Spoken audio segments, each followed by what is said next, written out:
At the gate to the demon realm, a brilliant light erupts. A voice booms over a loudspeaker. The demon realm raid team. All personnel, perform a final check on your gear, formation, and position. The air buzzes with excited chatter. Wow, I've never seen a raid this big before. Have you? I'm getting nervous. Relax. We've got the Flying Tiger Guild with us. What's to worry about? They say this raid is just a warm-up for them, so it should be a zero-casualty run. I hope. They'll finally notice me. Up ahead, a lone figure quietly polishes his blade. Suddenly, someone asks, "Hey, what's your class?" Seol Gangim shifts uncomfortably. The Flying Tiger Guild doesn't recruit members based on their class. If they did, I wouldn't be here. A status window materializes. Name, Seol Gangim. Class, Insect, Tier 3. Guild, Flying Tiger. This story began 5 years ago. After the Great Awakening, everyone's abilities were determined by their personal destiny chart. A pre-written fate, tied to each person from the moment of birth, based solely on the date and time they entered the world, and he despised it with every fiber of his being. Destiny. What a load of garbage. Just then, a tap on his shoulder. He whips around, startled. Hi there. You're with the Flying Tiger Guild, right? I think we're in the same party." The young man rubs his neck nervously. "This is my first time on a subjugation quest, so I'm pretty worried." But he beams. "Still, I'm really happy to be fighting alongside someone from the Flying Tiger Guild." Gangam is completely bewildered. Why is this guy talking to me? Is he a newbie? The group from before waves the kid over. "Hey, rookie, get over here." The kid points to himself. "Huh? Me?" One of them leans in and whispers, "Be careful. That's Seol Gangim." The kid's face pales as he glances back. Seol Gangim. He quickly snaps his head forward, but our eyes have already met. Gangim broods in a corner, just as expected. The rumors always followed him, that he murdered his comrades and stole their powers. His face remains a stoic mask. Many who partied with Seol Gangim returned gravely injured. His very destiny is said to be intertwined with death. Team up with him, and misfortune is sure to follow. And he knew these rumors all stemmed from his unique ability. He summons his status window. The destiny window appears, displaying all his information. Seol Gangim, Class, Insect, Tier 3. Guild, Flying Tiger. Authority, Destiny Plunder. Class, Dragon, Tier 3. Allows the user to view their own or another's destiny window. Unique ability, Destiny Plunder. A Dragon Class, Tier 3 power. You can extract a portion of an opponent's destiny when they die, and make it your own, but it will greatly increase your karma. Gangim's thoughts darken. A truly sinister power. It allows me to steal fate from the dead. And it's true that countless former teammates of mine have been injured. He lowers his head. They were all tainted by my own wretched fate. The crushing reality of it all begins to set in. The classes of destiny are divided into 5 major ranks. The highest is the God class, followed by Dragon, Demon, Human, and Insect. Each rank is divided into 3 tiers. My class is the absolute lowest of the low. The bottom of the barrel, Insect class. He understood his predicament all too well. In other words, I'm not strong enough to defeat other, awakened on my own. And there are several conditions that must be met to even use my power. His shoulders slump even further. That's why I've never killed anyone or plundered destiny from a single corpse. He scowls. Damn it, why am I getting so depressed? A cheerful voice cuts through his thoughts. Seol Gangim, what are you doing moping over here all alone? He looks up, startled. You, Harang. She flashes a brilliant smile. There's an after-party tonight once the raid is over. You're coming, right? Her status window appears. Class, God, Tier 3. Guild, Flying Tiger. Jang Taehan chimes in. Hyung, you skipped last time, so you have to show up tonight. Jang Taehan. Class, Demon, Tier 2. Guild, Flying Tiger. Gangjim stands abruptly and turns to leave. I'm not going. The boy looks shocked. Huh? Why not? Gangim replies flatly. It's a hassle. Even if I went, I'd just be treated like dirt anyway, by all the other guilds. Harang's expression falls. Seol Gangim, I even skipped my school retreat just to be here. Is it because of those losers who are so scared of you? She puts her hands on her hips. Who is it? If I find out. He lets out a long sigh. Do you realize that I'm 10 years older than you? She puffs her cheeks out in a pout. But you're weaker than me. Taehan steps forward to persuade him. Everyone's going to be there, so you have to come too, Hyung. Harang eagerly agrees. That's right. If anyone dares to bully you, I'll beat them up. A stern voice rings out from behind them. You, Harang, Jang Taehan. I understand you want to chat with Seol Gangim, but the mission is about to begin. Both of you, return to your positions. Kang Do-hoon. Class, Human, Tier 2. Guild, Flying Tiger. Harang groans, deflated. Fine, we're coming. Taehan doesn't forget to add one last plea. Hi, Young. Promise you'll come to the party tonight, okay? And with that, the two of them leave. Seol Gangim, see you later. Do-hoon claps a hand on his shoulder. Seol Gangim, take care of yourself. Got it? He replies. The vanguard are the ones in real danger. I'll just be in the rear. Do-hoon still looks worried. I'm still concerned since you won't be near me. Gangim offers a faint smile. It's fine. Thanks. Then, they go their separate ways. I wish I could fight alongside him, too. The loudspeaker crackles to life again. The special mission, the Demon Realm Raid, is about to. The mission begins.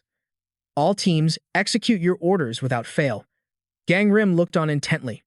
As a brilliant flash of light enveloped the entire area, he closed his eyes, steadying his resolve. Just stay in the rear and clean up any stragglers. Everything will be fine. I won't be a danger to anyone.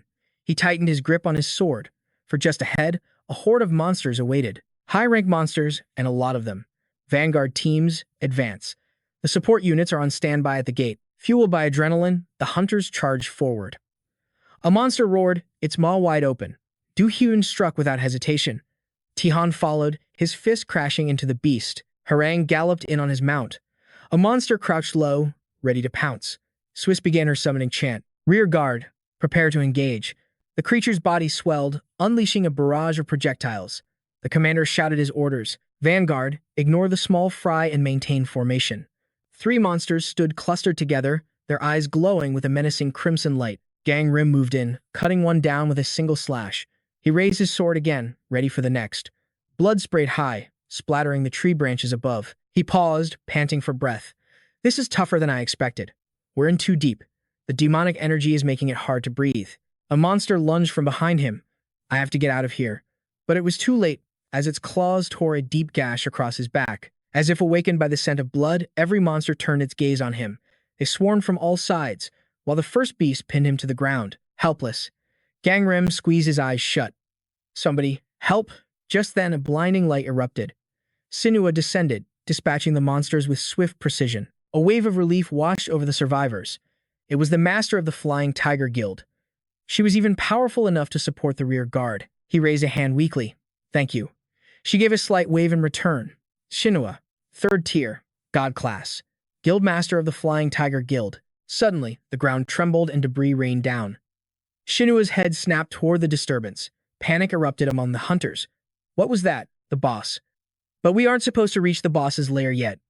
A massive creature growled, its enormous form slowly lumbering toward them. It really is the boss. All fire attribute hunters, to the front line, now. A flash of light gleamed from the beast's eyes. But an instant later, it shrieked in agony. A massive wound tore across its back, sending a fountain of blood into the air. Hunters shielded their faces from the blinding dust. The colossal monster crashed down into a pool of its own blood, and in its reflection, the silhouette of a woman appeared. Baekhyang radiated pure killing intent. Where is Gangrim? A stunned silence fell over the crowd. Someone finally broke the silence. What in the world is happening? Who are you? Gangrim was just as confused. Did that woman just solo the boss? And why is she looking for me? The woman coldly raised her sword, closing her eyes for a moment. Very well. Then, she unleashed her blade on the nearest hunters. The scene turned into a horrifying massacre. In a flash, everyone she struck had fallen. Their blood splattered across his stunned face. Baekhyang's voice was ice cold. I'll just have to kill every last one of you, since Gangrim is among you. Dust and smoke filled the air. Blood pooled from the fallen monster, mirroring the cold, unflinching figure of Baekhyang. She stood amidst the carnage, her eyes scanning the survivors. Where is Gangrim? From his hiding spot, Gangrim stared in disbelief. This woman just soloed the field boss. But why is she after me? Hiding in a tree, his body began to glow softly. Maybe I should use Destiny's insight to check her status first. The system window appeared. Activating skill. Destiny's insight. Acquiring all available information. Baekhyang. Subclass, demigod. This person's destiny has been protected. His eyes widened in shock. A demigod. I've never even heard of that class. The system continued. Regressor class detected. A demigod can carry all current memories back to the past. However, this ability cannot be activated upon death. What an unbelievable regression ability. I should go down there. She must know something about me. But as he moved, a branch shot out, blocking his path. A voice echoed in his mind, stay put. He recognized the telepathy instantly. I understand. I'm not supposed to interfere with what's happening down there. Shinsua stepped forward, her blade drawn and her expression like ice. What do you want? Baekhyang immediately questioned her. Are you looking for Gangrim? He is a member of my guild. You can speak with me. She closed her eyes, unnecessary. And with that, she cut down 2 more hunters. Their blood sprayed across her face and armor. I just need to kill all of you. I'll operate on the assumption that Gangrim is hiding among you. Her resolve was absolute. I will show no mercy. Gritting her teeth, Shinsua charged. Elsewhere, Gangrim desperately hacked at the massive branch holding him back. I'm the one that woman is after. He decided he had to reveal himself before it was too late. As he struck the branch, he yelled, "Let me go, Shinsua." Below, the remaining hunters scrambled in terror. It's a massacre. Everyone, run. But the 2 women continued their ferocious clash. Baekhyang stated her terms coldly. I will spare their lives if you hand over Gangrim. Shinsua refused without a moment's hesitation. I will not let you harm a single member of my guild. Baekhyang parried her strike, sending her flying backward. Shinsua coughed up a mouthful of blood. Pain shot through her body, forcing a grimace. As Baekhyang raised her sword for the final blow, 3 figures charged in from behind. Her senses were sharp. She detected them instantly.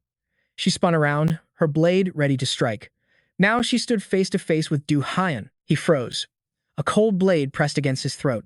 Nearby, Sua lay gravely wounded. Suddenly, someone dropped from above. Taehan roared as he threw a punch right at her face. You monster! But she caught his fist with ease. A desperate scream tore from his throat. No. The others could only gather and watch in horror. Get out of my way, Baekhyang snarled, her aura thick with killing intent. Gangrim's desperate cries echoed. Somebody, help. He tried to jam his sword down. I have to get out of here. But the same question echoed again. Where is Gangrim? Just then, he finally managed to slice through the branch. He pushed himself. Just a little more. He gasped for air. All right. Then, he immediately charged out. Gangrim fell straight into a fresh pool of blood below. He pushed himself up slowly. His eyes were filled with absolute horror. Every single one of his comrades had been slaughtered. Baekhyang slowly advanced toward him. He could only stare at her, still lost in shock. She coldly stepped over the bodies of his friends.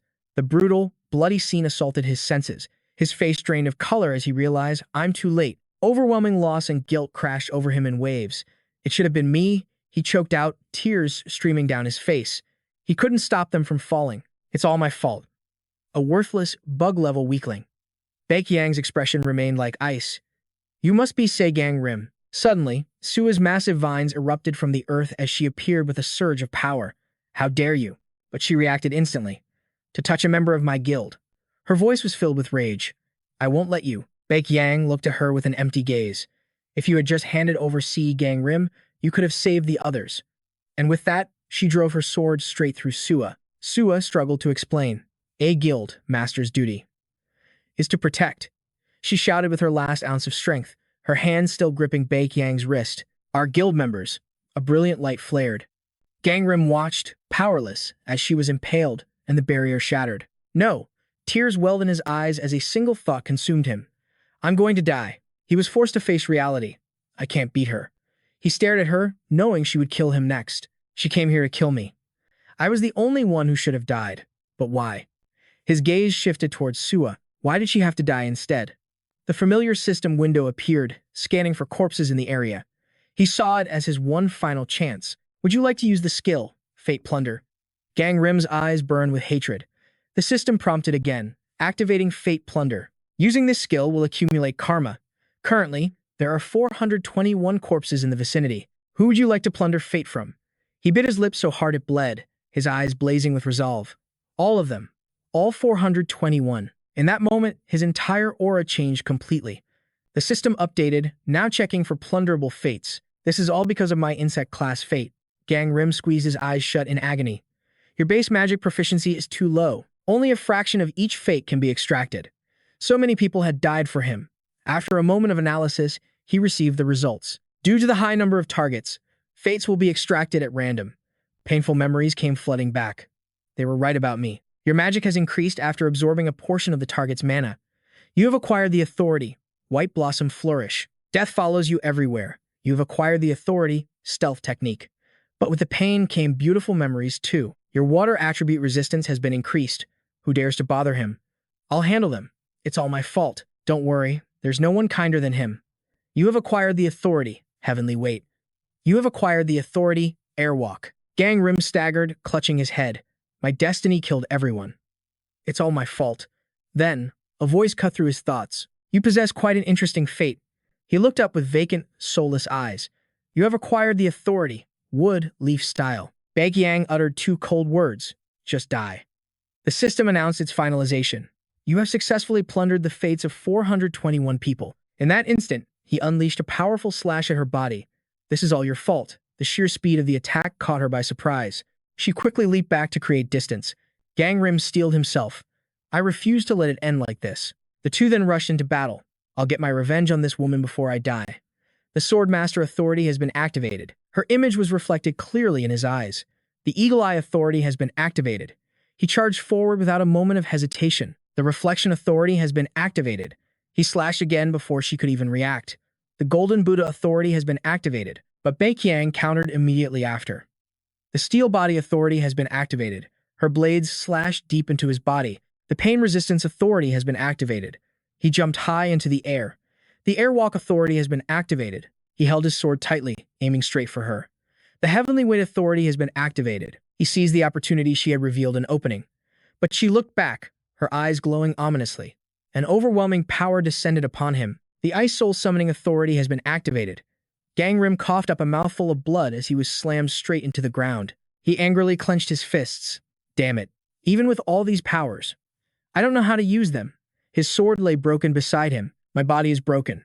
Some abilities activate automatically, but I can't unleash their true power like this. He analyzed the situation. Even after stealing the fates of 421 people, revenge was still out of reach. Another attack hurtled towards him. Gangrim squeezed his eyes shut. If only I knew how to use my powers. Then, an idea sparked. That's right. There's one power I understand completely. A piece of Baikyang's weapon was lodged in his leg. He collapsed in agony, trying to yank it out. He glared at her through the pain. She just sneered with arrogance. It's useless. Gangrim, you were destined to die. He used every ounce of strength to pull out the shard. His eyes burned with resolve. I've been watching for years. He summoned a torrent of Sua's branches. This power.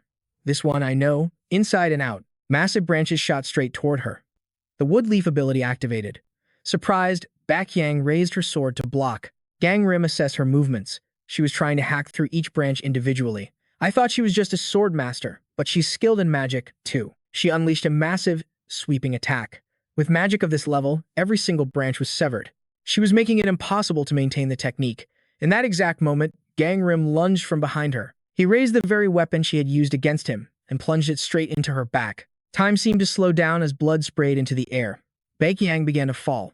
A victorious smile crossed his face as he tumbled down right after her. I killed her. I finally got my revenge. They both slammed onto the ground together. Gangrim clutched his wounds, exhausted. I've killed Baikyang. He coughed up more blood. It's over. But then, the wounds on his body began to heal. A system window appeared. The power of recovery has been activated. He sat up. Deactivate, he commanded, and the system immediately halted. Power activation has been cancelled. Despair washed over him. What's the point of living anymore? Gangrim tried to smile, but tears already glistened in his eyes. He struggled to his feet. In the end, nothing has changed. My past, my present. I have nothing left. He remembered his childhood, and those words came rushing back. Your destiny is bound to perseverance and death. You will be an orphan, and your life will be filled with misfortune. The fragmented memories pieced themselves together, just as the fortune teller had predicted. My parents died before I was even an adult. He blamed himself. Wherever I go, disaster follows. He thought to himself, everyone around me is cursed with bad luck. I was always destined to be this miserable and weak. Familiar faces flashed through his mind, and yet they had always welcomed him. They died because of me. His hands felt stained with their blood. If only I had found Baikyang sooner. If only I had been the first to die. How much better would that have been? Gangrim closed his eyes. If only I could turn back time. And then he remembered. Wait a minute. A system notification. Power. Regression. Class. Demigod. You can return to the past with all current memories intact. This power cannot be used after death. A faint glimmer of hope sparked in his eyes. The power to steal fate has been activated.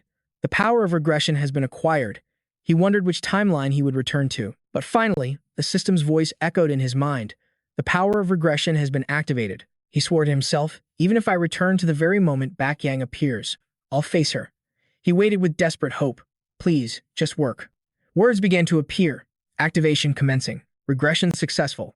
He slammed his hand on a table, and the world around him snapped back into focus. Gangrim's eyes flew open in confusion. He was in a quiet living room. Suddenly, the doorbell rang, and someone stepped inside. "Hello, I'm here for my fortune reading." The moment he heard that voice, his head snapped around. His hands began to tremble as a smile crept onto his face. It was Sua, alive and well, with another person. "Hello." He was overjoyed. "I'm really back." As soon as they entered, the man started bragging. "This is our very first date. I'm excited to see how compatible we are." Sua's face was breathtaking. She wasn't wearing a mask. He couldn't take his eyes off her. He thought to himself, "I've truly returned. Sua isn't dead yet, and she hasn't lost her eyes." He put a clipboard down on the table. "Is that so? This time, I won't let that happen again."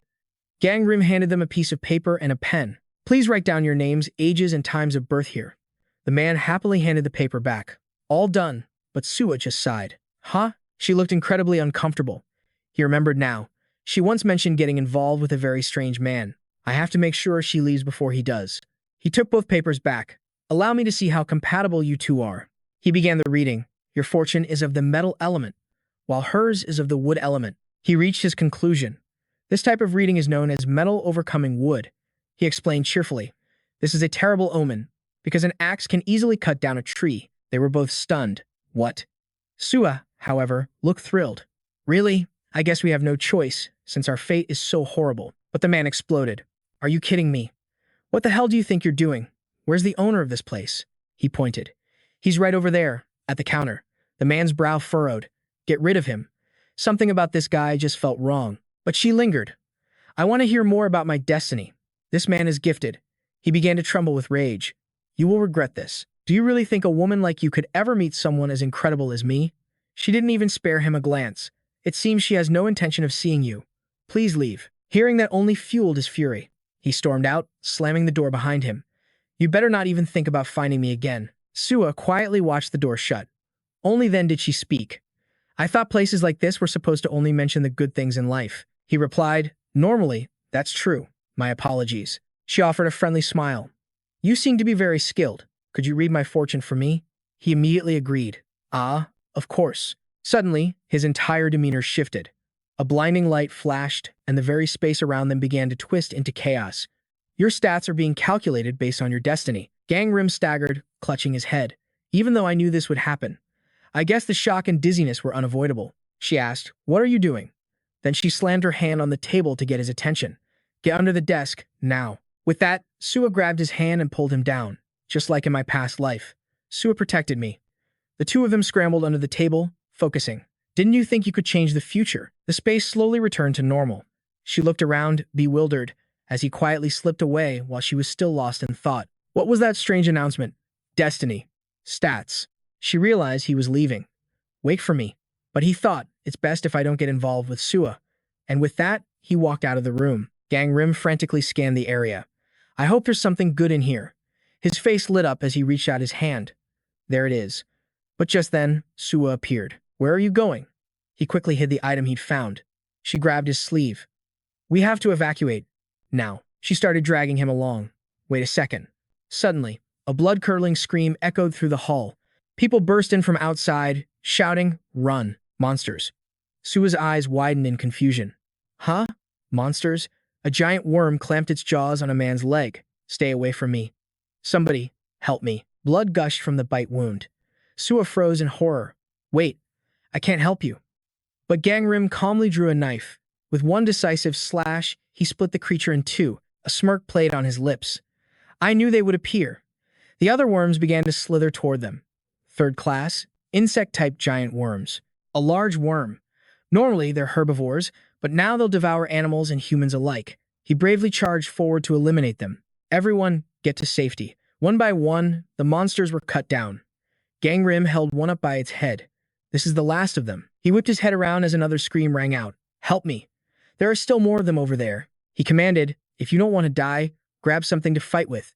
These bugs aren't very strong." Then, he suddenly paused. Sua was holding a fire extinguisher covered in green slime. She smiled brightly. "They really are weak for their size. I got one too." Everyone stared in amazement. "What?" He just smiled gently. "It's nothing. To see someone capable of slaying a dragon get this excited, it's actually pretty funny. Gangrim took the lead. All right, this floor is clear for now. We should head down before more of them show up.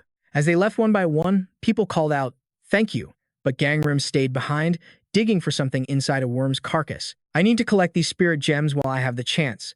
He pulled out a handful of gleaming stones. "Even if they're low level, this is more than I expected." Sua's voice echoed from the doorway. "Hey, why haven't you come down yet?" He quickly stashed the gems in his pocket. "Why haven't you left yet?" She replied, "I couldn't just leave you here by yourself." He questioned her. "You're worried about someone you just met yesterday?" She sighed. "Yeah, I am." He held a hand up toward her. "Even if you don't know what else might happen, it's dangerous." But she didn't waver. She started to explain. "That's exactly why we should." But he cut her off. "Sua, because of that, there's something I must tell you." His expression turned completely serious. "Ah, I have something I need to tell you." Sua looked a little flustered. "What is it?" He leaned on his hand, tilting his head. "Your name is Sua. Your class is a third-tier dragon system." She was completely lost listening to this barrage of information.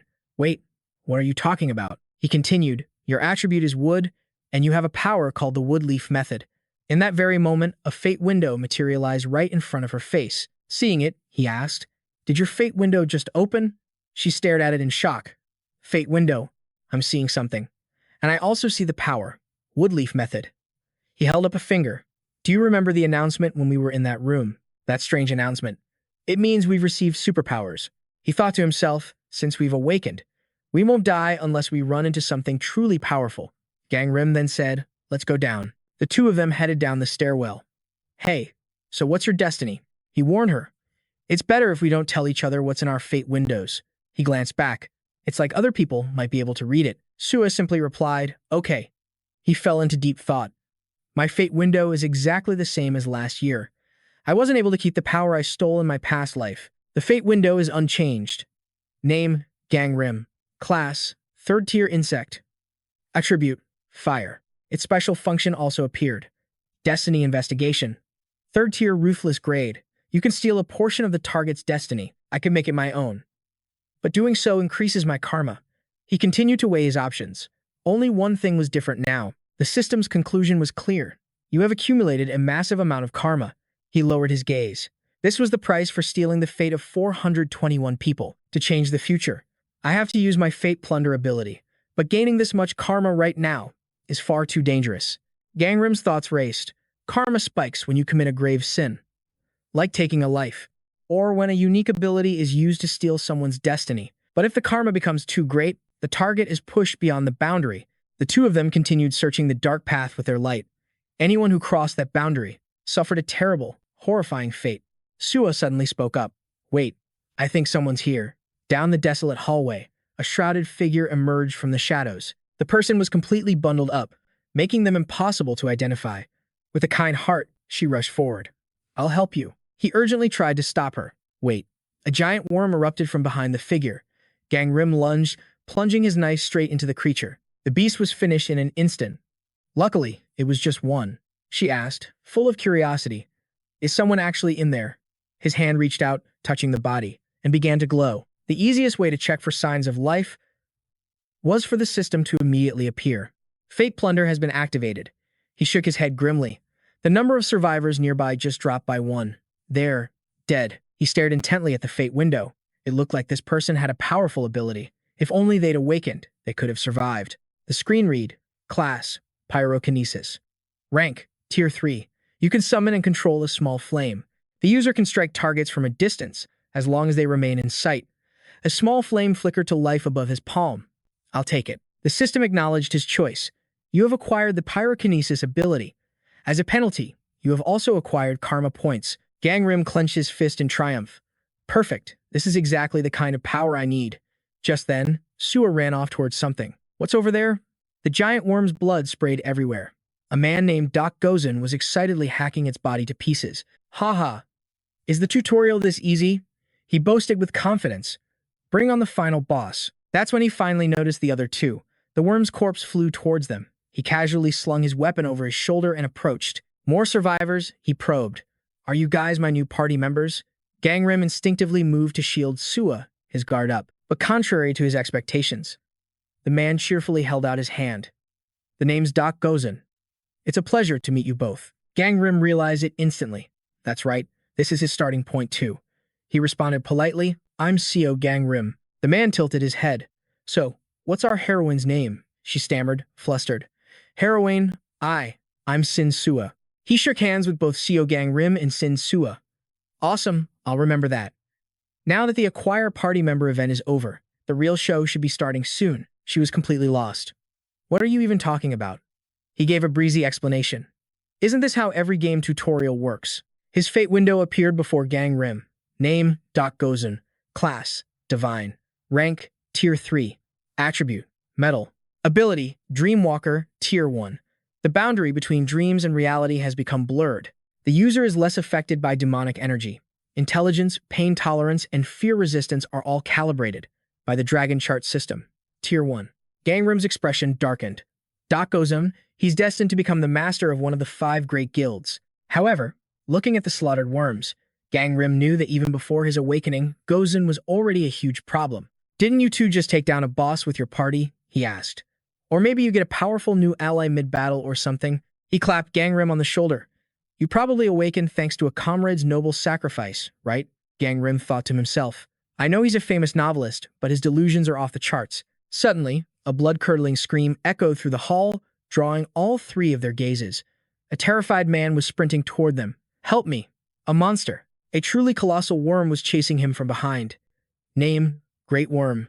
Type, Insect. Rank, Tier 1. A monstrous being formed from a swarm of countless insects. It can only be killed if every single insect comprising its body is destroyed. It shares the same ravenous appetite as the lesser giant worms. The man slipped, falling right into a pile of their corpses.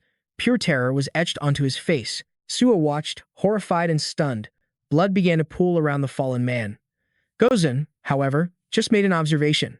Looks like we've found the tutorial's final boss. Gangrim immediately stepped forward. Sua pleaded with him. You're not thinking of fighting that thing, are you?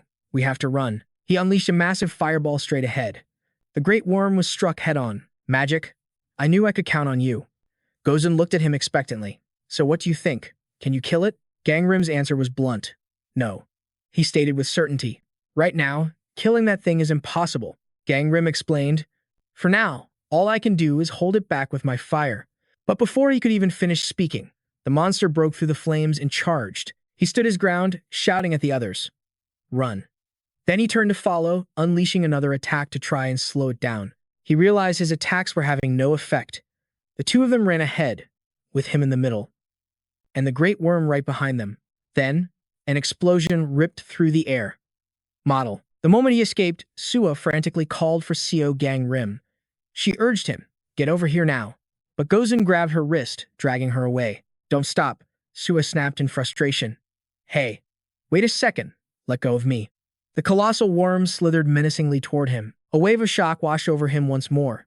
Seol Gang, the giant worm is coming for you. The others yelled in a panic. Mr. Seol Gang, their cries instantly drew its attention. He seized the opportunity, taunting the beast. Where do you think you're looking? A torrent of fire shot straight towards it. You shouldn't have taken your eyes off me. He leaped clear of the explosion, trying to figure out where the monster even came from. I'll have to buy us more time. The other 2 had already made it outside. Seol Gangim, Gozen thought, I will never forget this sacrifice. Hold on, let's go. He steeled himself with a grim resolve. I can do this. I just have to endure until the Destiny Protection Agency arrives. Gangrim collapsed to the ground. I can't believe I barely managed to scratch it. Its gaping maw began to glow, giving him a sudden idea. That's it. If I aim for its mouth, he unleashed a fireball directly into the opening. Will that work? The great worm shuddered and fell, but its crimson eyes flashed with a sinister light. It started crawling towards him again. I guess not, he muttered. Now what? Suddenly, a long wooden plank flew through the air, slamming into the creature's head. Sua appeared, holding a bundle of wood. Hurry up and run, he stared in disbelief. Miss Shinsua. In that instant, swarms of smaller worms charged at them. She struggled, using the plank to block their advance. Gangrim shouted a reminder. Use your wood leaf technique, now. She glanced back, yelling. I can't. I need plants nearby, he suggested. I'm pretty sure those wooden planks will work. Her eyes widened in realization. She slammed the planks onto the ground. Sprout. She focused, channeling even more of her power. and the wood erupted into a forest of sharp branches, rushing the giant worm. The two watched with bated breath. Without waiting another second, she grabbed his hand. Hurry! Suddenly, Sua's eyes shot open in horror. The giant worms weren't dead, they were even more aggressive now, crawling along the branches directly toward them. She fell to the ground in terror. This is it. Tears streamed down her face as she blamed herself. I came here to save Gangrim, but Gangrim's voice cut through her despair. Wood serves as kindling for fire. The system chimed, the fates of Seol Gangim and Shinsua are combining. She stopped crying. The destiny of Shinsua is giving life to the destiny of Seol Gangim. He immediately launched his flames at the branches, causing them to burst into a raging inferno. A system window appeared. Fire control power is advancing from Tier 3 to Tier 1. He panted heavily, observing everything closely. Our powers are based on the 8 pillars of destiny. The very logic of Destiny's pillars was being applied to this battle. Sweat dripped from his exhausted face as he thought. Wood gives its life to fire. The worms were incinerated in the blaze. You have defeated the Tier 1 Great Worm. The system continued to update, calculating achievements. Seeing this, Sua cheered with relief. We did it, she anxiously asked him. Mr. Seol Gangim, are you okay? He forced a smile. Yeah, I'm fine.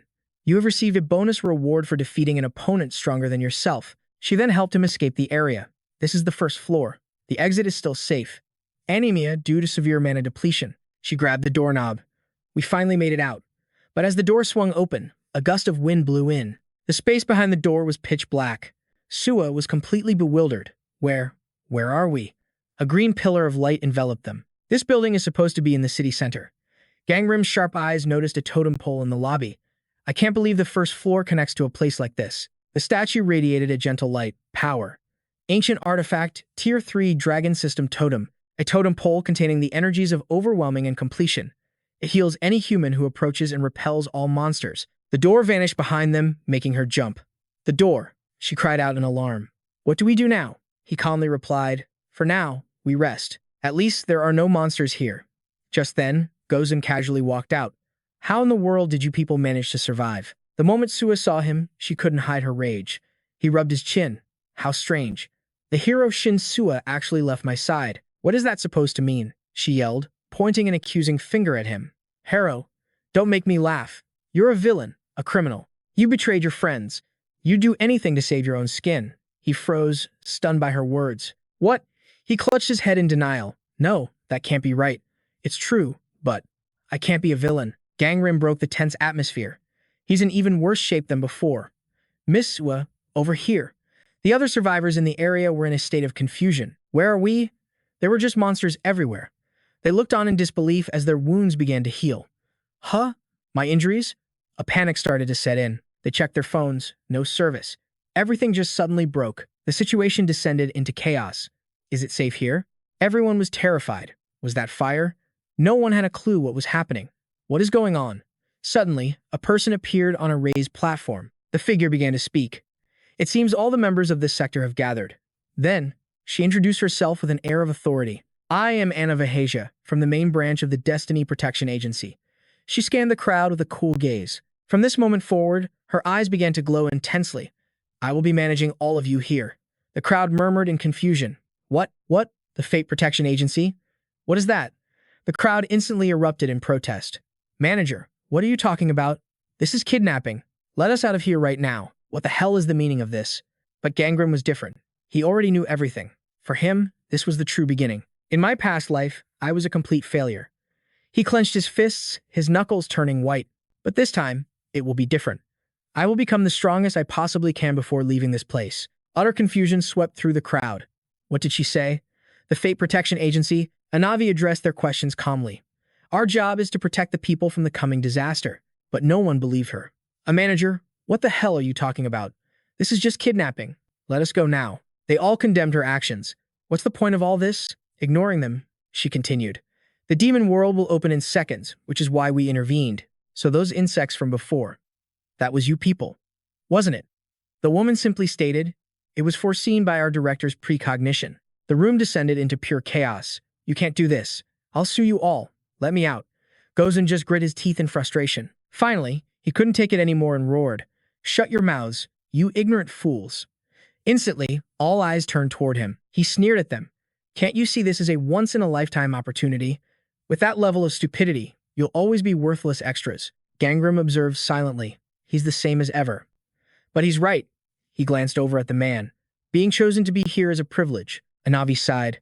I suppose it would be faster to just show you the current situation outside. Everyone, please calm down and take a seat. With a snap of her fingers, a massive screen materialized. It displayed a live feed from Soon. Outside, a horrifying massacre was unfolding. Gates to another dimension, the demon world, had opened all across the country. The screen zoomed in on a gigantic worm-like creature. Monsters are pouring out from the demon world. A catastrophe the Fate Protection Agency foresaw. That is why, several years ago, the screen showed masked individuals just like her, fighting. Awaken our powers ahead of everyone else. They use all kinds of abilities to destroy the monsters, preparing for this very day. She spread her arms wide. However, in this world, spiraling into chaos, we need more awakened ones. We have summoned you here because we believe your potential is far greater than that of other unawakened individuals. We will help you awaken your abilities and grow stronger under the agency's guidance. Anavi pulled out a talisman and burned it. If you wish, you are free to leave this place. But I suggest you first see what power lies within you before deciding.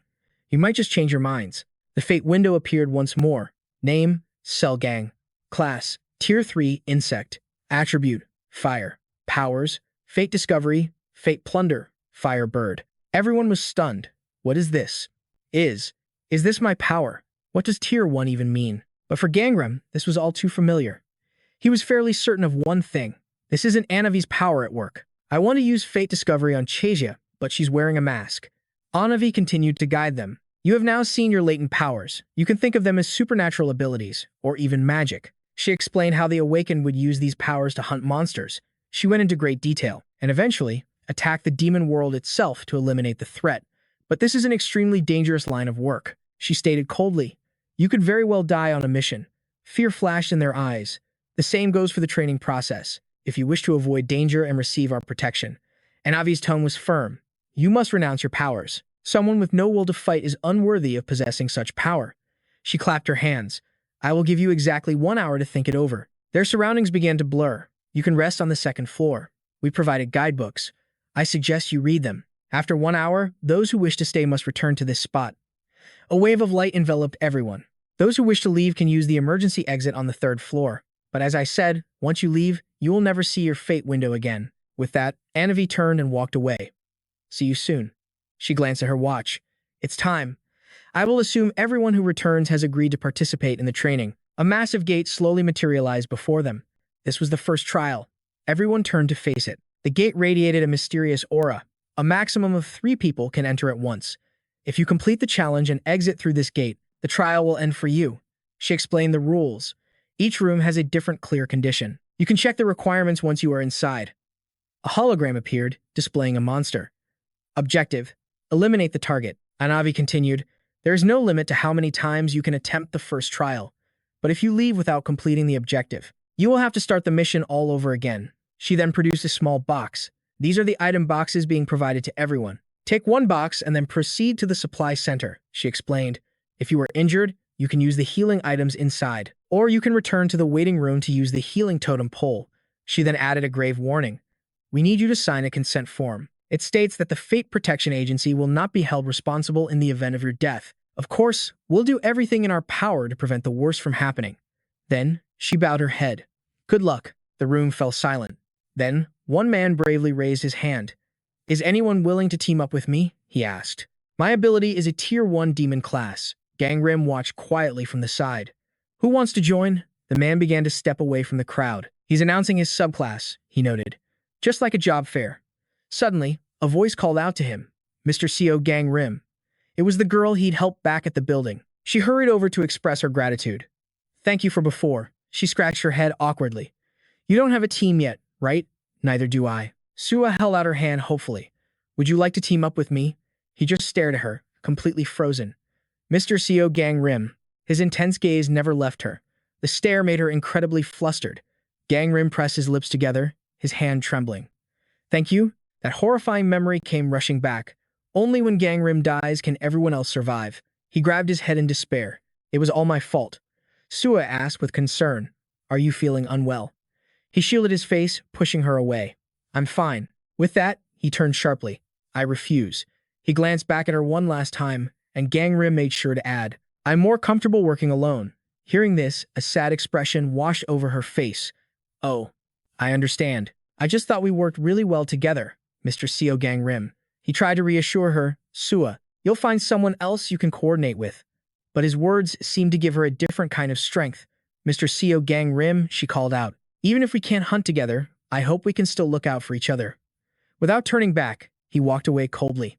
Yeah, a supply station stood in the corner, containing a training sword, an HP potion, and a mana potion. Gangrim slowly opened his provision box. His new equipment materialized instantly. A training sword, a tier 1 insect class, HP potions ×2, and mana potions ×2. He strapped the sword to his hip. Items are hard to come by in the early stages, so being an intern isn't so bad after all. HP potions are expensive, yet they're giving them out freely to trainees. Seol Gangim, wait up. Gozen waved him down. With a brilliant smile, he said, you shouldn't leave your one and only partner behind, you know. What's with this guy? This never happened in my past life. He pretended not to hear him, but the man jogged over and slapped his shoulder. Hey, Seol Gangim, hold on. What is it? Gangrim replied flatly.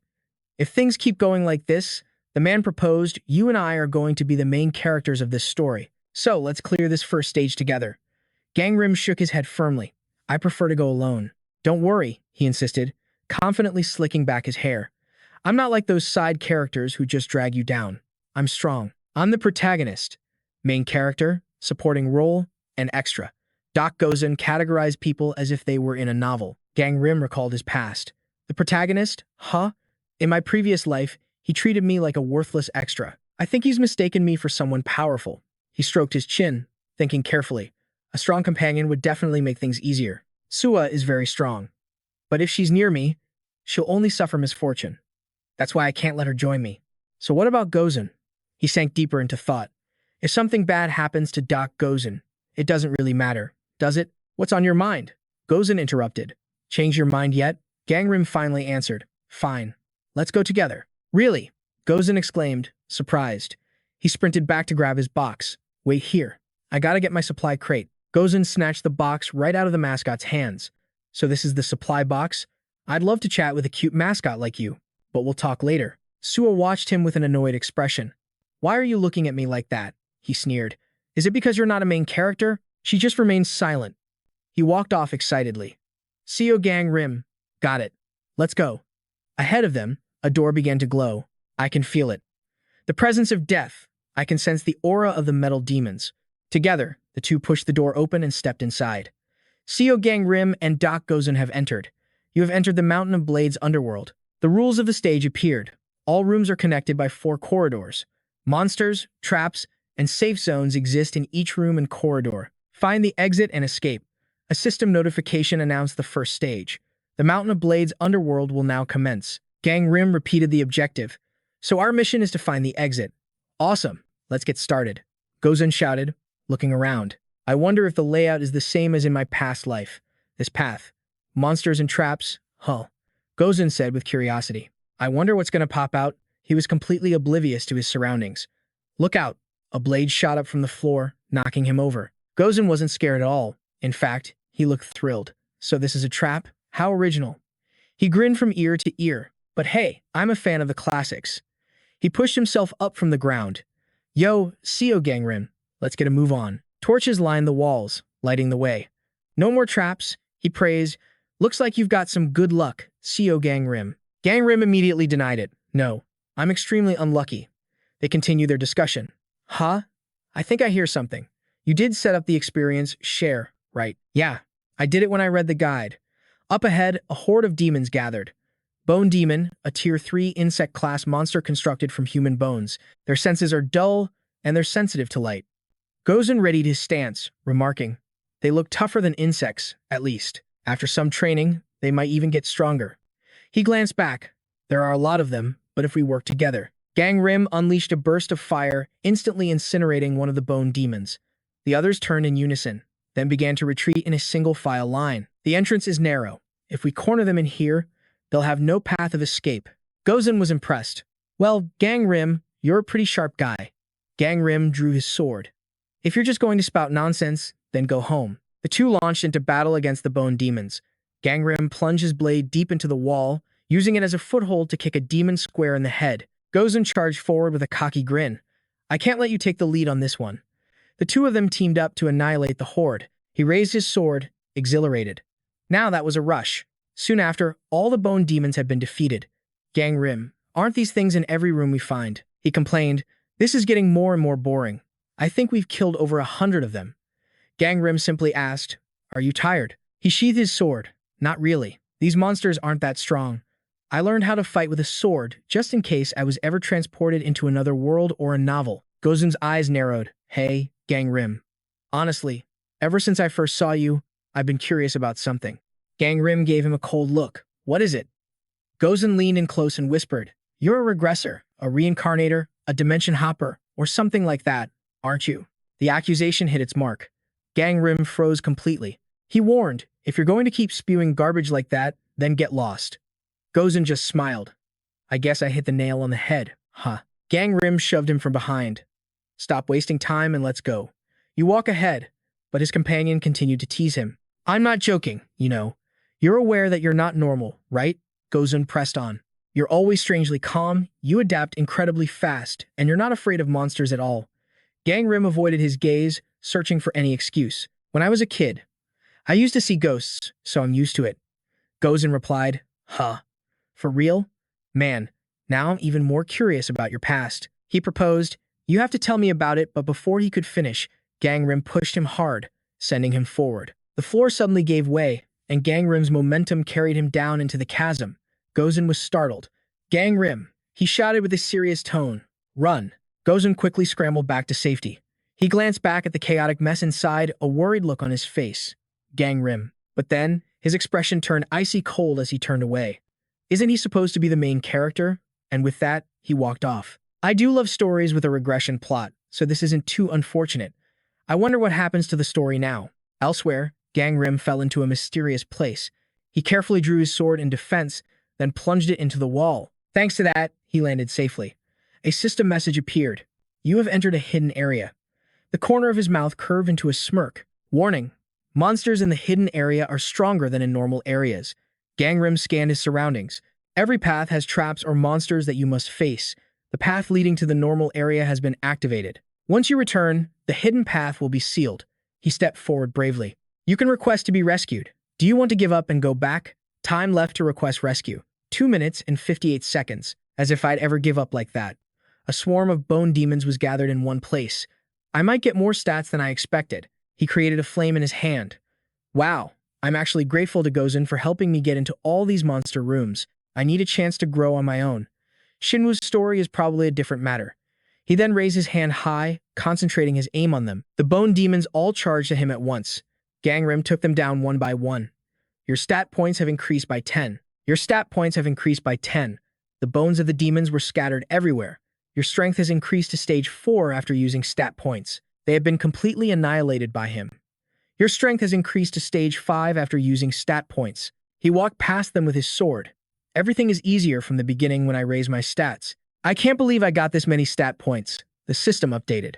Name, Gangrim. Strength, stage 5. Stamina, stage 4. Agility, stage 4. Sense, stage 4. Magic, stage 3. He rubbed his chin. I wonder how strong they will become. No matter what the stats are, everyone starts at stage 1. Gangrim thought carefully. The difference between each rank is the amount of time and effort needed to reach the next one. Cute illustrations appeared. Even if you get the same amount of experience, the growth rate will be higher if you are in a better subclass. He continued his train of thought. Someone with a divine class like Doc Gozen will grow stronger at a faster rate. Since I've dragged him around with me, he must be much stronger than before. Didn't it take me 3 days in my past life? Congratulations on being the first to sweep the Blade Mountain Hell. Gangrim went looking for something. This time, I am the first to get the first clear reward. Oh, it's here. He slowly reached out to make it happen. He crossed his arms and told himself, I will need to finish everything by today. In front of him was a deep tunnel. The air grew heavy. It seemed the boss encounter was finally here.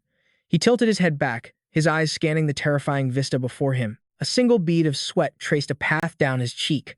This was it. He was truly in the Blade Mountain Purgatory. Gangrim summoned a flame to light the way, its red and blue light coiling around the countless swords. 2 monstrous figures emerged from the gloom. The general couple of Blade Mountain Purgatory, a rank 3 threat. These monsters were masters of the sword, moving as one. Unless both were destroyed at the exact same time, they would regenerate endlessly. He ducked behind a doorway, his heart pounding. The general couple. He knew seeing them up close would be an entirely different story. His body trembled against his will. Damn it. Stop shaking. The general couple spotted him, and he instantly braced for impact. I can kill them, if I stick to the plan. One of them lunged, thrusting its sword forward. Gangrim parried the blow without missing a beat. The creatures shrieked in pain, and Gangrim used that opening to escape. I knew they'd come for me first. At least I have their full attention. He glanced back, tracking its movements. Their core attribute is metal, so fire-based attacks should be highly effective. He had calculated everything. This would buy him some time. The general's blood sprayed into the air. As its partner sliced off its head, a system window appeared, explaining the phenomenon. Unless destroyed simultaneously, they will continue to recover. He was stunned. They kill each other to recover? He never saw that coming. Gangrim tightened his grip on his hilt. A direct fight was pointless. Your speed has increased to level 7 after using a stat point. Multiple blades materialized out of nowhere, slashing his arms and cheeks. He pushed through the pain, forcing his legs onward. Almost there. But then, his foot landed on a demon's skeleton, and he slipped, tumbling to the ground. The two generals appeared before him in an instant. He desperately launched 2 waves of fire. The one he hit earlier used the same trick to save its partner. They chased him relentlessly as their bodies regenerated. A smirk formed on Gangrim's face. Perfect. I can hear the wind. He pushed his speed to the absolute limit, and they followed right behind him. System updates flooded his vision. The younger general is regenerating. The elder general is regenerating. The elder general is regenerating. The elder general is regenerating. The elder general is regenerating. The general couple bared their terrifying fangs. The system continued. Your strength has increased to level 7. After using the stat point, he launched a kick straight into the creature, then leaped up, smashing it down and knocking its sword loose. He roared, "Get in there!" And with those words, the creature was vanquished. System notifications scrolled before his eyes. Rank 3 classification. The general couple has been defeated. Your reward is being calculated. Exhausted, Gangrim collapsed to the ground. You have received a bonus stat point for defeating an enemy stronger than yourself. He wiped the sweat from his brow. All I needed was to clear the boss and the stage would be complete. But before that, there was one thing I had to confirm. An idea sparked in his mind. If a monster's fate is to steal a human's form, couldn't I just steal its fate instead? He knelt on one knee. The Fate Steal ability has been activated. There are currently 2 corpses within activation range. A wide grin spread across Gangrim's face. I knew it, just like the monsters. A human like me can also steal fate. Memories of his past life flooded back to him. In the past, the reason I never used Fate Steal, before I met Baek Kiang, was because I didn't want to. Or to be blunt, it was because I couldn't. The Fate Steal ability has been cancelled due to insufficient mana. Doyun rubbed the back of his neck. Are you sure you can't do it? I've only been dead for 3 hours. He was powerless. I'm sorry, there's a restriction. The longer a target has been dead, the more mana it costs. With my pathetic magic level back then, your comrade would have had to die right in front of me. Otherwise, I couldn't even activate the skill. Gangrim had been so conflicted. That's when I asked myself, should I steal the fates of humans, just like monsters do? His thoughts drifted on. But back then, I couldn't even withstand the powerful aura of the demon world. He looked disappointed. I never even had a chance to try. He slowly drew his sword. You have stolen a portion of the opponent's power. You have stolen the weakening ability, the fortitude ability. Class, rank 3 demon. The skill activates when the sword is unsheathed. While using this sword, the wielder's rank will be minimally improved. Gangrim gave the sword a few practice swings. Let's see. He touched the blade with excitement, feeling it practically glow with power. The system window flashed a brilliant red. Warning, you have acquired a large amount of karma points. He thought to himself, this is fine. Instead of stealing from humans, the karma I gain from monster fates will be minimal. He clenched his fist. More importantly, this result was worth it. He stepped back into the corridor of blades one last time. When a person accumulates too much karma, they cross a certain threshold. Aligned people call the Sea of Suffering. Gangrim touched the wall in front of him. I wonder how much more I have to go before I cross that line. With that, he officially departed. The first gate, Blade Mountain Hell, had been conquered, and there was only one person responsible, Seol Gangim. The crowd stared in stunned disbelief. It's been cleared. The air buzzed with frantic whispers. Did he really clear it all by himself? A familiar voice called out his name, Seol Gangim. The sound sent a chill down his spine. But Gozen was ecstatic. He ran forward with his arms wide open. I knew you could do it. That's why you're my ally. He went in for a hug, but Gangrim was already gone. Whoa, you're even faster than last time. Gangrim crossed his arms, his expression cold. I am not your ally. Do not trust me. And Avi stepped forward, Mr. Seol Gangim. She offered a polite smile. Congratulations on being the first to clear this stage. Do you mind sparing a moment of your time? Later, in his private room at the training facility, Gangrim admired his spoils with a grin. It seemed the first clear reward was delivered by Anavi herself. An item storage bag, a pouch that could hold anything, with no limits on weight or volume. He strapped the pouch to his hip. Storage bags are incredibly rare. I cannot let this chance slip by. He pulled out a card and typed a password into his phone. Thinking about its original owner, I definitely don't want the Destiny Protection Force sniffing around. There was another bonus reward as well. Meanwhile, the news was in a frenzy. A massive 5.8 magnitude earthquake had just rocked the entire nation. It was the strongest quake since 2017. The damage was catastrophic, with countless casualties that were still rising from the aftershocks. Reports confirmed the death toll was still climbing. Gangrim wondered to himself, shouldn't the Destiny Protection Force have responded by now? The online comment sections were blowing up. I heard something really weird right before the quake hit. What kind of sound? Did anyone else hear it? Me too. In the video, it looks like the Protection Force is telling us something. Link please. A video. A woman appeared on the screen. This is Seol Moon Yoon-woo, captain of Division 1, with a message from the Destiny Protection Force. She wore a gentle smile. To protect all of you, we, the Protection Force, have been doing our absolute best. He focused, activating his power. The Destiny Steel ability was triggered, but the feedback was instant. Target's destiny is currently under protection. Gangrim clicked his tongue in annoyance. It seems they have an item that blocks it. The voice from the phone continued, smooth and unwavering. These operations will continue. Please, do not worry. We, the Destiny Protection Force, will safeguard your future. The corner of her mouth curled into a subtle smirk. Place your trust in the Destiny Protection Force. Lying on his bed, he mulled over her words. Trust the Destiny Protection Force. He was lost in thought. The Destiny Protection Agency. An organization composed of only the strongest awakened beings. Every single member of this force hid their face behind a mask. A familiar silhouette from his past life flashed in his mind. He came to a chilling conclusion. If that woman is a member of the guild, his expression darkened. It would explain why I couldn't even evaluate her power. Gangrim clutched his head. I can't reveal this yet. Elsewhere, Gongdu slammed a stack of documents onto a table. Is this how you do your jobs? He roared in fury. Didn't you tell me this stage would take at least a week to clear? Gongdu, captain of Division 2 of the Destiny Protection Force Alliance, was seething. Everyone lowered their heads in silence. But what happened? They cleared the entire secret zone in a single day. And you reported their destiny level and skills were only at a 3-star insect level. He pointed a finger directly at Du Sung-tae. The man flinched. Why, yes, sir. Gongdu barked out his orders. Fix this mess. His voice was laced with venom. Write up a public notice, and then go clean up all the traps Seol Gangim left behind. The rest of you, prepare to mop up the remaining monsters. Meeting adjourned, dismissed. Everyone put their masks back on. Understood. Du Sung-tae rubbed his forehead, completely overwhelmed. He sat alone in the dark room. He wondered how Gangrim managed to lure all those monsters into his traps. His expression grew grim. And he cleared the second gate on the same day. He began typing furiously on his keyboard. Du Sung-tae couldn't hide the fear in his eyes.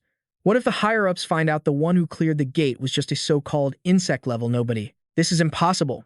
Meanwhile, at the cafe and training facility number 1, Gozen approached Seol Gangim. So, you heading to the second room today? He started the conversation with a grin. You haven't forgotten about our little bet, have you? A flashback to their earlier conversation appeared. Don't you have any faith in my skills? Let's see who clears room number 2 first. He teased him. If you drag your feet, I might just beat you to it. Gangrim's response was ice cold. I will do things my own way, so you can do whatever you want. And for the last time, I am not your ally until you can actually beat me. Now get lost. Gozen just grinned. Nope, I think I will stick close to you. Just then, Sua's group walked by. Thanks to you, I made it out alive. She replied humbly, no, it was all because you blocked that attack. One of them suggested, I think we should try again next time. Seeing them, Gangrim felt a sense of relief. Looks like she is doing just fine. Gozen's eyes followed them too. You know, I hate people who are overly nice, Seol Gangim. Gangrim flicked a piece of cake at his head. Get lost. The group of girls continued on, laughing happily. Let's all go grab a bite to eat. Okay, let's go. He overheard their entire conversation. Wow, your hands are so small. Aren't they cute? I don't think so. Gangrim scowled and turned away. John Gunham held out his own hand. Want to compare them to mine? Looks like I'll have to put up with this again. Gunham flashed a brilliant smile. See, they're tiny. The other girl was amazed. Whoa, you're totally right. He skillfully guided the conversation. Actually, I know how to read palms. The girl beside him immediately chimed in. He read mine for me last time, and he was scarily accurate. Sua just stared into her hot drink, ignoring them completely. Gunham then turned to her directly. Now then, please show me your hand. She politely refused. No, thank you. But he deliberately leaned in closer, his hand reaching out to touch hers. Come on, you don't get a chance like this every day. Maybe I'll change my mind next time. Sua, I'm being serious here. She snatched her hand back. At that exact moment, Gangrim slammed his own hand down on the table. Sua stared at him, completely stunned. Gunham's face twisted in annoyance at the interruption, but he quickly forced a smile. Gangrim, he invited, do you want me to read your palm? His reply was sharp and final. No. He gestured towards Sua. I need to speak with you. He pointed behind him.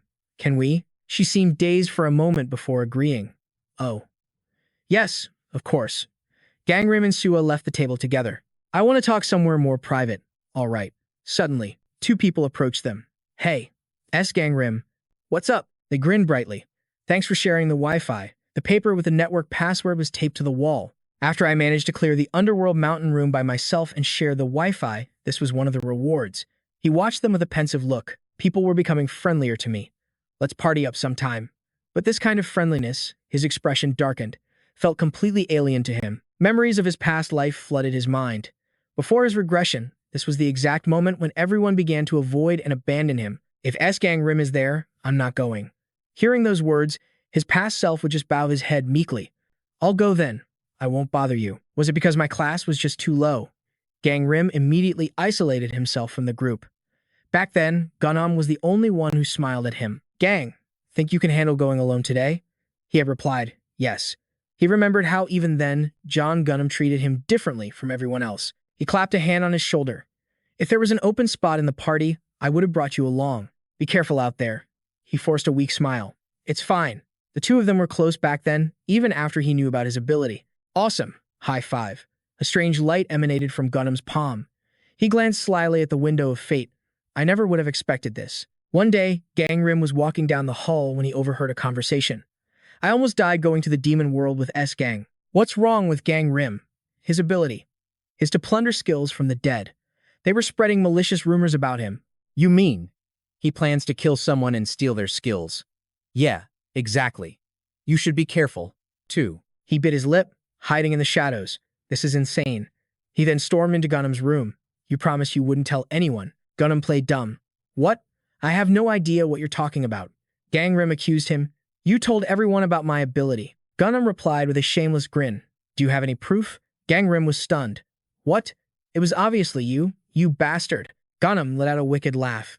No proof, right? Palm reading, a demonic third-tier class skill. You must make palm-to-palm contact with the target to check their window of fate. He tilted his head. You're the only one who knows about my ability, back in the present. Because John Gunham has that power, you should keep your distance from him.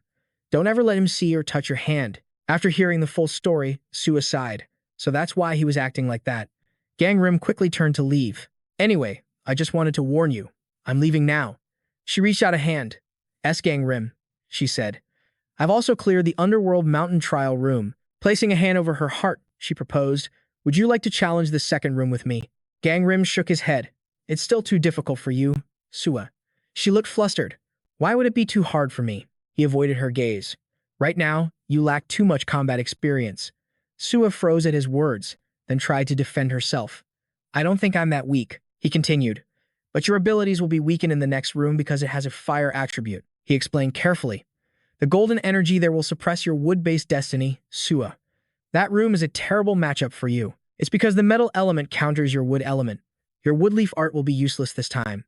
With that said, Gangrim turned away. I'm sure you understand what I'm saying. She rubbed her chin thoughtfully. The second room is definitely a disadvantage for me. He grabbed the doorknob. So you get it now? She replied, yeah, to some extent. Sua gently touched his shoulder. Gangrim. His steps quickened.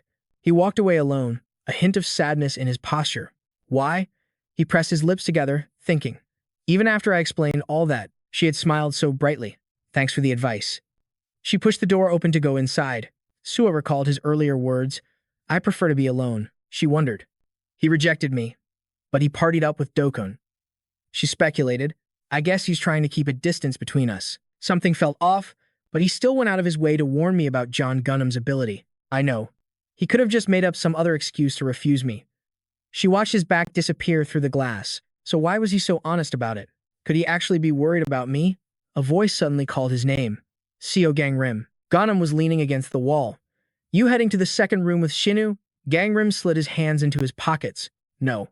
I'm going alone. As he started up the stairs, a thought crossed his mind. I need to deal with this bastard before he stabs me in the back. Suddenly, Gunnam proposed. Wait, you want to party up with me? He tried to sell the idea. It'll be way better for you, since I'm a higher subclass. I'm Dragon class, you know. A murderous aura flared around him. What's your ability? Destiny Discovery has been activated. The guy put on a pathetic little show. Water bomb. I can fire high-powered water bullets. But Gangrim could already see right through him, reading his destiny window like an open book. John Gunnam. Class, rank 1 humanoid. Attribute, water. Gangrim cut him off. Fine, Gangrim had accepted. Let's go. We can leave now. The guy looked genuinely surprised. Really? A huge grin spread across his face. Awesome. I'll gear up and be right down. Gangrim silently watched him go. A cold thought entered his mind. Good. It's better that he came to me first. At the second training area, the room of Hellfire. The gate flared to life. Clear condition, find the ice crystal and return to the main hall. Time limit, none.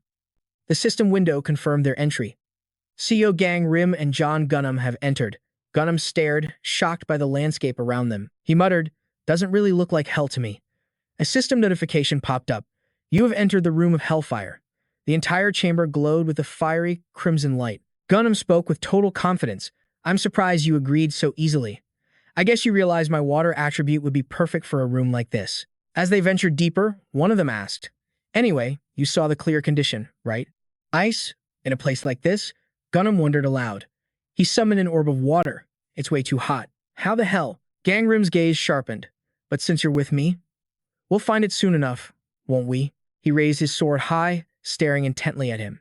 Startled, Gunnam whipped around just as his system window appeared. Activating ability. Unsheath. In a flash, blood sprayed through the air. A fire frog, cleaved clean in two, fell before a horrified Gunnam. He stammered. I didn't expect to run into monsters this soon. Gangrim cut him off. They're coming. Gunnam was confused. Huh? What are? Just then, a whole swarm of fire frogs descended upon them. Their tongues lashed out hungrily as they leaped forward for the kill. Fire frog. Class, rank 3 insectoid. A monster born from the hottest of springs. While their individual attack power is low, they overwhelm their prey in massive swarms. They attack any creature not radiating the same intense heat. Gunnam scoffed in disdain. Just a bunch of frogs? This'll be easy. He unleashed jets of water that pierced through their bodies. One after another, the frogs fell.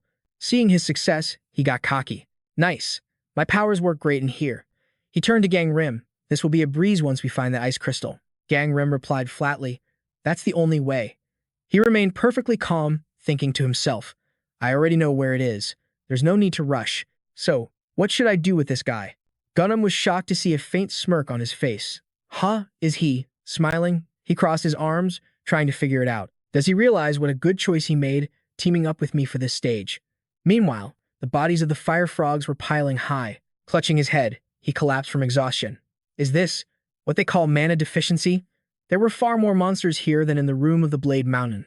Gangrim fought unrelentlessly, but Gunnam was already on the ground. I have no choice. I'll have to use my sword. With that thought, he drew his blade. Just like Seol Gangrim's. Or so he thought. A fire frog immediately lunged at him. It pinned him to the ground as he shrieked in pain. It's hot. Get off me. He struggled desperately. Seol Gangrim, why are you just standing there watching? Gangrim let out a weary sigh before dispatching the frog. Fall back. If you can't keep up, he stated calmly. I can clear this place on my own. Gunnam struggled to sit up. I'll be fine. I just need a short break. Gangrim coldly turned his back. Fine. Gunnam gritted his teeth in pure rage. Arrogant bastard. You think you're so great just because you can handle these things. He slowly got to his feet, thinking, I only partied up with him to see his class and skills in action, but I can't even appraise him with my skill. Because of that damn bandage on his hand, the curiosity was killing him. Even judging by what he's shown so far, it's not enough. He's definitely hiding something. His eyes narrowed. I'll have to watch him more closely. There has to be a moment when he lets his guard down, and that's when I'll make my move. Gangim plopped down on a nearby rock, but the rock suddenly blinked with two glowing eyes. He was thrown backward by the sudden attack. As he stumbled, the monster's true form was revealed. Gangim's heart leaped into his throat. Once again, Gangrim saved his skin. He was in total shock. There are other monsters here besides the frogs. I was so lost in thought, I let my guard down. John Gangim. Startled by the call, he looked up. Why, yes? Gangrim shot him a sideways glance. That makes twice now that I saved you. He delivered a final, killing blow to the monster. These things are tough to kill. Let's move before more of them show up. What? Gangim stammered, still shaken. A bitter laugh. Was he rubbing it in that he saved me? Fine. June Gangim clenched his fist. Don't act so high and mighty. That damn bastard. He scowled in frustration. Once my mana recovers, I can handle these monsters easily. Seol Gangim suddenly turned back. Did you have something to say? He flashed a fake smile. Thanks for your help. The scene changes. John Gangim points toward a glowing orb. Is there something over there? He quickly realized what it was. His eyes lit up with excitement. Is that an ice crystal? As the orb glittered, he broke into a massive grin. It really is. We just need to bring this back to the hall to clear this trial, right? His mind raced. Are we the only ones here? Then I guess that makes us the first to complete this challenge. But then, a thought struck him. No, when I get back to the training center, will everyone think I only cleared this because Seol Gangim was with me? Seol Gangim started to say something, June Gangim, that is, but he was already gone. He bolted, sprinting toward the orb. If there's only one ice crystal, then the first one to grab it will be the first to complete this room's trial. He believed victory was already in his grasp. John Gangim imagined all the rewards. He was lost in his own world of honor, respect, and admiration. Reaching out his hand, he thought, it will all be mine. He was just inches from the orb. I am the first to complete the trial. But the moment his fingers touched it, the sphere went soft. He froze in shock. A sponge, a fire frog egg sac, a tier 3 insect class item, a bag containing countless fire frog eggs. And where there are eggs, there are always fire frogs nearby. Instantly, dozens of them swarmed up from below. They surrounded him, pushing him off balance until he fell. He screamed in terror, Seol Gangim, but the man just looked down at him coldly. This is your karma for trying to stab me in the back. Jane Gangim didn't stop cursing. Save me. Seol Gangim, you piece of trash. Seol Gangim, stop this. The scene shifts to the crystal-filled Hellfire room. Seol Gangim calmly picked up a shard of ice, a level 1 demonic-type crystal ice, a crystal made of pure ice. Possessing it increases one's water element affinity. He sat on the ground. Open shop window. A system panel appeared. The condition to open the shop was to possess a spirit gem. At first, I didn't even know about the shop or spirit gems. He recalled his battle with the giant rune, how he had sliced its body in two. Back then, he had collected several gems.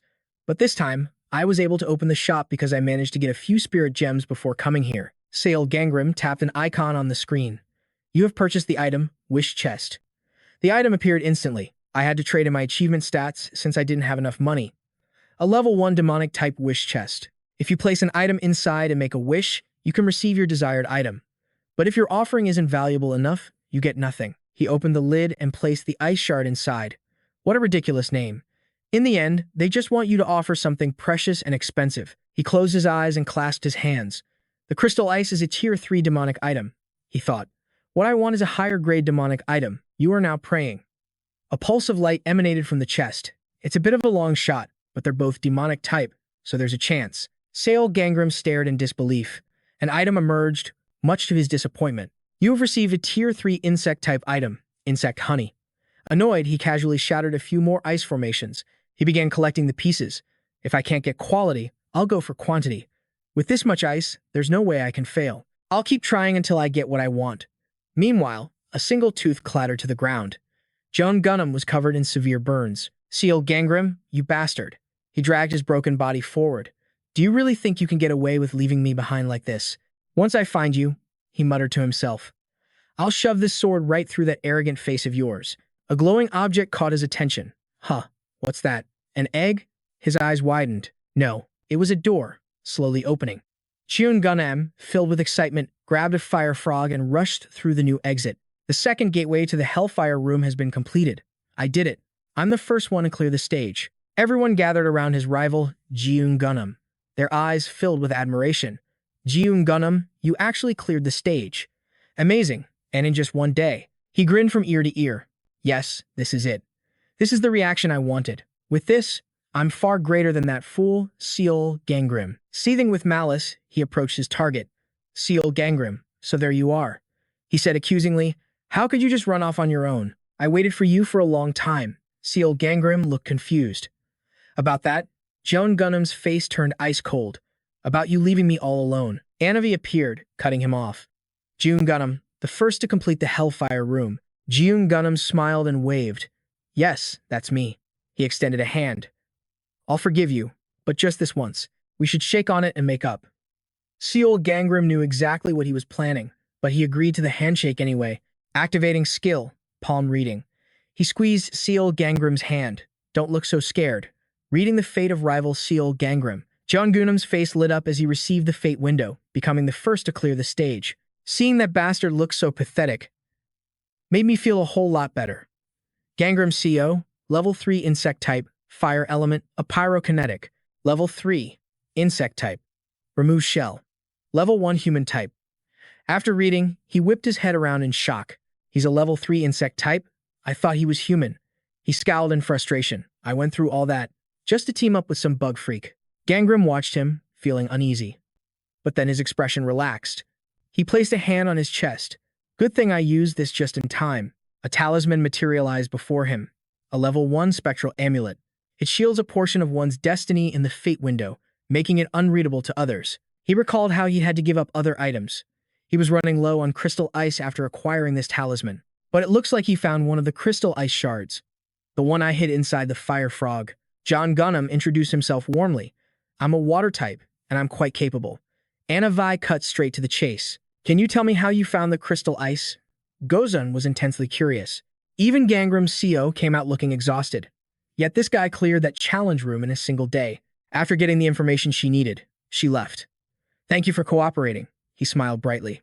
Of course, he said, turning to Gozen. Gozen showered him with praise. You're absolutely incredible. He looked at Seol Gangim as if he were a legendary level 3 hero. Gozen clicked his tongue. I tried that room a few days ago but kept failing, and Gangim's CO seems a lot weaker than I expected. Hearing this, Seol Gangim eagerly chimed in. He's a level 3 insect type. Of course he's weak. Gozen looked surprised. Is that right? Seol Gangim added. He ran off on his own just because of a few monsters. Gozen's eyes lit up. So you're more of a main character than he is. The flattery went straight to Gangim's head. Well, you're not wrong. Gozen pressed on. Right? Why don't we discuss this further? Gangim watched, a satisfied smirk on his face. The destinies of Gozen, Doc, and Seol Gangim were now intertwined. He slipped away quietly. Gozen won't be paying attention to me for a while. The worst possible fusion of fates. A dark energy was already seeping into Seol Gangim's destiny. He had planned this all along. Gozen would now take care of Seol Gangim for him. Everything was proceeding even better than expected. The scene shifts to a shadowy room, where Team CO2 was holding an emergency meeting. Gongdu asked Anavi, is Gangim about to ascend to a spectral type? Anavi shook her head. No, he's still a human type. Gongdu pressed on with his questions. Was anyone with him? She answered quickly. Trainee Gangim CO. Gongdu was taken aback. So, it was him. He rested his chin in his hand, deep in thought. He was with him. But Seol Gangim was the one who cleared the challenge first. How strange. Anavi tilted her head, recalling the details. Yes. But trainee Seol Gangim said a few things seemed off. He said he eliminated the fire frogs and discovered one of them had swallowed a crystal ice shard. Gongdu was suspicious. But aren't monsters supposed to be unable to approach the crystal cave? We erected a magical barrier there for that very reason. I checked it just a moment ago, she replied. The view from the second stage appeared on the monitor. The magical barrier had vanished, and the monsters had devoured all the crystal ice. Hearing this, Gongdu began to tremble with rage. He roared, Sumte do. What kind of sloppy work is this? Sumte tried to defend himself. No, I checked it multiple times. I'm certain there weren't any issues. He stammered out an explanation. Besides, the stage was cleared faster than expected. It just proves we have some high-potential trainees. Gongdu slammed his fist on the table. his expression turning thunderous. Sung Tae-do, do you dare take responsibility for those words? He scowled. Are you prepared to claim your plan was flawless? And with these so-called potential trainees, can they even reach the third floor? Sung Tae was left completely speechless. Unable to say a word, he could only lower his head in shame. Will you take responsibility if they all get wiped out? The gravity in Gongdu's voice was chilling. From the third gate and beyond is the true demon realm. They will all perish if they enter unprepared. He came to a decision. We must train them to be far stronger than they are now. He made his final point. And keep a closer eye on Gangrim's Seo. The scene cuts to Gangrim, standing bewildered before a sealed door. It was covered in talismans, sealed shut. I can't enter. Suddenly, a crimson system window blazed to life. The opening of the third gate will be postponed indefinitely. A new announcement will be made once details are finalized. From Team CO2, the Fate Preservation Organization. The scene flashes back a few days. Gangrim turns his head, overhearing a conversation between two other trainees. Are you sure that method John Gunham told us is legit? At this rate, I'm going to become a frog dissection expert. What if he was lying to us? The blonde trainee shot back, no way. What would he possibly gain from lying? The other trainee was still skeptical. But it's weird. None of the people who cleared the challenge are even close with John Gunham. Hearing that, the first guy realized, You're right. Before, Gozen, Doc, and Gangrim Seo were way slower than him, even when they were on the same team. The other added, and after that, they stopped partying up. The blonde trainee looked up thoughtfully. Guess we should go scout things out first. Gangrim could only give a wry smile as he listened. I guess he's been spreading misinformation everywhere. Gozen has definitely ditched him by now. I could have taken out two birds with one stone if they had just stuck together. A crimson system window blazed to life before his eyes. He scanned the assembly, noticed intently. All personnel gather in the main hall at 1800 hours tonight. Anavasia, it's time. Anavai stood before a massive, sealed door. Greetings, trailblazers, she announced. I've summoned you all here to brief you on the third gate. She stretched out a hand. First, as of this moment, the talisman sealing the door instantly vanished. You are now permitted to enter the third gate. A wave of excitement rippled through the crowd as she continued. From the third gate onward, you will be stepping into the true demon realm. This is no longer a training ground established by the Bureau. She concluded with a firm voice. Therefore, from this point forward, you will all conquer this gate together. Anavai elaborated. In the true demon realm, the environment is infinitely more hostile, and you will face legions of stronger, more fearsome monsters. She then added ominously, the gods themselves will be watching your crusade in the demon realm. She produced a strange device. When you hear the voice of a god, do not respond right away. First, check for the latest updates in your guide window. Immediately, everyone pulled up their interface, noticing the new changes. She explained, we've added countermeasures for various scenarios you might encounter in the demon realm. We strongly advise you to read it thoroughly before entering. Anavai clasped her hands together respectfully. That is all the advice we can offer. Her expression hardened as she pleaded, please. The crowd stared back, a chill running down their spines. Don't die. Someone in the crowd couldn't stop trembling. Did she just tell us not to die? A nervous murmur spread through the group. If there's no party member limit, we need to rally as many people as possible. Yeah, but let's read the guide first. Suddenly, a girl popped up from behind Gangrim. Hey there. Startled, he turned around. Oh, hi. The twin sisters immediately crowded around him. Wait, you can tell us apart? Oh, that's no fun at all. Everyone else always gets us mixed up. He looked at the two of them fondly, wondering how he could possibly know. Ah, that's right. In my past life, you two and Shinsua were the only ones who talked to me after Chunam spread those vicious rumors. He smiled. Besides, even though you're twins, your destinies are completely different. Yunbom suggested, people could tell us apart easily if you just cut your hair. But Yoonjiun flatly refused. It's my hair. I'll do what I want. He decided to use his ability. Activating authority. Scanning destiny, Yunbom. Rank, Dragon Class. Tier 1. Attribute, Gold. Authority, Perfect Marksmanship.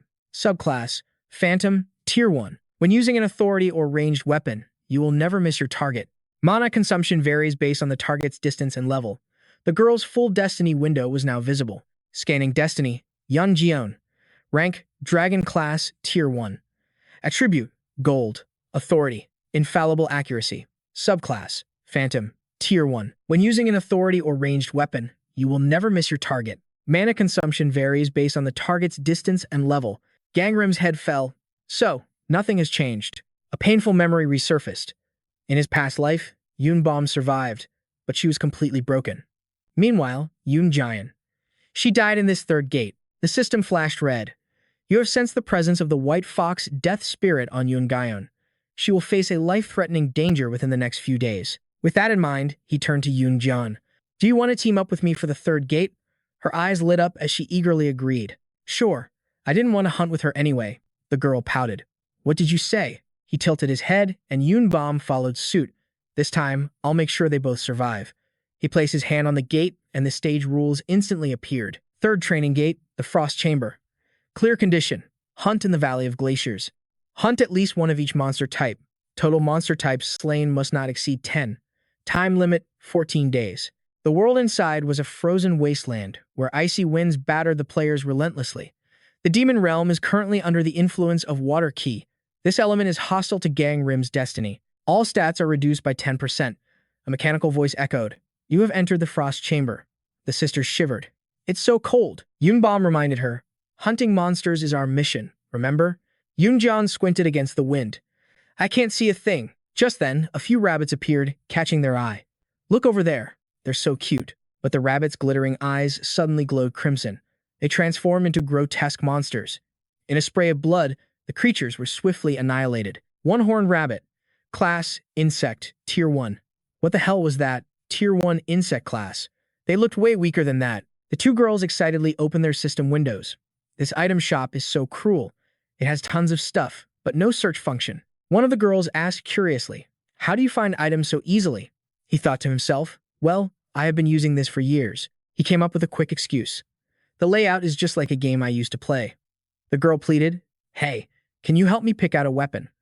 I'm thinking of getting a bow and some arrows. Soon, they were both fully armed with new weapons. Gangrim continued to mow down the one-horned rabbits while the two sisters argued non-stop. I got one more than you. He glanced at the girl. Yoonbom is a sharpshooter. Then, he turned to look at her sister. As for Yoon Jeon, she was a former archer for the national team. He noted their hunting efficiency was soaring now that she was using a weapon she'd mastered. His mind drifted back to the past. In his previous life, Yoonbom had become the most legendary marksman of all. Gangrim was lost in thought. If Yoon Jeon had survived, she would have reached the same heights. Not only that, but together, their power would have been unstoppable. The old sense of loss washed over him. In the last timeline, Yoon Jeon's death turned Yoonbom into a completely different person. A darkness fell over Yoonbom. Her smile vanished forever. After that, driven by vengeance for her sister, she focused on nothing but hunting monsters. After every battle, she was as cold as ice. Yoonbom's power grew at an explosive rate, and she was soon scouted by the Sura Guild, one of the 5 strongest guilds in the world. Her world was always grim, and she was never truly happy. Gangrim looked up. Both of them had a great destiny, a fate to become stronger. He vowed to himself that he would ensure Yoonjeon's survival to save Yoonbom's soul. He would help them join the Tiger Wing Guild. He ran the calculations. If he succeeded, the members of the Tiger Wing Guild who had died by Yoonbom's hand would now live. With that thought, he turned back to them. All right, I will definitely watch over Yoon Gaeon. But in an instant, his expression darkened with fear. Gangrim frantically ran outside, only to find Yoonbom fighting all alone. Where did Yoon Gaeon go? Gangrim and Yoonbom searched everywhere. Yoon Gaeon, where are you? Yoon Gaeon, he yelled, his voice laced with terror. Yoon Jeon, the girl anxiously glanced around. She only went to the bathroom. How could she have gone so far? He cut in. I heard a scream from that direction. She was surprised. Huh. But I didn't hear anything. He was already sprinting that way. I'm sure of it. A small voice called out, Sister. Gangrim. I'm down here. They were stunned. Yoon Jeon. From the bottom of a sinkhole, Yoon Jeon called out. The ground suddenly just gave way. Her sister peered down into the pit. We'll get you up right away. Without hesitating, Gangrim leaped straight down. Yoon Jeon, are you okay? The girl replied, I'm fine, but this person is. He turned to see who was beside her and immediately recognized Troll Gunham. Gunham angrily ground his teeth. Damn it all. Of all people, her teammate had to be Se Gangrim. He sighed. Need some help? The man roared back in fury. No. I don't need help from a bastard like you. Hearing that, Gangrim pulled the girl away. All right, let's go then. The girl looked up at him. Huh? Are we really just going to leave? Gangrim and Yoonbom then pulled her from the pit, she explained. His legs are paralyzed because a terrifying monster attacked him. He wondered. Paralysis poison? He glanced back coldly. It was probably just some striped rabbits. The toxin will disappear on its own. Gunham shivered from the bottom of the pit as he heard their entire conversation. Rabbits, those are the weakest monsters here. You didn't have to say it like that, Yoon-jion. That damn Seol Gangim. He slammed his fist on the ground. He'll get a taste of this feeling, too. His voice was dripping with malice. That's right. The wicked must pay for what they've done. A voice echoed from the shadows.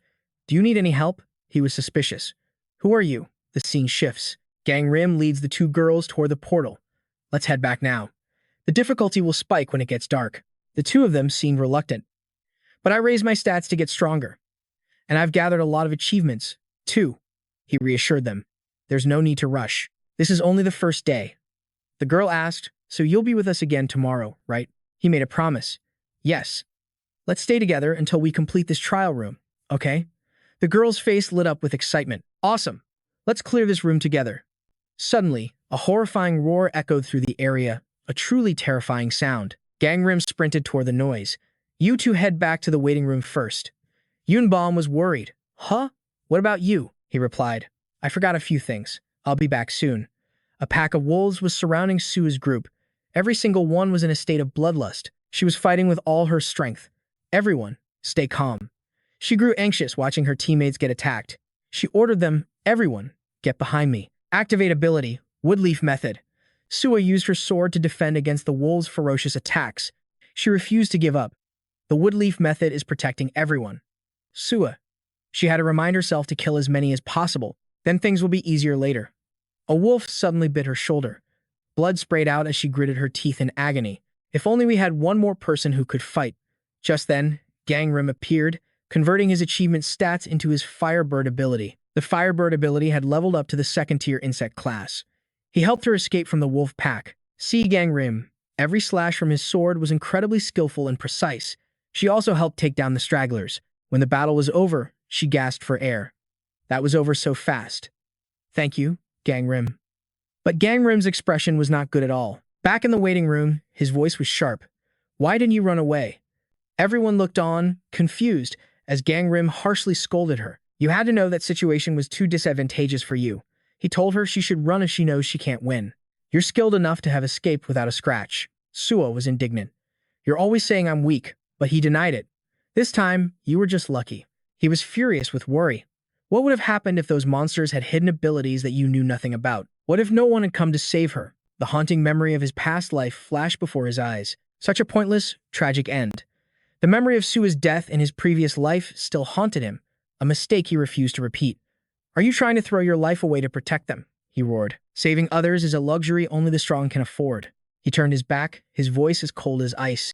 Don't you ever forget that. He added a final warning. Drop your guard for a second, and you'll be leaving here as a corpse. The other two girls rushed to Sua's side to comfort her. Sua, are you all right? Why was Gangim so harsh?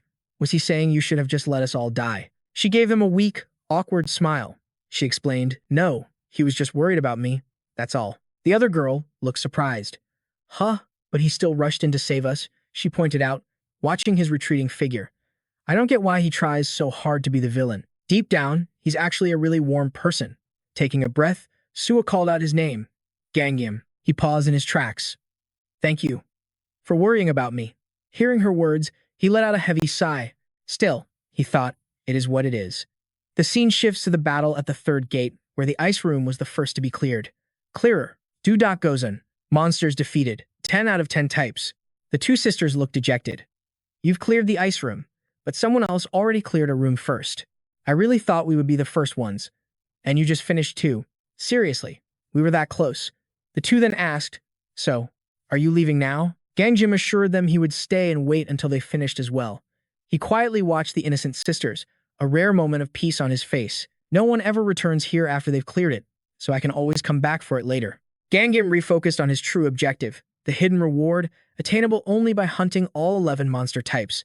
Meanwhile, Yoon-bium pouted. Yoon-jion, stop kill-stealing from me, then get the first hit in. But a sense of unease settled over him. This raid is progressing slightly faster than it did in my past life. Activating ability, scrutinize destiny. A system window appeared. The energy of a white tiger's death spirit is nearby. The aura of death approaches. He scanned the area. Wait, is someone other than Yoon-jion supposed to die here? The system continued its report. The worst possible combination of destinies has been detected.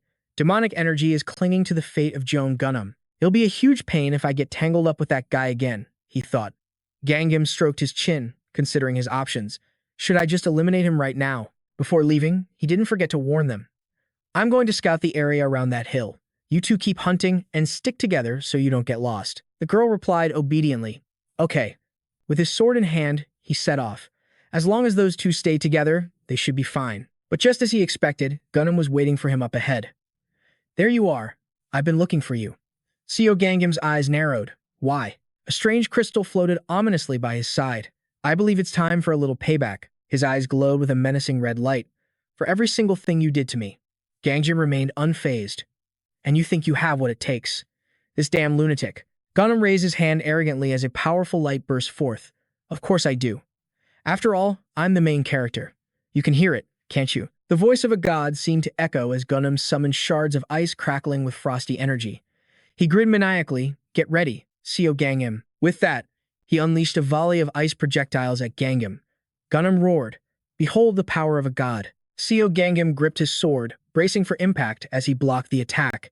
He gritted his teeth, thinking, I knew it. He recalled what Anavikasia had told him. The gods will be watching your journey into the demon realm. His expression hardened as a single bead of sweat traced its way down his cheek. You're completely obsessed, he told himself. Just then, a system notification popped up. Activating skill. Scrutinize destiny. An info window materialized above the white-haired Jeon Gundam. Subclass. Human level 1, God's chosen guest. He declared with absolute arrogance, I told you, I'm the main character. It's only natural that I'd receive a god's blessing. A vision of Jeon Gundam kneeling before a divine being flashed in Gangim's mind.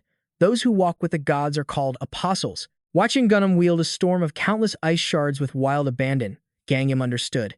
And their power is amplified through divine blessings. Gangim's gaze grew cold, but he found a sliver of hope. At least it's a low-ranking god. Something like a John W. Perhaps. Gangim slid his hand across the flat of his blade. As his fingers passed over the steel, it erupted into searing hot flames. He continued his analysis. His mana pool has grown slightly, and he's gained a new skill. A shard of ice, pulsing with a chilling aura, shot toward him. A new information window appeared. Celestial Blight, subclass, human level 1 borrows divine power to infect opponents with the Celestial Blight. When this skill is active, any successful hit will infect the target area with the disease. Gangim eyed the shard of Celestial Blight warily. He let out a quiet sigh, thinking to himself, so if that thing even grazes me, I'll be infected? What an annoying ability. Gangim made a decision. I'll just have to drain his mana first. In a flash, he swung his flaming sword, cleaving through a nearby tree. Then, he turned and bolted deeper into the forest. The path he forged was now a corridor of blazing trees.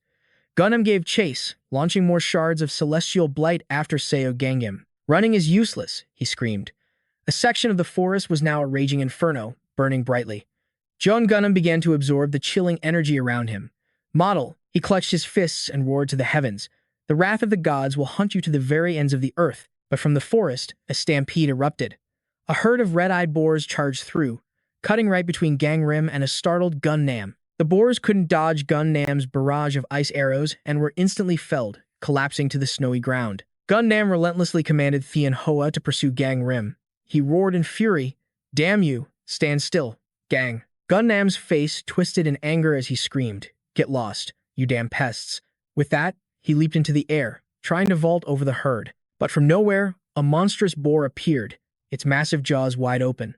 Caught completely off guard, Gundam slammed violently into its tusk. The color drained from his face as he coughed up a huge spray of blood. The impact sent him crashing mercilessly to the ground. The giant boar paid him no mind and continued its charge. That's when a sinister voice echoed through the air. I heard a human blessed by the gods was here, so I came to see. But what a disappointment. He's so weak. I suppose this is all you can expect from a low-level god's champion. At those words, Gundam's crimson eyes began to glow with fury. Gasping for breath, he struggled to look up. But there was no one in sight. He thought to himself, It's not just Gyu. Are other gods watching me too? The voice continued, filled with amusement. Watching such a pathetically weak human, it has a certain charm, doesn't it? Gundam gritted his teeth, his nails digging into the frozen ground. He spat out, You find this amusing. Another voice replied, Precisely. Suddenly, a blade plunged deep into Gundam's shoulder, and he roared in agony. It was Gangrim, pinning him down, his hand tight on the hilt. The mysterious voice sounded surprised. Well now. It seems he's lost. Defeated, Gundam buried his face in the snow, screaming desperately, Master Gu, please, save me. Gangrim ripped the blade free. Hey, Gundam, he said softly. His eyes were like ice as he stared down at him. Have you had your revenge now? He pressed the tip of his sword against Gundam's ear, his other hand pinning him down. He continued, you had me on the run for a while, you did all this. So you must be prepared for the consequences, right? Suddenly, from the opposite direction, a small figure came running. Brother Gangrim. Gangrim plunged his sword into the earth. In a chilling voice, he said, you're lucky, Gundam. He rose, sheathing his blade with a final warning. Next time, I will kill you without hesitation. Prepare yourself. Gangrim rushed toward the small figure, his voice softening instantly. I told you not to wander off, but Yunbom didn't seem to hear him. She ran breathlessly toward him, crying out, Brother, something's happened. Yunbom shouted, a herd of snowboars. They broke loose. They trampled Yoon Jeon. Hearing those words, Gangrim froze in place. What did you say? Yunbom screamed, he's gone. Suddenly, a mysterious voice echoed in his mind. Your destiny, unfortunately, is shrouded in dark energy. A flash of memories hit Gangrim. A chaotic scene. So many people have been hurt, just by being on his team. Even his own parents are dead. Everywhere he goes, death follows. Seeing the dark expression on his face, Yunbom cried out in alarm. Brother Gangrim, are you all right? Fear gripped Gangrim. This is all my fault, he thought. A malicious voice sneered in his mind. I knew it. You, saving someone? In your dreams. Shaking himself free from the voice's grasp, Gangrim strode past Yunbom. He declared, I'm going to find him. She looked up in surprise. Huh? Yunbom quickly ran after him, calling out. Wait for me. But Gangrim stopped her. Yunbom, you need to go back. She looked startled. What? Then she immediately grabbed his arm, shouting, I'm going with you. Gangrim's voice rose sharply. And what if something happens to you? At his harsh tone, Yunbom's eyes filled with tears. You already told me not to wander off by myself, she said. Her voice choked with emotion. Her small hand trembled as it clutched his cloak. She continued, how can I possibly go back by myself? Not when Yoon Jian could be in terrible danger. Gangrim suddenly offered a compromise. I'll send you back if it gets dark or if things get dangerous. When she remained silent, he pushed, aren't you going to answer me? But seeing the determination in her eyes, Gangrim finally gave in. All right, fine. The two of them trudged through the howling blizzard. Gangrim thought to himself that he didn't know how Yu Gaion died in his past life. But if he's in danger now, it has to be here. Please, just don't die. Beside him, Yunbom looked around nervously. She asked quietly, There aren't any monsters here, are there? Gangrim didn't answer. He knew low-level monsters wouldn't dare set foot in the territory of an apex predator. Suddenly, a strange noise cut through the wind. What was that? Yunbom whispered. Gangrim instantly grabbed her wrist. This way. Just as they ducked behind a massive boulder, a huge, hairy silhouette emerged. The creature turned its head toward their hiding spot. It was a third-class demonic yeti, a humanoid monster covered in thick fur. One that only appears before humans on snowy days. With an insatiable hunger for battle, this opponent was on another level. Gangrim stared in utter shock. He was horrified to realize the figure in the yeti's grasp was Yoon Jeon. Suddenly, Yunbom darted out from the side, causing Gangrim to reach for her in a panic. The girl gripped a pistol tightly, aiming it straight at the towering yeti. Their sudden move instantly drew the monster's attention. Gangrim yanked Yunbom back behind the rock just in time. The yeti turned, but seeing nothing, it looked confused. Just then, a faint violet aura surrounded Gangrim's body. He thought to himself, wait a second. The system suddenly announced the activation of a new skill, Fate Steel. A sigil appeared with Gangrim at its center, scanning the area. After a moment, a notification chimed, no dead entities in the vicinity. Gangrim let out a tense sigh, sweat beading on his brow. He whispered, if we fight it now, we'll only put her in more danger. Gangrim watched the colossal yetis retreating back and continued to strategize. I think it's heading back to its lair, he observed. Looks like it's carrying a snow pig, too. The two of them crept towards a high cliff. Gangrim continued, we have to wait for it to put Jeon down. Yunbom cautiously asked, do we attack once she's safe? Gangrim immediately shut that down. No, it's best to avoid a direct fight. He tossed a flare gun and 3 cartridges to Yunbom. He instructed, when it sets Jeon down, fire this to lure it away. Then run straight for the exit. Keep moving and keep firing. Yunbom's eyes widened as she looked at the object. A flare gun. Gangrim asked again, his tone serious. Don't fight, just draw its attention and run. Can you do that? Yunbom replied with fierce determination. I can. I'll go rescue Gion while you're making your escape, Gangrim explained. With that, he leaped down from the icy ledge. Gangrim thought to himself, with Yunbom's agility, she should be able to escape the Yeti easily. Besides, we have the terrain advantage. Through her binoculars, Yunbom saw the Yeti put Yoon Jion down. With her other hand, she raised the flare gun high and a brilliant light instantly illuminated the sky. The sudden change, along with the loud pop, grabbed the giant Yeti's attention. It gritted its teeth and clenched its fists. Just as Gangrim predicted, the Yeti ignored Yoon Jion completely and charged toward the source of the flare. At the same time, Yunbom took off running. Gangrim seized the opportunity, rushing to Yoon Jion's side. Yoon Jion, he called out. Wake up, Yoon Jion. Gangrim urged, shaking her gently. He held her close, realizing with dread, she's completely unconscious. He thought, I can't give her a potion in this state. He lifted the small girl onto his shoulder. I'll carry her back to the main hall. But suddenly, Gangrim looked up in shock as another giant Yeti appeared, blocking his path. Gangrim cursed under his breath. Damn it. I never expected there to be another one here. Its eyes glowed a menacing red, staring daggers at him. It reached out a massive hand, and Gangrim quickly summoned flames to his own, pitying his own terrible luck. My luck is the absolute worst. Meanwhile, Yunbom kept running, firing another flare into the air. The Yeti's foot slammed into the snow, but then it abruptly turned, no longer chasing her. The sudden change left the girl baffled. What? Why did it? Remembering Gangrim and Yoon Gyeong were still in the cave, Yunbom fired flare after flare, screaming to get its attention. Hey, where do you think you're going? You're supposed to be chasing me. Get back here, she yelled in a panic. Back in the lair, the second Yeti's eyes burned red as it stared down Gangrim. It tossed aside its prey and lunged. I knew my fate had no room for luck, he thought, summoning a fireball. As Gangrim moved, flames engulfed his feet. Just as the Yeti lifted its giant foot to stomp him, Gangrim slid right underneath it. In a flash, he was behind the beast. But then a sound caught his attention, and his eyes shot open in disbelief. Gangrim turned his head and saw the first Yeti, the one lured out of the cave, now charging back towards him. Trapped, with Yoon Jion on his shoulder, Gangrim faced two giant Yetis aggressively closing in. He gritted his teeth and glared at them. Gangrim agilely dodged the Yeti's powerful attacks. He carefully set Yoon Jion down next to the Yeti's pile of firewood. He touched the wood pile with his flaming hand. All right, he thought, I was planning on doing some hunting anyway. He gently laid Yoon Jion on the snow. Gangrim drew his sword and spoke softly to the girl. Just hang on a little longer, Yoon Jion. Gangrim's gaze sharpened as he faced the charging Yetis. I'll finish you both off quickly. The two beasts roared, mouths full of razor-sharp teeth as they stampeded forward. Their footsteps shook the ground. Gangrim raised his sword, ready for battle. But then, something to his side caught his eye. A wicked grin spread across Gangrim's face. I see. So that's possible. With that, he charged at the two Yetis, his blade a roaring inferno. A system notification appeared.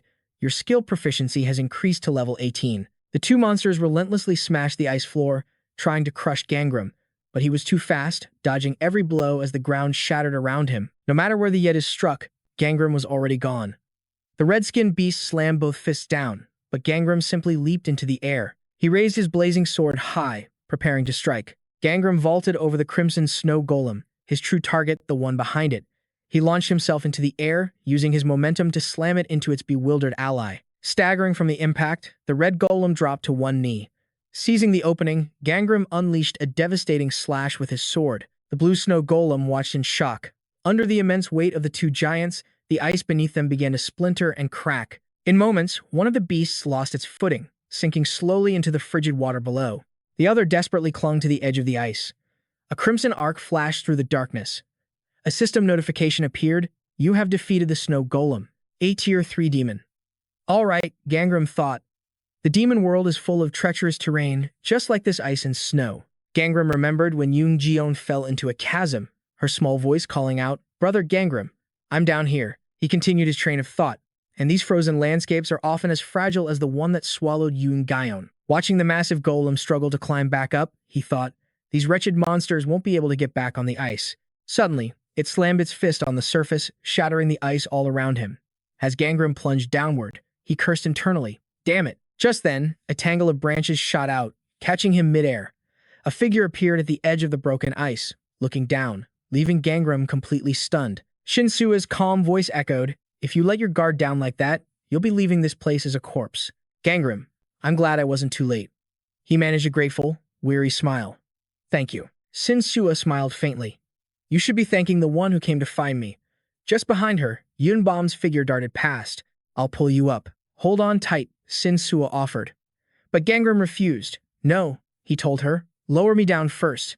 There's something I need to check. Moments later, when Gangrim climbed back up, he found Yunbom frantically calling out, Jion, Yun-Jion, open your eyes. Yun-Jion lay motionless. Seeing this, Gangrim rushed to her side, his heart sinking. Am I too late? He couldn't accept it, gritting his teeth in despair. Is it impossible? Can we truly never fight against the destiny we're born with? Beside him, Shinsua looked on with equal dread. But then, a faint groan. Yun-Jion clutched her shivering arms, her voice trembling. It's so cold. Unni, can you turn on the heater? Seeing the little girl awake, both Shinsua and Yunbom were overcome with joy. Yun-Jion looked around, still dazed. Where are we? Shinsua cried out in sheer relief. She's alive. Yun-Jion is still alive. The little girl was confused. Of course I'm alive. Was I supposed to die or something? Hearing this, Gangrim froze. A system window appeared. The aura of the white tiger spirit has vanished from Yun-Jion. The two sisters began to bicker. You idiot. You're hurt. Another message flashed on the screen. A destiny has been altered. Gangrim rushed forward, his eyes widening at the words. Destiny alteration has been activated. Seol Gang's destiny subclass has been upgraded from Tier 3 insect to Tier 2 insect. Gangrim's status window materialized. Name, Seol Gang subclass, Tier 2. Insect attribute, Fire. Destiny discovery, Tier 3 Dragon Destiny Plunder. Tier 1 Dragon Fire Control. Tier 2 Insect. Unseal Shell. Tier 3 Demon. Reading the information on the screen, he thought in utter disbelief, this is impossible. I thought there was no way to change a destiny subclass. Overjoyed, Yunbom threw her arms around him, shouting with glee. Yun-Jion is alive, all thanks to you. Her ears turned bright red as her voice softened to a whisper. Thank you. Gangrim waved the status window away, looking gently at Bomb as she wiped her tears. I'll deal with all the complicated stuff later, he thought. Nearby, Shinsua was checking on Yun-Jion. How are you feeling now? The girl replied. The pain is better, but that pill was huge. A warm smile spread across Gangrim's face as he patted Yunbom's head. What mattered right now was her relief. He was just so glad Yun-Jion was alive. But far from this heartwarming scene, Gunnam was running for his life through a blizzard, as that ominous voice echoed in his mind again. Are you all right? What should I do? Wait, I'll try something. Enraged, Gunnam flipped his middle finger at the empty air. He screamed, You liar! What kind of god are you? I should have never trusted some perverted deity. Suddenly, the voice warned him, Hey, you've gone too far. Gunnam yelped in panic. Huh. Young Master Chan go. Young Master Chan go. Gunnam whipped his head around and screamed in shock when he saw Gozen. Doc Gozen. Trapped in an icy crevice, Gunnam pleaded for help.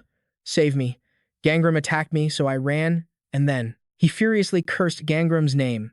I'm sure that bastard Gangrim is the real villain here. So let's stop this ridiculous charade. This whole awakened being hiding his power thing is nonsense. Let's team up and crush that bastard. You said we had a common goal, right? Doc Gozen's voice was flat, unimpressed. If you were the protagonist, you should have handled this easily. And yet, you lost to Seol Gang. Gunnam continued to shout, Whatever. He's just a coward. Gozen let out a helpless sigh. He cut him off, saying, I thought maybe you couldn't reveal your true power because I was with you. But now, I guess you're not the protagonist after all. Lying on his back in the snow, Gunnam's eyes went wide with shock. I'm the main character, I told you, he roared. So hurry up and save me. But Gozen cut him off with a question. If you're the main character, shouldn't you be able to escape on your own?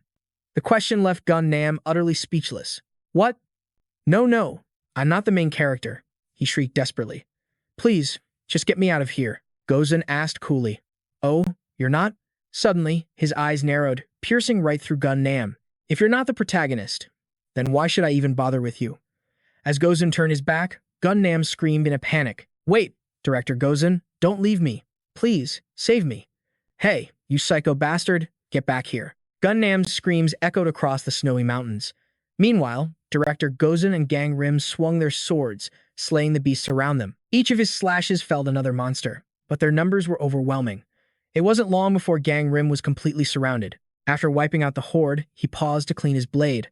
A voice suddenly called out, Gangrim, we're finished over here. Yun-Jion announced proudly, I took care of everything. Hearing this, Yunbom laughed. ready to spill the beans. You were just providing backup from the rear. Yoon Jeon shot back. What are you talking about? You only landed the first hit. Suddenly, Gangrim's eyes widened in sheer terror. He roared a warning. Get down. In the next instant, a figure swung a sword right at them. Yoon Bom yelled furiously. What the hell? Who are you? The woman ignored Yoon Bom, her cold gaze fixed on Gangrim. Biang's eyes, sharp as daggers, landed on the young girl as her voice dripped with killing intent. Hand over Gangrim, and I'll grant you a painless death. Enraged, Yoon Bom immediately raised her gun. Behind her, Yoon Gyeon had already drawn her bow. Yoon Bom demanded, What the hell are you even saying? Seeing the twin sisters ready for battle, Gangrim cried out in alarm. No, stop. Biang raised her sword high in the air. Yoon Bom, Yoon Jeon, Gangrim yelled. He dashed toward them, but a horde of monsters stood. Stop this, Gangrim commanded. But he froze. As a set of razor-sharp claws lunged straight for him. A hand suddenly grabbed his face, violently yanking him backward. Thousands of other hands erupted from the ground, seizing his legs. Before his very eyes, a brutal sword strike cut down both Yoon Bom and Yoon Jeon. They collapsed onto the ground in agony. Their wide, accusing eyes stared straight at Gangrim. Why? Why did you ever have to appear in our lives? We could have lived peacefully if it weren't for you. Powerless and restrained, Gangrim could only watch the horrific scene unfold. Their questions echoed in his mind. Why didn't you save us? We never should have let you join the Flying Tiger Gang. Suddenly, a sinister voice whispered, Don't forget, Gangrim. Yoon Bom clung to his shoulder, her voice cold as ice. You were the one who killed us. The sound of rushing water filled the air. Gangrim gripped the sink, forcing himself to remember. It was all just a dream. He splashed water on his face, trying to regain his senses. He lowered his head and muttered, That future. It won't happen. I won't let it happen again. Gangrim's expression grew dark. Was this a premonition? A sign that that terrible day was approaching? He recalled the joyful faces of Yoon Bom and Yoon Gyeon as a system notification chimed. Yoon Bom believes you are a savior. The destinies of Gangrim and Yoon Bom have started to intertwine. Yoon Jeon believes you are a savior. The destinies of Gangrim and Yoon Jeon have started to intertwine. As the water ran, Gangrim grimly told himself, I need to keep my distance from them. Yoon Bom appeared in the doorway. Hey, she asked with a worried look, do you hate us or something? Gangrim finally spoke. I just have some things I need to do. Hearing his excuse, Yoon Bom immediately argued back. But Sua's coming, too. Gangrim frowned. He thought to himself, they've gotten closer to Shinsua now. I don't need to worry about them anymore. He said out loud, That's good. She's an amazing person. Yoon Bom pressed on. Well, you have to come, too. Gangrim finally gave in. Fine. Next time.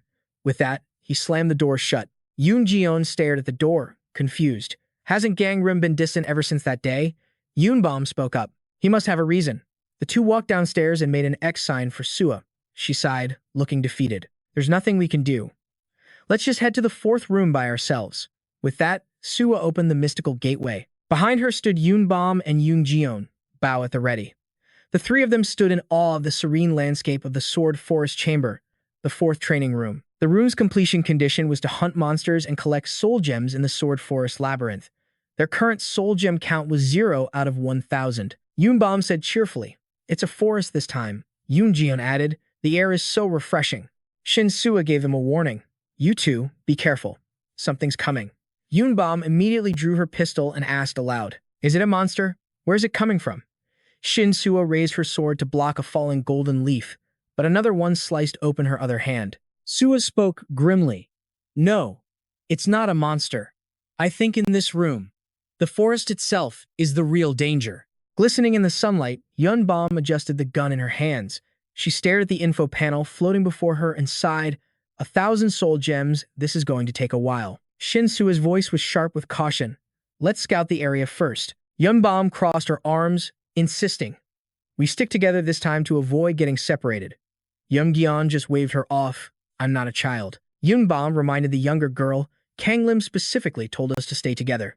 A hint of regret entered Yoon Jeon's voice. It would be amazing if you were here with us. Yoon Bom couldn't help but agree. Yeah. As Shinsua listened to their conversation, she thought to herself, I guess he's really good with the kids. She then recalled Kang Lim's harsh words to her. You're still not strong enough. Do you really plan on risking your life to protect someone else? Saving people is a luxury only the strong can afford. Shinsua's expression darkened. Rubbing her chin, she mused. His words are merciless, but I'm sure that deep down, He's a good person. Suddenly, Yunbom's voice cut through the air. There's something over there. Shinsua's head snapped in that direction. She saw Yoon Jeon wandering deep into the woods and yelled, "Jeon, stop." The curious girl glanced down at her feet, where a fresh splash of blood stained the ground. Meanwhile, Kang Lim rested his chin on his hand, staring at the egg in front of him. Good grief. The moment the egg opened a maw lined with razor-sharp fangs, Kang Lim's eyes widened. It's even more grotesque than I heard. The egg's information panel appeared. Unidentified egg. Its class will be determined after hatching. Will hatch if nurtured for a certain period. Its appearance changes based on what it is fed. The final result is completely unknown. This egg was a total mystery, capable of hatching into one of 6 different creatures. An unidentified egg I received as a reward for killing the snowman. The 11th type of monster. What emerges from it depends entirely on what I feed it. Kang Lim began wrapping the egg in cloth, his mind already racing. I know exactly what I want to hatch from this, so I can't just feed it anything. It's not like I'm afraid of getting bitten. Besides, this wasn't the only reward I received. He recalled the 2 snowmen falling into the deep abyss, followed by the system notification. You have defeated the Tier 3 Demon-class snowman. A faint purple light began to radiate from Kang Lim's body. He thrust his sword forward, activating his power. Destiny Plunder. I will seize your abilities, your combat instincts, and I will plunder your water attribute. An information panel appeared. Seol Gangim. Class. Insect, Tier 2. Attribute. Fire. Kang Lim commanded, change attribute to water. The system instantly obeyed. Seol Gangim's attribute has been changed to water. Kang Lim felt a palpable shift inside his body, his eyes widening in astonishment. Water overcomes, fire has been unlocked. He glanced at his status window. The stat reduction had vanished, returning to normal. Seol Gangim. Class, Insect, Tier 2. Attribute, Water. Sitting on his bed and cradling the egg, Kang Lim reflected on his situation. I couldn't even afford a proper weapon in the ice room because I had to constantly buy food to maintain my water attribute. The good news is, I can plunder attributes now. I'll just buy my next weapon in the following demon world. The fire attribute will be more useful in that place. I'll have to change it again. Moments later, he stepped through a portal and appeared at the 4th gate. A system message announced, entry scan complete. Seol Gangim, you have entered Sword Forest Peak. Suddenly, a gloomy voice echoed around him. The ice room was so dull. Perhaps this place will be better? The voice seemed completely unaware of Kang Lim as it rambled on. Probably not. These guys are still just rookies. Well, watching newbies grow has its own charm, I suppose. Kang Lim's face soured. Constant chatter the moment I arrive. What kind of class do they have to talk like that? He tapped his control panel and issued a command. Mute communications. The mysterious voice sounded surprised. I think he detected us. Kang Lim thought to himself, what should I even call these things? Little devils, or maybe ghosts. Another voice spoke up. He's not even surprised. But a system message flashed. You do not possess enough mental strength. Seeing Kang Lim's series of actions, the mysterious entities grew interested. He's got guts. Kang Lim, do you wish to possess me? Kang Lim's brow furrowed in annoyance. Right on cue, a system notification appeared. The Guardian of Sword Forest Peak has offered you ownership. Reading the message, Kang Lim understood instantly. That must be the local god of this demon world. He quickly opened the shop window. Information about the Sword Forest room appeared. Local gods are deities who manage a specific region. With the ownership of a local god, one can become more powerful than anyone else within that god's specific demon world. But because a local god is bound to its territory, its power becomes useless once I leave. Kang Lim weighed his options. This room is also called the Sword Forest Labyrinth. If I accepted, I wouldn't have to worry about getting lost. He spoke his decision aloud. Purchase item. In an instant, a scroll materialized in his hand. A notification chimed, you have purchased the item, Demon World Map. Kang Lim immediately unfurled the scroll. He said to himself, this is all I need to find my own way. A new line of text appeared from the system. By using the Demon World Map, you have discovered 1% of the area. The map lit up, revealing a small spatial gate. Gangrim considered the map before him. Right now, it was just a rough sketch. But the system notifications were clear. Each blinking dot was a gateway to the demon realm. He knew that the more he explored this place, the more of this treacherous world would be revealed. The system announced that there were multiple gateways to the demon realm. Gangrim wondered grimly, am I approaching the 4th sector? He recalled the teleportation gate at the Training Protection Agency, thinking about how it was divided into so many different zones. But in the later stages, after the bodies started piling up, trainees from all sectors would be thrown into the same deadly raid. The system interface flashed before his eyes. The marked entrance had just been updated to the Sector 2 gateway. The voice of the Forest Guardian sword echoed in his mind. Gangrim, what is it that you seek?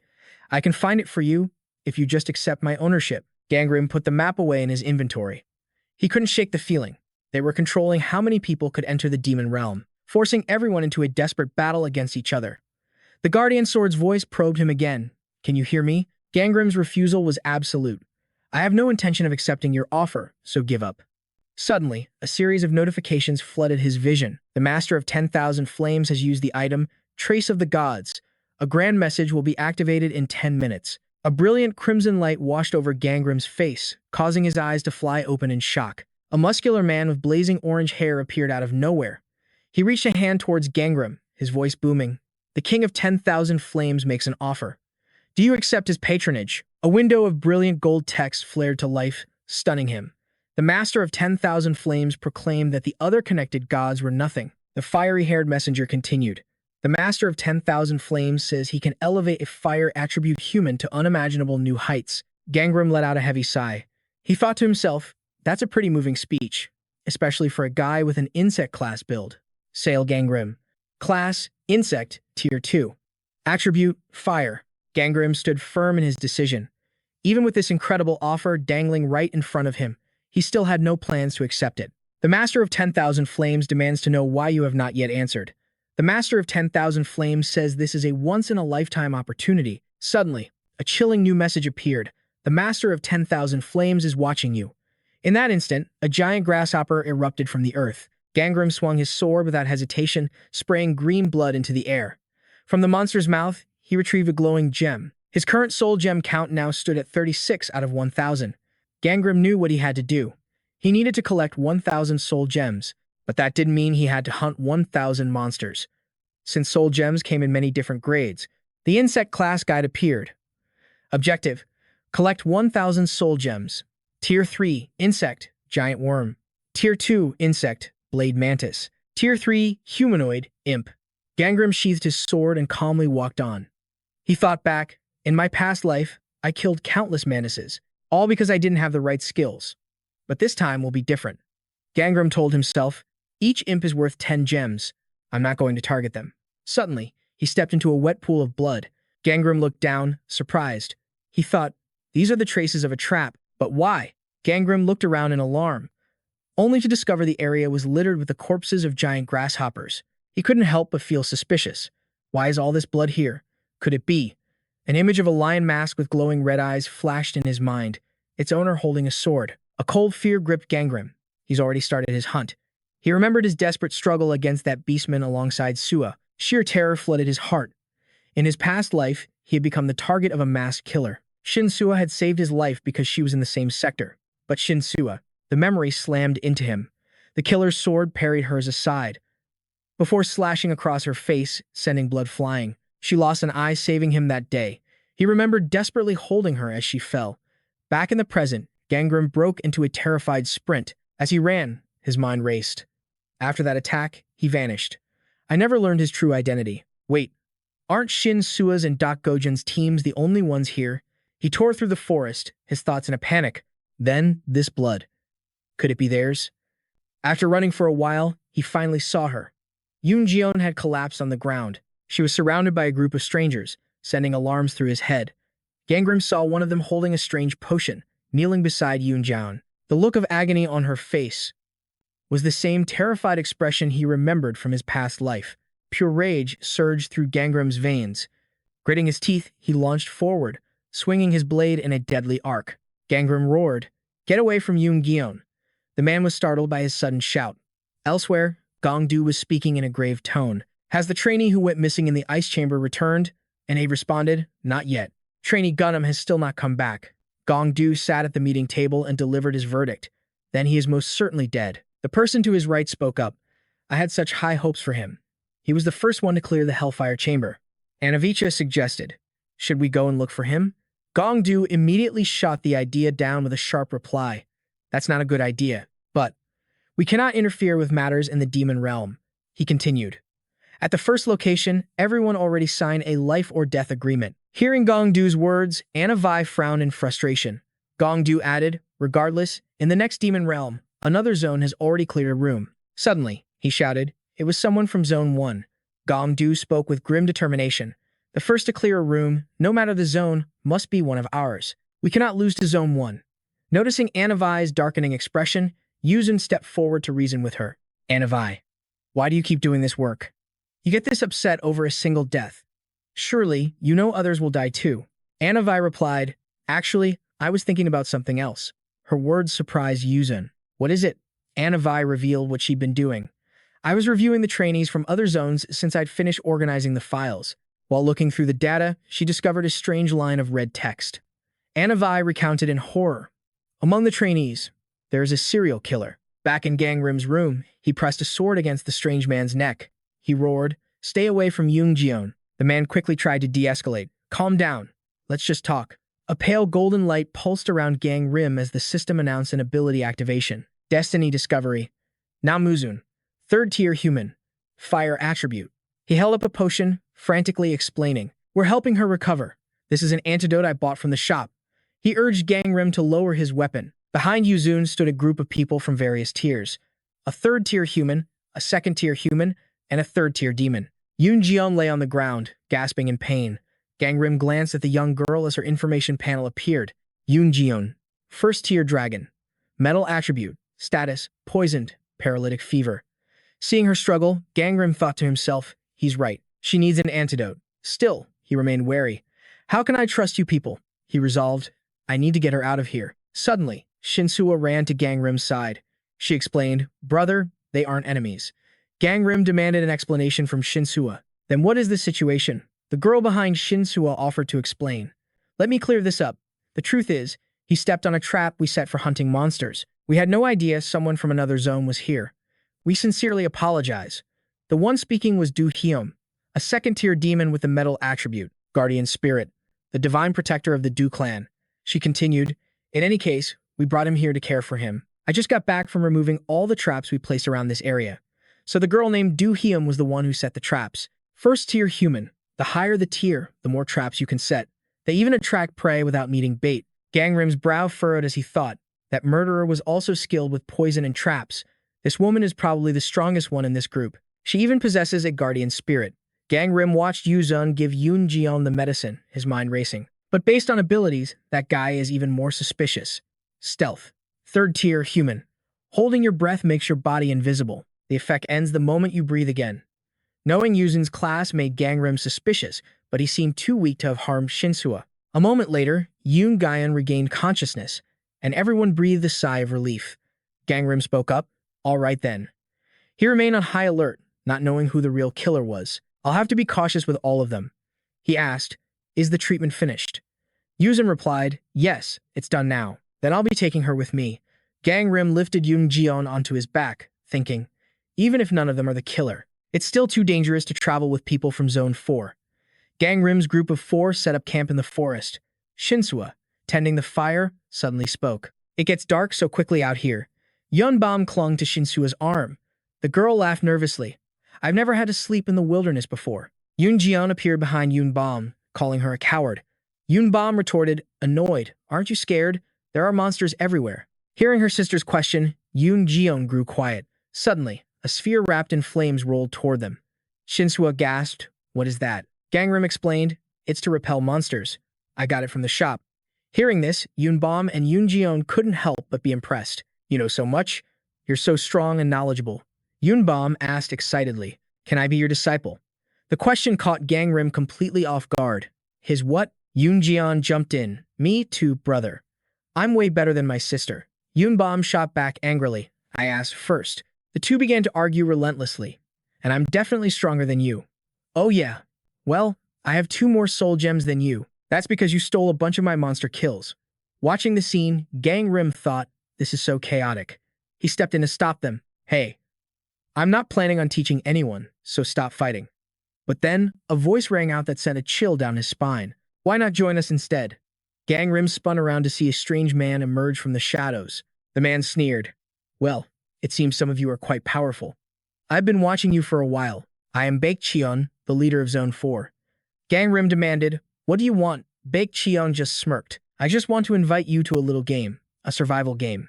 The last one standing will receive a very special prize. At his words, the tension in the air became unbearable.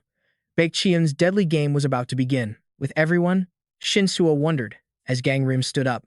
Yunbom probed, "Where are you going, big brother?" Without looking back, Gangrim's voice cut through the noise.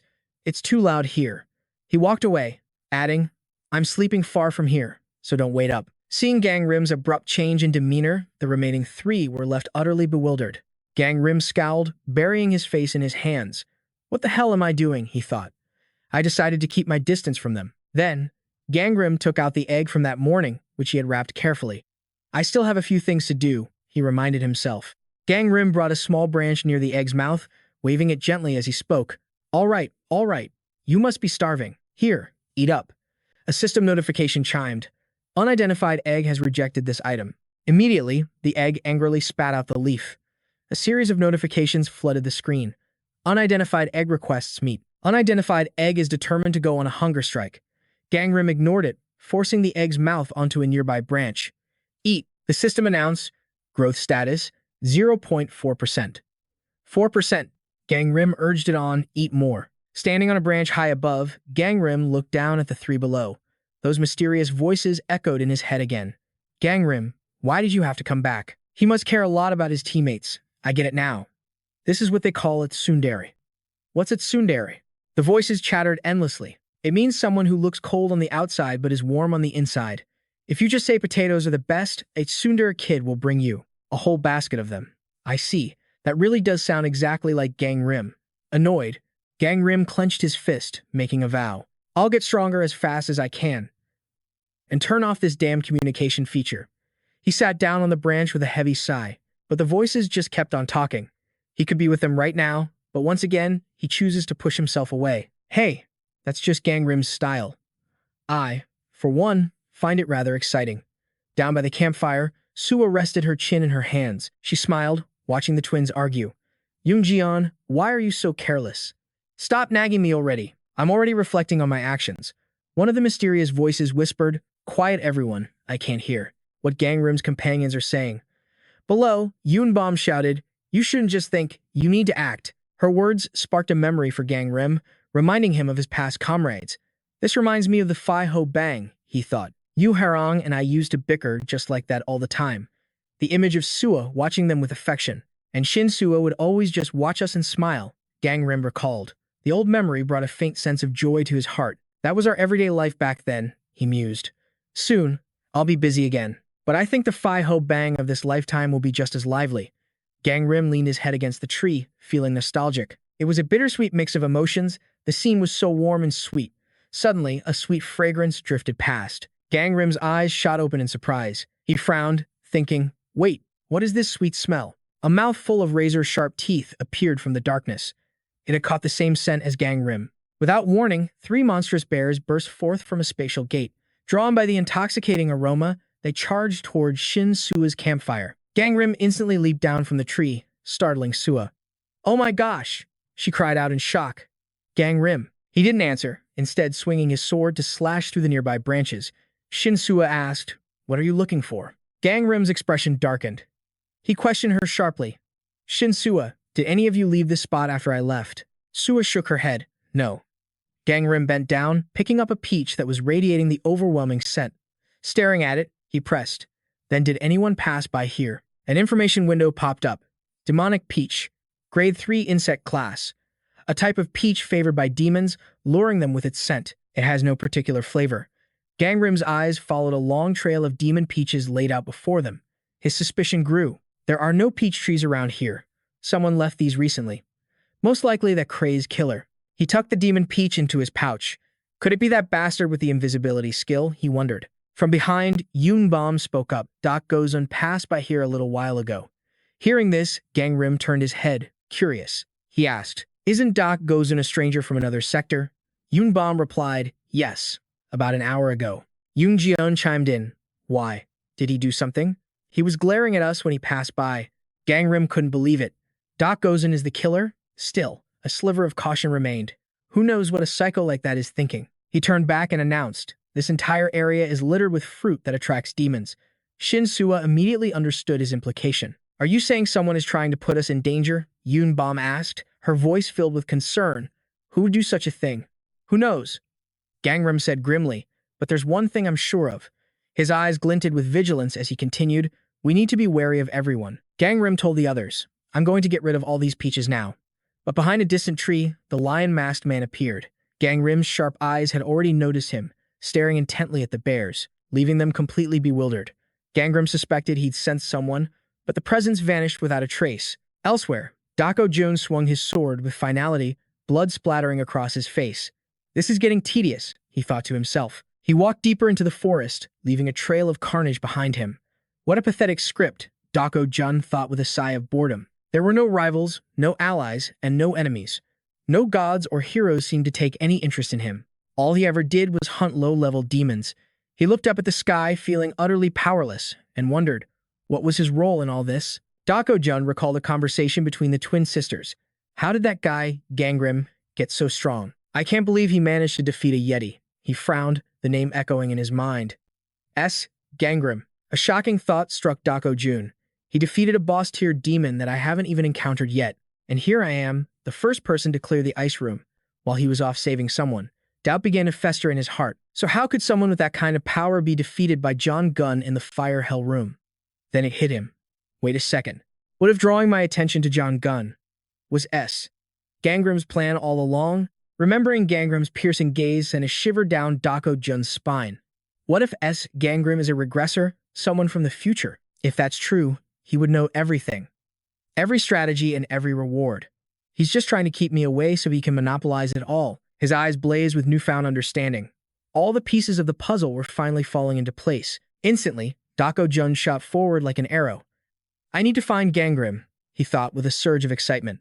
Meanwhile, Gangrim unfurled a map he bought from the shop. The system announced that his current exploration progress was 35%. He followed the map deeper into the forest. The guardian spirit's voice piped up. Hey, you heading out for a hunt? You've only collected 200 soul gems so far. Why are you staring so hard at that map? That's my specialty, you know. Just make a pact with me. Gangrim replied flatly, you didn't even tell me who left those demon peaches. Hearing the rebuttal, the guardian spirit coughed awkwardly. We couldn't see them either, you know. Gangrim rolled up the map, thinking to himself, I highly doubt that. The guardian spirit grew curious. But what is it you're looking for? Are you searching for that thing? What thing is that? That's a secret. After a moment, a system notification appeared. You have been focused on your search for a long time. Your perception has increased to level 25. Your senses are being honed. The moment he received the notification, Gangrim's eyes flew open. A faint scent had drifted past him, the smell of human blood. A pale purple aura began to radiate from his body. As Gangrim scanned the area, the system announced, ability activated, Plunder Destiny. Searching for a deceased person in the available area, Gangrim tightened his grip on his sword, cautiously approaching a body on the ground. Suddenly, his brow furrowed, his pupils contracting. He swung his sword without hesitation, instantly blocking an attack from a masked figure. Sparks flew as the two blades ground against each other with a piercing shriek. The system then updated. The number of deceased persons in the available area is 0. The masked man lectured Gangrim loudly. If you see someone on the ground, you should check on them first, not just swing your sword like that. Gangrim roared back in fury. Shut up, you damn murderer. The blow from Gangrim's sword left a crack across the man's mask. He reached up to remove it, offering a twisted compliment. You figured it out so quickly. How did you know I killed them? As the mask came off, the face behind it left Gangrim utterly stunned. The man spoke, his voice calm. You understand that I can't leave any witnesses, don't you? The killer's information appeared. Namuzun. Subclass, 3rd class, human. Attribute, fire. Title, fear of life and death. With a crazed look in his eyes, Namuzun lunged at Gangrim. Isn't that right, he asked. A system window popped up. Murderous motive. Subclass. 1st class demon. Absorbs stats from those killed by the user, creating karma upon use. Gangrim gritted his teeth, struggling to hold his ground. Damn it, he thought. This bastard's stats have doubled since the last time I saw him. Namuzun put all his strength into an attack, sending Gangrim flying. He roared in anger. How many people have you killed? Hearing the question, Namuzun just laughed mockingly. Oh, you even know that I've killed a lot? Gangrim's gaze turned razor sharp as he glared at him. He demanded, Are you happy about it? Isn't hunting demons enough for you? Namuzun replied casually. Demon hunting is fun, sure. So I tried to lay low for a while. He clutched his chest with a look of pride and continued. But Lord Nachin gave me this power to kill people. It would be a waste not to use it, wouldn't it? Hearing Namazoon's twisted logic, Gangrim's hand tightened furiously around the hilt of his sword. Just for that, he roared. Seeing Gangrim's expression, the killer's interest was piqued. He taunted him. Why are you so angry? What if you had a power that only activated when you kill people? Suddenly, Namazoon's entire body flickered like an illusion. He whispered, you would become just like me. Gangrim raised his sword, settling into a battle-ready stance. With an irritated frown, he shot back. You speak as if everyone is just like you, but you're dead wrong. A system notification suddenly appeared. That feeling from before was surging again. Gangrim stared at the blurry figure, a single thought in his mind, an infiltrator. He closed his eyes, his brow furrowed in thought, an ability that renders the body transparent, not invisible, just unseen. While Gangrim was lost in thought, radiating killing intent, Yuzujun appeared behind him. Did you really think I couldn't find you? Gangrim asked. In a flash, he swung his sword, parrying Yuzujun's attack. The man praised him. You blocked that? Not bad. In the blink of an eye, he was behind Gangrim, shouting, Are you ready to die? Yuzujun swung his blade down, questioning him. Just how much stronger will I become if I manage to kill you? Gangrim gritted his teeth, thinking, This can't go on. I've never used it before, so this is risky. He recalled the moment he took down 2 giant snowmen, remembering the ability he had stolen from them. Third-grade demonic combat instinct, his fighting spirit began to boil. When facing a stronger opponent, the power difference amplifies the user's stats. The greater the gap, the greater the boost. Suddenly, a crimson glint flashed in Gangrim's eyes. The system announced the activation of a combat skill, confirming target is stronger than user. Yuzujun's eyes widened in shock at Gangrim's transformation. As the system's voice declared the forging of his fighting spirit, an overwhelming aura of power enveloped Gangrim. Seeing his new form, Yuzujun panicked. What? How? All of a sudden. Gangrim's eyes were chillingly vacant as he spoke. You are strong. Yuzujun was terrified. What is this? The entire atmosphere just changed.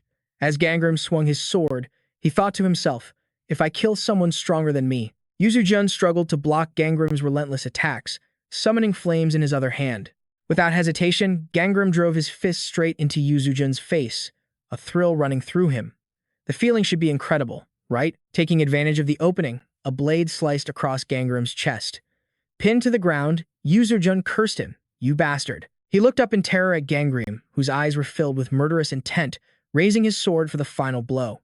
No, he screamed. Suddenly, Doc Gozen emerged from the bushes behind them, waving cheerfully. So Gangrim, I'm here to help. His sudden interruption caught Gangrim's attention.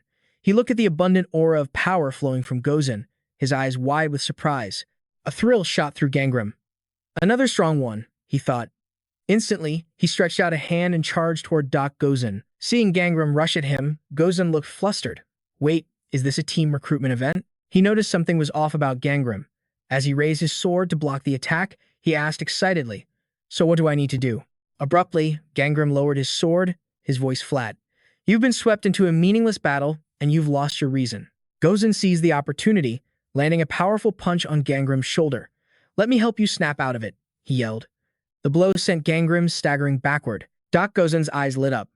All better now? Spotting Yuzujun fleeing in the distance, he muttered to himself. The bad guy's running away. Best to just let him go. Gangrim pulled a small pill from his pocket. Gozen spoke up. Hey, so Gangrim, you okay? He asked. So, we're a team now, right? Meanwhile, Gangrim popped the pill into his mouth. Using recovery potion, his sharp gaze landed on Gozen as he answered coldly. Find someone else. Doc Gozen was completely unfazed, shrugging in response. I like you. Everyone else is just a mediocre accessory. As he spoke, he picked up Gangrim's sword. No personality, nothing special to say about it. Gozen tossed the sword back to Gangrim. Don't you want to become the top ranker with me? He proposed. Seeing Gangrim's dark expression, he added, So let's just make up. In his transparent form, Yuzujun tore through the forest. He clutched his face, his eyes wide with horror. Damn it, I have to eliminate the target, he thought. But there are 2 of them, and they're both too strong to handle. What do I do? Yuzujun wondered desperately. Suddenly, a group approached from the distance, the one in the lead calling out, Where is Yuzujun? The moment he saw them, a treacherous smile spread across his face. All I need to do, he thought, is become stronger. He immediately shouted, I'm over here. Seeing him, they rushed over, relieved. Yuzujun, thank goodness, we were worried sick. One of them spoke up. I saw a corpse back in the forest. Someone must have. Yuzujun added, I was looking for you all too.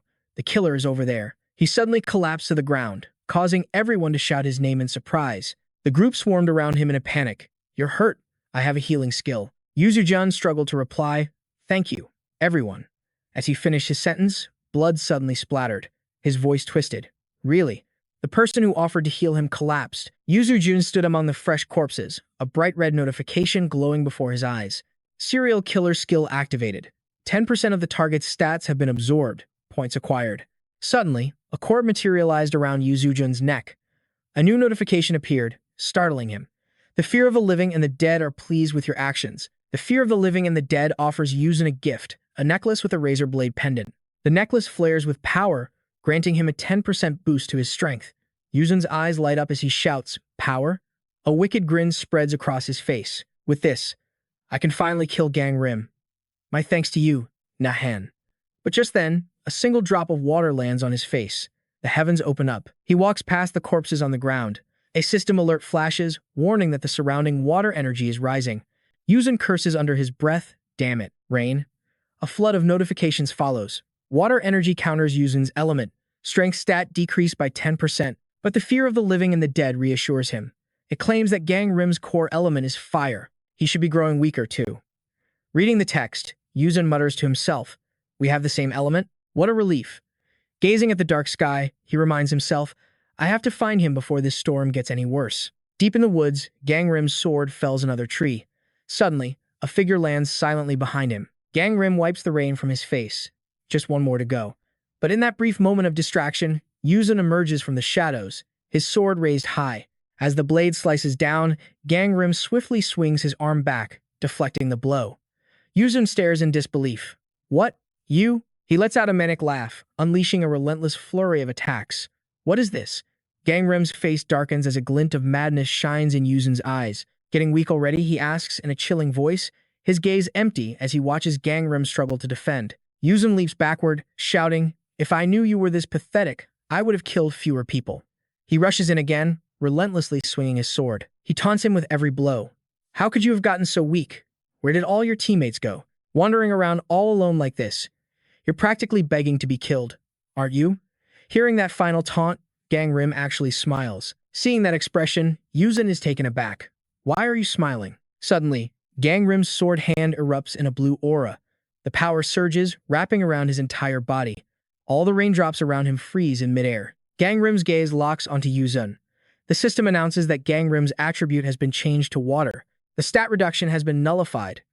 As the message appears, Yuzun grits his teeth, his body trembling as he barely parries Gangrim's crushing assault. As the two warriors clash, the system provides constant updates on Gangrim's condition and on Yuzun's. The water energy in the area is increasing.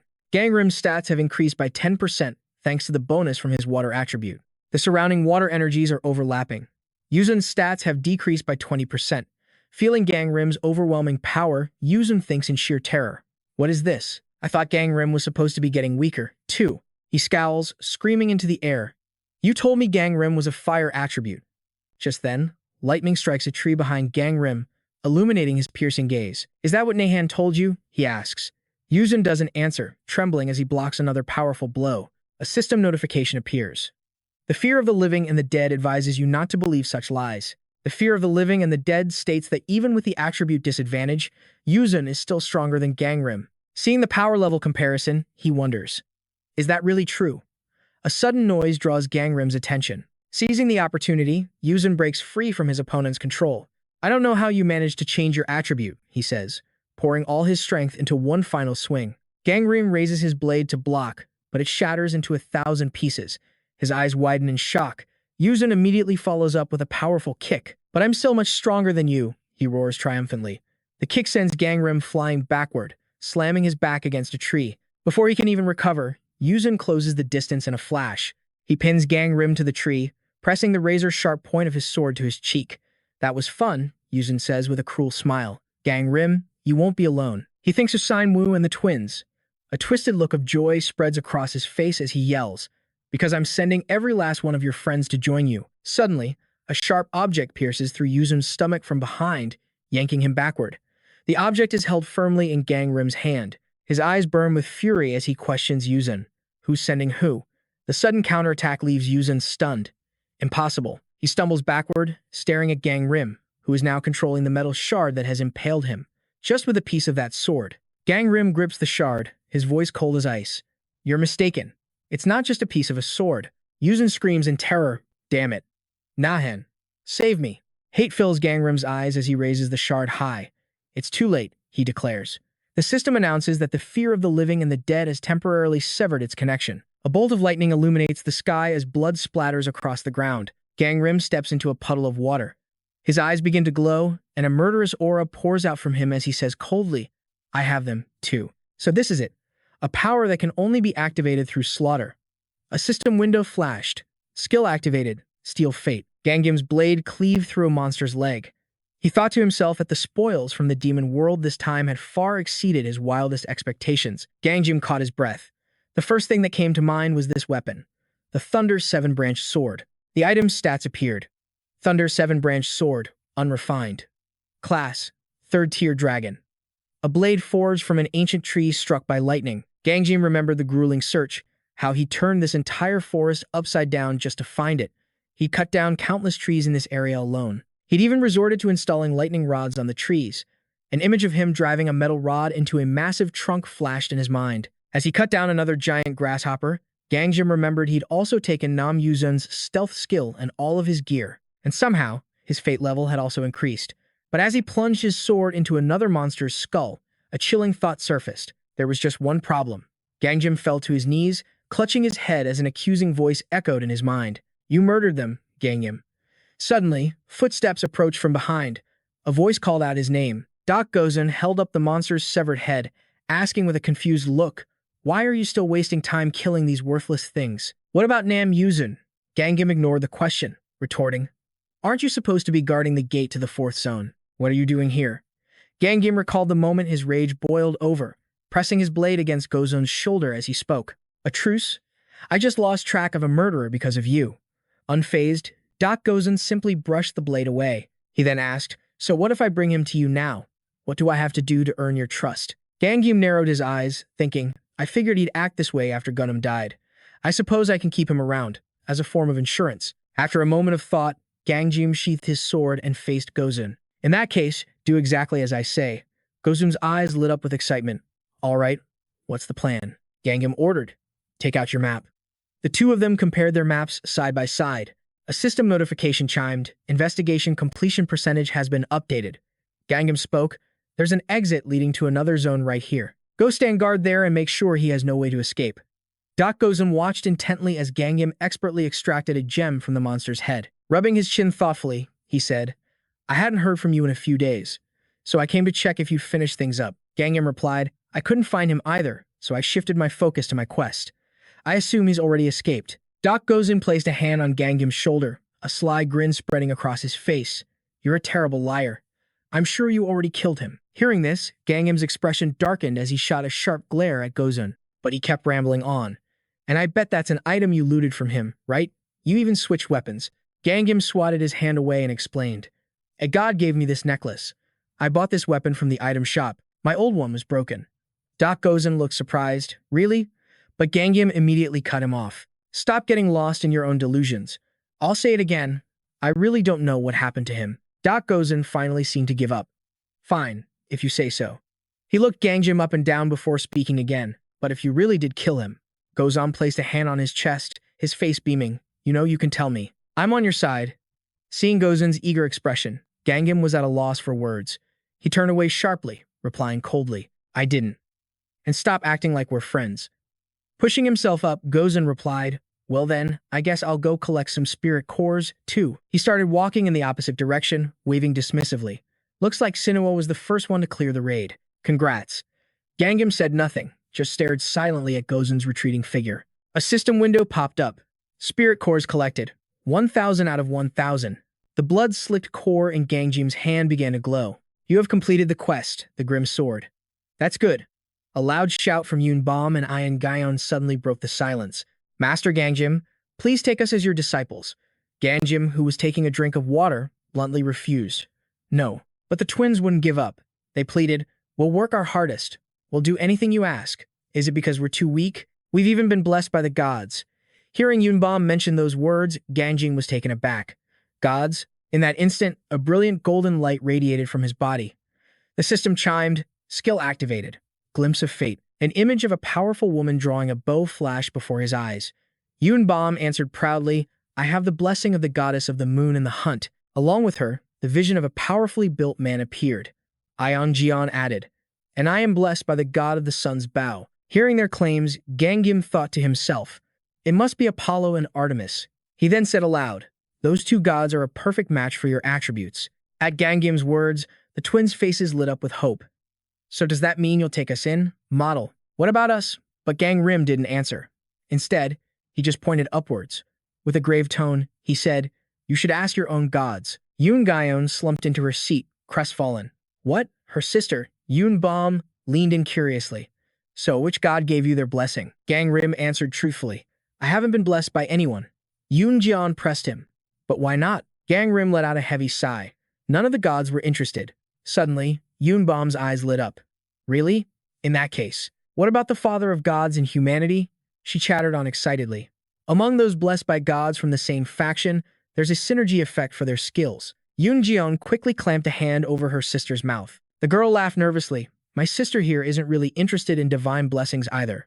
Are you the same way? Gangrim waved his hands dismissively. For now, I have no intention of receiving a god's protection, and I'm not looking to take on any disciples.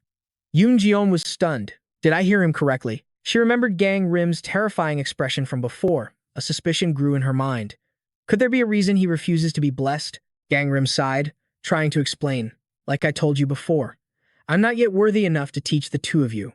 But before Gangrim could finish, a sudden noise captured the twins' attention. The door creaked open, and a figure stumbled forward, collapsing to the floor. The three of them stared in shock, and Yoon Jian was the first to speak. She gasped, looking at the priest gritting his teeth on the ground. Isn't this just the first chamber? Gangrim helped the man sit up. Johan, are you all right, priest? The man replied weakly, I'm fine. Thank you. Are you still having trouble taking down the monsters? Gangrim asked. The priest clutched his forehead, admitting defeat. He sighed. I still feel that fear every time I face them. Crossing his arms, a small smirk played on Gangrim's lips. Perfect timing. The priest was still dejected. What a pathetic awakened I am. I can't even defeat a single monster. It's hopeless. Gangrim suddenly called out, Priest. His face was practically glowing as he offered a hand to the man. Would you like me to lend you some assistance? The priest stared in disbelief. You'll help me. From behind, the twins chimed in together. Master will help too. Gangrim immediately shot them down. You two need more training. If you behave, I'll consider letting you tag along. Hearing this, the two girls scurried off, overjoyed. Watching their retreating figures, Gangrim crossed his arms and thought, hey, I only said I'd consider it. The priest asked again, uncertainly, Are you sure? I feel like I'll only be a burden to you. Gangrim's mind flashed back to his past life. A burden? Huh. I'll just do for him what Doc Gozen did for me. His eyes hardened with resolve. A brilliant golden aura flared to life around him as he said casually, we should all help each other out. The priest's face lit up, and he clasped his hands together. Oh, bless you. In that instant, his status window appeared. Name, Johan Ran. Class, Dragon Warrior. 3rd tier. Attribute, Earth. Blessing, God of Healing and Zhu. Gangrim spoke up. So, shall we get going? Another information panel appeared. Skill, Hand of the Healer God. Class, Phantom. 1st tier. Cures various wounds including bleeding, paralysis, and poison. The higher the skill's rank, the less mana it consumes and the shorter the casting time. Back in the office, Anavi spoke up. You seem to be in a good mood today, Chief. Gongdu replied. That's because the first person to clear the gate was from our sector. Du Sung Ti, sitting next to Anavi, added, his completion time was also much faster than anyone from Sector 1. Gongdu couldn't help but boast. Yes, it's absolutely wonderful. But a sudden knock on the door interrupted their conversation. A mocking voice echoed from the doorway. My. What do we have here? Hearing that tone, Gongdu's face darkened, crushing the cup in his hand. He glared at the person at the door. What do you want, Chief Sion? The woman simply smiled. I heard the news. So I thought I should come and congratulate you personally. I heard the first person to successfully clear the gate was from Sector 2. Congratulations, Chief Gong. Ionio crossed her arms, announcing to them, it looks like Sector 1 and Sector 2 will finally be clashing. Gongdu replied nonchalantly. Yeah. The woman's information panel appeared. Name, Sion Ionio. Affiliation, Destiny Protection Agency. Ionio probed. So, shall we make a little wager? Gongdu asked, confused. A wager? Ionio replied, on which side will clear the next level first? On the highest difficulty setting, she continued. Your trainee versus my trainee. Who will win? Refusing to back down, Gongdu accepted. Fine. So, what are the stakes? Ionio proposed, the loser must grant one wish for the winner. What do you say? Gongdu questioned. One wish? Ionio just smirked. She then taunted him. What's wrong? Getting scared. Gongdu erupted in anger. Are you insane? Why would I be scared when my trainee's victory is an absolute certainty? Ionio nonchalantly asked. So you're accepting the bet, correct? Of course. Gongdu replied firmly. Ionio turned to leave. Excellent. I'm so looking forward to it. See you then. The moment the door clicked shut, the room fell into a tense silence. Gongdu's expression turned terrifying. He glared at his two subordinates and commanded, You heard her. We have to win. A new resolve hardened his gaze. A special warning was needed. Returning to Gangrim's side, he emptied his entire bag of spirit orbs, speaking with confidence. Here, take these. As the mountain of orbs spilled out, the system messages began to flood in. Spirit orbs collected. 135 out of 1,000. Spirit orbs collected. 597 out of 1,000. Spirit orbs collected. 1,000 out of 1,000. Johan stared wide-eyed at the final notification on the display. You have cleared the stage. Forest of Swords. He was completely stunned. This is insane. In just 2 days. You worked hard, Johan said, full of awe. But Gangrim simply replied, You worked just as hard healing my injuries. Just then, a system notification popped up. You have healed a wound inflicted by a snow weasel. But Johan just shook his head. That was nothing. Gangrim stopped him. No, that was enough. He encouraged Johan, saying, All that matters is that everyone fulfills their role. It's just that others haven't recognized your true value yet. Overjoyed, Johan exclaimed, Oh, my leader. Gangrim clenched his fist, his eyes burning with resolve. Are you ready for the 5th room? With that, they stepped through the gate, returning to the main hub. Gangrim asked, Did you get the message from Anavicha? Johan nodded. I did. Gangrim's expression turned serious. The next one won't be a quick clear like this room was. Make sure you're fully prepared. Suddenly, a system-wide announcement echoed out. Greetings, trainees. Because the Forest of Swords has been cleared, the 5th room will now be opened. This demon world will demand you stay far longer than any previous stage. Please prepare yourselves thoroughly before entering. Gangrim's voice was low. The first team went in 5 days ago. We'll go in tomorrow morning. Johan's eyes lit up with excitement. All right. Let's meet in front of the Great Pillar tomorrow morning. The next day, they stepped through the portal. As the new world materialized around him, Johan couldn't help but stare, his jaw dropping in absolute awe. Gazing at the breathtaking landscape, he yelled out, This place is gorgeous. I can't believe this is supposed to be a demon world. The system's robotic voice cut through the air. You have entered the room of slander.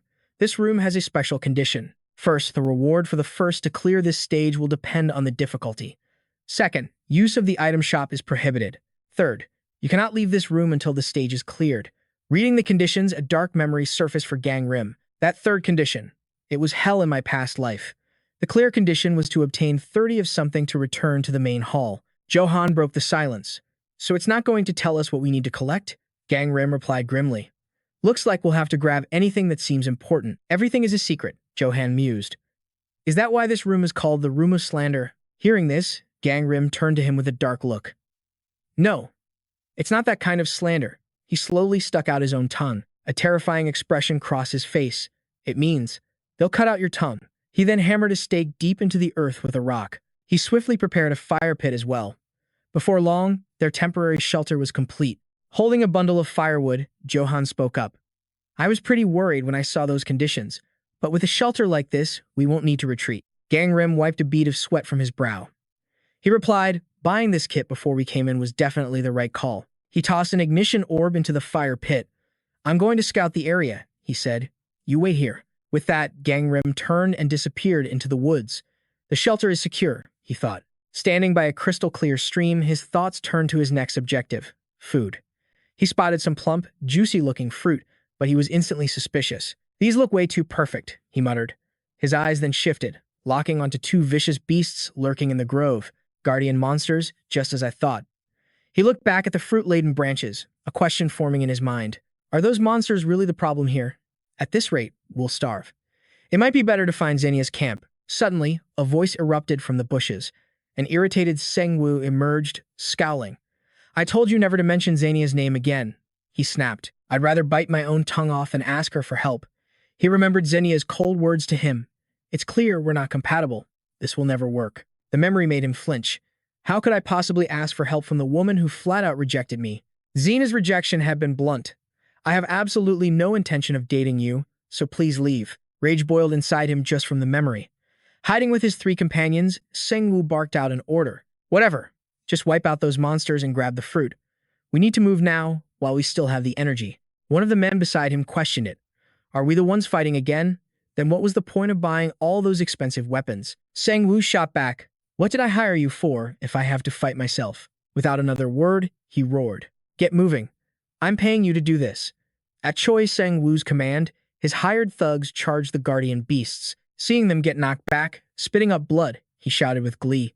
All right, these things are weaker than they look. Sengwu cautiously crept forward. Are they all dead? The man in the lead answered. Looks that way. He wasted no time giving his next command.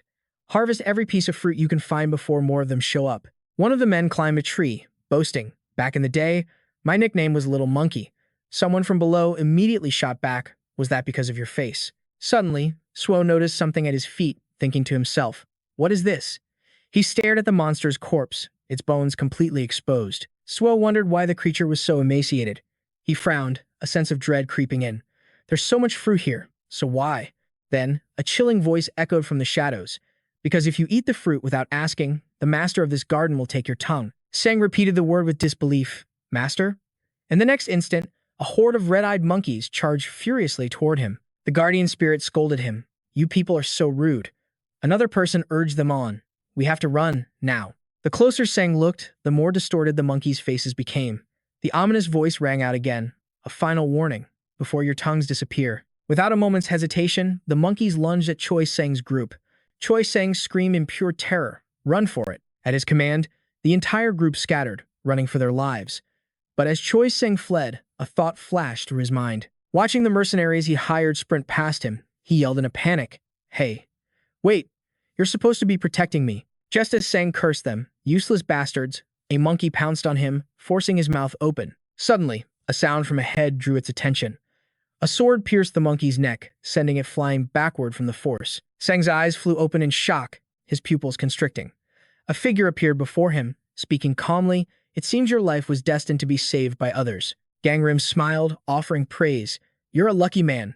But from now on, you need to be more careful, he continued. Because fate has also decreed that you will bring about your own ruin. Seng stared at Gangrim's face, the name echoing in his mind. Gangrim. He wiped away a tear and roared. What the hell was that? Who needed your help anyway? Seng screamed, his face contorted with rage. Do you think I forgive everything you've done just because you saved me? Gangrim retrieved his sword, his voice dripping with sarcasm. Don't worry.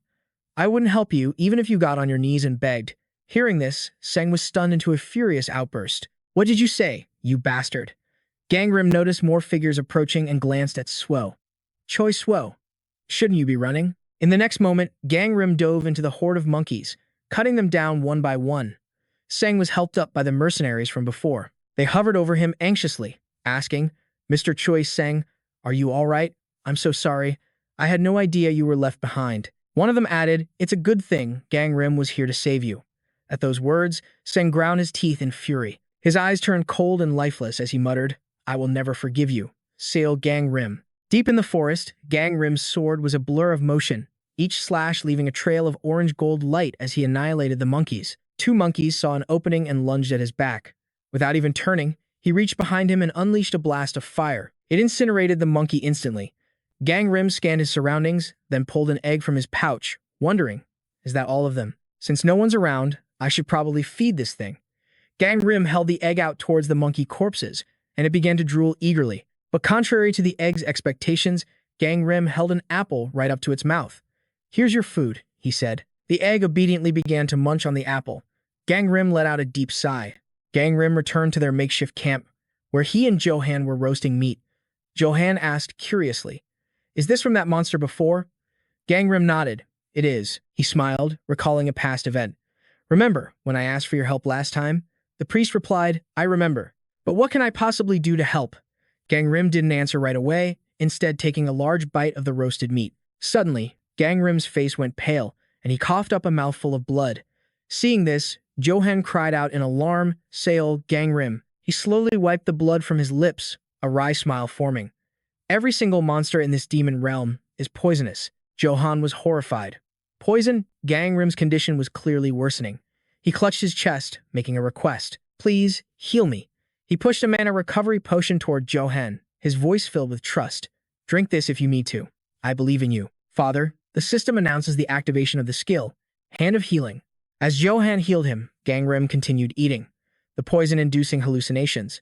He rambled, there's someone on the other side of the river. They're waving at me. Realizing he was delirious, Johan shouted, whatever you do, don't go with them. His voice was filled with pity for Gangrim's state. Why must you push yourself like this? You poor child. The system announcements echoed relentlessly. Please stop. Skill activated, Hand of Healing. Skill activated, Hand of Healing. After a while, Gangrim finally spoke up, stopping him. That's enough. I think this is good for now. Johan asked eagerly, really? Gangrim answered honestly. I think my body is starting to get used to it, so the poison's effects are weakening. Hearing this, Johan felt a wave of disappointment. What? Gangrim picked up a piece of bloody, uncooked meat, shocking Johan. He spoke calmly. I guess I'll have to eat it raw from now on. Moments later, the system began its chant once more. Skill activated, Hand of Healing. Skill activated, Hand of Healing. Skill activated, Healing Hand. A system notification appeared. You have acquired poison resistance. Gangrim's face darkened as he stared at the status window. He said calmly, it should be fine now. Are you done? But just as the man was about to express his gratitude, it's done. Thank you. He watched as Johan collapsed from exhaustion. Gangrim cried out in alarm, Father. He quickly helped Johan inside the tent. Looking down at the man with a fond expression, he said, Father, you did a great job. He glanced at the system window, thinking to himself, that took longer than I expected. Poison resistance, a third-class insect skill. It grants immunity to various poisons, but its effectiveness decreases against higher-level enemies. Gangrim recalled their preparations before leaving, sighing in relief. It's a good thing I fed him all those mana-boosting foods. Before they left, the table had been covered in restorative dishes for Johan. Herbal duck stew, maximum mana plus 10%. Ginseng extract, mana recovery plus 5%. 5-colored dumplings, mana recovery rate plus 5%. Without them, he would have died from mana depletion. Gangrim gently shook Johan's shoulder. Wake up, father. His gaze suddenly turned ice-cold as a thought crossed his mind. I want to let him rest. He's worked so hard, after all. But as he saw the tent's zipper slowly opening, it seems others have different plans. He instantly drew his sword, plunging it deep into the intruder's chest. The sudden noise jolted Johan awake, who sat up in a panic. Hey, what's going on? Gangrim's voice was grim. I knew they would come. He glanced at the figures outside, stating calmly, we're being ambushed. Gangrim turned back to look at Johan. He ordered, I'll go out and fight them. Don't come outside, no matter what happens. Yell if you're in trouble. Johan replied, okay. Gangrim eyed the armed men ready to charge him. I don't recognize these guys. Are they from Sector 1? A level 1, human class enemy. The man spoke arrogantly. Hey, hand over the food and we'll let you go. The one beside him, a level 3 demon class, added, we're robbers, not murderers. Gangrim's expression hardened, his irises flashing a brilliant gold. He shot back a mocking reply, refusing to yield. We'll starve to death if we don't get food out here. But you're telling me you won't kill us. You'll just take our food? Gangrim thought to himself. I heard the conflicts in Sector 1 were bad in my past life too.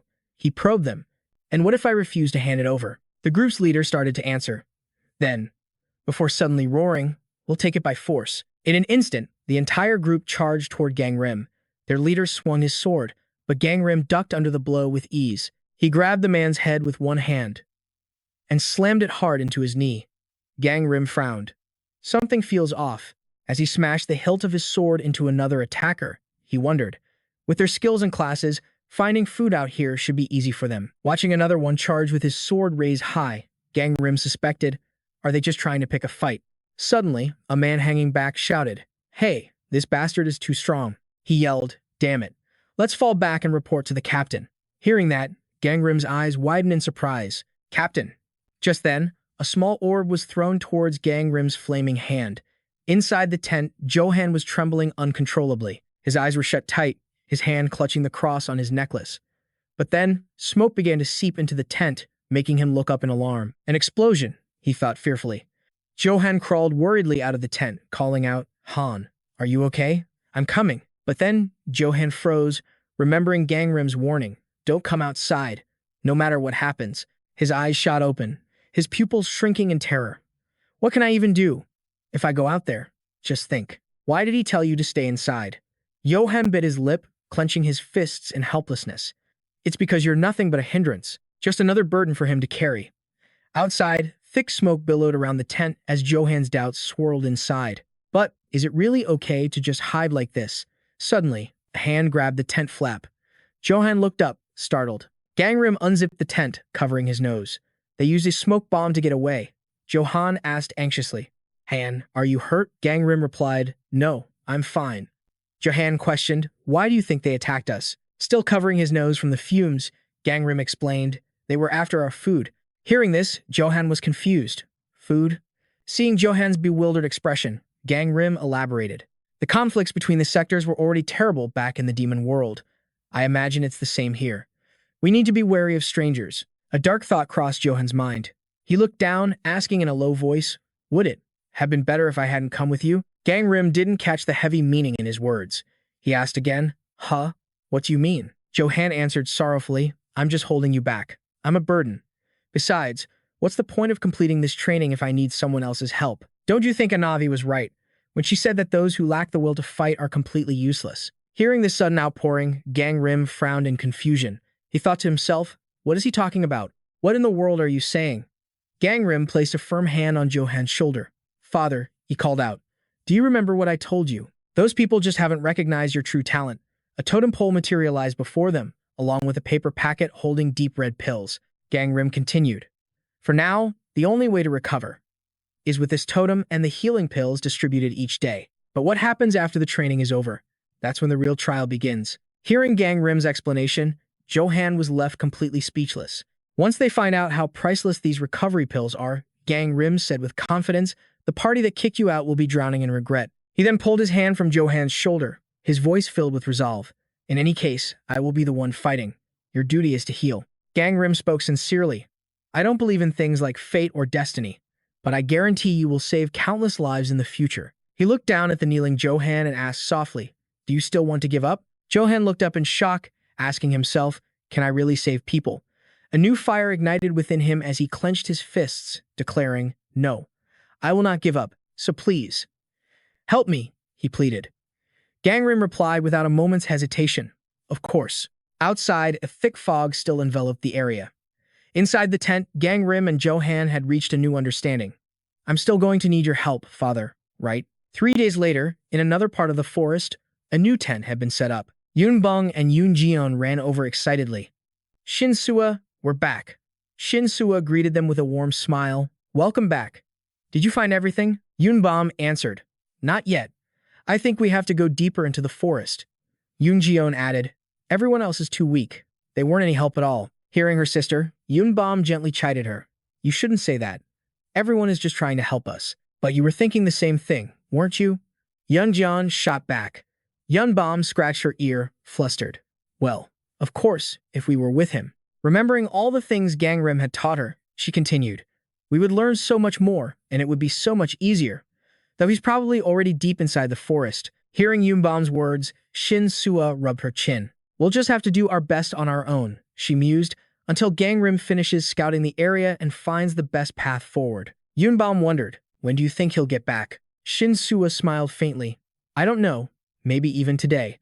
Suddenly, a shocked voice cried out from outside, "How did you get in here?" The three of them snapped their attention to the entrance.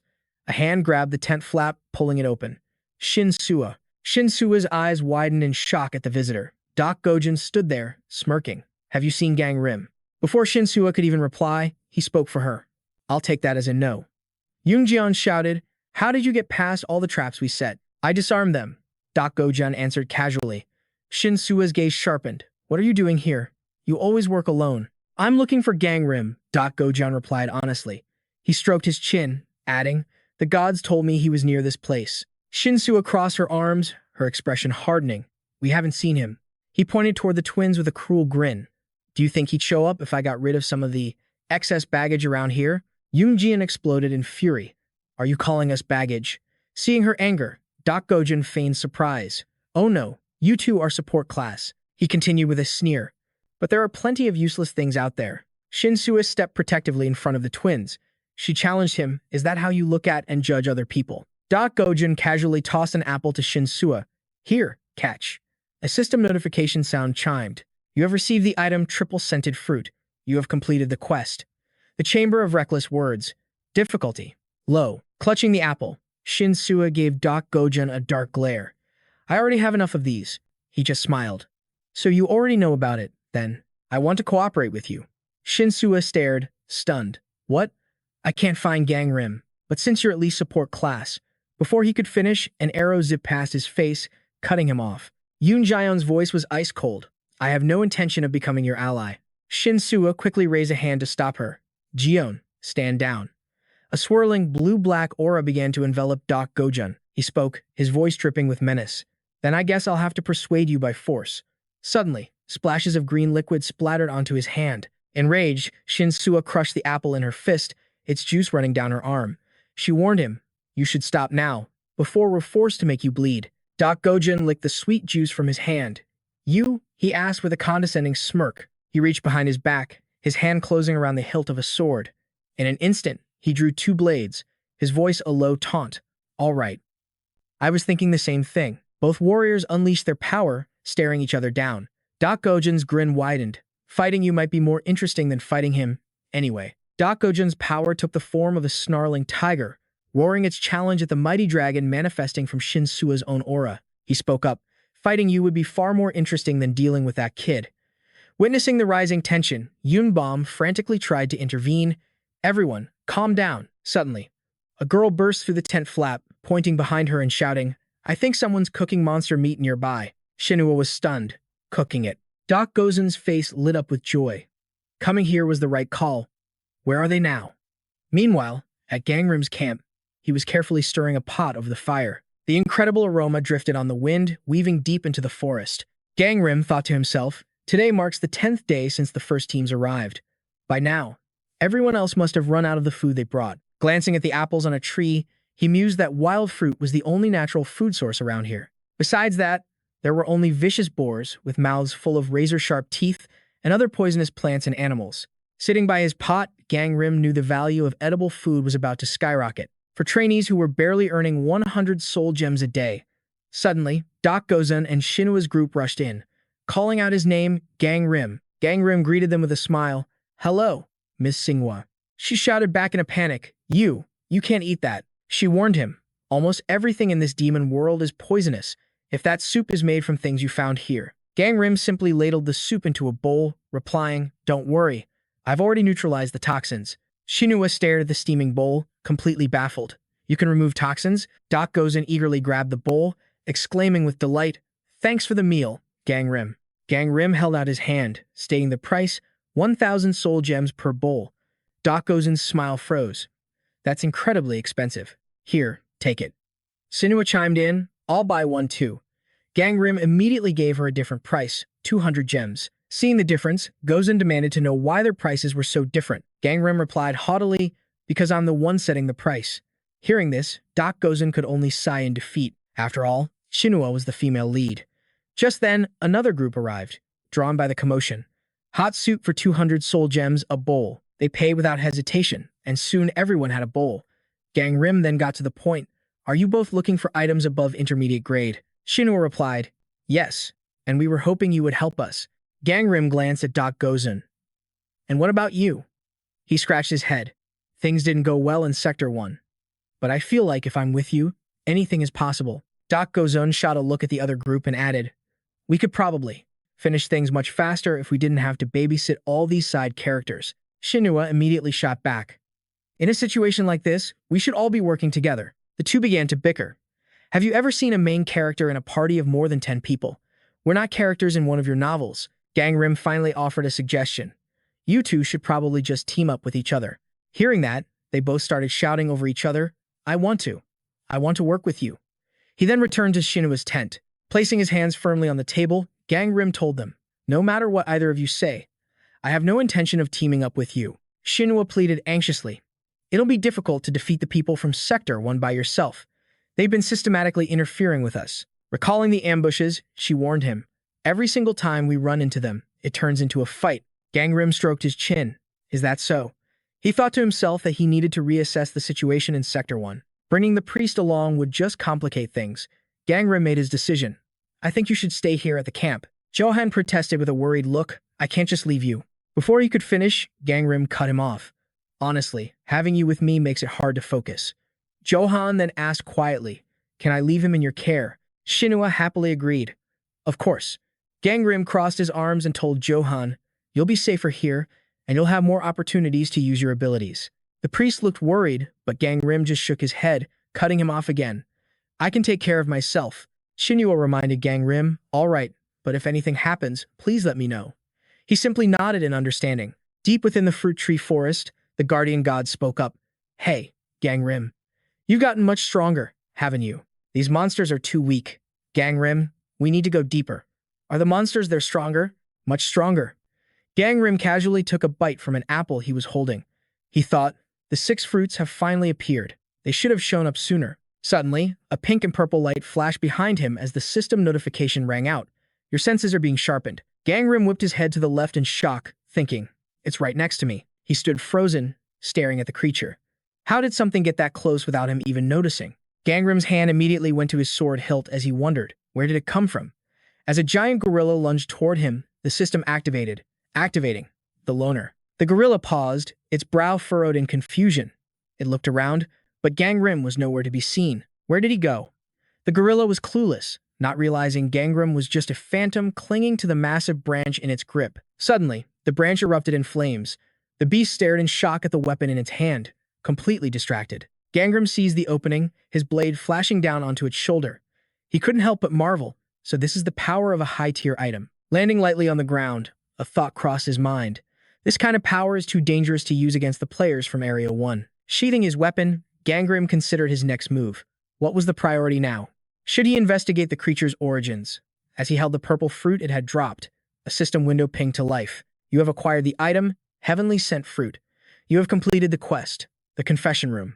Difficulty, intermediate. Gangrim took a bite, his mind still racing, trying to map out his path forward. First things first, I need to max out my poison resistance. He wondered if Area 1 was even close to reaching this stage. Watching Gangrim's casual demeanor, the Guardians were baffled. Why would he just eat a raid reward like that? A new system notification appeared. You have consumed the Heavenly Sent Fruit. Mana and experience have increased. Poison resistance has been enhanced. The Guardians erupted in debate over the mana and poison resist buffs. One mused that this must be why the Fate Protection Agency chose this place. They watched, perplexed, as Gangrim kept eating the fruit, wondering just how many he was going to devour. Just watching him is making me sick of fruit. At that moment, a new window appeared before Gangrim. Poison resistance has leveled up to insect class, tier 1. The moment he read the notification, Gangrim collapsed. The fruit slipped from his grasp and landed squarely on someone below as a voice cried out, what the hell? Where did this even come from? Hey, aren't you Gangrim from Area 2? Gangrim was intrigued that he'd been recognized. How do you know my name? The other man just brushed it off. That's not important right now. The red-haired man gestured to his companion, still wiping fruit from his face. I think our captain has a few words for you. Why don't you come with us? If you do, we can just forget this little incident ever happened. I'm the one who decides that. The other guy shot back. Did you forget what happened to those guys from Squad 1 after they ran into him? Hearing this, Gangrim's mind raced. Captain? Could it be one of the ambushers from the very first day? The Guardians chimed in. Gangrim has his pride. There's no way he'd just follow them like a dog. Gangrim leaped down from the tree and spoke. Fine. The redhead smirked. All right then, let's get moving. The Guardians were stunned. He's actually going. They arrive at a clearing in the forest, and their guide announced, this is our campsite. But another voice cut in. We need to go a bit further. Gangrim scanned their numbers. They had at least double the people from his own area. He walked ahead, but he could feel their eyes on his back. Their gazes were cold, completely devoid of emotion. One of the guards shoved Gangrim into a tent, ordering, get in. A figure sat within, polishing a massive weapon. You're Seol Gangim, right? Gangrim felt a sense of dread. And you are. The powerfully built man introduced himself. Area 1. The name's Daehun. A chilling smile spread across his face. It's a pleasure to finally meet you. Daehun, a Tier 1 demon class with a metal attribute. Gangrim eyed the weapon, radiating a powerful aura, thinking. He even has an incredible weapon. A system window materialized, displaying the item's details. Heavenly Fire Spear, a Tier 3 dragon class weapon. It was a versatile long-range weapon capable of piercing, slashing, and crushing blows. Its destructive power was immense. It all clicked into place for Gangrim. So this is how Area 1 dominated all the demonic realms in my past life. Daehun rose to his feet and slowly approached. Gangrim's guard was up. What do you want? A faint crimson glow flashed in the man's eyes as he stared Gangrim down with pure aggression. In a blur, Daehun swung the massive spear right at him. Were we being a bit rude? The tip of the spear stopped a hair's breadth from Gangrim's forehead. Daehun looked impressed. Not bad. Seeing the furious aura gathering around Gangrim, Daehun made his offer. Work with us, Seol Gangim. Gangrim calmly wiped a trickle of blood from his brow. Is that all? He asked with a smirk. You'll need a better offer than that to persuade me. Turning his back, Gangrim started to walk away. He gave a casual wave. Sorry, but I plan on being the first one to clear this floor. The moment he stepped outside, two blades crossed, blocking his path. He was completely surrounded by Area 1's team, all with their weapons drawn. Daehun's voice echoed from the tent. Hey, I think you've misunderstood something. No one who comes here gets to leave alive. Daehun rested the heavy spearhead on Gangrim's shoulder. Unless you cooperate with us. His eyes turned murderous as he delivered the ultimatum. So, you'll die right here. But Gangrim simply held up a small wooden tag, turning to face Daehun. Killing me, Gangrim warned, will cause you more trouble than you can imagine. Daehun's eyes widened in shock as he saw the tag. Carved on the tag was the word revenge. Item information appeared. Gongdu's Memento of Vengeance. If the holder is slain, a mark of vengeance is placed upon the killer, who then becomes the primary target of Gongdu, Captain Gongdu of the Fate Protection Agency. Daehun's mind reeled. If I lay a hand on this guy, will Gongdu himself come to kill me? Daehun realized. So those two captains are on equal footing. His own benefactor had sent him a weapon, with a promise of a great reward for conquering this room first. Daehun let out a sigh. So, you received a message too. Huh. The word too caught Gangrim's attention. He recalled the moment a message appeared while he was moving supplies. It was a message directly from Gongdu. A special challenge for the top-performing trainee. Conquer the Room of Karma on its highest difficulty, and be the first in Zone 1 to clear it. That's when the wooden staff materialized in his hand. Succeed, and a reward awaits. To aid you, I grant this temporary item. The message was signed, Captain Gongdu, Team 2, Soon Fate Protection Agency. Gangrim connected the dots. So this guy received his weapon from the captain of Zone 1. As he processed the rivalry playing out between the captains, Daehun suddenly roared, grabbing everyone's attention. Hold on. Listen up. I have an announcement. He glared at the crowd before him. Nobody is to kill C. Gangrim here. Daehun continued. He possesses a bizarre item. If you kill him, the killer dies along with him. At his command, the group of 4 backed away. Gangrim called out, Hey. So, am I free to go? But then Daehun roared, The rest of you. Beat this bastard until he can't move. The moment the order was given, a man lunged forward. But Gangrim was faster, ducking under the surprise attack with ease. Gangrim's voice was calm. I wouldn't be here if I could be caught so easily. What? He's gone. He slammed his elbow into one attacker's ribs, then used their own momentum to throw another one right on top of him. A system window flashed. Skill activated. Solitary man. His pursuers stared in shock as he vanished into thin air. What the hell? He vanished. Surround the area. Don't let him escape. Gangrim reappeared in an instant, chopping the back of one man's neck. The others scrambled in a panic. Over there. What was that? Did he just teleport? Watching his men get taken down one by one, Daehun roared in frustration. Damn it. Stop spreading out. Get into formation, he yelled, trying to rally them. He's not gone. He's just invisible. Close the gaps. Don't give him an inch of room to move. Hearing this, Gangrim just smirked. Too late. He let a single peach drop from his hand, and a sweet scent filled the air. What's that on the ground? It smells incredible. As his enemies stood confused, Gangrim reflected. In my past life, I always wondered why there was so much animosity between Zone 1 and my zone. That's why I came here. But it seems the real cause was the Fate Protection Agency itself. In the next moment, Daehun's camp erupted in flames. Panic erupted among the Zone 1 members. Fire. Monsters are coming from the other side. Put out the flames first. As Gangrim slipped away, He gritted his teeth. Shinsua said they took hostages, that they even killed people. But to think all of that, his eyes turned ice cold as he scowled, was simply for the sake of a reward. His pace quickened with grim determination. I won't let history repeat itself, not over something as petty as a reward. So, what's my next move? Just then, a few of the assault ape's fruits fell from his pouch. Gangrim called out to the other survivors. Everyone, your attention please. As you all know, we aren't the only ones here. There are people from other zones. He continued, laying out his plan. Last night, I overheard their plan. They intend to ambush us right here. Shinsua was shocked. An ambush? Gangrim held up one of the assault ape's fruits, his voice firm. That's right. So I have a proposal. I will give everyone these. They're called celestial fragrance fruits. They'll help us. The survivors were stunned. For free? Why don't we just run before they even get here? Gangrim explained, I have plenty. Please, let everyone who isn't here know as well. A wave of gratitude washed over the crowd. Thank you so much. But as he turned to leave, Shinsua called out, Wait. She asked with a worried expression. Are you really only going to attempt the medium difficulty? Gangrim simply questioned her back. What I do is none of your business. He knew Shinsua wasn't the type to endanger her own team for an outsider. He turned his back to her, leaving one final remark. Besides, I'm not even part of your team. What he left unsaid was, so just take your people and get out of here safely. Shinsua watched his retreating back in silence. Deep within the woods, a splash of blood stained a fruit-laden tree. Gangrim walked past the corpse of the assault ape he'd slain earlier. He recalled his last encounter with monsters in this area.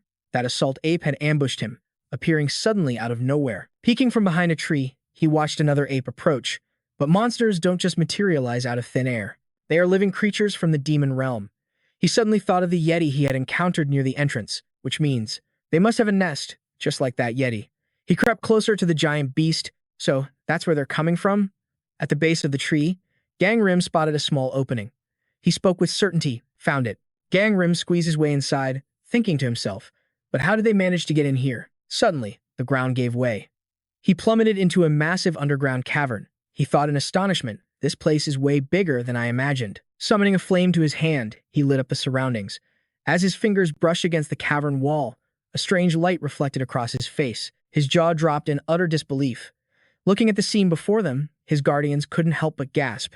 What a magnificent sight. To think a place like this existed here. Seeing the strange fruit on the trees, a guardian wondered aloud. Isn't this supposed to be a monster den? Another guard whispered a warning. Stay sharp. They could appear from anywhere. Gangrim answered in his mind, no. They only use this place as a passage. They don't fight here. A dark, ominous aura began to swirl around him. He thought grimly.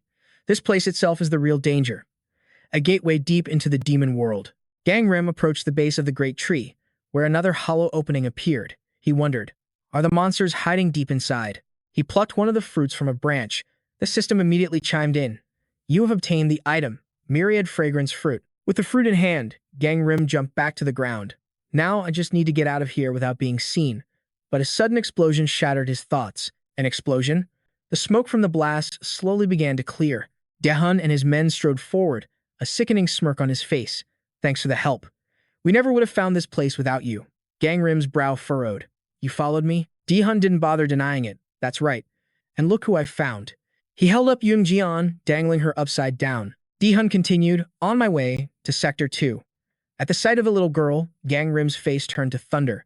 The fruit slipped from his hand, falling to the ground. As the villain spoke, the image of Yoonjian, completely helpless in his grasp, burned into Gangrim's mind. Dehun's voice was pure poison. I can't kill you, but I can certainly tear your little friend apart.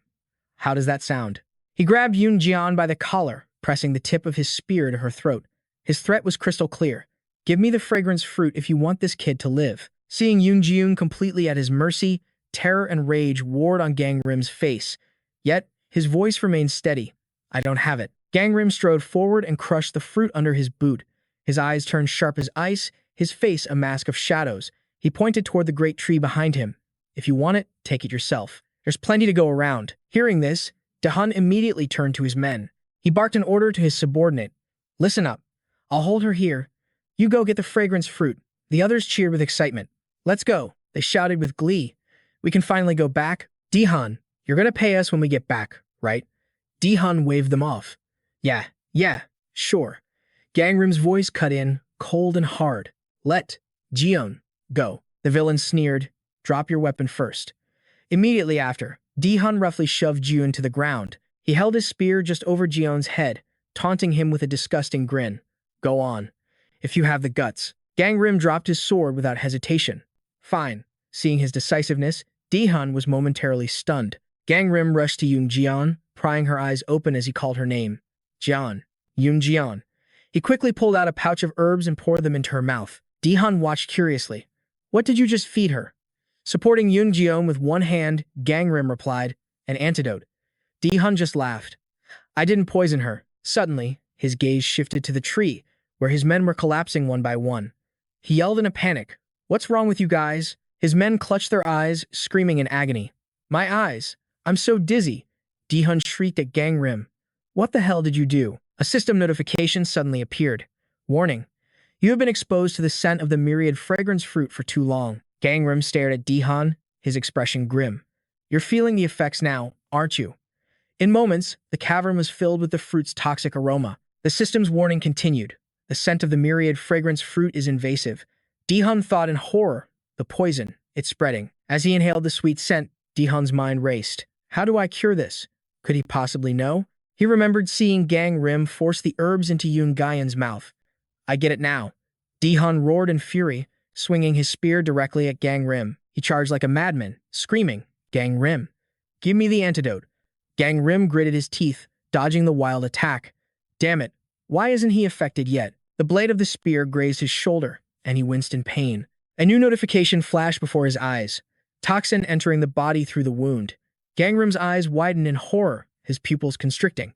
The alerts wouldn't stop. Toxin level exceeds poison resistance. You are now poisoned. Dodging another frantic strike, Gangrim realized, I can't just wait for him to collapse. His eyes turned a deathly white. From the palm of his hand, a small flame flickered to life. He lunged, striking Daehan with a fiery blow that sent him coughing up blood. The system chimed again. Myriad fragrance fruit toxin level is increasing. Daehan glared at him with pure hatred, spitting, "You bastard. You want us both to die here." Gangrim pulled an iron bar from his inventory, his voice flat. "No, just you." Daehan screamed in pure terror, "Save me. I have to live to negotiate with the forces attacking the region." Gangrim's voice was ice. "If you want to live." His gaze cut through the man like a blade. "You should never threaten me like that." Moments later, Gangrim's blade was slick with blood. A system notification flashed, skill activated. Destiny Steel. Exhausted, Gangrim collapsed to the ground, gasping for air. The system chimed once more. A portion of Han De-hun's strength has been plundered. The updates continue to flood his vision. A portion of Han De-hun's mana has been plundered. A portion of Han De-hun's speed has been plundered. Gangrim's destiny has been upgraded to Tier 3. Gangrim gently took Yoonjeon's small hand. "You shouldn't have followed me." Just then, the Guardian called out, "Hey, now is not the time to be lying around." The Guardian stared in shock at what Gangrim pulled from his bag. What is he doing? He's hatching an egg. They realized it in an instant. Damn it, he's using his own mana to force it open. A system notification appeared. Development progress. 100%. The mysterious egg began to crack and glow. And from it, a pure white deer emerged. The Guardian stared in disbelief. Is that a Kirin? How is this possible? It slowly padded toward Gangrim. The small creature gently touched its forehead to his. The system chimed, skill activated, purification. Instantly, a brilliant light emanated from Gangrim's forehead. The poisonous miasma surrounding them began to vanish into thin air. The forest's crisp, clean air returned. A system notification confirmed it. Toxin from the myriad incense fruit has been neutralized. Gangrim looked down at the small creature. You did a great job. He then glanced up at the fruits on the tree. I need to get those before they're completely destroyed. Seeing Yoon begin to stir, Gangrim called out softly. Yoon, you're awake? Come over here. The young girl cried out, Big brother. Suddenly, a hand clawed at the dirt, emerging from a hollow in a tree trunk. Shinsua and Yoon rushed over, shouting their names. Gangrim, Yoon. Shinsua cried, I was so worried about you. Gangrim immediately asked, Shinsua, what happened? Is everyone else okay? She explained, Father Johan. He managed to heal everyone. Yoon added, the enemies from Area 1 have completely retreated. She crossed her arms, turning to scold Yoon Jaeon. Yoon Jaeon, why did you go off on your own? I thought you'd been captured. Gangrim interjected grimly. She was, by the captain of Area 1. Yoon Jaeon mumbled under her breath, I told you not to tell them. Yunbom's anger flared. Yun Jian. Shinsua then spoke up. I should have gone after you. But Gangrim corrected her. This wouldn't have happened if you had chosen medium difficulty, so why didn't you leave? He asked. Shinsua looked back at him, bewildered. How could we possibly leave you behind? He replied calmly, Shinsua, helping others is noble. But not when you put yourself and the rest of your team in grave danger. A small smile touched her lips. You're not others. As Johan and Gojen approached, Shinsua continued. To everyone here, you're already part of our team. She beamed, her voice filled with determination. So let's fight together from now on. Gangrim was completely taken aback. Suddenly, a new notification appeared. The destinies of Gangrim and Shinsua are now linked. Yunbom views you as a savior. Gangrim froze, remembering the system saying this before. The destinies of Gangrim and Shinsua are now linked. Yunjian views you as a savior. He remembered carrying her on his back. The destinies of Gangrim and Yunjian are now linked. Gangrim awkwardly scratched his head, thinking to himself, it's probably too late to just walk away now. I'll think about it, he finally said. Gangrim calmly stepped through the final gate. You have cleared the room of karmic words. You have cleared it on the highest possible difficulty. He reached into the system interface for the first clear reward. He pulled out a unique item, the Compass of Fate. He tried to give the needle a spin. The Compass of Fate is an artifact that can foresee the future, but its activation is completely random, so I can't just use it whenever I want. But at that exact moment, something impossible happened. The needle began to spin wildly. The Compass of Fate has been activated. He watched it, completely stunned. Gangrim's destiny is being altered. Elsewhere, a man named Gongdu stared at a monitor. How strange. He stroked his chin, deep in thought. Gangrim's results were anomalous. He began connecting the dots. He cleared the Blade Mountain room in a single day. And what happened in the Hellfire room was also highly suspicious. The incidents replayed in his mind. He even killed the Yeti and completed a hidden quest in the Frost room. Gongdu leaned back in his chair, slowly removing his mask. How can a mere Tier 3 insect accomplish all of this? He began to form a theory. Perhaps he's also the one behind the disappearance of the 7-branched sword from the Sword Forest room. He adjusted his glasses. Without it, defeating Hong De-hun would have been nearly impossible in the room of karmic words.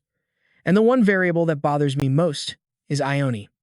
In another place, Ione let out a heavy sigh. I bet you're thrilled you got your wish. But still, giving him a Kirin egg without telling him how to hatch it. Wasn't that going a little too far? She couldn't shake the feeling something was off. Hatching a Kirin is an incredibly difficult feat. The chance of it hatching naturally is practically 0%. Gongdu tossed his gloves onto the desk. Coincidence, or the will of some god? Even though I'm an atheist, neither explanation makes a lick of sense. He pulled out a strange talisman. I must test if he truly has the ability to foresee destiny. Just then, Gangrim entered a new chamber, his eyes scanning the area. This way, Gangrim. Gongdu appeared before him, holding a key. I'm here to give you the reward I promised, model. He stared in shock at what just happened. A moment ago, this was just a blank wall. The man turned back and began to explain. Surprise, this is my personal spatial storage, reserved for my weapons. Gangim's reply was short. Impressive. The man offered with a generous smile. You can choose any one item from this collection. Gangim was a bit taken aback. Anything. Gongdu confirmed it. Yes, anything you want. Hearing this, Gangim began to browse the collection, sensing this was some kind of test. He glanced down at the key he had modified earlier. His scheme involved displaying low-grade items with impressive descriptions, making them look like high-end gear. It was a cunning plan. The truly valuable, high-grade weapons had their descriptions dumbed down and were fitted with ordinary hilts. They were disguised to look completely mundane. A sly grin spread across his face. This was a test to see if Gangim had the ability to foresee the future. Gongdu believed that without some special insight, he'd never be able to tell the true rank of the weapons. The information for a sword materialized before him. Blade of the Dominant Generation. Class: Dragon, Tier 1. Legend says it was used by King Longji to defeat Yu of Goriel. Its stats were incredibly high, but it was most effective against those of royal blood. This Blade of the Dominant Generation, which struck fear into royalty, was decorated with a dragon's head. Yet its description had been simplified as much as possible. There was no way he could recognize its true value. Gongdu crossed his arms, watching Gangjim closely. But if he could predict destiny, it was a different story. Gangim picked up a sword, carefully reading its information. He scanned the other items with a growing smile. He probably hid the real masterpieces, but there are still plenty of items above phantom grade here. Gangjim tilted his head, his eyes gleaming. This manager is surprisingly generous. Then, his gaze landed on the perfect item. A polished blade on display caught his eye. It looked rare enough. Superior blade, class, insect, tier 1. But then he quickly noticed something was off. Insect class, tier 1. Realizing this, he scanned the entire room again. Why were the display positions so strange? The fate windows began to fade. Cancel. Explore fate. Gangjim's lips tightened with suspicion. He shot a quick glance at Gongdu. Is he testing me? He should have known. Something felt off from the start. Why would he be so generous? Of course, he wanted to test my abilities. He let out a sigh. This put him in a difficult position. Gangim considered his options carefully. Only a handful of people could predict destiny, and the Fate Protection Agency monopolized them all. He was conflicted. Conceal his skills or get an amazing piece of gear. Which was more important? He changed direction, walking to the side. Gongdu asked, "Have you made your choice?" Gangim slowly approached and pointed.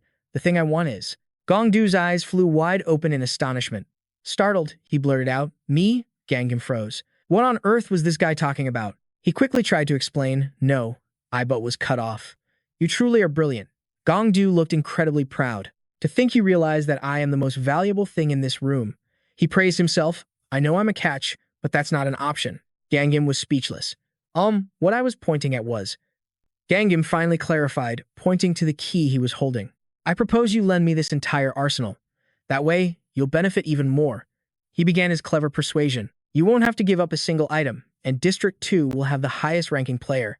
Gongdu stroked his chin, deep in thought. The scene shifts to Gangim's room. He was busy feeding Kirin. "Kirin, it's time to eat." The little creature happily dug in.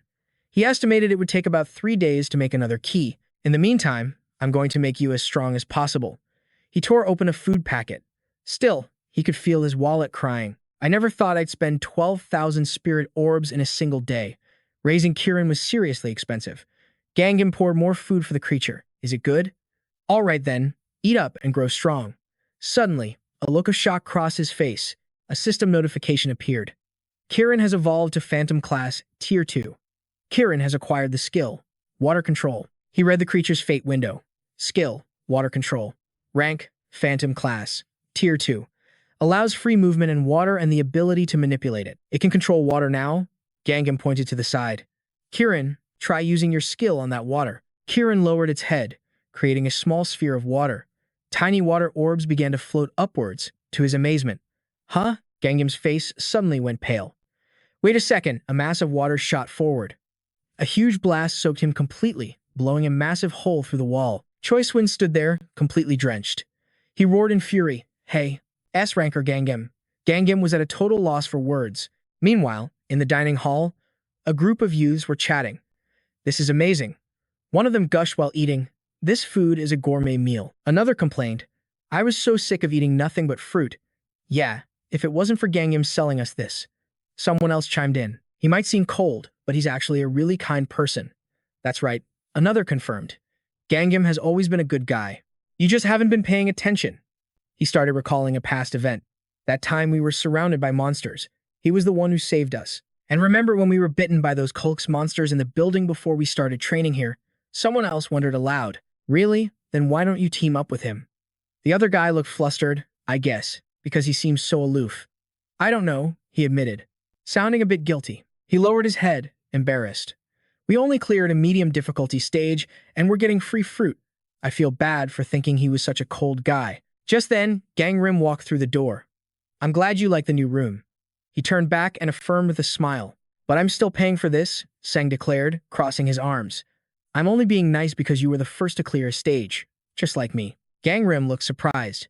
"You were the first one to clear it, too?" The man pointed to himself with immense pride. "I was the very first to beat that low-difficulty trash talk room." It finally clicked for Gangrim. So that's why he never saw the guy after that. Gangrim offered praise. "Wow, that's really impressive, even if it was low difficulty." Sang's voice rose with arrogance as he tilted his head back. "You know, you're actually all right to talk to. Most people just aren't on my level." He then suggested excitedly, "Hey, let's grab a drink after this." He held up 2 fingers.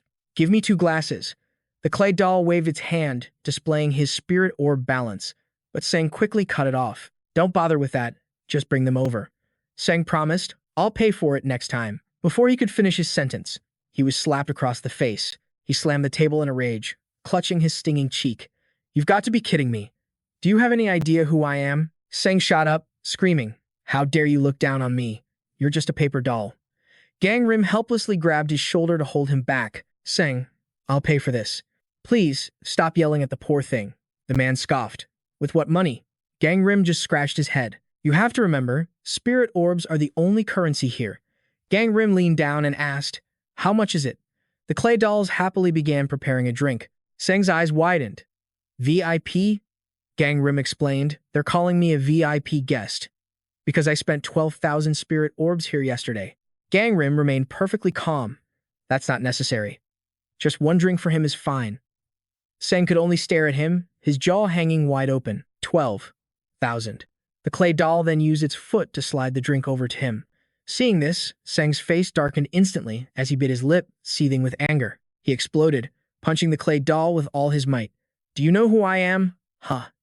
The sudden violence startled everyone in the room. Gangrim quickly intervened. Hey, what are you doing? Seng screamed back. Shut up. Who the hell do you think you are? With that, he stormed out in a fury. Then, a new voice called out, clay figure. Are you all right? The twin sisters had arrived. One of them turned to Gangrim. Master, are you friends with that guy? He waved his hand dismissively. No. Yoonjiun looked worried. Then why were you with him? He replied. He was in a room I created. But my pet Kirin broke down a wall, so I was treating him to a meal as an apology. At that, the girl's eyes lit up with excitement. A Kirin. The twins beamed when they saw the divine creature. It's so adorable. What's its name? Gangrim answered simply. Kirin. Yoonjiun tilted her head. Why? He explained plainly. Because it's a Kirin. They both stared at him, and Yoonbom frowned. It's a spirit beast, not just some ordinary Kirin. Her sister chimed in. Would you like it if it just called you human? Gangrim rubbed the back of his neck, flustered. So, you want me to give it a proper name? He thought for a moment. All right then. How about Kiri? Kiri's profession has changed to elementary class sorcerer. Kiri has acquired the skill, Magnetic Horn. Kirin's fate window appeared before him. Skill, Magnetic Horn. The elementary class skill can attract gold attribute attacks or alter their trajectory. One of the girls asked, what's happening? Did it just evolve? The little creature nuzzled against his hand. Of all the Kirin in the world, it had to be mine that awakened. Yoonbom placed her hands on her hips. Master, you do know that we're your companions now, right? He answered with a gentle smile. Yes, I know. Gangrim hugged Kiri and grinned. Thank you both. Yoonjiun covered her sister's mouth. Master, if you really want to thank us, then come with us to the next demon world. He looked at them, confused. The next one? The sisters nodded towards a heavily sealed door, and he was puzzled. Don't we all have to go in anyway when it finally opens? 1 week later, everyone gathered in one place. The Green Viper room was about to begin. An objective to protect the space for 168 hours. A player asked. Protect what? Exactly. Someone guessed it might be the container or maybe the tree. Just then, a man waved at them cheerfully. Hello. You must be the trainees from Sun District 2, right? I'm Sejong Min from the Fate Protection Agency, and I'll be in charge of this demon world. Sua looked astonished. Huh? There's a messenger? Yoon-gayan was the one who explained. We have an objective window, just like in the Hellfire room and the Blade Mountain Hell room. Sua slowly understood. So, our objective comes directly from the Fate Protection Agency. Gangrim frowned with suspicion. Why isn't it a Navi? She was in charge in my past life. Sejong Min enthusiastically raised his hands. I've updated all the details in the user manual, so I'll keep this brief. A player asked hesitantly, user manual. The person next to him held up an item. That thing we were given when we arrived. The man was holding a small animal. Our mission in this room is to protect this white snake. Do people not like the snake or something? The guide shook his head. No, that's not it. Each of you will be protecting one. He then held up a piece of red cloth. You will be using these marks of friendship. All you have to do is wrap this cloth around your snake. Sejong Min held out the cloths. Here you go. Everyone take one and get moving. Go on and find a snake of your very own. Let's begin. The system window appeared, displaying the rules. Green Viper room, 1 snake per person. Use the mark of friendship to tame a snake and protect it for 168 hours. You are free to leave the demon world, but if your snake dies in your absence, the mission is a failure. The snake cannot leave the demon realm, but you can entrust it to Ji Seon Min for up to 6 hours a day. He will act as its guardian during that time. If anything goes wrong, you can find a new snake and continue the quest. If you find a colossal python, you never call it a mere snake. Young Jiyoung crept through the bushes, Is there anything here? Yunbom answered, no. Gozen lifted two small snakes in disappointment. Aren't there any bigger ones? A snake suddenly startled Johan. Sua rushed to his side. Father Johan. Sua tied a piece of cloth around the snake's body. Hold still now. The moment she tied it, the snake's body began to glow. You are protecting one snake for 3 seconds out of 168 hours. The guy gave it a name. All right, from now on, I'll call you Poop. Take care of it. The others groaned in protest. Aren't we supposed to be protecting you? He casually confirmed. Yup, so that means you protect my snake, too. Sua crossed her arms and let out a laugh. I got here before Gangrim, so I'll definitely be the one to catch it, right? The man holding the snake replied nonchalantly, I guess so. He then declared with total confidence, just watch. I'll be the first to clear this stage. The others whispered amongst themselves. Why does he keep bringing up Seol Gangim lately? The guy muttered to himself, you won't be able to look down on me anymore. Seol Gangim. Gangrim walked across a bridge, Kieran following close behind. He was lost in thought. I wonder what Destiny's guidance is trying to warn me about. He felt a growing unease. I'm not sure if it's because the Chamber of Suffering was cleared earlier than in my previous life, but this demon realm has been sealed for some time.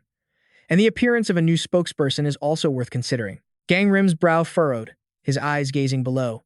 There are too many variables that are different from my past life. I can't pinpoint the exact problem. A system alert flashed. The fate of Seol Gangim has been altered. He froze. Could it be that the system is trying to force Destiny back to its original path? Everything will proceed as you wish once Destiny is corrected. He lifted the red cloth in his hand. Is this connected to what I'm doing? The Destiny window appeared once more. Mark of Friendship, Novice Grade. If you place this on a beast, it will no longer fear you. The effect depends on the level difference between the beast and the user. A deep voice suddenly echoed, Gangrim, what are you doing? Aren't you supposed to be looking for the snake? If you don't want to search, why not just let me take control of your body? Kieran kept circling him, making it impossible to focus. Gangrim looked up to the sky. All right, worrying won't solve anything. It's time to move. He removed his jacket and stashed it in his bag, then took off the shirt underneath. Let's go, Kieran. With that, he dove straight into the water. Kieran immediately leaped in after him. Gangrim took a final, deep breath, and together they descended into the depths. Seol Gangim plunged deep into the abyss, the two of them searching for something hidden within the ocean's heart.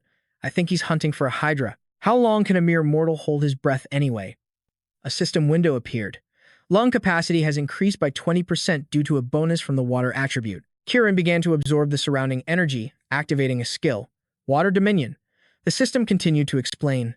Seol Gangim has received the effect of the skill, Water Dominion. You can now move and breathe freely in aquatic environments. In that moment, the water became their domain. A snake suddenly darted past Seol Gangim. It was shocked when he stared right at it. Seol Gangim immediately gave chase. Hey, where do you think you're going? The Hydra is over there. He scanned his surroundings. There's no Hydra down here. Seol Gangim thought to himself, do you really think I came all the way down here just to catch a few measly snakes? The prize I'm truly after is. At that moment, a massive serpent opened its jaws wide behind him. Whoa, it's the Great Serpent. Seol Gangim braced himself against its power. Good thing I brought the heavenly fire blade with me. He plunged the blade deep into its throat. Seol Gangim easily subdued the Great Serpent. It was far too large to be called a snake, but too small to be classified as a dragon. He excitedly grabbed its massive tongue. This is the Great Serpent I was looking for. My luck is incredible. Now, to place the mark of friendship on its tongue, he began wrapping the red cord around the serpent's tongue. An orb of energy formed inside its mouth. Just then, Kieran's skill blasted Seol Gangim backward, activating Water Dominion. He praised Kieran inwardly. Nice one, Kieran. The Great Serpent glared at Seol Gangim with ferocious eyes. Its rage then shifted toward Kieran. The Great Serpent opened its mouth wide, intending to swallow Kieran whole. Seol Gangim shot forward in an instant, using item, Mark of Friendship. He wrapped his arms around the Great Serpent's body. The Great Serpent is resisting the effects of the Mark of Friendship. Seol Gangim struggled to hold on as the massive beast thrashed wildly. The friendship seal was finally tied. The Great Serpent submitted to Seol Gangim. The watching gods couldn't believe their eyes. Did he actually just tame the Great Serpent? I'm not sure, but look at its eyes. It doesn't seem to view him as an enemy anymore. An exhilarated Seol Gangim pointed toward the surface. Together, they ascended, breaking through the water. Seol Gangim patted the Great Serpent's head. You did well. Now my job is to protect you for 1 week. He playfully commanded the Great Serpent. But you'll be fine on your own, right?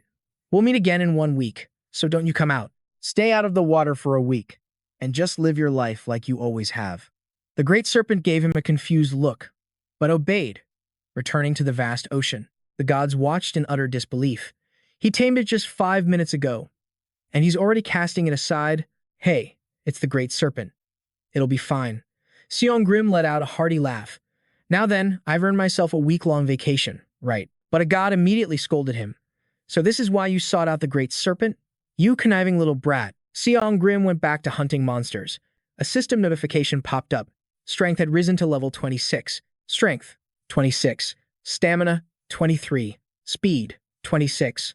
Senses, 26. And magic, 23. Seol Gangim let out a sigh. Grinding stats just by hunting was an incredibly slow process, even with his high-class density. He turned to his Kirin, Lini. Let's take a quick break before we continue. He mused. They say Kirins don't like blood, don't they? Well, it still managed to apply a buff to me earlier. Seol Gangim understood why. I guess it's a bit of a struggle, since it dislikes killing so much. Suddenly, a voice echoed through the area. It's you bastard. Seol Gangim's head whipped towards the sound. Trainees rarely fought each other in the demon world. A flash of alarm crossed his face as he prepared to flee with his Kirin. Lini, let's go. The shouting grew louder and more desperate. What are you even good for? Give me my money back. Seol Gangim listened intently. I can't take this anymore. A guy was screaming in Choi Sang-world's face. I'll refund you as soon as we return, so just do this damn thing yourself. What? The rest of the party members began to abandon him as well. I'm out too.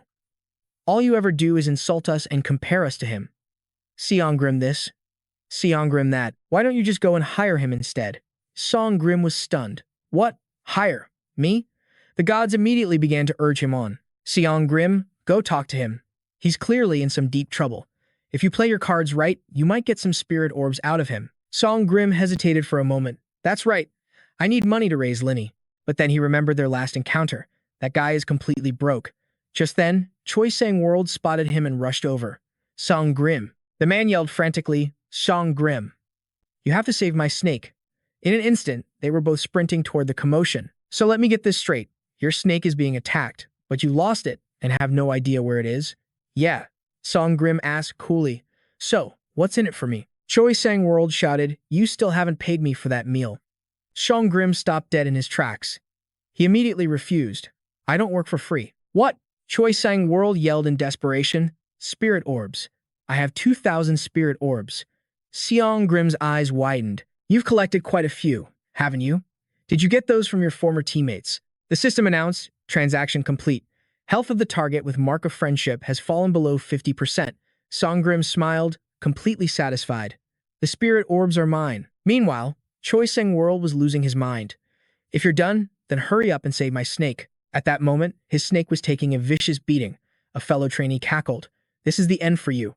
But in a flash, Seol Gangim appeared and blocked the attack. The other trainee snarled, what the hell? Are you from a different zone?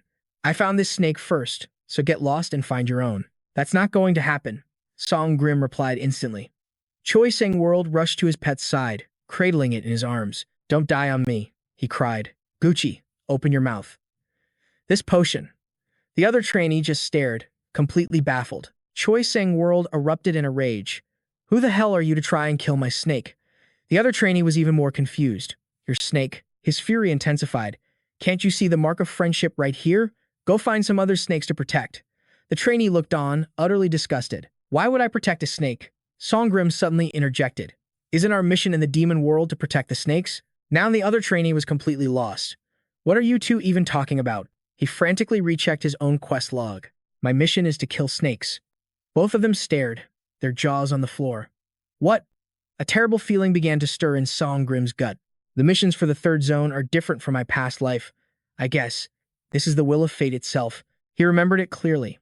In his past life, the mission for both zones was to protect the snakes. They had even worked together to shield them from monsters. That's why that bastard and Shinsua. The color drained from Seol Gangim's face. Wait a second. Just then, a system alert flashed. Target with mark of friendship is under attack. Seol Gangim's eyes shot wide. It's being attacked? Miles away. Kang Tae-han stood before the Great Serpent. A thrilled grin spread across his face. So it's someone from the third zone. Then it must be him. A powerful strike sent Kang Tae-han flying backward. The Great Serpent roared in fury, glaring at its attacker. A dragon? The sight only fueled Kang Taehan's excitement. Let's test it. He charged toward the great serpent. I wonder if killing this will complete my quest. Just then, Song Grim arrived in a panic, but a grimly satisfied smile played on his lips. Kang Taehan landed a heavy blow on the great serpent's side. He raised his fist again. Nice. I almost had to. Seol Grim lunged forward, intercepting the next attack. The two clashed in a blur of motion. Who the hell are you? A smirk appeared on Seol Grim's face. I knew it was you. Suddenly, he came face to face with Seol Gangim. Kang Taehan and Seol Gangim were lost in a memory. Hyung, you missed the last one, so you have to come this time, okay? Kang Taehan, a second-class demon of the Flying Tiger clan. After that, the two of them quickly went their separate ways. All right then, I'm heading out. You have to promise me you'll come to the party tonight. And with that, the memory faded, returning them to the present. He's also part of the Flying Tiger clan. Who would have thought I'd run into him here? This is great. But Kang Taehan grit his teeth in pure rage. I'll let it slide this time since we've never met before. But I already called dibs on that one. Seol Gangim gave a command. Great Serpent, dive deep. No matter what happens, stay down there. The Great Serpent immediately returned to the depths. It got away. Kang Taehan's fury blazed even hotter. Get out of my way, you're just an obstacle. I still need to kill that thing. But Seol Gangim, just watch him, pleased. I never met him when he was this young. Nostalgia washed over him. This feels so different, Gangim Hyung. In another life, Kang Taehan had confessed something. I'm so glad I never ran into you in the demon world. Why is that? He looked slightly embarrassed. I was. A little reckless back then. Seol Gangim thought that if they had met here in their past lives, they probably wouldn't have been friends. Are you even listening? Seol Gangim offered a friendly smile. Why don't you go find another snake? That great serpent belongs to me. Kang Taehan's face filled with disbelief. Belongs to you? He suddenly lunged at Seol Gangim, but the attack was easily dodged. Then, I'll just have to crush you first. Kang Taehan continued his relentless assault. Is dodging all you can do? Seol Gangim swiftly countered. His hand trembled slightly as he parried the boy's immense power. Seol Gangim's gaze softened. He's truly powerful. Kang Taehan sneered. What's so funny? He was shocked when Seol Gangim casually replied, yeah, this is fun. He drew his sword, readying for a real battle. Seeing you alive and kicking right in front of me like this, how could I not be happy? A system notification appeared. Seol Gangim's attribute has been converted to fire. Seol Gangim instantly closed the distance between them. In his mind, he calculated. Kang Taehan is a second-class demon. Both his subclass and his stats are higher than mine. But Kang Taehan stared in horror at the tip of his blade. You're confused because you can't understand why you can't win, even though you're stronger, right? Humiliated, Kang Taehan swung his fist at Seol Gangim. Don't act like you know everything about me. What do you know? Seol Gangim swiftly struck him in the abdomen. Kang Taehan collapsed in shock, and a satisfied smile spread across his face. It's because I know every single attack you're going to make. Pain shot through his body, making him tremble. I believe. This is my victory. Kang Taehan's face twisted in anger before he quickly fled. I'll be back to settle this score. Seol Gangim waved cheerfully in farewell. Ah, but this isn't good. His expression darkened. If this keeps up, he'll never meet Xingwu. Seol Gangim worried about the future. It means he won't join the Flying Tiger clan, and another, far worse scenario existed. One that Seol Gangim truly feared. Instead, if he joins the Allah clan, whether he lives or dies, his face turned fierce. I can't let that happen. Meanwhile, in another location, they should have told people sooner that the objective for the other zones was to kill the snakes. At that moment, Choi Sang was relentlessly questioning the official, but protecting snakes from monsters or from humans, there's not much of a difference. Is there? What? Are you serious? The man angrily scooped up his snake and left. Let's go, Gucci. Seol Gangim approached and waved to the official. Excuse me, I have a question. Seo Juman laughed. What do you want to ask? Seol Gangim voiced his confusion. Isn't the purpose of the Fate Protection Agency to create as many Awakeners as possible? I don't understand why you're making us fight each other. The man replied that it was to weed out those who weren't skilled enough, and those who only get stronger when others are strong. Seol Gangim was a little confused. Get stronger when others are strong? What does that mean? Seol Gangim calmly answered, for example, using an item from someone incredibly powerful to clear a demon world gate. Seol Gangim was stunned. Are you saying this is my fault? The man smiled slyly. In any case, we didn't release too many snakes this time. Seol Gangim grit his teeth as he listened. So cooperating to clear this stage will be nearly impossible. A system notification appeared. The Great Serpent has been protected for 22 hours, 17 minutes, and 58 seconds out of 168 hours. The constellations began to buzz. It's Gangrim. We've been getting hyped up waiting for this. Surprised, he looked around. Did something happen while I was gone? See Gangrim approached the bridge where the Great Serpent was. I haven't received any notification that the Great Serpent is under attack. Just then, he sensed something powerful approaching. An explosion erupted in the distance, and a figure slowly emerged from the smoke. Then another blast hit Seol Gangrim's exact position. A fist slammed into the ground, shattering it. Kang Taehan was back. See Gangrim, I finally found you. You were looking for me? What for? He walked forward excitedly. That's right. Kang Taehan ran towards him with a thrilled expression. So, a punch for a punch. See Gangrim effortlessly parried his blow. A memory of a past war flashed through his mind. See Gangrim smirked, deciding he'd just play with him for a bit. But suddenly, a sharp kick flew right at him. Seol Gangrim's attack left him utterly stunned. He barely managed to parry the blow. Damn it. That's my own fighting style. Seol Gangrim had already realized he'd improved it. He must have known I was watching. A tremor ran through his hand. Breaking old habits must have been a struggle. Impressive. A grin spread across Kang Taehan's face as he finally landed a solid hit. Seol Gangrim asked, confused, why are you so determined to fight me? Kang Taehan shot back, because I lost last time. His expression was fierce, and I hate losing. Seol Gangrim was taken aback by his straightforwardness. He recalled the past and thought to himself, that's right. You always loved battling those stronger than you. In my past life, I never even considered fighting you, because back then, I was weak. Seol Gangrim sighed helplessly. Is it twisted that I'm actually enjoying this, the two of us as enemies? He figured if he lost, the Great Serpent would die anyway. So Seol Gangrim finally said, I believe in you. Kang Taehan shot back. What are you even talking about? Just bring it. A fire ignited in his eyes. Fine. Just try not to die. Activate skill. Combat Instinct. Chapter 33. The system alert flashed. Skill. Activated. Combat Instinct. You think someone like you can actually kill me? Kang Taehan sneered as he charged forward. If you think today will be a repeat of yesterday, you're dead wrong. A flicker of surprise crossed Seol Gangrim's eyes. He rushed in, a smile playing on his lips. You seem pretty strong yourself. Kang Taehan was thrilled. I love fighting powerful opponents. Seol Gangrim ducked low, narrowly dodging the incoming strike. His expression turned terrifying.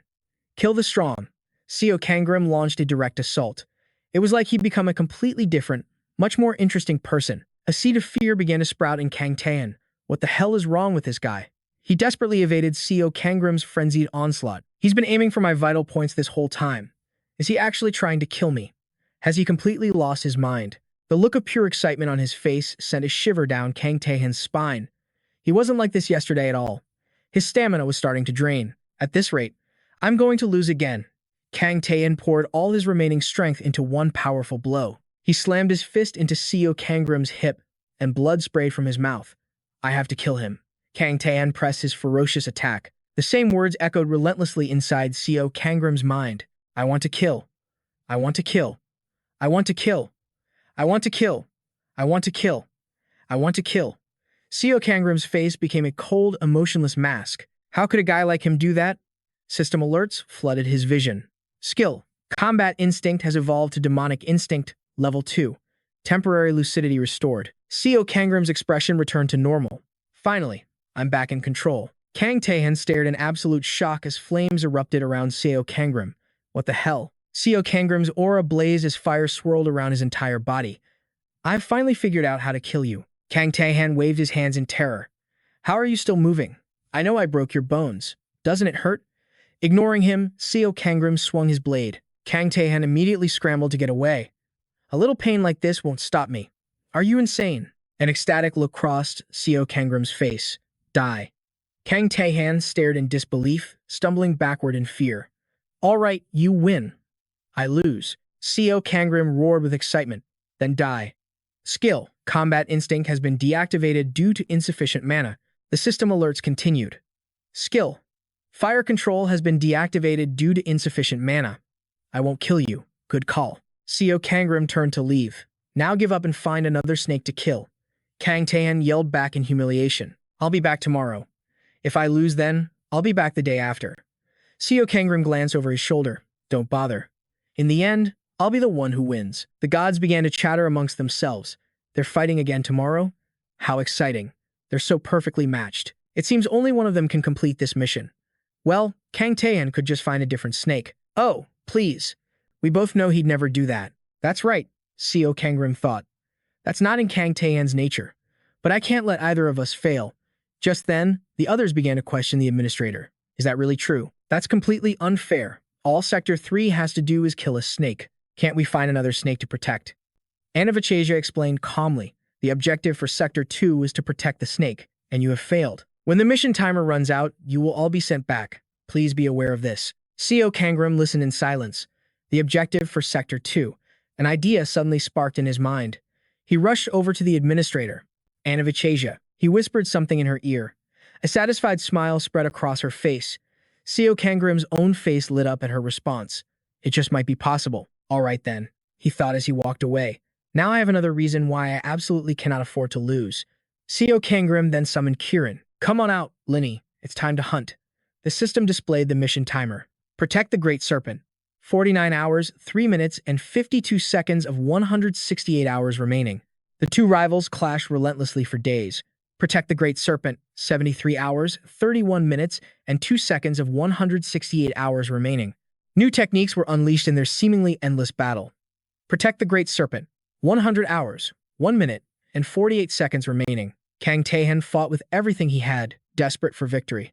Mission: Protect the Great Serpent. 119 hours, 10 minutes, and 37 seconds, far past the 18-hour mark. Finally, his body gave out, collapsing after the long vigil. 145 hours, 17 minutes, and 26 seconds out of 168. For Kang Taehan's exhausted body, this was completely unfair. How is it fair when you can just cloak your entire body in flames? Seol Gangim replied nonchalantly. It's my skill. I'll use it however I please. Do you really have to act like a complete maniac? He yelled, quickly backing away. You're not exactly sane yourself. No sane person picks a fight with a guy who's literally on fire. I'll be back tomorrow. You just wait. The gods, alongside the Great Serpent, watched their clash. I think they're both insane. Just let them at it. This is entertaining. Look, even the Great Serpent is nodding along. Seol Gangim shot a glare at the massive beast. I told you to stay in the water. The serpent perked up when he asked. You hungry? Seol Gangim dumped a container of food into its mouth. Take this and get back down there. Humans are far more dangerous than any monster. He whispered to the Great Serpent, don't you dare let Linny find out about this. The serpent looked confused. Now, get back down there. I doubt that little snack will be enough to satisfy it. Just then, the twin sisters ran up to them. Master, what are you doing over here? The two of them sighed in disappointment. You're feeding the Great Serpent? We're so jealous. We want one too. Hey, what happened to your face? Seol Gangim just chuckled. You mean that lunatic from Sector 3? Why doesn't he just find his own serpent to bother? Fighting him is actually fun. Besides, it's good practice. The hot-headed Yoon Bomb grabbed Seol Gangim by the collar. Fun. Just who do you think you are? Some kind of UFC fighter? Where's our master? Later, they were all talking by the river when the Great Serpent happened to overhear something important. I'm going to have to refuse your offer. The discussions began immediately. With your help, we could easily crush the forces of Sector 2. Even if they're strong, we can overwhelm them with our numbers. I don't care about any of that. There's only one person I need to defeat, he answered with confidence. Don't you worry about him. The Great Serpent's ears perked up at the mention of a way to finally defeat Seol Gangim. It immediately dove deep into the river. Kang Taehan heard the splash and glanced over. Letting his guard down, he asked, So, what's this method you're talking about? Gangim stood before his rival as leaves swirled around them. As they danced in the wind, he spoke. Today is the final day. He asked with a serious tone, What will you do if you taste defeat yet again today? He pressed. Are you just going to find some other serpent to hunt? Taehan's brow furrowed. I would never do something that pathetic. If I lose again, then I'll have simply failed. That's all. Hearing this, Gangim felt a flicker of satisfaction. I knew it. Is that so? Gangim slowly drew his blade. Then since this is our final battle, how about a wager? If I win this time, you'll have to obey a single command from me. Taehan put a hand on his hip. And if I win, Gangim stated with absolute confidence, that's not going to happen. Taehan's expression darkened with rage. He sighed. So you're that sure of your victory? Taehan immediately prepared to activate his skill. Gangim held his sword at the ready as his opponent charged forward with a roar. It's not going to work on me anymore, he thought, throwing a triumphant punch. But Gangim instantly blocked it with his blade. Is he trying to shatter my sword? Could it be? Activate skill. Destiny's gaze. A status window materialized before him. Kang Taehan. Class. Second tier phantom. Attribute. Earth. Title. 1 against 10,000. Gangrim read it intently. Just as I thought, he's gained a fire resistance. With a final blow, Taehan shattered his blade. Now what are you going to do? Was that your ultimate skill? He declared with arrogance.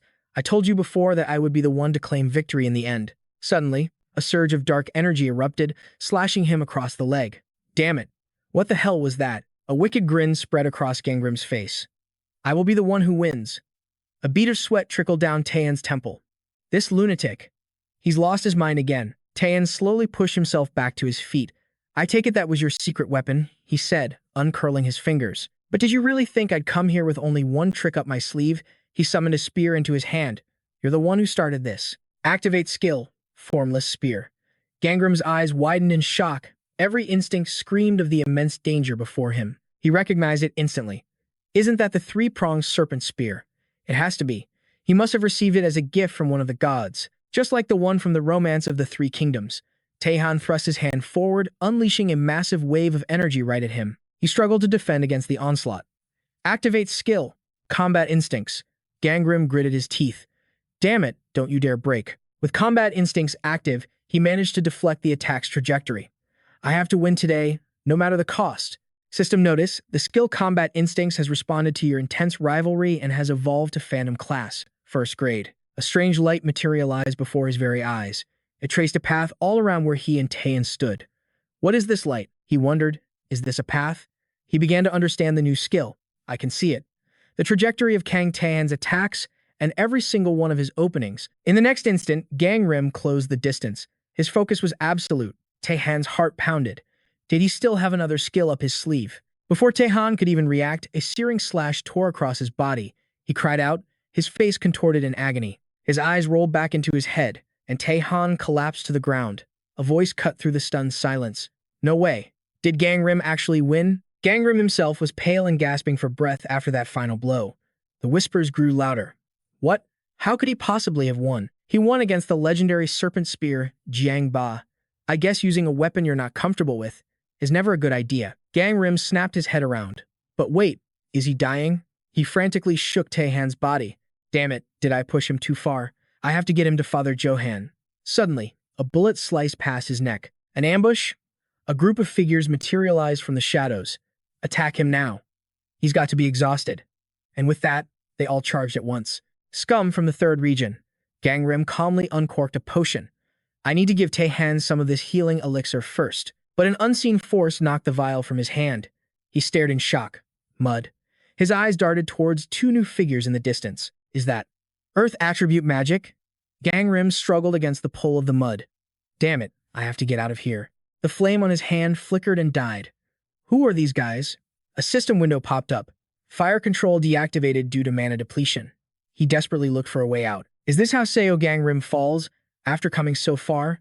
In that moment, a massive serpent erupted from the water, sending one man flying before snapping him up in its jaws. It let out a terrifying hiss, its maw open wide. What the hell is that thing? How can a snake possibly get that big? Is it even a snake anymore? Panic ripped through the attackers. It has to be a snake, right? What else could it be? Gangrim's face turned white. What are you idiots doing? That's a great serpent. Didn't any of them read the tutorial? He remembered telling the creature to stay hidden, fearing this exact scenario. I'll release you in 1 week, so stay under the water for 7 days, and then you can live freely. The memory of a rule flashed in his mind. 4. If you encounter a great serpent, never call it a snake. The serpent began to tremble with rage. Seeing an opening, one of the men charged forward with his sword. You cannot call a great serpent a snake. That must be Seol Gangrim's snake. Kill it. Gangrim screamed a desperate warning. Get away from it. Run. But the fool brought his sword down anyway. Die, you worthless snake. In that instant, the serpent's body began to twist and transform. Wait, there's something strange about this snake. He finally pulled himself free from the mud. The great serpent, called a mere snake, had lost its chance to ascend and become a dragon. Consumed by rage and resentment, its body was engulfed in flames. Its form warped into something new. A monster of pure hatred called the Gangshori. Gangrim supported Taehan. A mission updated. Protect the Gangshori. 155 hours, 1 minute, and 49 seconds remain. Out of 168 hours, he stared at the beast, thinking desperately. Maybe there's a chance, if it recognizes me. But the Gangshori only bared its fangs and unleashed a torrent of fire right at him. Everyone scattered, running for their lives. So much for that plan. Whispers spread through the crowd. Those morons didn't read the tutorial. Whoa. I've never seen a Gangshori before. A detail window appeared. Gangshori. Dragon type, class 3. A great serpent that fell into despair after failing to become a dragon. It possesses both poison and fire attributes, with a body as hard as steel. The Gangshori roared, spewing flames across the sky. We're screwed. We're so screwed. Then, a voice boomed over a loudspeaker. This is the Destiny Protection Agency. A dragon-class monster, Gangchiori, has appeared in this area. The sisters, Yunbom and Yungayon, looked on in shock. The survivors continued their desperate escape. Everywhere the creature went, fire followed. It's coming this way. One of the runners cried out in despair. Wait, I don't have enough poison resistance for this. The announcement continued over the chaos. All rookies, evacuate to the sacred tree for your own safety. Suddenly, massive tree branches shot through the air. It was Sua. Sua created a safe path for the evacuees. Hurry up and get to the sacred tree. As the announcement repeated on a loop, Gangrim carried Tae-han on his back. I guess the agency is finally making its move. In the VIP room, Dong-jin was surprised to see the rookies. He composed himself and announced, Attention! A new quest has been issued by the Destiny Protection Agency. Slaying the Gangchori will result in mission completion. Gojen's eyes lit up. Additional rewards will also be granted. A wide grin spread across his face. You heard that, didn't you? Johan looked confused. What do you mean? But Gojen was already marching towards the chaos. Looks like it's time for a boss hunt. Gangrim finally reached the sacred tree where the others were gathered. He frantically searched the crowd, asking, Is Father Johan here? Johan raised a hand. I am here. Gangrim gently set Tae-han down. Please, heal him. The priest looked shocked. What on earth happened to him? Gangrim covered his face with his hands.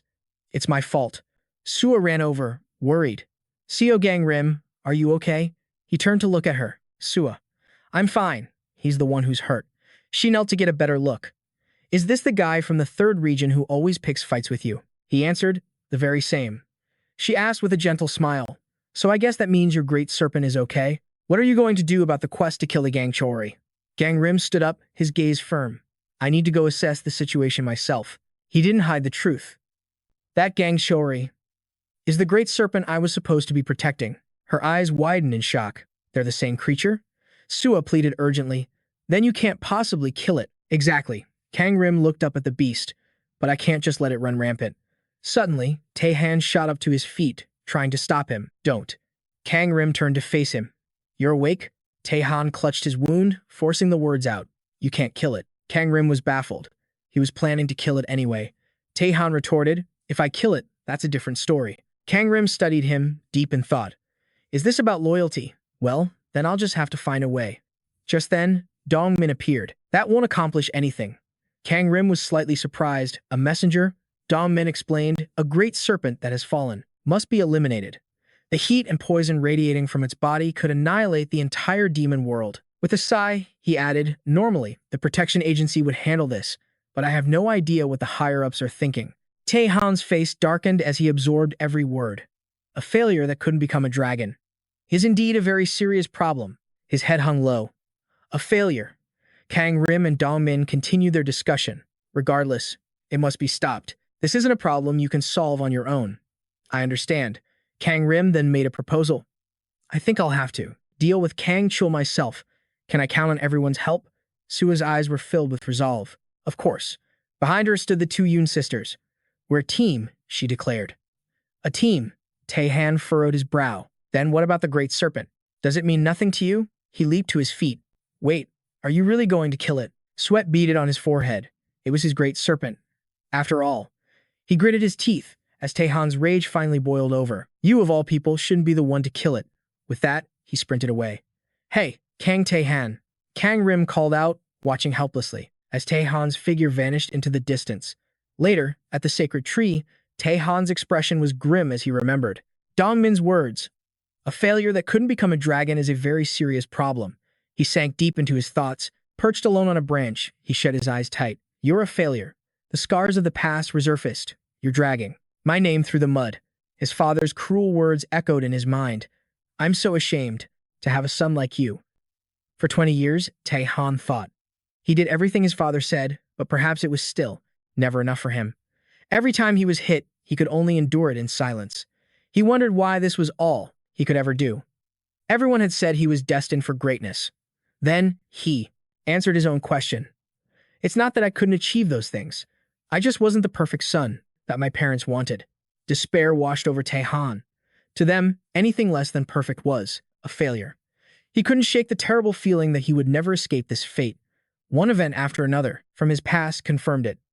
That crippling inferiority complex made him lash out to fight constantly. He started seeing everyone as an enemy. His thoughts drifted back to the present. Maybe that's why. He feels such a connection to the Great Serpent. Taehan felt a pang of disappointment. I thought you, at least, were different. Seol Gangim. He remembered when Gangim had tried to carry him away from the danger. He had asked him then, "Why are you helping me? Aren't you afraid of being betrayed by someone from District 3? I don't think you do that." Gangim's reply was firm. "You're not that kind of person." He added, "I know what kind of person you are. I trust you." Taehan gently wiped away a tear. Just hearing those words had lifted such a heavy burden from his shoulders. Back in the present, he quietly watched Kang Chul. "I also understand we can't let the Great Serpent run wild and destroy the demon world." Then he looked down at Gangim's group. "But it would be amazing if Kang Chul could be saved. The same way you saved me." Meanwhile, Gangim was holding a key. Yoon Gyeon was puzzled. "You can borrow a weapon?" Yoon Bom's eyes lit up with excitement. "Does that mean we can finally kill Kang Chul?" Gangim corrected her sternly. "Let me be clear. I will be the one to handle Kang Chul." He clutched the key, emphasizing handle, not kill. Gangim began to explain. "This is my plan." Sua rubbed her chin. "Seems worth a shot." Yoon Bom suggested, "Should we tell the others not to kill him?" Hearing this, Gangim was alarmed. "You mean you don't know? Someone else wants to kill him? That bastard." All three of them immediately thought of Doc Gozen. Yoon Gyeon nudged Johan's arm. How did he react to the news? Johan whispered back. He was thrilled. Said he was about to go fight a boss. Gangim spun around impatiently.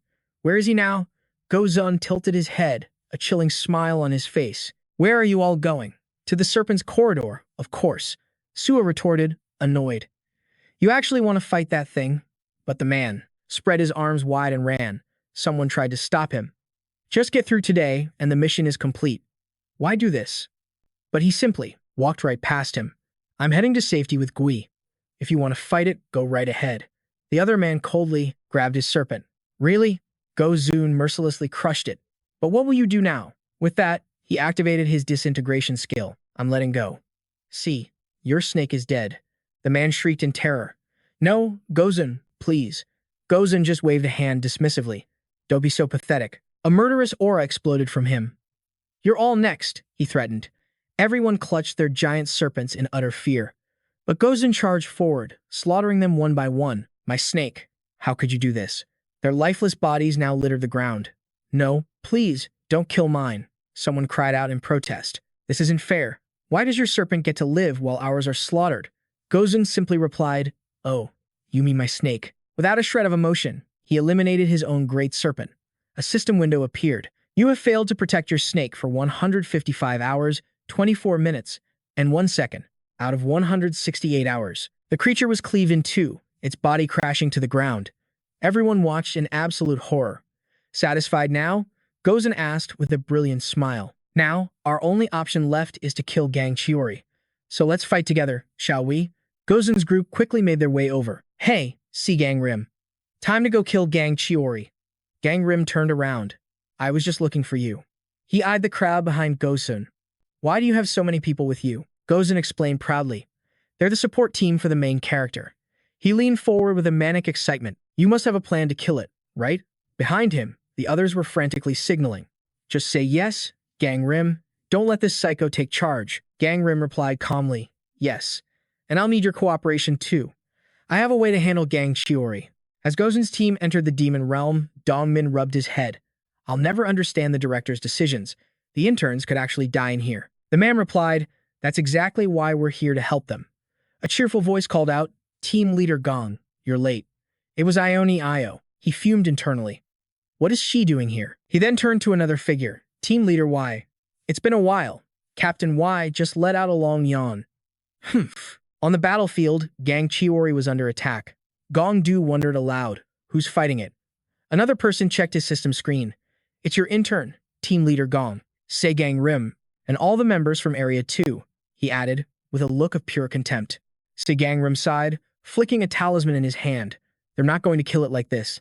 Let's just finish this thing and get out of here. Hold on, Ione Io interjected. The director's orders were to wait. Her eyes were fixed on the battle ahead, watching every move with intense focus. I do hope they give up soon, though, she chirped, raising a single finger. If Seol Gangim fails, I'll be recruiting him for Area 1, you know. Gong Du snapped. So that's the real reason you're here.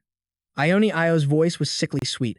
I'm just curious where such a powerful awakened being came from. I'm his biggest fan, really. Hearing this, a man nearby gritted his teeth in disgust. Bullets hammered into Gang Chiori's hide. Yunbiom held his ground, gripping his weapon. The demon-slaying rifle, a high-caliber gun made for hunting thick-skinned monsters. It was on loan from Gozen's armory.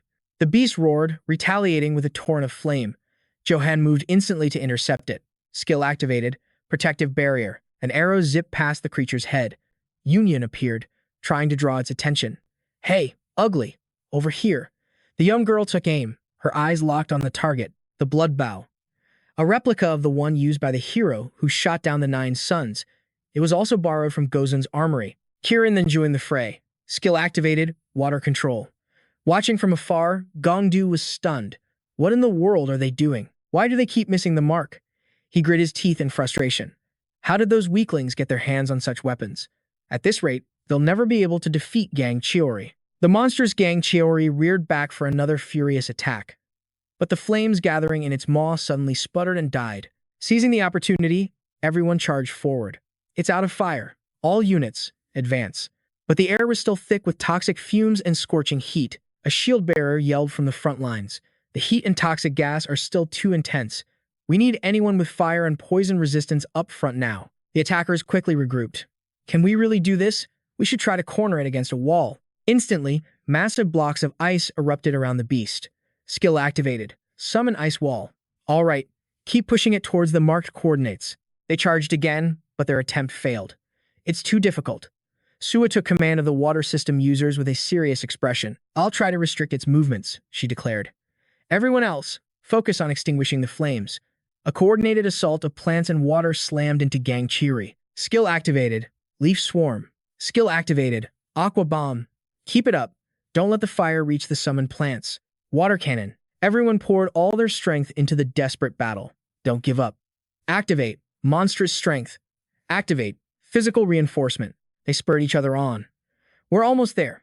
Just a little more. But then Gang Chiori opened its massive maw and stomped its foot, shattering the very ground beneath them. Panic spread through the group. We can't push it any further. What do we do now? But Gangrim's voice cut through the chaos. We have to push it into the chasm. Just then, Gozen strode forward arrogantly. All you background characters, get behind me. He slammed his palm flat onto the ground. Activate. Decomposition. Instantly, Gang Chiori was thrown off balance. As it lay sprawled on the ground, a single crow soared across the sky. The crow's eyes began to glow ominously. Back with the observers, Captain Y gasped. Huh? An image of Gangrim appeared on her monitor. So Gangrim was there after all. Gong Du was ecstatic. I knew it. What do you think, Ione Io? They're going to take it down, aren't they? Ione Io's face soured. Damn it, she muttered, chewing on her fingernail. My plan was to poach Seol Gangim after he failed this mission. I've already lost too many useful interns from Area 1. I need to recruit some talent from the other sectors. She desperately tried to think of another way. But my entire plan falls apart if they actually succeed in killing it. He actually tamed Gang Chiori. Should I do something to make him fail? Tisk, Gong Du watched in disbelief. Wait, what is he doing now? Gangrim began searching Gang Chiori's body. As waves of heat still radiated from its scales, he wiped the sweat from his brow. There. A small indentation right on its head. I have to do this. He raised his sword with a triumphant look. I found it. The scene shifts to a memory. Gown stroked his chin thoughtfully. I believe this is worth a shot, but Gangrim was filled with doubt. The problem is, it's lost its senses. It won't recognize me. The man replied with absolute confidence, but I have a solution for that. You just need to strike its pressure point, right at the crown of its head. It will surely recognize you then. Back in the present, Gang Chiori lifted its head, whimpering in pain. Gangrim spoke to it gently. It's all right. Calm down. It's me. Seol Gangim. The beast's wild eyes began to soften, and it slowly lowered itself to the ground. He asked urgently, "Do you recognize me?" He pulled out a red scarf, tying it to its horn. "How about this? Do you remember this scarf? I'll tie our mark of friendship to your horn once again." Gongdu watched, speculating. Is he just taming it to make the kill easier? That's impressive, Captain White chimed in. He's truly ruthless. To think of such a cruel method. Ione Yo watched with a calculating gaze. Make a note for the report. She began to dictate with a serious tone. Team 1 leader Moon Ayang took matters into her own hands after seeing the other trainees fail to subdue Gang Chiori. Gongdu's face darkened with anger. What are you trying to say? Team leader Seon, this area is under my jurisdiction, and team leader Yang Ayang lives. We are the ones who make the call here, she replied with unnerving calm. The director never gave us such an order, and from my perspective, it looks like Seol Gangim is the one in danger. Then, she launched a bolt of light into the sky. Are you blind? Why would you fire off a spell so recklessly? The bolt of energy shot straight for Gangrim's sword. The impact threw him off balance, sending him stumbling to the ground. Gongdu's face was a mask of fury as he grabbed her by the collar. Have you lost your mind? You just fired a lightning bolt next to a trainee. But her expression remained perfectly serene. How strange that the lightning bolt happened to strike the monster's head. Ionio concluded coolly. It seems Seol Gangim wasn't harmed by the blast. He roared in frustration. Are you kidding me? She replied sweetly. My aim was just a little off. Then she turned to leave. It would be a problem if Seol Gangim died, so I'll just have to strike nearby. Gongdu moved to block her path. What are you planning now? She glanced back with a bright, unsettling smile. He's in danger, of course. I have to go save him. With that, she unleashed another barrage of lightning, striking Gang Chiori's body and activating its skill. Lightning flash, team leader Se Mun, stop this now. A lightning skill activates. A smug smile crept across her face. A direct hit this time. Gongdu charged forward with Captain Y in tow. If anything happens to Seol Gangim, I will hold you personally responsible. She watched in confusion. What? How did it miss? Just then, a system notification chimed. Gang Chiori has failed its resistance check. The mark of friendship has been successfully applied. Gang Chiori has been tamed by Seol Gangim.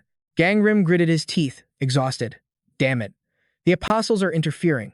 He watched as Ione Yo began to telekinetically pull his sword towards her. It seems the weapon that woman used has the ability to attract lightning. Suddenly, all three of them stood before him. Much to his surprise, team leader Gongdu. He recognized him instantly. And the woman from that video. She wore a mask of feigned apology. I'm so sorry, Seol Gangim. I was only trying to help you, but it seems I only got in your way. Her voice was laced with false concern. It's a relief you weren't struck by the lightning. But poor Gang Chiori's wounds look quite severe. She made an offer. I'll return your sword. But in exchange, you will leave Gang Chiori to me. He cut her off instantly. No one will lay a hand on Gang Chiori. Ione Yo slowly lowered the sword. What do you mean by that? He answered firmly, I never planned on killing Gang Chiori, and I absolutely will not let you kill it either. He placed a hand over his heart. It is my dragon. At his words, Gang Chiori looked up at him with gentle eyes. She raised an eyebrow. That's no dragon. That's Gang Chiori. Gongdu cut in, Seol Gangim, even if it seems docile now, it's still a monster. He tried to reason with them. The toxins and fire aura radiating from its body aren't that powerful. I can keep it under control. He declared with finality, I will not let you kill it. Gongdu gritted his teeth in frustration. You foolish bastard. Gangrim ignored him, continuing, just let me handle this. He gently placed a hand over Gang Chiori's eyes and called out, I need your help. Kirin. The small, innocent-looking spirit appeared. It flew before the trembling beast and placed a glowing orb of water beneath its body. A column of flame erupted along Gang Chiori's spine. The resulting flash of light was so brilliant that even Ione Yo had to shield her eyes. Sua and the others watched, captivated. Even Taehan, hiding behind a tree, was blinded by the intense light. Gangrim embraced Gang Chiori protectively. You're not a monster, and you are not a failure. Its eyes widened as it looked at him. He spoke with gentle certainty. You are a dragon. As he spoke, its body began to shrink, purifying the monstrous energy within. The small creature leaped into his arms, its eyes welling with tears. Gangrim stroked its head gently. It was finally at peace. Gongdu was completely floored. What in the world?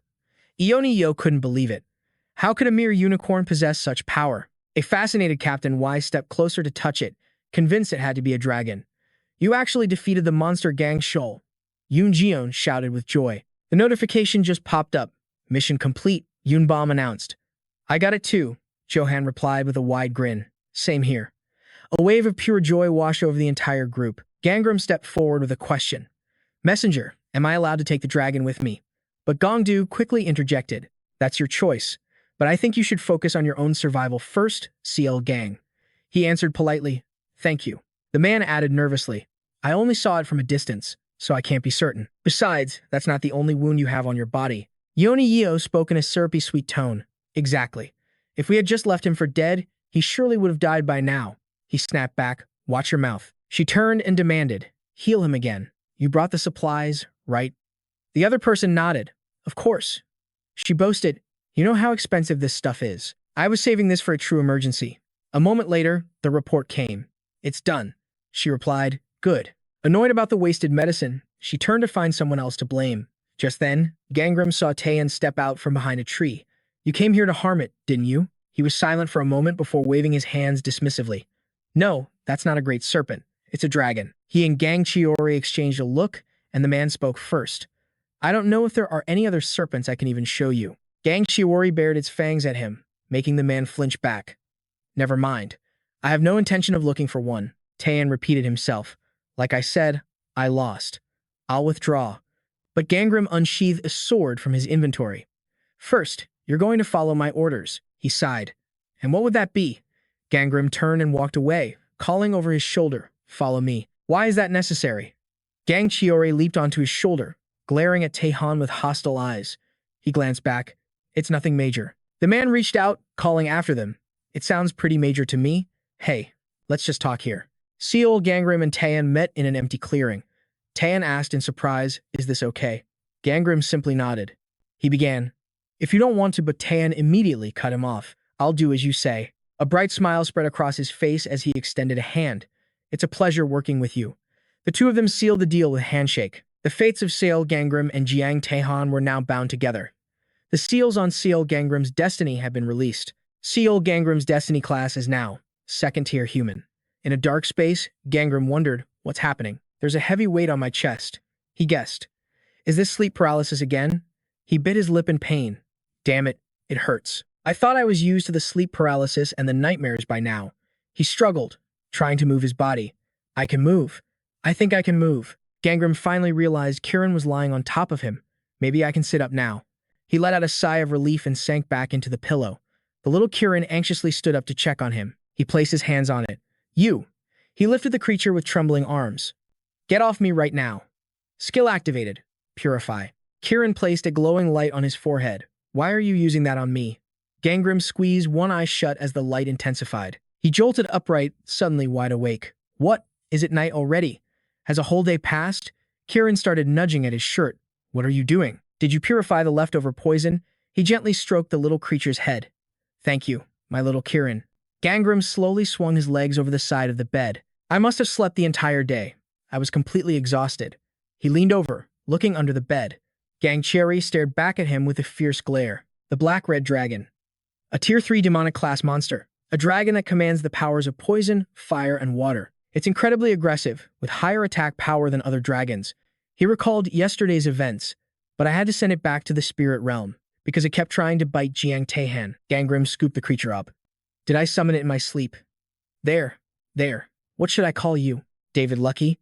Its stomach rumbled loudly. He carried it out of the room. Okay, let's get some food. John, Kirin, you too. A moment later, in the dining hall, Gangrim looked helplessly at the two creatures before him. Now I have to pay double for food. Suddenly, Gozen appeared out of nowhere. Seol Gangim, there you are. He slammed a hand on the table. So this is the dragon? What's its name? He answered, John. Gozen looked confused. Isn't that the serpent's name? Gangrim replied flatly. I named him that, so it's the dragon's name now. The corner of Gozen's mouth curved into a smirk. Gozen tilted his head. Come to think of it, didn't you receive something else, too? Gangrim shot him a sideways glance. He's right. It wasn't just about bringing John back or returning to the past. Taeyeon stood with his arms crossed. So, what are your orders? Gangrim pointed. Go to Sector 2. He had calculated everything perfectly. There's a reason Anavi emphasized the Sector 2 mission.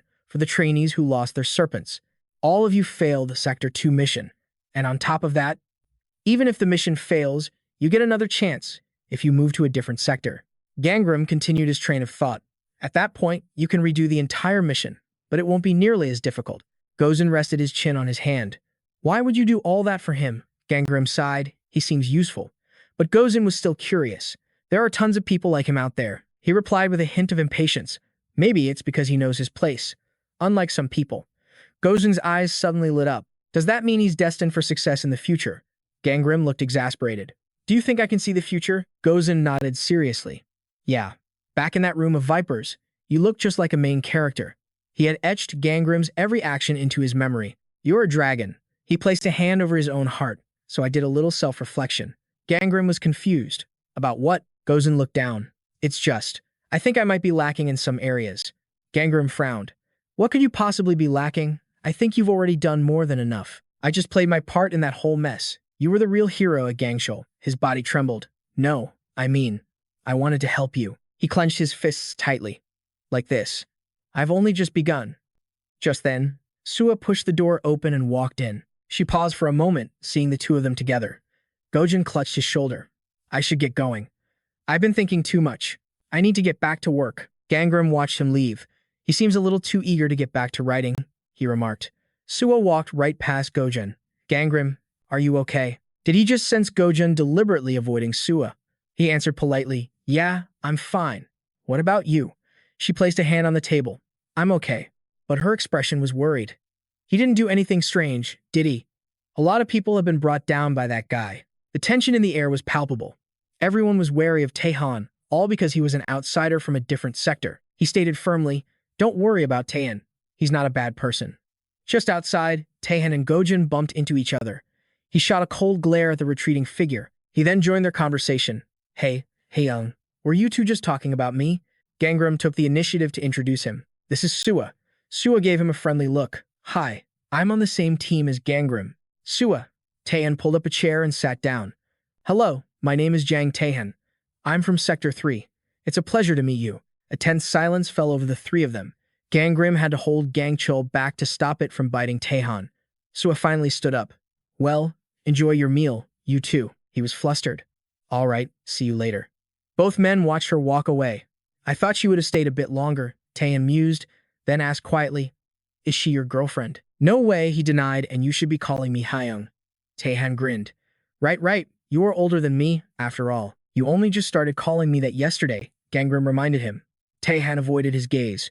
To be honest, calling you Hyung still feels a little awkward. From the very beginning, he admitted. You've felt strangely familiar to me.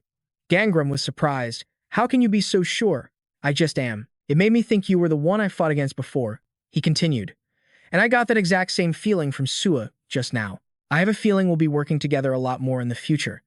Gangrim's face darkened as he listened to every word. Are you joking? It feels like I've met you two somewhere before. Gangrim asked seriously, like Destiny. Taehan rubbed his chin. That sounds a little embarrassing to say out loud. But anyway, I just feel like we're destined to be a team. Gangrim's hands tightened into fists under the table. Does he really think this is all just a coincidence? A cold sweat ran down his back. Could he be repeating the future all over again? Taehan stared off into the distance, lost in thought. I always thought you were a loner, but it turns out you have quite a few friends. I want to get closer to them, too. Not just Sua, but the others as well. His head snapped back. Ah, but that one bastard is an exception. Gangrim asked, who? Doc Gozen. He replied, yeah. The guy who killed all the snakes in the reptile room. I can't stand guys like that. He gritted his teeth in anger. How could he kill the very snake he swore to protect? Gangrim wasn't surprised at all. He knew Taehan would despise him. I will never associate with someone like that, Taehan declared. I get it, Gangrim warned, but try not to get into a fight with him.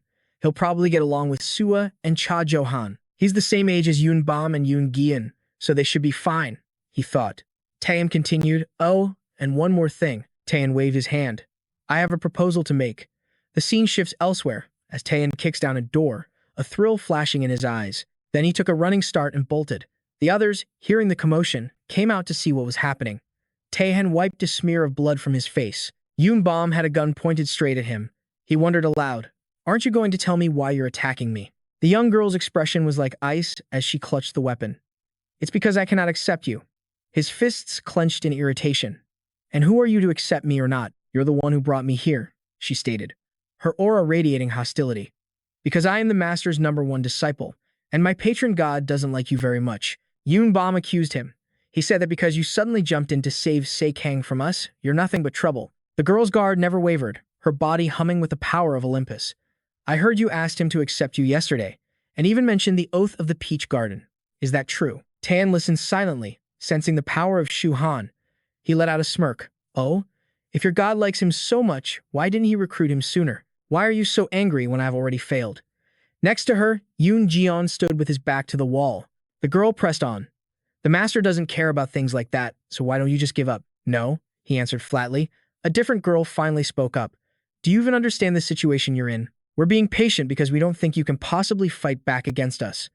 The girl added a taunt. By the way, sis, I'm #1. The other girl snapped. You want to go? The second girl challenged. Move aside. Let me at him. Yoon Gyeon stepped forward. You came here after failing your mission, so you must be weak. Taehan put his hands on his hips. What was that? You want to fight? You two look pretty weak yourselves. Yoon Jin drew his bow on the right. Are your eyes just for show? While Yoon Ban held her gun on the left. Go ahead. Try it. Suddenly, Gangrim appeared, startling the young girl. What do you three think you're doing? He asked, his sharp gaze falling upon them. Is this a fight? He demanded. You all seemed fine when I introduced you yesterday. The girl lowered her bow. It's because he kept talking about his guardian, god, and Hoi. The young girl stepped forward, explaining, our patron gods ordered us to make Jaden Han give up. Gangrim's brow furrowed. Your gods. Told you to fight? He asked again for confirmation. Yuna, Gina, you still wish to become my vassals? The two girls nodded eagerly. He then turned to the boy. Does your patron god feel the same? Jaden Han nervously rubbed his neck and nodded as well. Yes, sir, very much. Gangrim paused in thought before an idea sparked in his eyes. All right then. This is how we'll settle it. He gestured to both sides. Whichever side is victorious, I will accept them as my vassals. The three of them could only stare back, completely bewildered. Huh? What did he just say? As they watched him, he continued. However, he unsheathed his sword. You'll have to fight me. If I win, you all must abandon this foolishness. Gangrim laid out his terms. And I'll be taking compensation from your patron gods. Something god tier at the very least. Go tell them. A system window materialized in front of each of them. The two sisters began to whisper furiously, while Jaden Han stood alone. A god's commandment. He considered the weight of it. Having a patron god can grant you immense power, but in exchange, you must obey their every command. But not every order from a god is a divine revelation. His thoughts continued to flow. If you blindly follow God's orders without any consideration. Gangrim rested his blade on his shoulder. You're nothing more than a puppet. I don't want to take that kind of risk, Jaden Han declared. The gods protested through their champions, arguing the fight was unfair due to Gangrim's overwhelming strength. Gangrim calmly proposed a different set of rules. Fine. No skills will be used. And all three of you can attack me at the same time. If I am struck even a single time, it counts as my loss. Gina, speaking for her side, replied, We accept those terms. He raised his sword high. Then let's begin, shall we? The young archer drew an arrow, her eyes alight with excitement. Deal, she grinned. But won't a single hit end this a little too quickly? In the next instant, the attack came. Gangrim pulled her aside. Don't worry about me. You don't have the luxury. His face was dead serious. He wasn't treating this like some childish game. Yuna felt a surge of panic. Gina, her sister's face turned pale. Gangrim coldly grabbed the archer by her collar and lifted her off the ground. Shoot! From behind, Jaden Han launched a powerful kick straight at his back. Make sure your aim is true. Gangrim's senses were razor sharp. He tossed Gina aside and dodged the kick effortlessly.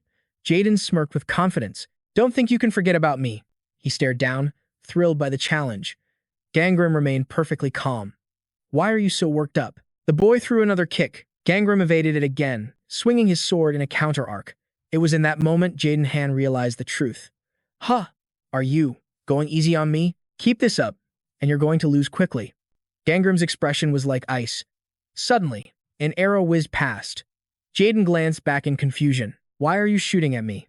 Gangrim seized the opening, slamming the boy's head down. Gina shouted back, I can't let you be the one to win. After neutralizing the boy, he turned his head just in time to see the two sisters closing in on him. Sua silently observed the match from a distance. Someone next to her asked, Sua, aren't you going to stop them? The sisters continued their relentless attack. Jaden lunged forward with a punch, but it missed its mark. All three of them began coordinating their assault on him. A smirk formed on Sua's lips as she turned and walked away, ignoring the person calling out behind her. Miss Sua, she was on the phone with someone. Hello. Yes, thank you. The address was Jaden, Han, and the Yoon twins all lying defeated on the ground. Gangrim plunged his blade into the dirt, kicking up a cloud of dust. He decided this was the perfect place to end things. He looked down on them coldly. There's no reason to continue this fight. Jaden struggled to push himself up from the ground. No, it's not over yet. Gangrim crouched down to their level. You don't plan on doing this for the entire next week, do you? His tone was that of a stern instructor. Look, training is one thing, but fighting each other just because of some god's command. His voice hardened. I don't like it. In fact, I'm getting extremely irritated. Yuna looked down in guilt. Gangrim pressed on. Maybe you just aren't meant to work together. You pretend to be a team, but you're just entrusting your back to a stranger because a god told you to. His brow furrowed as he drove his point home. I do not approve of this. Gina looked worried. But our patron god. He cut her off instantly. If your patron god ordered you to kill Yuna, would you do it? The girl's face went dark at the question. Gangrim slowly rose to his feet. Shouldn't you be the ones making your own decisions? He looked down at them one last time, instead of just acting like someone else's pawn. With that, Gangrim turned to leave as Jaden finally sat up. Yuna sighed in disappointment. We lost again. I give up. She turned to Jaden Han and bowed her head. I'm sorry for attacking you like that. Gina also apologized. Like I said before, I'm sorry. You're a pretty good fighter. The boy blushed in embarrassment. It's fine. I'm no saint myself. Seeing this exchange, Gangrim nodded, satisfied. Just then, Johan peeked his head into the room. Everyone, he asked politely. May the father come in? They were all taken aback. The father? Gangrim left them, allowing the four to continue their talk. So, is it really over now? Yeah. The boy sighed in relief. But that moment I broke his balance. Just as your arrow shot past my shoulder. He realized that while they started as individuals, they eventually learned to work together as a true team. He smiled, tilting his head. I guess this whole thing deepened their bond after all. Sua's familiar voice cut through the air. Was that your plan from the very beginning? She leaned against the wall, remarking that battle is the best time to make friends. He was taken aback. Miss Sua, she explained, I asked the father to come over. After I saw the fight was winding down, he replied politely, thank you. But for Gangrim, this felt a bit complicated. Are you still uncomfortable around Kang Tan? He asked. Confused, she just waved her hand. It's fine. She crossed her arms, admitting, it's just a little strange. I feel a strange sense of familiarity with him. Hearing this, he couldn't hide his shock. Sua, you feel it too. He recalled Taeyeon's words in the cafeteria, and now Sua's as well. I have a feeling I'll be working with her a lot in the future. Gangrim's face brightened. Well, that's a good thing. Be good to him. Try to think positively. At least they won't split up if I disappear, Do-yoon reported. The trainees who failed in Zone 3 have started the challenge in Zone 1. Yoon Yi-oh propped up her chin. All right. I'm not expecting much from them anyway. She sighed. Gangrim passed easily. And Kang Taehan, wasn't it? He's good too. But he's already gone to Zone 2. He wondered, so does that mean you've given up on Gangrim? Given up? A cunning look flashed across her face. On the contrary, it just makes me want him more. She laughed cheerfully. And there are a few other good trainees in Zone 2. It's too early to decide now. Yoon stared intently at the glowing red system panel before her. Has he responded yet? Bold letters materialized on the screen. I will accept the request. She burst out laughing. Spinning in her chair to face the window, she mused, I wonder how Captain Gon will react when he finds out. I'm already getting excited. The scene shifts. A talisman slowly burns to ash. Enevi announced, Gate number 7 is now open. She explained, once you complete this demon world, you can exit on your own, just as we promised. She looked at everyone with a serious expression. Because this is the final room, it will be incredibly difficult. You cannot leave before completing it, so please. She paused again, then smiled faintly. It seems I was worried for nothing. Anavi bowed her head and slowly faded away. I hope to see you all again. Good luck. One by one, the group started heading inside. Yoonbom looked worried. How come it's just us? Taehan glanced back. Yeah. Where's the father? Sua said she needed to check on something first. Yoonjain added, I have a feeling he'll arrive with director Gojun.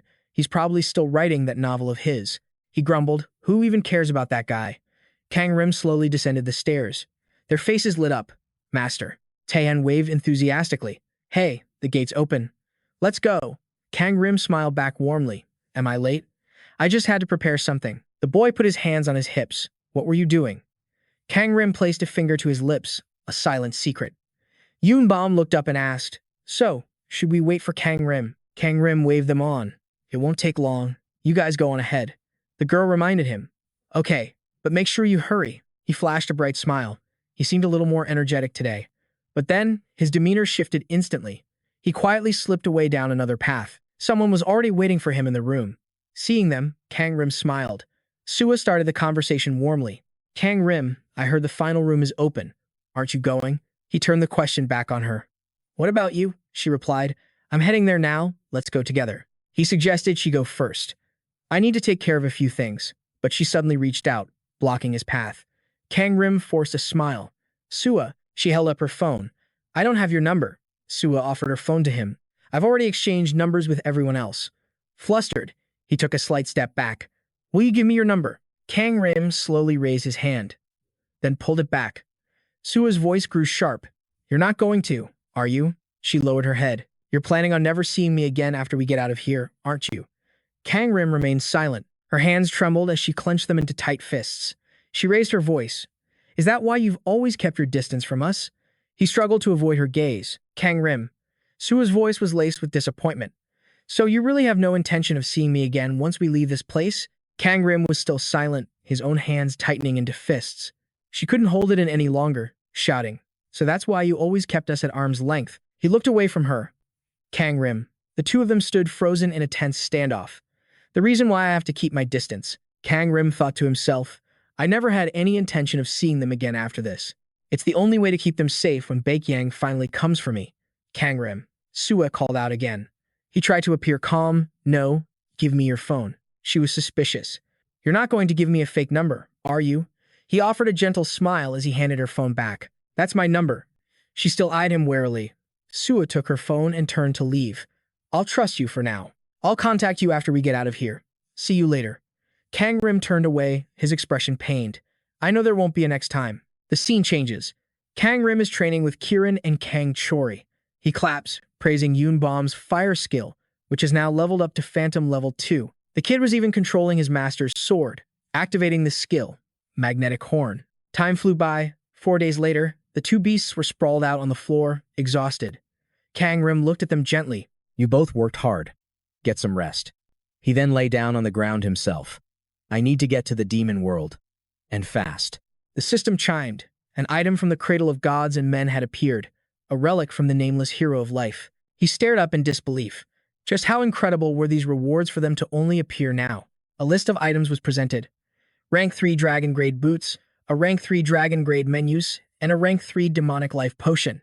He claimed his rewards and shot to his feet. Kang Rim grinned as he stored the items. Everything he received was Dragon Grade. He mused that the gods competing with each other like this wasn't half bad. Suddenly, Anna's voice came from behind him. You haven't left. Were you waiting for us? He turned around, flustered. Messenger Anna, hello. She continued, you're still here training. You could enter the demon world, you know. Kang Rim sighed. It's not time yet. He then asked, where are the others? She clasped her hands behind her back. I am not permitted to reveal their progress to you. He pressed on. So you can't even tell me if someone has already cleared it? She simply shook her head. I'm afraid not. Disappointed, Kang Rim turned away. It's useless, he thought. I knew I wouldn't get a shred of information out of her. He slowly got to his feet. It seemed he'd have to find out for himself. Anna wondered, where are you going at this hour? He quickly made an excuse. I'm just tired from training the divine beast. I need to get some rest. Just then, a memory from his past life flooded his mind. In his original timeline, the first person to emerge from the training center was met with a storm of media attention. Back then, Sua had cleared the demon world by the third morning. But this time, 4 days had passed, and he hadn't heard a single thing. Kang Rim stared at his phone, confused. Why is there no news? Has no one cleared it yet? A message popped onto the screen. Please make an announcement if you have completed the demon world. He frowned. Right after Sua's party had finished their raid in the past, an arrow had arrived. That was his signal to enter. He stared at the screen, bewildered. Kang Rim slowly began to understand. This was a message across space and time, a message from his past self. An arrow forged from a divine beast could deliver a message from anywhere. He cautiously examined the crimson screen before him. A new message appeared. His pupils contracted in horror as an image of Sua lying in a pool of blood materialized. He reached out, his hand trembling as it touched the screen. Sua. Memories of the past crash over him again. He buried his face in his hands, utterly devastated. Her words from a few days ago echoed in his ears. See you later. He remembered her giving him her phone. I want to be able to contact you the moment we get out of this place. He could see her bright smile so clearly. I need someone I can rely on. The memories of his past life bled into the present. I like you, she had told him, back when he was at his absolute lowest. Why did someone like Sua ever talk to him back then? At the time, he couldn't even use his Destiny Steel skill. Kang Rim had stared at her, completely baffled. She had taken a seat right beside him. I like that about you. You don't take the easy way out.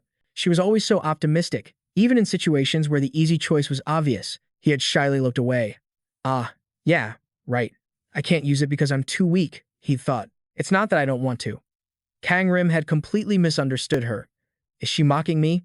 Or is she trying to make me pay for her eye? She asked him, do you have anything left to do in the poison chamber? I'll wait for you. And after that, we can head to the final chamber together. He handed the phone back, thinking, so that's it. She wants to take advantage of my skill. All right. I'll contact you when I'm done. His mind was racing. Do I look like some kind of simp to you? You hypocrite. The moment you let your guard down, I'll steal everything from you. A system window appeared. The chamber of dissected skeletons is watching silently. Find your tag and escape the demon world. A time limit is now in effect. Sua raised her sword, her guard up. You have been equipped with the dissecting skeleton strap item. The effect will reactivate periodically. There were a total of 7 floors to clear. Kang Rim froze as he read the system alert. The dissecting skeleton strap. A saw blade will appear and grow larger every 24 hours. Once it reaches the 7th floor, the straps bound to your body will be severed. The higher your karma, the more critical the location of the straps will be. He explained it to her, his voice shaking. It says, whatever part of you the strap is on will be cut off. If we don't clear the demon world in 7 days, she replied calmly.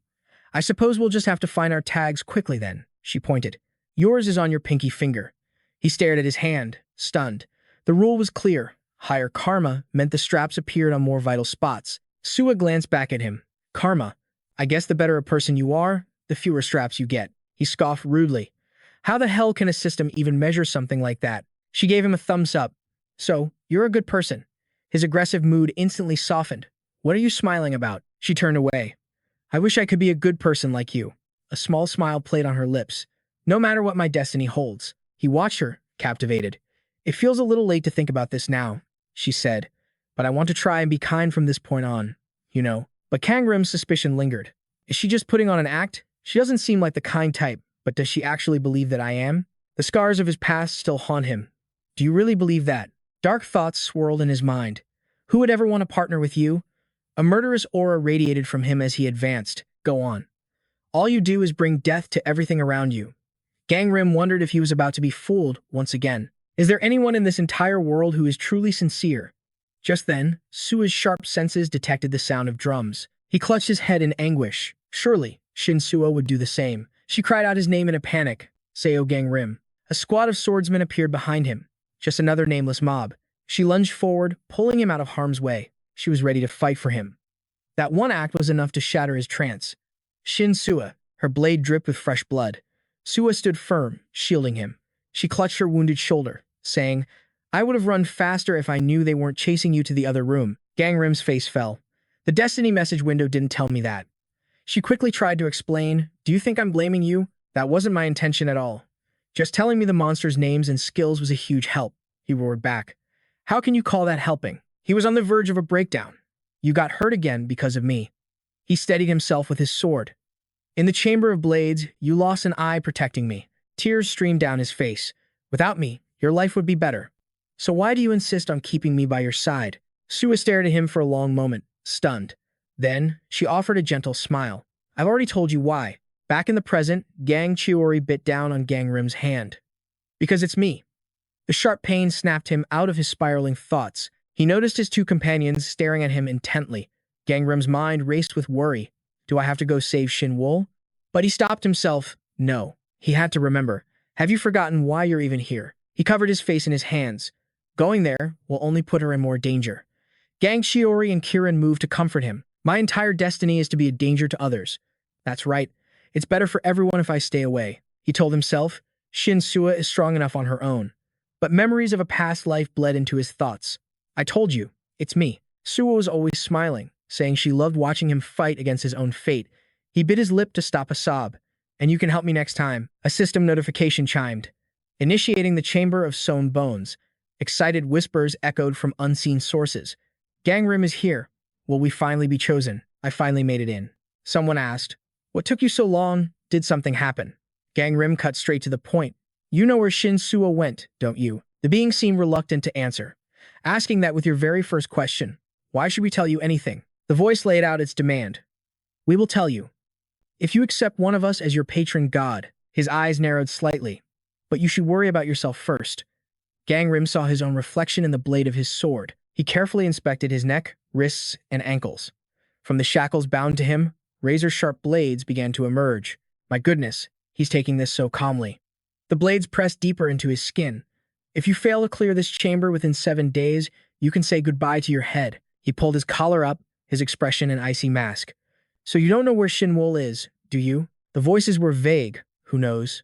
It could be east, west, north, or south. Another voice chimed in. Gangrim, head north. Don't listen to him. It's to the east. Gangrim pulled out a map. I guess there's no choice but to find her myself. The Chamber of Sewn Bones was added to his Demon Realm map, but the current exploration rate was 0%. He threw open one of the doors. Kirin looked around with curiosity. He, the little one, and Gang Chiori began exploring the area. He pushed open another door. This time, Gangrim discovered a room stained with blood. Something was shining on the floor. A battle definitely took place here. He picked it up and recognized it as Father Johan's. He assessed the scene. The marks on the wall belonged to Bam and Jian. Was Shinwol with them? The unseen voices continued their discussion. He's noticing every little detail. What is this? A detective? Huh? Isn't he just looking for his dumbbells? Who cares? This should be fun. A bizarre room materialized before them, but the other man just scoffed. Detective Seol Gangim is in danger? I don't see any battle here. Gangrim was growing disoriented. Doors lined every wall. I guess I have to check them all. Then, something caught his eye. He reached down, touching an X carved into the floor. This symbol. Are they telling me which way they went?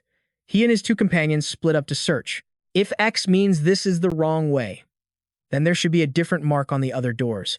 But Gangrim found nothing. No, they're all marked with an X. Was I wrong? Those strange sounds echoed once more. Detective Shinsua, did you figure it out? He slowly approached the throne. He stepped onto it, much to the confusion of the hidden onlookers. Is this fool really going to sit on the throne? He's standing on it. A circle had been drawn there. Found it. Kirin flew up with Gang Chiori, joining him. Gangrim was amazed. This place is pure chaos. Suddenly, his pupils constricted, and he snapped into a ready stance in the next second. Everyone, get ready. A horde of demons began to materialize. The sound of their approach was unmistakable. The three of them prepared to fight as one. Gang Chiori let loose a ferocious blast of fire as his swordsman charged. Kirin used its water abilities, creating a swirling vortex. The demons were quickly trapped within the sphere of water. Gangrim praised them with his satisfied look. All that training together wasn't for nothing. Their numbers are huge, but none of them seemed particularly strong. Suddenly, he froze. Yunbam, a familiar silhouette appeared before him. He blocked the bullet, his mind sharp enough to realize this wasn't just a single demonic shade. The creature's eyes blazed with light. Gangrim expertly dodged every shot, closing the distance as he activated his skill. Perfect sharpshooter. The bullet suddenly reversed course. He couldn't dodge in time, taking a hit to his arm. The attack was a guaranteed bullseye. He gazed at the two figures, Yunbam and Yung Jian. Seeing them like this, clutching his own wound, brought him no joy at all. Focusing, he unleashed a flurry of sword strikes. In this bone maw chamber, there was only one type of monster. The two imposters aimed their weapons at him. A Class 11 Shadow Thief, capable of copying the powers of humans. The intel on Shadow Thieves was clear. These monsters could replicate the appearance and the abilities of anyone who entered the demon realm. One of them released the bowstring, letting an arrow fly. But there was one thing they couldn't copy, their target's personality or conviction. Gangrim grit his teeth in fury. That kind of random, wild archery was something the real Guyon would never do. He swiftly dodged each arrow, one just grazing his cheek. But just as he thought he could handle it, a sudden assault came from his blind spot. A volley of arrows pierced his body. He glanced down at them, knowing they would vanish in an instant. The Yunbam doppelganger then pointed its gun at him. Not just one, but countless guns aimed at him from all sides. Activating the power. Execution. The creature grinned with triumphant glee. It seemed this Yunbom had learned a new skill. Gangrim desperately searched for a counterattack. How could he possibly fight back? The hand gripping his sword began to tremble. His blade couldn't reach them from here. And at this range, dodging a hail of bullets was impossible. Even with a defensive skill, he'd be riddled with holes like a honeycomb. Someone pulled the trigger. Just how many of these could he possibly block? Suddenly, the Shadow Thief was struck down. The real Yunbom called out to him, "Tae-han, grab my hand, up here." Gang Rim was pulled to safety, still carrying Gang Cheori. The boy noticed immediately. Wait, he's hurt. Yunbom asked with concern, "Are you okay?" He clutched his wound. "It's fine. I'm okay." But she looked worried. "Do you need some medicine?" He refused. "No, I brought my own." He scanned their surroundings. This place was. Yunbom spoke up. "I think the room next to this one is a prison." He froze. A prison? An image of Sua flashed in his mind. Could Shinsua be in there? The scene shifts to a containment cell. Gangrim's face darkened as he peered inside. There, lying alone and gravely injured, was Sua, Miss Shinsua. Yunbom tried to explain. About that. But he had already thrown the door open. Miss Shinsua. He stared in shock at her condition. Yunbom finally began her story. "You probably already know the monsters in this demon realm can copy our abilities." She averted her gaze, unable to look at him. "Even after we managed to shake them, they just reappear the moment the next drum sounded." Yunbom looked down, her voice heavy with sorrow. "But on the second day, we stumbled upon something." In a flashback, Jiun takes a deep cut to her arm. "Jiun," Tae-han tried to encourage her. "Just hold on a little longer. I'm about to finish these things." He warily shifted his gaze. The young girl clutched her shoulder in pain. They quickly realized that any damage the original host received was also reflected onto their phantom copies. Back in the present, Gang Rim silently opened a potion vial. Her wounds. They weren't from any monster. Sua's legs were covered in a web of injuries. The horrifying truth dawned on Gang Rim. She had done this to herself. Yunbom confirmed his fears. "Yes," she said, "it was the best solution we had. None of us could stand against her illusion." She wiped away a tear. She said she would handle everything herself after everyone else had left. Her voice trailed off into a whisper. "Please, you have to stop her. She's just too kind." Gang Rim remained silent, continuing to pour the medicine for Sua. "Kind?" He threw the potion vial aside. "She isn't being kind. She's lost her mind." Yunbom buried her face in her hands. "I knew we shouldn't have done it. I knew we should have tried to stop her." He thought to himself, how could ordinary people possibly stop someone who had lost their reason? The only sound in the room was Yunbom's quiet sobbing. He gently placed a hand on her head. Gang Rim softly comforted the distraught girl. "Have you found any of the command plaques?" She replied, "A few. But Jion and Cha Johan haven't found any yet." Suddenly, Sua stirred. "Sua," he resumed, pouring the medicine for her. "Yunbom, could you give us a moment alone?" His expression was grim. "I need to talk to her." As Sua's wounds began to close, her eyes slowly fluttered open. She was startled to see him there. Her hand shot out, stopping the potion. "Gang Rim, what are you doing?" He didn't answer her, instead making a request. "Let's talk." Sua conceded. "All right.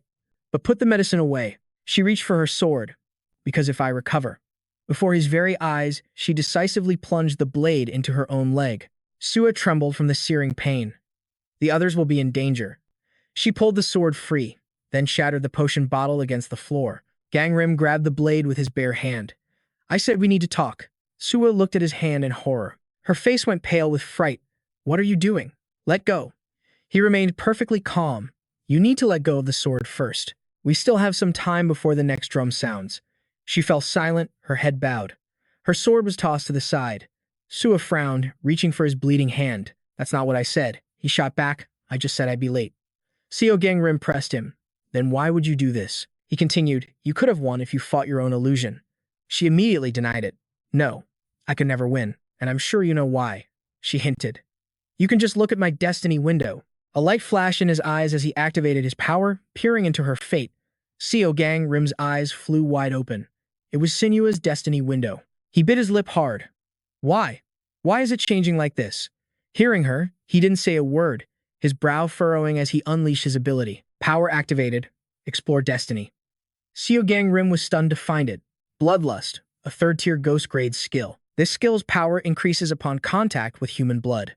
The more it's used, the more the user becomes dependent on it. If an opponent is killed by this skill, the user's karma points will be affected. He gritted his teeth, his mind racing. Why would a skill like this appear now? The weight of karma, a third-tier god-class skill. The higher the karma points, the higher the user's base stats. These are two skills Shinsua shouldn't have been able to learn until much, much later. Seol Gangim thought to himself. It was just like his own destiny theft. And Nam Yujuzun's serial killer skill. The more you use them, the stronger they became. He looked at Shinsua, remembering. But right now, she had less blood on her hands from Suan Kao than she did in his past life. She let out a weary, frustrated sigh, looking completely drained.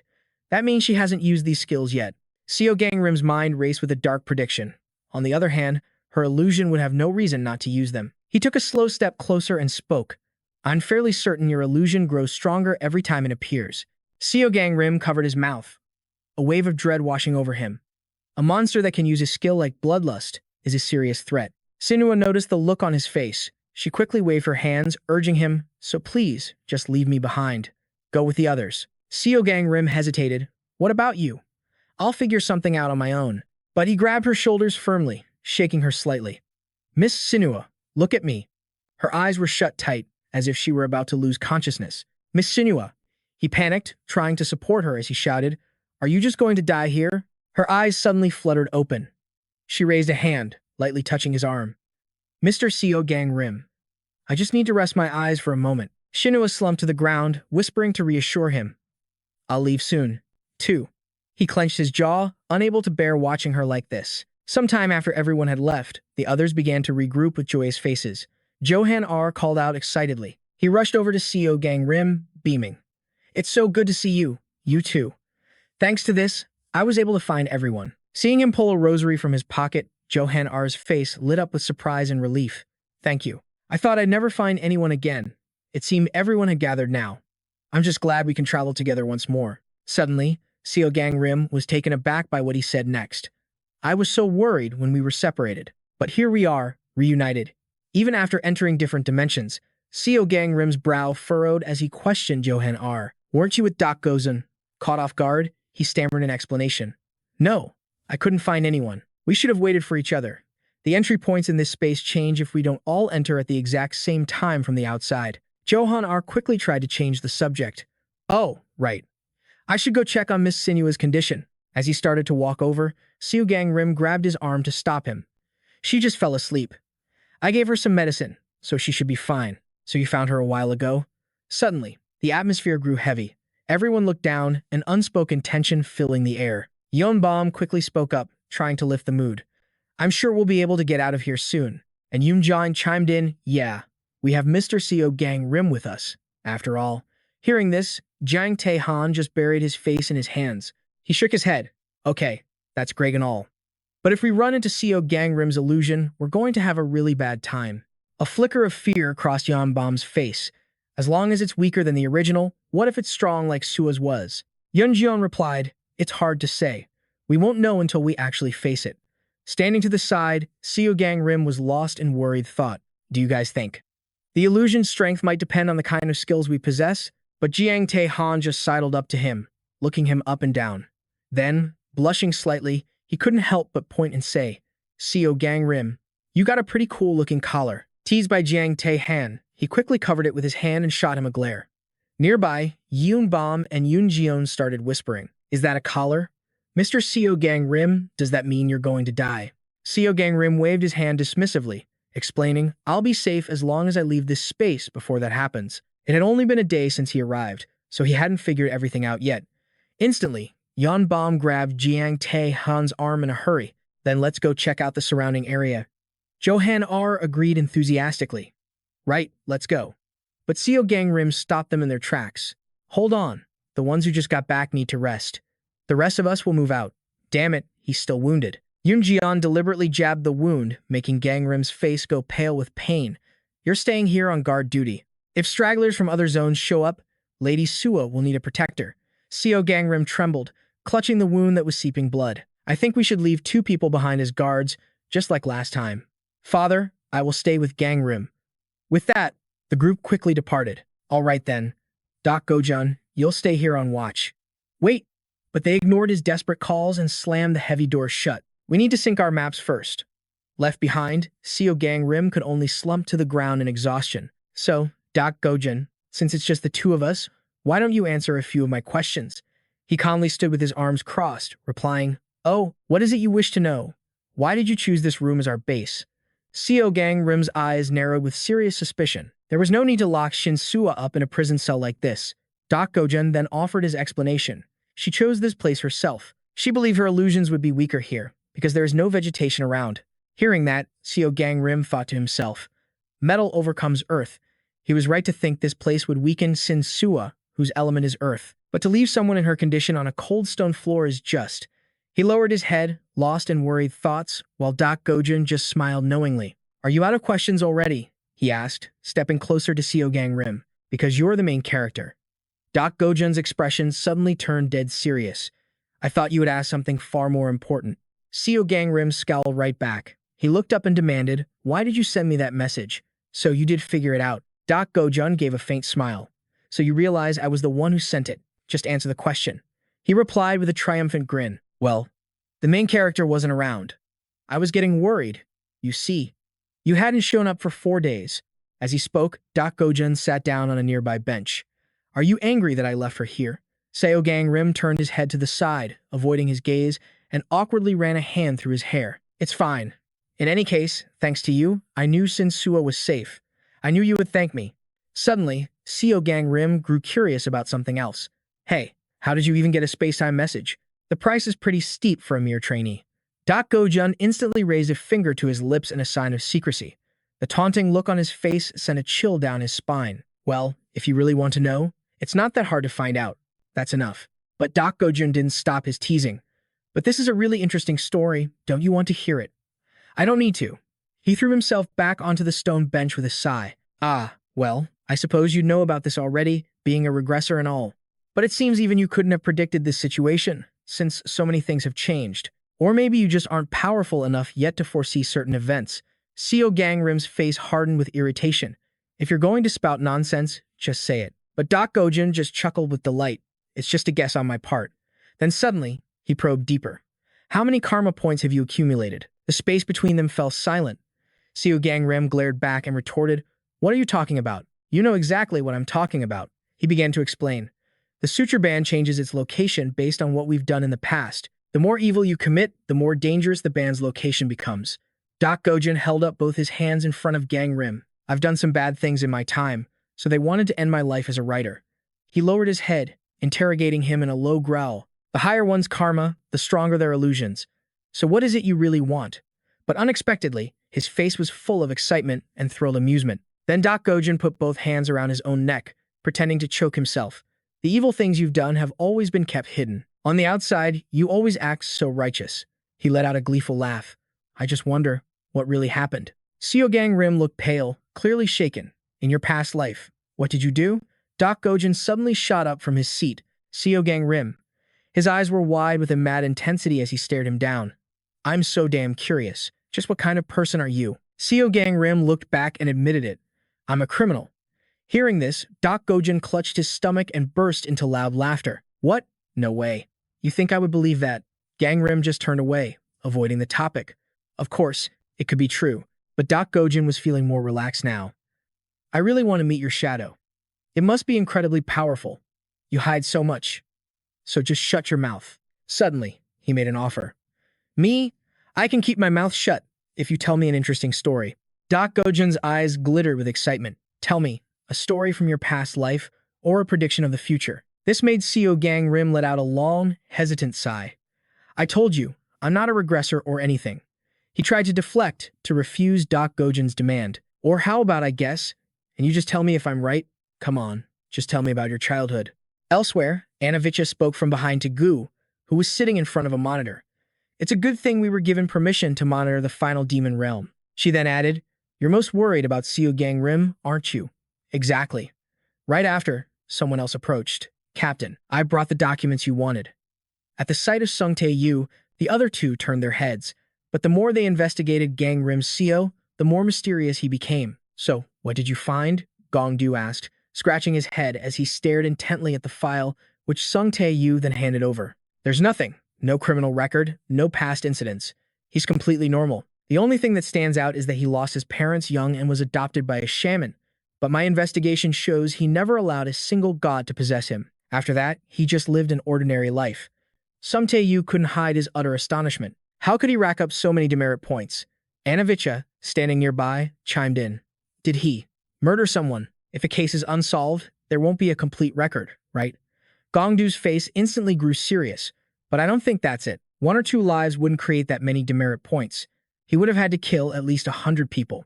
The word sent a chill down the other two's spines, their faces pale with shock and fear. He crossed his arms, his voice a low growl. I can't even imagine what he's done, but it couldn't have been anything good. Some Taeyu was horrified, stammering as he pointed an accusing finger. And you want to bring a monster like that to our side. Gongdu calmly explained, why do you think the director has us turn each person's karma into a shadow in the final demon world? Is it just to check their points or remove those with serious personality flaws? He replied with a casual expression. If that was our only goal, couldn't we have done that from the very beginning? Even so, the other two were still uneasy, avoiding his gaze. We've even recruited murderers as interns. We stopped caring about personality a long time ago. Doesn't the Destiny Protection Agency risk the lives of its trainees to make them stronger? It doesn't distinguish between good and evil. That's the risk we take. And the final room's demerit check. It's to give them a chance to prove they are more than just common criminals. Meanwhile, Gangrim Seo and Gojun Doc's room was suddenly stormed by a mob of people. They were from another region, far stronger than the others. Wielding their weapons, they charged forward with savage aggression. Kill all the strong ones. Unless you want to fight those shadows forever, you'll be useful to us. But to their surprise, the duo easily countered the assault. 6 days after opening the withered bone room, the ring on Yunbom's ear suddenly tightened, drawing blood. Ah! Yunbom cried out, clutching her ear in agony. At the same time, Tae Han Kang's hand was squeezed until it also started to bleed. Damn it, that hurts. Are you two okay? I'm fine. Gangrim Seo quickly pulled out 2 syringes and handed them over. You're bleeding heavily. Use this to stop it, and take these painkillers. You'll be fine once the skin heals. So don't use any healing magic unless it's absolutely necessary. You guys should get out of here and rest for a bit. Despite him carefully injecting the painkiller, Yunbom stubbornly refused. We still haven't found Sua or your command plaque. I can't leave. Then just rest until the medicine kicks in. With that, Gangrim Seo grabbed his sword to leave, giving them one last warning. I'm going to check the next rooms. You two stay here. I'm okay, really. We should go together. Ignoring her, he pointed a commanding finger at his divine beast. Killin, you stay here and watch over them. I'll be back before the next drumbeat. Gangrim Seo stepped over the papers scattered across the floor, his eyes scanning the room. If the command plaque was in the same place as my past life, I should have found it by now. Suddenly, Gangrim Seo sensed something was wrong. Ahead of him, 3 weapon-wielding shadows had taken notice of him. The remaining shadows, they're getting tougher. Instantly, they lunged at Gangrim Seo to attack. No matter, the enemy will just regenerate anyway. There's no point wasting energy in a room I've already checked. He parried with his sword while channeling fire from his hand to counter their assault. With blinding speed, Gangrim Seo sliced a shadow clean in 2. He was a force to be reckoned with. He would cut them all down. Another one leaped down from above. How terrifying. I don't know how much stronger his own shadow is, but he swung his blade in time to strike it down. That's what I'm worried about. Seeing the defeated shadows on the floor, Gangrim Seo noted that he still hadn't seen his own. A moment later, a sudden realization struck him. Right in front of him, inside a box next to some books on a shelf, was an item. Could that be it? Gangrim Seo's heart raced as he stared at it, its color unchanged from his previous life. He quickly reached out his hand to grab it. The command plaque had a protective barrier, allowing only its true owner to touch it. Gangrim Seo held it firmly in his hand. A message appeared. You have obtained Gangrim Seo's command plaque. He couldn't help but tremble with a surge of emotion. Gangrim Seo's brow furrowed as he looked at the plaque, his expression a mix of sorrow and relief. He tucked it into his pocket and murmured, I guess I still have a little luck left. Even in this hellish situation, you have met the conditions for completion. When you leave with the command plaque, the trial will end. But just then, Gangrim Seo's head snapped around. He heard a noise. Enhancing his senses, he listened silently. Someone was talking. Get up, yes. A voice cried out from beyond the door. Damn it, you were supposed to protect us. Where did you go? Hearing that panicked shout, Gangrim raced towards the sound. Hey. The moment they saw him, the group breathed a collective sigh of relief. It's Gangrim.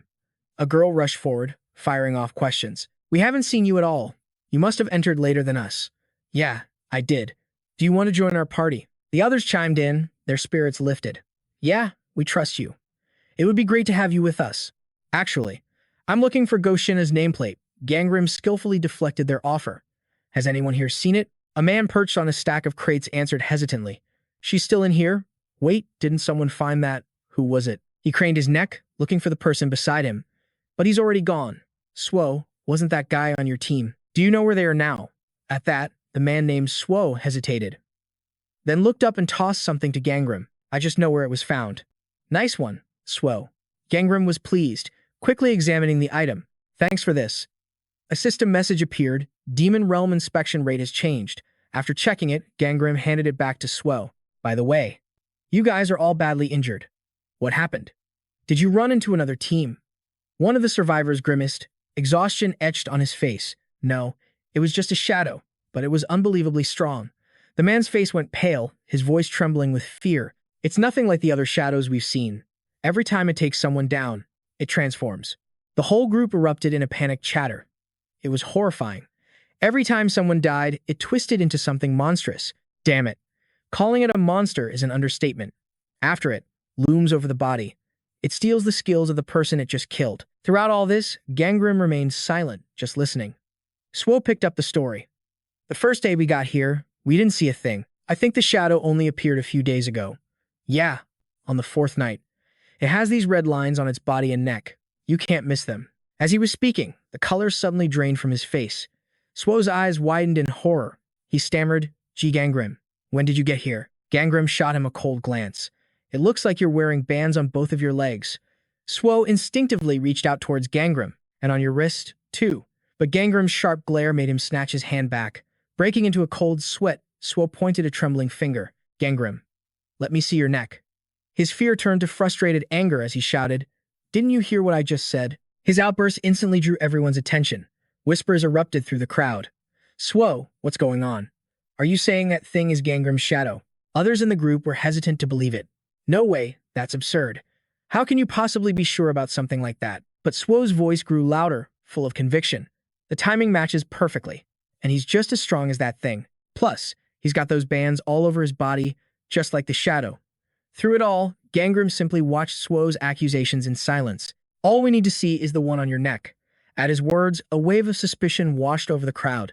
They exchanged uneasy glances. Seeing the shift, one person stepped forward nervously. Gangrim, could you just show us your neck, just once? Just to clear up this whole misunderstanding. But Gangrim seemed completely unfazed. He simply tugged lightly at his collar and replied, Even if I did have a mark on my neck, there's no proof the thing is my shadow. But Swo was spiraling, his voice frantic. Shut up and just show us. We'll be the judge of that. That was all it took for the others to join the chorus. Yeah, just show us your neck. What's so hard about that? Ha, it's not really your shadow, right? So, why the hesitation? You've got that copy skill, don't you? Seeing that Gangrim remained completely still, he pressed his advantage. Why aren't you answering me? Someone else gritted their teeth. It has to be his shadow. So that's why he's so strong. He's been killing people and stealing their skills this whole time. But then, another voice cut through the noise. Everyone, calm down. How is he supposed to answer when you're all ganging up on him like this? The lone defender was trembling, but stood his ground. Gangrim, it's okay. Everyone's just scared. That's all. Show us the mark on your neck. Activate skill, solitude. And just like that, Se Gangrim vanished. Everyone froze in absolute shock. What? Where did he go? Their eyes darted towards the wide-open door. The room fell silent for a few seconds as they stared. Then, they scrambled out in a desperate rush. Get after him. We have to capture that shadow's true form. Swo took the lead, urging them to hunt him down. He couldn't have gotten far, but once the room was completely empty, Gangrim slowly reappeared. He lowered his head and sighed in exhaustion. I knew it, Se Gangrim thought to himself. I knew this would happen. Everyone reacts this way when they learn about my skill from my past life. He turned to leave, a wave of weariness washing over him. But I didn't think it would happen so soon. They probably feel betrayed, thinking I was one of the good guys. Se Gangrim's mind raced as he walked. If so, how will they react when they see this skill? Would they accept it without a second thought, like in my past life? Or would they feel betrayed and enraged that I've been hiding the truth? He pictured Shinsua's face in his mind. I love that defiant spirit of yours, no matter how hopeless the situation gets. Defeated, Seol Gangim lowered his head in despair. How with his timelines is Shinsua see me now? Knowing I stole her destiny. Back in his room, Yunbom and Jiang Taehan were still waiting for him. Master, we were so worried about you. What took you so long? Seol Gangim looked away, hesitantly holding out the scroll toward them. I met some people and found where Shinsua's command plaque is hidden. The other two lit up, their voices filled with joy. That's great. Let's go now, he told them. We'll inform the others after we escape this demon realm. With that, he led them outside. Yunbom and Jiang Taehan looked up, their jaws dropping in amazement. What is this place? Are we really outside? It looks like an indoor garden. Even though the area was immense, Seol Gangrim's brow furrowed with urgency. I don't have time for this. We need to find it now. With that, they frantically began to search every corner, from the bushes to the tree branches. This place is huge. Finding it is going to take a while. It'd be interesting if they ran into someone from the second area here. An unfamiliar voice echoed around him, causing his face to darken with rage. I wonder what Yunbom and Jiang Taehan will say when they discover Seol Gangrim's secret. Me too. I think this is going to be very entertaining. Seol Gangim furiously gritted his teeth, but just then, Yunbom's voice cut through the tension. Don't you dare tell them. This will be much more fun when they find out on their own. I found it. It's Sister Shinsua's command plaque. The girl raised her hand in triumph, and the others let out a sigh of relief. It was in this hole. Good job. Now all we have to do is bring it back. But suddenly, the space around them warped, and Yunbom froze. It's happening already, Jiang Taehan said nervously. The pause between waves is getting shorter. At the same time, two shadows resembling Yunbom and Jiang Taehan appeared nearby. He observed them carefully. At least there aren't many of them. Let's take them out quickly and get back. But Seol Gangim gasped, noticing something else.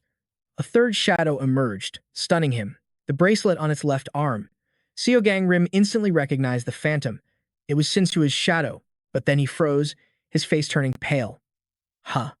Seeing the shadow's bizarre behavior, Seol Gangim was confused. Why is her shadow collapsing on its own? He stood there, completely still. Not only that, the shadow kept raising its sword and stabbing itself. She's still hurting herself even after the drumbeat ended. Seol Gangim knew what he had to do. I have to get to the real Shinsua right now. Raising his sword high, he stood before the shadow and activated his skill, Healing Hand. The ghost of Father Johan, Seol Gangrim's eyes widened in shock. There's a massive amount of earth element in this area. The skill's effect has been amplified by the environment. Activating skill, Wood Leaf Arts. Suddenly, from behind Shinsua's shadow, thick roots shot out, lunging toward them. A large amount of earth element is in the vicinity. The skill's effect has been boosted by the environment. Seol Gangim yelled urgently, "Run!" He instantly sliced through the roots, sliding across the ground. But more massive roots continued to surge forward. Seol Gangim struggled to block them, but one powerful strike sent his sword flying from his grasp. Master. But Seol Gangim ignored his own safety, shouting orders at the two. What are you doing? Get behind me, now. But in that instant, a sharp root pierced straight through Seol Gangrim's leg. Then, Shinsua's shadow began to slowly close in on him. It crept closer and closer, and as it reached out a hand to touch him, Seol Gangrim's eyes shot open, glaring fiercely. With a powerful swing, he severed all the roots, but Shinsua's shadow leaped back, twisting in mid-air to dodge. Seol Gangim gritted his teeth in frustration as the creature calmly licked the blood from its hand, activating skill, Bloodthirst. The monster, Shadow Thief's, stats have been enhanced. Jiang Taehan and Yunbom rushed to his side, their faces filled with worry. Sir, are you okay? I'm fine. I can still move. Behind Shinsua's shadow, more phantoms began to advance, their wounds regenerating instantly. The girl stared in disbelief, grinding her teeth. Illusions can heal themselves, it seems so, if they have the right skills. Seeing this, Jiang Taehan prepared to strike. We have to destroy Father Johan's illusion first. But the shadows were already charging them all at once. It was too late, but Seol Gangim suddenly raised his sword high into the air and roared. I have an idea. Don't fight them, just run. With no other choice, the three of them blocked the attacks and turned to flee. We can't win against them. Elsewhere, deep in a cellar, the others had managed to escape and were receiving medical treatment. He sat, panting heavily, filled with gratitude. It's over. Thank you, Father. But Johan only sighed, a look of guilt on his face. So, what now? Because of my illusion. Am I supposed to injure myself, just like she did? No. Seol Gangrim's voice was calm, reassuring. The best move right now is to get everyone out of this place. As fast as possible. These phantoms can only copy those who are currently present. Hearing this, everyone glanced back. Yunbom cried out in a panic. But what about Sua's token? You can't be thinking of leaving her behind, right? Shinsua added, her voice a weak whisper from the corner. That's a sound decision. No, impossible. But Seol Gangim was already standing before her, declaring with absolute certainty, I will defeat your phantom. Shinsua stared in disbelief. He wasn't finished. You're coming with me, Seol Gangim ordered, his voice dead serious. She hesitated for a moment, then her gaze hardened as her hand reached for the sword at her side. I don't doubt your skill, but... He quickly caught her hand, stopping her. Stop. You don't have to do this. Seol Gangim gently took the sword from her grasp. I have a plan, he explained. Let's go. Shinsua was still confused, her brow furrowed. A plan? But he just met her gaze with a confident smile and a nod. Outside, the phantoms waited like patient predators. Then suddenly, one of them simply dissolved into nothing. Shinsua's phantom looked around in panic as the other illusions vanished one by one. Soon, it was the only one left. It whipped its head around just as Seol Gangim approached. Looks like everyone else is outside, he noted. All of their phantoms have disappeared. He scratched his head, frowning. I should have told Doc Gozen we were leaving, he said to Shinsua, but I have no idea where that guy is. If things go wrong, I'll just stab myself. But Seol Gangim instantly grabbed her hand, stopping her cold. No, don't even think about it. As he spoke, his own sword floated into his grasp. He then turned, positioning himself in front of Shinsua. I know you don't think I can do this, but... Her brow was still furrowed with worry. Shinsua reached out, her fingers clutching the hem of his shirt. I trust you. Her face broke into a brilliant, determined smile. We're getting out of this place together. Her words left Seol Gangim stunned, unable to tear his eyes away. They shared a look, a nod, and a smile. Then, he shot forward like an arrow. I'll end this in a heartbeat. Activating his lone wolf skill, Seol Gangim became a blur, rushing the phantom. Suddenly, he vanished completely, shocking the phantom. It frantically scanned the area, searching for any sign of him. Seol Gangim reappeared, striking from behind. Then he was gone again in a flash, only to materialize on the opposite side. This time, his blade bit deep into its back. The phantom spun around in fury, commanding the thorny roots around it to strike. He sliced through them with ease. A calm, knowing smirk played on Seol Gangim's lips. I knew it would use that barrier skill to defend itself. He suddenly broke off, feinting in another direction. The phantom immediately gave chase. Seol Gangim vaulted onto the trunk of a nearby tree. He poured his achievement points into speed, now at level 30.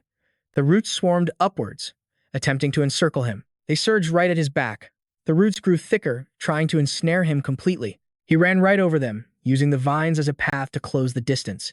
Now face to face, the phantom snarled, grinding its teeth in rage. He let out a taunting smirk. You actually had me worried for a second. Then, Seol Gangim summoned his spirit beast. Skill. Firebird. Activate.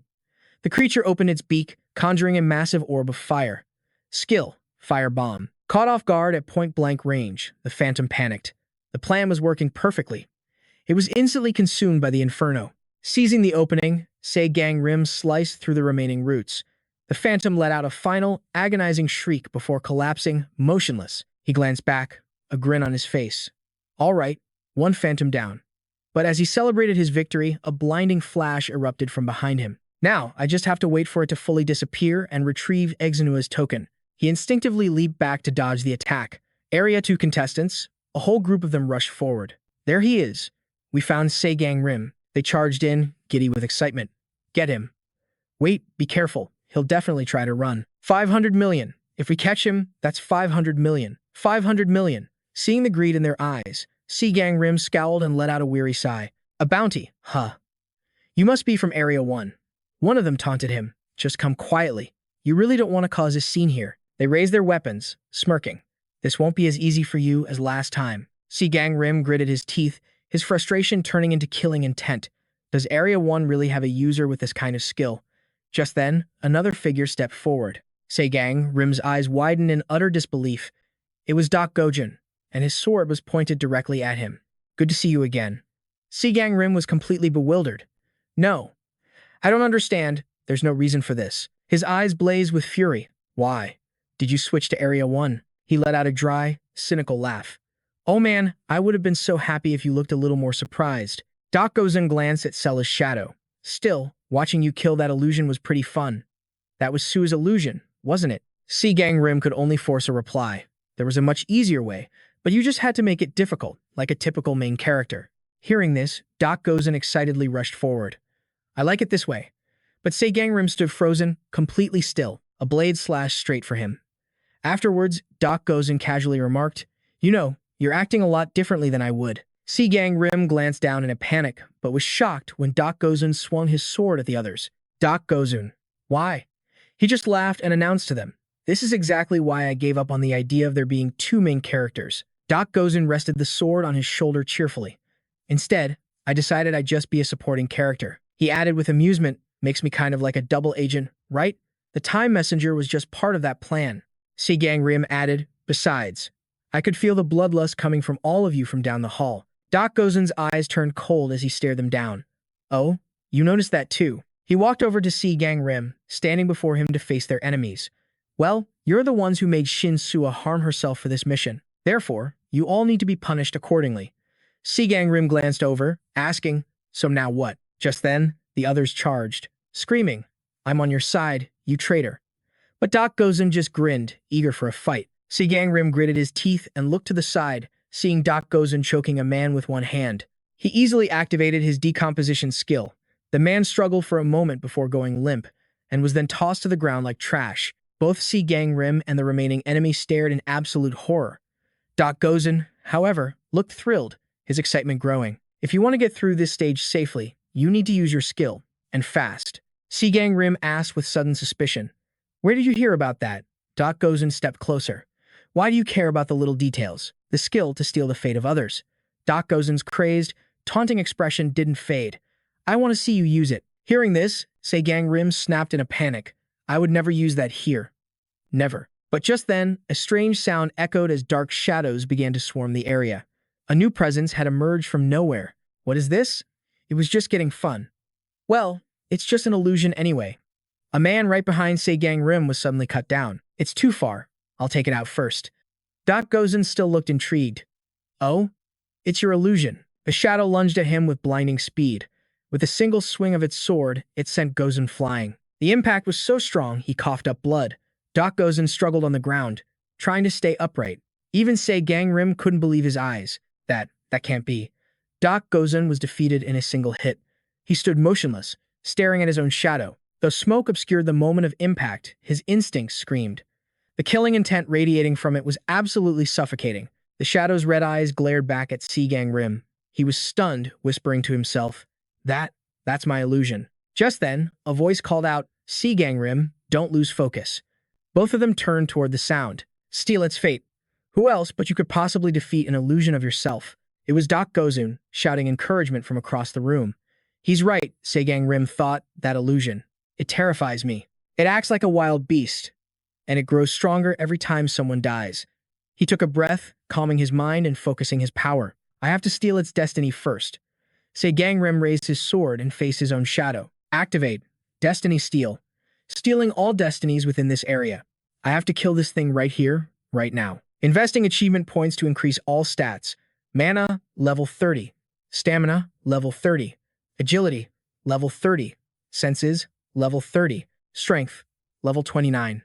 As the shadow slowly advanced on him, Seol Gangim steadied his resolve. "I can do this. I'll use my attack skills. Activate combat instinct. Besides, an illusion can't kill the original me." His eyes blazed crimson as combat instinct screamed a warning and notifications flooded his vision. "The enemy is too strong. No weakness detected." Gangim froze in shock.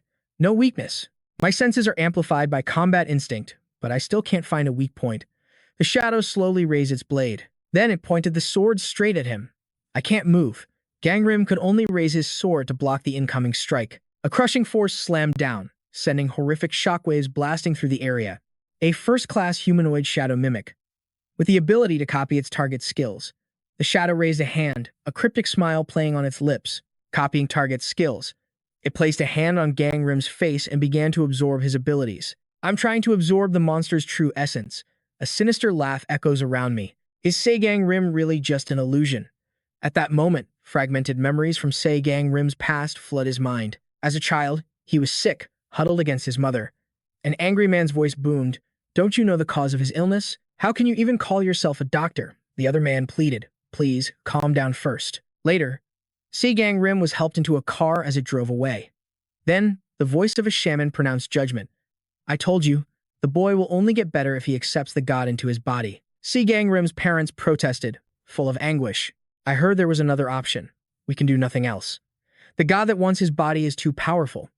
Accept me, little one, he whispered, exhausted. Mom, what does that mean? It is your destiny. Seol Gangim's mother could only soothe him. It means, you'll become a vessel for a god. He replied, then I'll do it. With deep sorrow, she explained. If you do this, you must live according to that god's command. You'll have to abandon all your dreams. You won't be able to do anything without the god's permission. Do you still want to?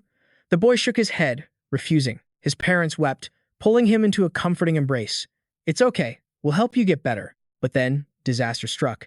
Their car was violently overturned.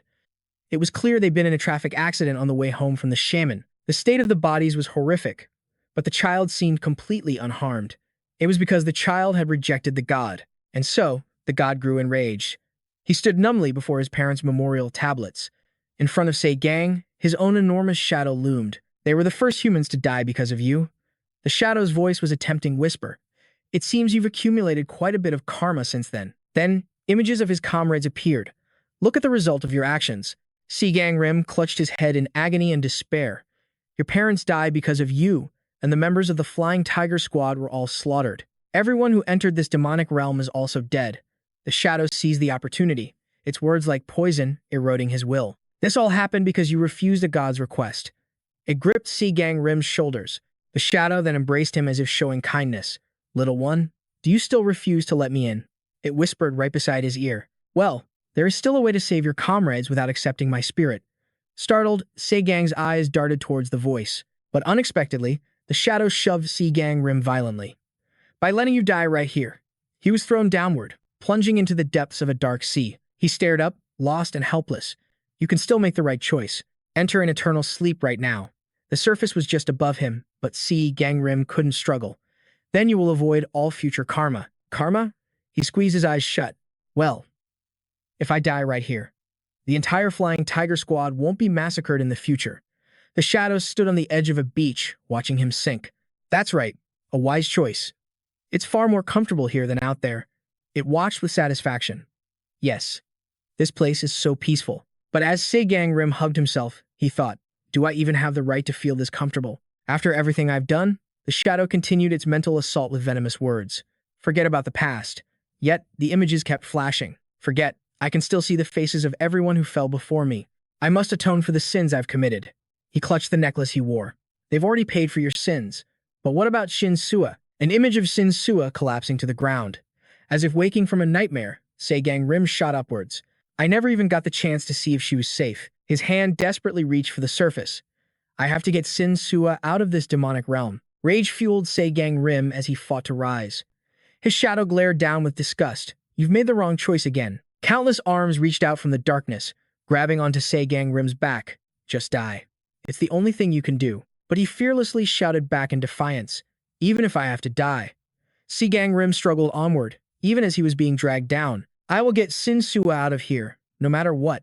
The shadow used its power to hold him back. You're going to save Shinsua? That's just an excuse. The words stopped Seol Gangim cold. Shinsua doesn't even want you to live. His hand tightened around his sword. I'm sure she regrets ever bringing you here. Seol Gangim gritted his teeth in fury.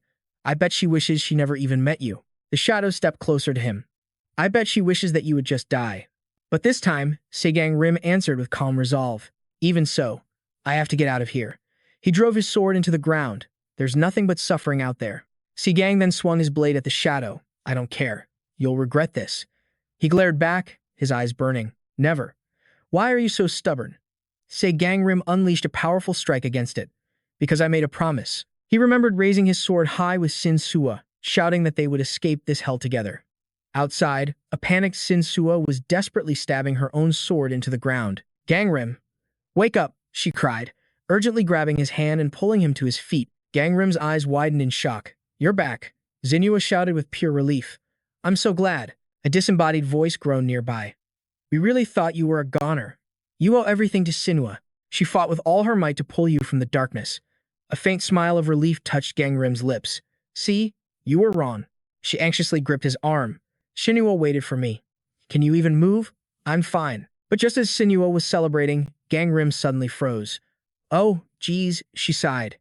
You nearly gave me a heart attack. A drumbeat echoed. As darkness materialized in the doorway, he slowly raised a hand towards her. You were swallowed by the illusions. And Doc Gozen went in to get you out. He seized her arm, his grip like iron. Why didn't you run? Shinsua flinched, clutching her wounded arm in pain. Gangrim's eyes widened in alarm. That hurts. He dropped his gaze, his voice low. Why are you still here? She explained again. I told you. You were consumed by the darkness. And Doc Gozen tried to hold it back. Gangrim buried his face in his hands, his brow furrowed. Then where is he now? Shinsua hesitated, avoiding his eyes as she answered. He left before the time was up, said he needed both his hands to keep writing his novels. The two instantly clashed, their words laced with blame. You should have just left with him. You were being devoured by the darkness. How could I possibly just turn my back and leave? Shinsua's face flushed crimson with rage. Of course, leaving had been the most logical choice. She screamed back at him, her voice filled with disbelief. What are you talking about? How can you say that to me when it's already too late to escape? As she spoke, she didn't even notice the blood suddenly trickling from her nose. Just before she collapsed to the ground, Gangrim's world stopped, his eyes wide with horror. Shinsua. Just then, that eerie voice echoed once more. You pathetic fool, Gangrim. How dare you scream at the one who just saved your life? Even after losing an arm, she struggled to hold her sword. Hey, that one's got some serious fight in her. She'd stab at the darkness until she passed out, then wake up and start stabbing again, over and over. A wave of regret washed over him as he caught her falling body. Gangrim gently touched her scarred hand, cursing himself. You absolute moron, Gangrim. Why did you take it all out on her? But he realized there was no time for self-pity. Gangrim held Shinsua close. He let out a long breath. Woo. At least, it's finally over. Scooping her into his arms, Gangrim stood. Let's get out of here. Come back, a voice commanded. But he just shot a cold glare upwards. I have no desire to harm you. Gangrim whipped his head around, to see the shadow thrashing madly behind them. But if you refuse to return, to his horror, it commanded a pack of wolves to attack. Skill. Beast summoning activated. Gangrim froze in terror, staring at the creature. Then die. He gritted his teeth, his gaze fixed forward. A fire of determination ignited within him. This time, he would end it. Gangrim called out softly, Keelan, John. Laying Shinsua gently on the ground, he commanded his two spirit beasts, protect her. With that, he swung his sword in a wide arc. The savage beasts lunged, their fangs bared, closing in on him from all sides. The system chimed again and again. Skill, beast summoning activated. Skill, beast summoning activated. They swarmed forward, surrounding Gangrim completely. Skill, beast summoning activated. He gripped the iron bar, facing his own doppelganger. If you attack me, the copy began, as Gangrim's eyes widened, you will also be wounded. Suddenly, green plus signs began glowing all over the copy's body. A system notification rang out. Skill, recovery activated. Gangrim could only stare, completely dumbfounded. Staring at the clone who stood arrogantly with its arms spread wide, Gangrim thought, it even stole my recovery skill. The clone swung its arm, creating a vortex of dark energy. It taunted Gangrim, kid, why must you struggle so hard? Why do you insist on making your own fate worse? The doppelganger snarled, why do you even bother trying? As it spoke, it directed the beasts to charge. No one is praying for you, you know that. Gangrim's brow tightened at the taunt. A tempest of dark energy surged wildly towards him. He could do nothing but brace himself against the violent gale. Just then, Shinsua stirred, crying out, Gangrim, don't you die. Gangrim tightened his grip on the iron bar, roaring as he swung with all his might. The moment he sliced through the clone's dark miasma, a flood of system notifications appeared. Strength has reached level 30. All stats have reached level 30. Special condition met. Hearing this, Gangrim looked up in astonishment. Second trait. As he stared, what's this?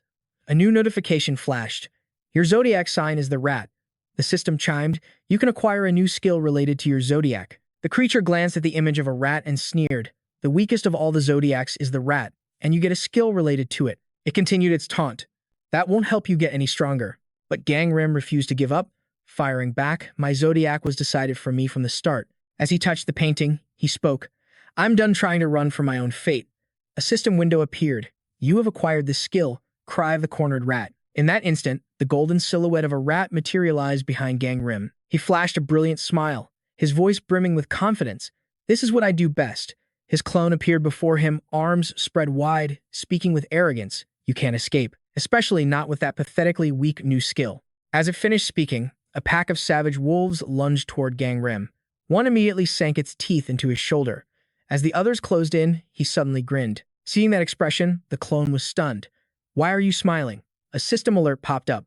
"Your vitality is below 10%. Activating skill." Cry of the cornered rat. Instantly, a terrifying wave of power erupted from Gangrim, blasting the monsters away. An info box appeared. Skill. Cry of the cornered rat. Class 1 humanoid. Becomes stronger when facing mortal danger. The user will suffer severe consequences for using this skill. Gangrim launched himself forward, shouting. The rat might be the weakest of the zodiacs. He roared, but nothing is more terrifying than a cornered rat. His clone, as if predicting his every move, effortlessly dodged the attack. The clone thought to itself, "Foolish kid. No matter what, you can't escape your death." Gangrim spoke again. "I told you." The system announced the activation of combat instinct as he roared in fury. "Even if I die here, I swear I will get Shinsua out of this place." With that, he swung the iron bar in his hand at the clone. The blow connected, and the creature howled in pain. Enraged, its hands sharpened into claws as it shot toward Gangrim. A pathetic rat's struggles are always meaningless. The clone began to transform into a massive, roaring dragon. The system announced the activation of the dragonification skill. A rat feels instinctive fear before a dragon. Gangrim was stunned by the notification. The dragon opened its maw. "Even a human with the power of a dragon is helpless before me. So what makes you think a mere rat has any chance of defeating me?" It relentlessly attacked Gangrim's mind, but he calmly covered his eyes and spoke. "Well, I just grabbed the coolest looking thing in my weapon inventory. But if a dragon has appeared here..." An item information window popped up. The Sword of Dominion, a blade that strikes terror into the hearts of dragons, engraved with the head of a dragon. Gangrim thought to himself, "The Sword of Dominion is a weapon that gets stronger when facing dragons." He spoke aloud. "It would have been better for you if you were a rat, too." The system announced a dragon has been detected. The power of the Sword of Dominion has been significantly increased. Gangrim declared with confidence, "Because this is," he roared, "a dragon-slaying sword," and plunged the blade deep into the dragon's neck. Immediately afterward, Gangrim collapsed. The system announced, "The skill cry of the cornered rat has been deactivated." Under the assault of the Sword of Dominion, the dragon was also defeated. Gangrim lay motionless on the ground as the system notifications poured in. You will receive bonus rewards for defeating an enemy stronger than yourself. Gangrim's class has been upgraded from second-tier humanoid to first-tier humanoid. Gangrim's class has been upgraded from first-tier humanoid to third-tier demon. The clone's voice suddenly spoke. "Hey, kid." Hearing it, Gangrim gritted his teeth in fury and thought, "Damn it. It made an offer. Do you want to live? Accept me, and I will help you survive." Gangrim thought, "I know this is my own hallucination. I can still hear it even after killing my own shadow." His vision began to blur. "So this is how I die. If I knew I would have to go through all this, I might have just killed myself. But in the end, death was always the final stop. Will Shinsua make it out of here?" She calls his name. "Gangrim. As long as she escapes, she won't have to worry about me. She should be okay." With her two spirit beasts, Shinsua crawls toward Gangrim. But suddenly, an old woman appears out of nowhere, placing a gentle hand on his head. She whispers softly, "It is time to return." In an instant, Gangrim's eyes snap open. He jolts upright, a look of pure panic on his face. Through the haze, he spots a figure outside. With brown hair, just like Shinsua, he rips the IV from his arm without a second thought, whispering her name. "Miss Shinsua." He scrambles to his feet, shouting her name, Shinsua. But his legs give out, and he collapses face first onto the cold floor. Looking up, relief washes over him. "Miss Shinsua, I'm so glad you're safe." But the face staring back at him is grotesque. Gangrim freezes, pure horror coursing through him. His expression darkens instantly. He thinks to himself, "Why? Why am I seeing these things again?" A system window suddenly flashes before his eyes. Warning. You are approaching the boundary once more due to your inherent karma. Could it be? Am I getting closer to the boundary? Just then, a hand clamps down on a young boy's wrist.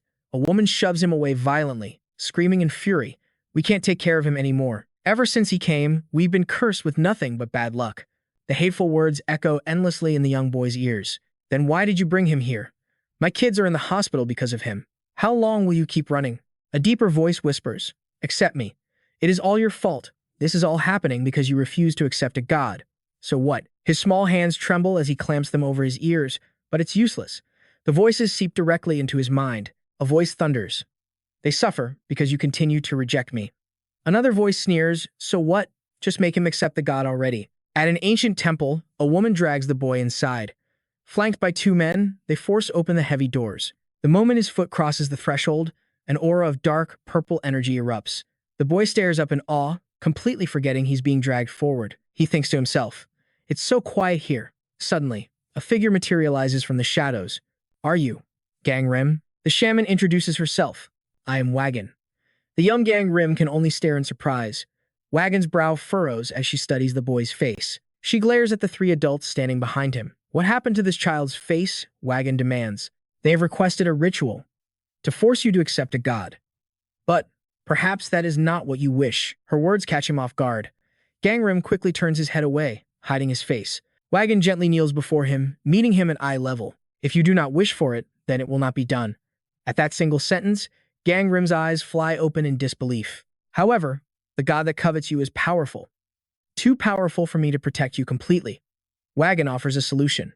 "Become my disciple until you can defend yourself." Panicked, Gangrim shoves her hand away. "No, if I do that, you'll get hurt too."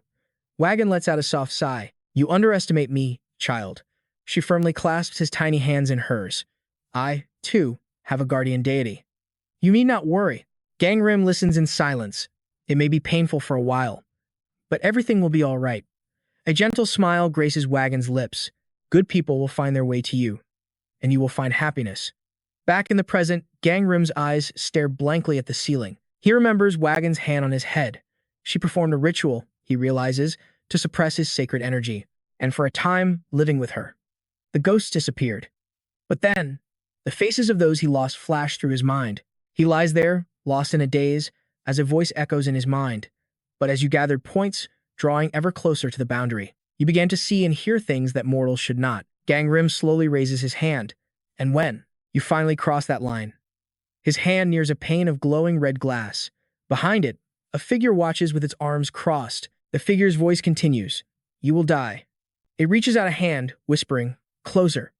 Its palm presses against the glass, an insistent, silent command. "Come, closer to me." The young Gangrim lies on the cold floor, and then his eyes snap open.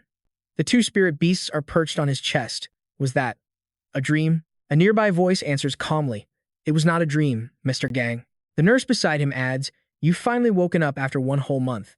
And of course, you'll die if you keep moving so recklessly." Gangrim is finally awake. His first thought is of her, Shinsua. "What about Shinsua?" The orderly turns to him. "She's all right." A wave of relief hits Gangrim. "Thank God." The nurse instructs, "Please wait here. I'll go get someone to assist you." The orderly smiles warmly at him. "Oh, and congratulations on your recovery." But behind her smiling face are hovering ghosts. Gangrim thinks to himself, the test results were normal, though. Awakened beings do heal faster than ordinary people, after all. The real concern right now is my fate window. The information panel appears. Seol Gangim, 3rd class fire attribute mage. He thinks in shock.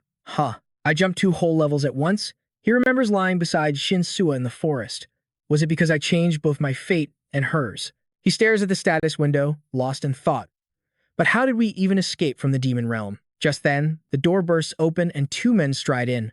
Gongdu gets straight to the point. "Why didn't you tell us you have the ability to steal the fate of others?" Gangrim sighs. "Here we go," he thinks. Gongdu presses him for an answer. "Just tell us why." A faint smile touched Gangrim's lips as he sighed. "Because I was worried. You'd make this exact face." Gongdu adjusted his glasses. "All right, I'll compose myself." Then, his tone shifted as he began his interrogation. "Have you ever intentionally killed someone to steal their destiny?" "Never," Gangrim replied flatly. But Gongdu pressed on. "What about unintentionally?" "Only in self-defense. And we all signed a contract before entering." Gangrim's expression hardened as he shot him a sharp glare. He turned away, his voice cold. The contract stated that injuries, or even death, were possible in conflicts between trainees and monsters. "I never intentionally killed anyone." Gangrim saw Sung Tae's face darken. He could read his thoughts clearly. Killing is still killing. Well, he thought, that's a predictable reaction, a perfectly normal one. Gangrim finally spoke up. "So, what happens to me now?" He stared directly at Gongdu. "Am I going to be punished?" Gongdu completely ignored his question. Instead, he announced, "Congratulations, Seol Gangim. You've received the highest possible evaluation among all trainees in this region." A shocked Sung Tae couldn't help but interject. "Team leader, are you seriously considering a dangerous man like him?" Gong-du cut him off sharply. Silence, Du Sung-tae. He then turned back to Gang Rim. I have a proposal for you. Gang Rim's interest was piqued. And what is that? Gong-du replied. We'd like to offer you an official position in Team 2 of the Destiny Protection Agency. The offer caught Gang Rim completely off guard. He visibly recoiled before rejecting the proposition out of hand. Sorry, but I'm not interested. Du Sung-tae exploded with rage. Do you have any idea what you're turning down?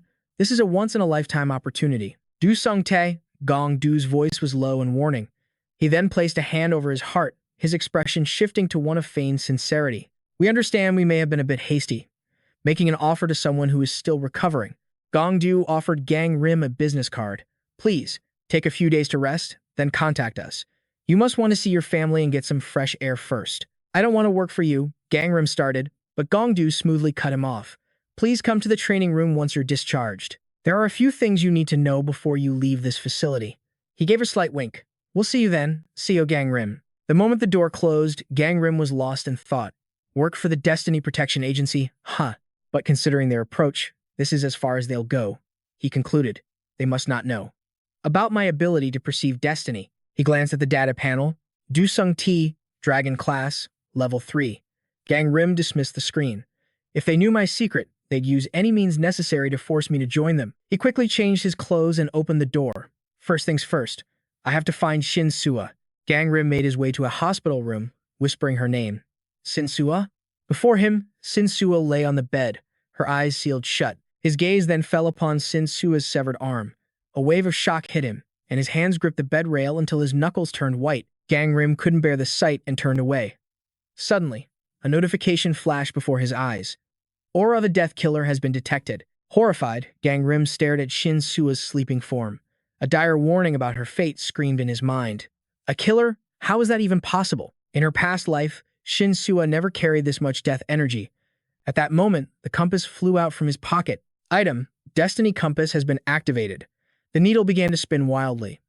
Item: Destiny Compass has been enhanced with a new power. Flashes of past conversations with Shinsua flooded his vision, followed by an image of himself, staring blankly into space. The memories of Shinsua began to blur and distort. He clutched his head in agony.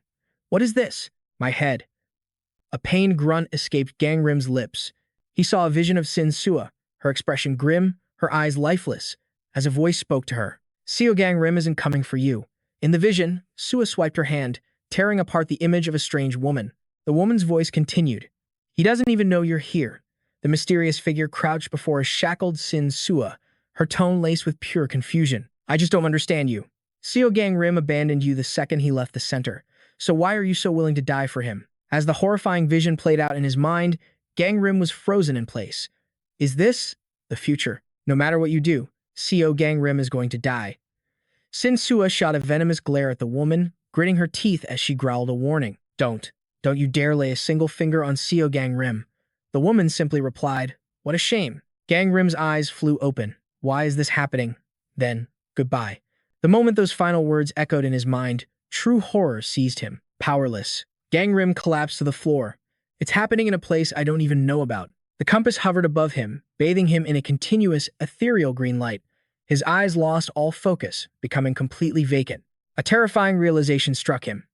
Is Shinsua going to die for me? Again? He clenched his jaw, his eyes wild with desperation. No. Gangrim reached up and snatched the compass from the air. A new resolve hardened within him. This alone isn't enough to stop what's coming. I need to find out exactly what's going on. Just then, the compass needle began to spin again, faster and faster. He suddenly found himself sitting dazed on the ground, surrounded by the fiery wreckage of a car. A frantic voice screamed, Gangrim, run. A young, yet firm voice answered, no, I'm not running away. Hearing that sound, Gangrim whipped his head around in shock. He stood up to see his younger self, sobbing as he screamed, I'm going to save you, Mom. From inside the overturned car, his mother's voice pleaded, Gangrim, you can't help us by yourself. An adult has to be somewhere near here. Go and bring them here, she asked gently. You can do that, can't you? Listening to his mother, young Gangrim turned and ran. He shouted back, yes. I'll bring someone, just wait for me. The small figure then darted right past the present-day Gangrim. He reached out, trying to stop his younger self. Don't go. But his hand passed right through. The boy kept running, screaming for help. Is anyone here? Somebody, please. Help my parents. His own childhood voice echoed in his ears. Gang Rim stared numbly at his empty hand. He grit his teeth in anguish. Inside the wreck, his parents spoke. We just sent him away. What's he going to do all by himself now? The reflection of the car, engulfed in flames, burned in Gang Rim's eyes. His mother's voice drifted out. Now, he's really all alone. I'm sure, she said. Our son will be all right. The moment she spoke those words, the car exploded. Gang Rim clutched the compass in his hand, tears streaming down his face. A painful realization hit him. They knew the car was going to explode. His eyes shot open in disbelief as he looked up. Standing amidst the fire and twisted metal, a lone figure pointed the tip of their sword right at him. The figure, Big Yang, said nothing, silently raising his blade. A system notification appeared. The compass of fate has been disconnected. Gang Rim snapped back to reality at Shinsua's bedside. He stared at the compass in his hand, his mind reeling. Big Yang. What was that just now? That was no ordinary car accident. His hand trembled as a horrifying thought pierced his mind. Could it be that Big Yang was the one who attacked the car? A torrent of dark possibilities flooded his thoughts. Is Big Yang even human? He recalled that arrogant look on Big Yang's face. Is he the one who kills Shinsua in the future I just saw? At that terrifying thought, pure horror washed over Gang Rim's face. Suddenly, a soft sound from the bed drew his attention. Shinsua was still breathing steadily. He quietly closed the door behind him. The moment he stepped into the hall, a voice called out, I knew I'd find you here. Gang Rim quickly slipped a small object into his pocket. A smiling Ion Yo approached, holding a bouquet. Hello, Gang Rim. He recognized her as she offered the flowers. Ion Yo, the leader of Team Moon. Seeing his recognition, Ion Yo's smile widened. Oh, so you do remember me. I dropped by earlier, but you weren't around. She glanced into Shinsua's room. You must really care about Miss Sua, huh? Coming to see her the moment you wake up? It seems she cares a great deal about you, too. Ion Yo covered her mouth, her voice dropping. I was shocked you both made it out of the demon realm. She lost an arm and was covered in wounds, yet she was still carrying you on her back when she emerged. It must have been an incredible ordeal. Her friendly demeanor never wavered. I don't want to disturb you, so I'll get straight to the point and be on my way. It's a job offer from the Destiny Protection Agency. A position on Team 1, not Team 2. Gang Rim flatly refused. I have no intention of working for you people. For a moment, Ion Yo's gaze fell. I can restore Miss Shinsua's lost arm. Her words struck Gang Rim like a bolt of lightning. He stared at her, completely stunned. How? Ion Yo cut him off instantly. I can't disclose the method, but I can do it the very moment you join us. Gang Rim barely noticed her hand gripping his as his mind raced. Could she really restore Sua's arm just like that? His thoughts swirled. In a few years, beings with the power to regenerate entire limbs would appear, but at this point in time, such powerful beings simply didn't exist. I know a way, he thought. An item that could restore her arm. But obtaining it would take far too much time. But working for the Destiny Protection Agency would throw all of his own plans into chaos. Shaking himself from his thoughts, he asked quietly, how many years would the contract be for? Ion Yo replied, 1 year, perhaps. Though longer would be even better. Her voice turned cheerful again. Normally, we'd require you to start immediately, but we'll give you a few months to recover if you give us your answer right now. Gang Rim was at a loss for words. He gave a slight nod. All right. But just as he started to agree, the door to Shinsua's room swung open. He refuses, she cut in sharply. It was Sua, answering for him. Gang Rim will not work for the Destiny Protection Agency. Gang Rim stared in shock as Shinsua turned her glare on Ion Yo. What do you think you're doing? Using my arm to blackmail him into joining you? You didn't even have the decency to speak to me first. Ion Yo snatched the bouquet back from Gang Rim's hands and proposed, fine. Then will you work for us? She gave Shinsua a wink. I wanted to recruit you as well. Sua dismissed her flatly. No, thank you. Our values don't align. Ion Yo pulled out 2 business cards. Such a pity. She then handed one to Sua and the other to Gang Rim. If you change your mind, remember to call me. Watching Ion Yo's back as he left, the two of them felt helpless. Shinsua glanced at Gang Rim and spoke up. If you're only agreeing because of my arm, then drop that thought right now. This is my responsibility, not yours. Gang Rim remained silent for a moment. Then he spoke. I was going to agree anyway, even if they hadn't used your arm as a condition. Shinsua suddenly spun him around, cutting him off. She sighed. You're a terrible liar, so don't even try. Gang Rim grabbed her wrist. Why? His face darkened as he demanded an answer. Why would you sacrifice your arm for me? We're not even that close. At best, we've only known each other for a few months, Sua replied, her voice tense. Well, it's because you looked like you were in danger. Gangrim interrupted her. That doesn't matter. Why? Shinsua looked away, avoiding his intense gaze. I don't know either, she stammered. Gangrim gripped her shoulders tightly. Doesn't this all sound ridiculous? She asked, cutting him off once more. Shinya simply looked up at Gangrim and said, It's because I care about you. Her mind flashed back to all the times he protected her. At first, she continued, I thought it was just because you helped me, because you pretended not to care. But in reality, you were always looking out for us, always facing every hardship alone. Shinya placed a hand over her heart, even back in the Skull Hill room. I felt horrible when you were put in danger because of me, she confessed with all her heart. But honestly, that isn't the only reason. I know this might sound strange, but I feel like I've known you for a very, very long time. Hearing those words, Gangrim froze completely. He squeezed his eyes shut, his mind racing. A long time, Shinya kept going. Every time I see you in danger, my body just moves on its own. She wondered aloud. It's weird, isn't it? We've only known each other for a few months. A few months. Gangrim thought, could it be that the regression is affecting Shinya, too? What if everyone holds memories of their past life deep in their subconscious? Gangrim remembered Zinya's proposal from their previous life. Brother Gangrim, I'm going to start a new guild. Will you fight with us? Back in the present, Sinya's voice pulled him back. I hope we can continue to work together in the future. She nervously tugged at the corner of his sleeve. Can't we stay in touch and continue being friends? Staring at her hand gripping his sleeve, Gangrim was torn. What is the right way to save her? He remembered how she had died protecting him in his past life. A cold dread filled him. If she stays by my side, will everything repeat itself? An image of Beck, surrounded by flames with his sword pointed at him, flashed in his mind. Or worse, will she be killed by Beck, just like my parents were? Looking at Sinya's worried face, he questioned himself. But what if I leave? A vision of Sinya imprisoned appeared in his thoughts. What if it becomes just like the future the Wheel of Fate showed me? What if it happens somewhere I can't see? Somewhere I can't reach? A storm of negative thoughts crashed over him. What am I going to do if Sinya dies because of me? Again? Gritting his teeth, Gangrim made a vow. I can't let that happen. Never again. He finally spoke. All right. Hearing his answer, Zinya's face lit up with pure joy.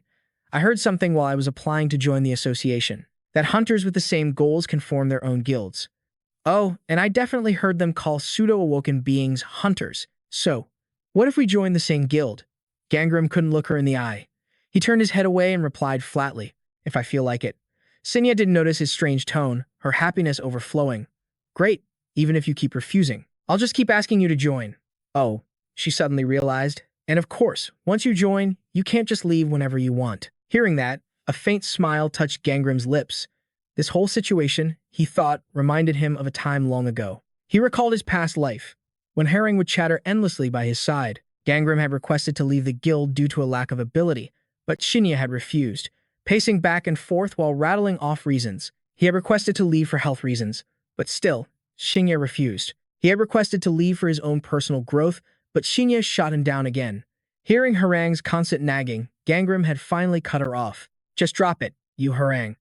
He thought to himself, even if I told her I was leaving because of my guilty conscience, she would have refused. Gangrim sighed and replied quietly, I'm sure I won't be able to do that.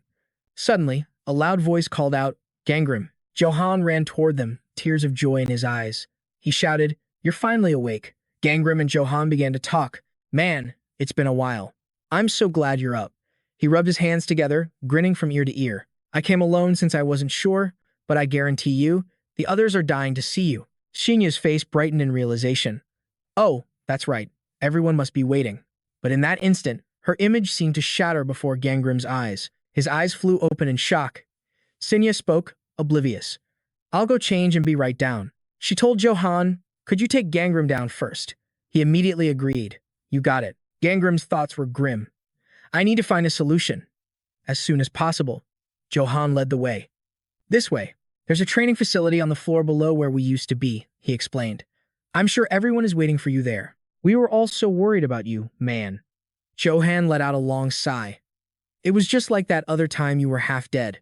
And when the issue with your unique power came up, we were really on edge. He rubbed his chin, suddenly remembering. Ah, right, my bad. You probably don't feel comfortable talking about that, huh? Not really, Gangrim answered quietly. He remembered the looks of disgust from the others. Come to think of it, Everyone else must know about my unique power by now, right? He decided to ask directly. More importantly, are you okay with it? I mean, I hid the fact that I had these powers. The question surprised Johan. He just smiled and replied, of course. I know what kind of person you are. Hearing that, Gangrim was stunned.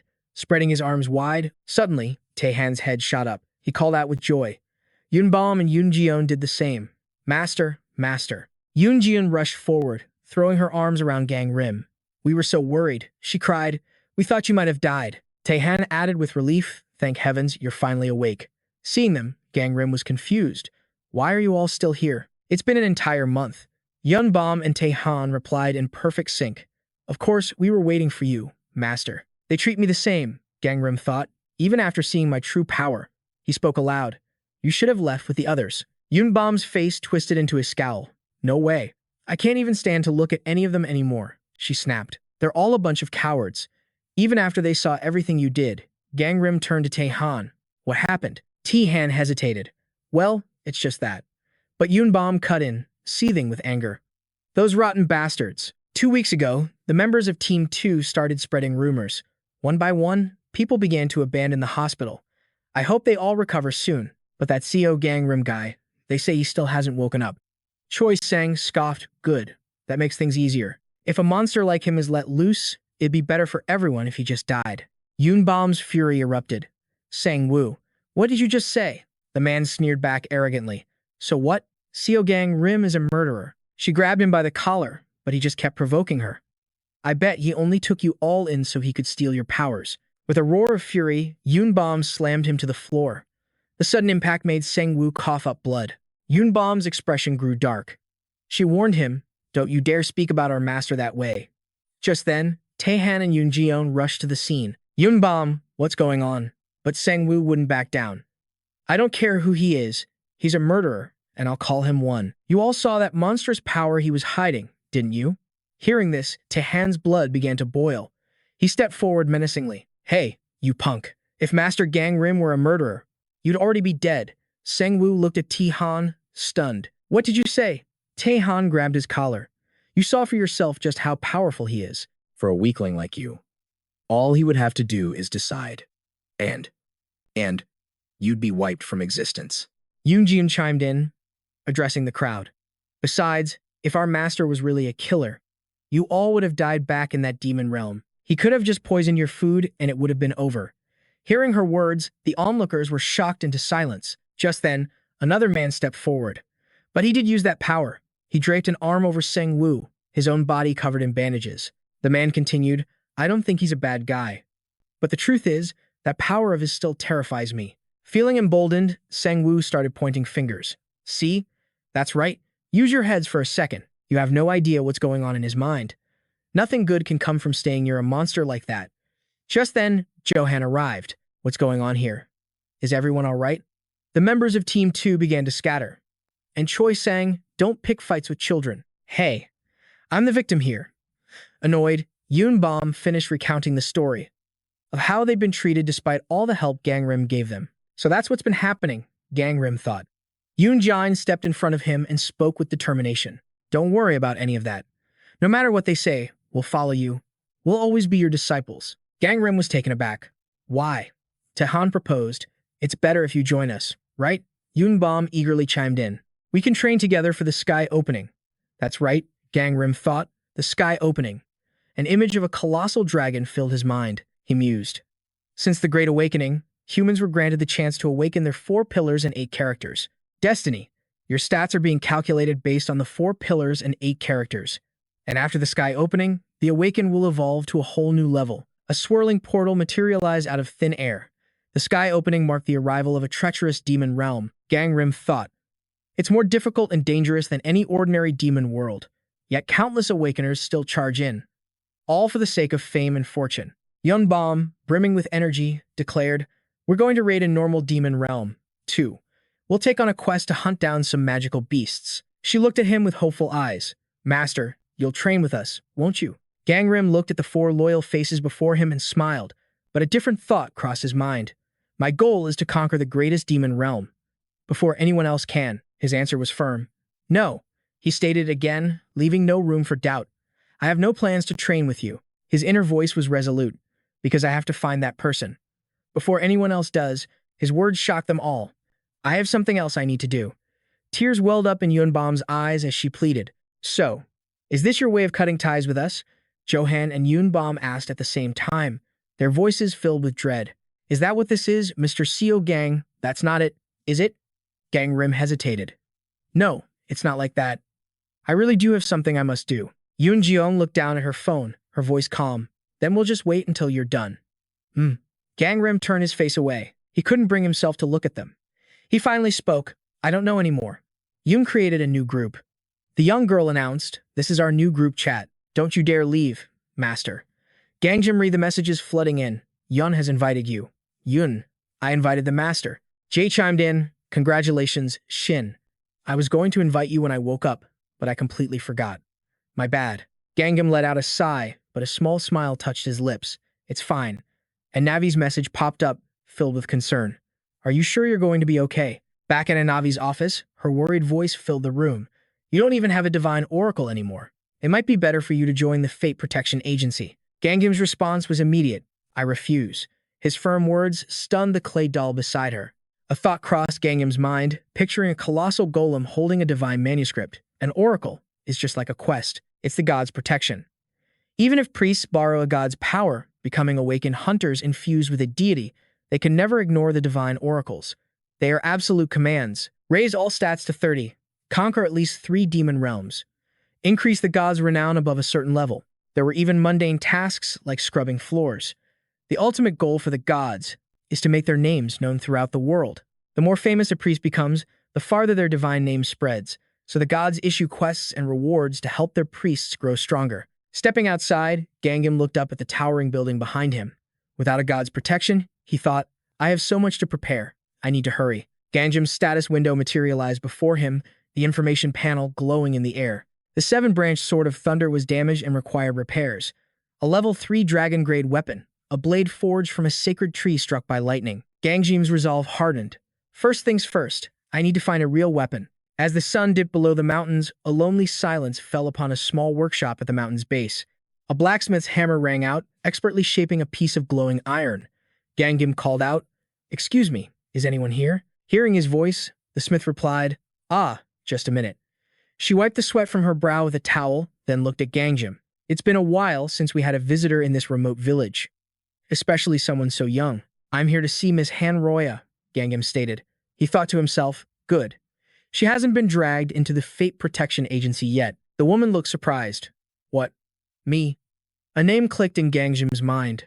The blacksmith, Roya. He recalled an image of the master craftsman, Han Chun, the granddaughter of a master artisan, designated an intangible cultural heritage as a blacksmith. The late Han Chun. His urgent words still echoed in Gangim's ears. Hurry up. You're the one who has come to open the window of fate for my granddaughter, aren't you? Gangam clasped his hands together and replied, That's right. I heard that the master craftsman Chun had a successor. The ghost of Han Chun floating beside him scowled. My girl is in the prime of her talent, yet she barely makes enough to get by, forcing her to suffer in front of that forge every single day.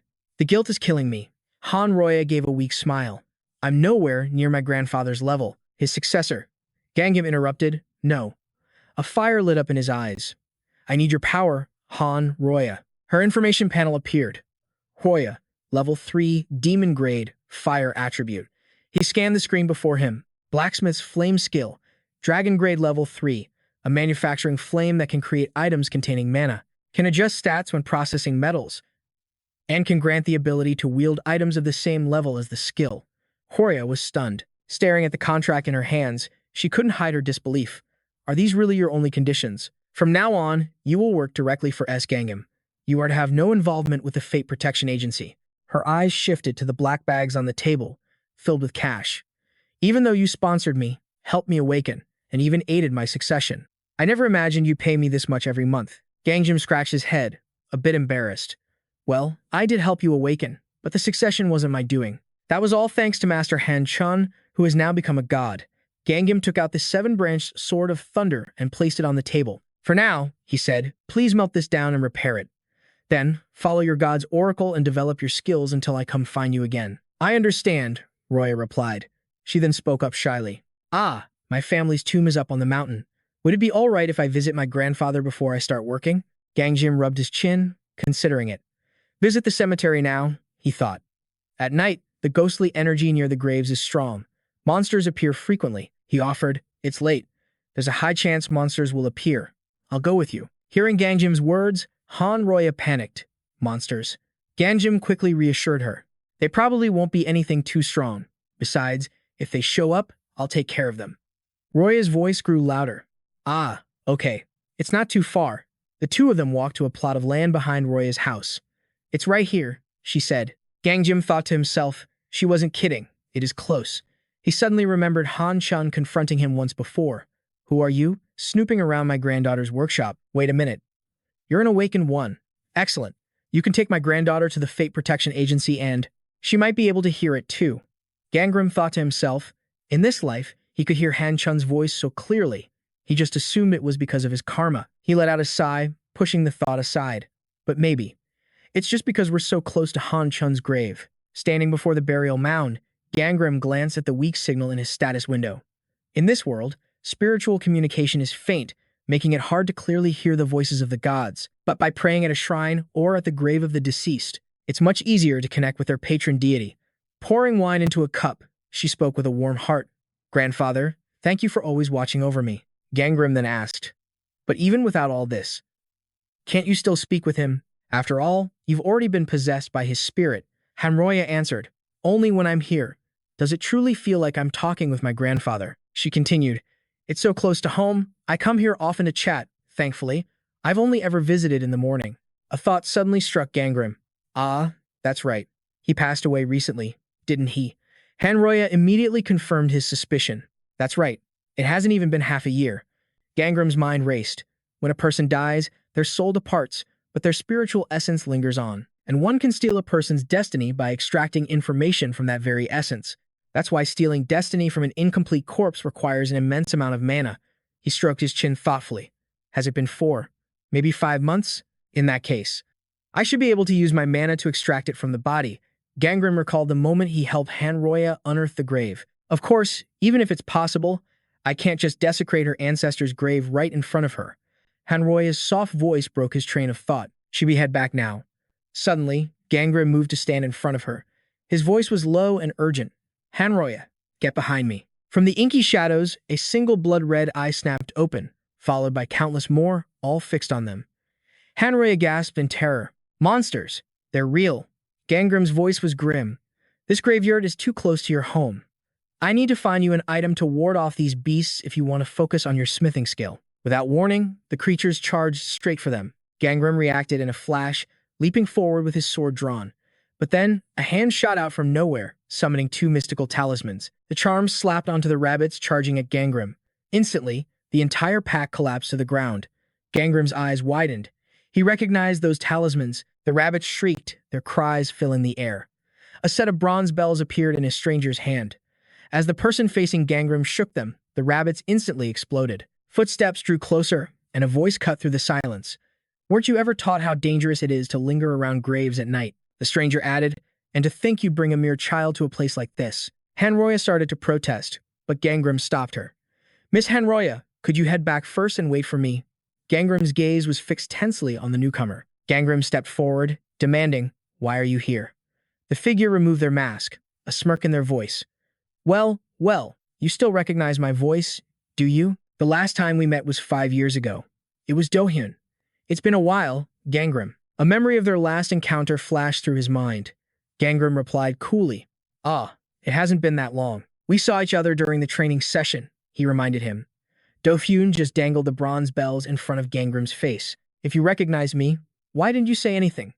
Gangjim shot back. The situation wasn't exactly right for a friendly greeting. Much like right now, Gangjim pressed on. Are you following me on the association's orders, or is this your own little mission? Dohyun seemed taken aback. That's the first thing you asked me? His hand began to tremble.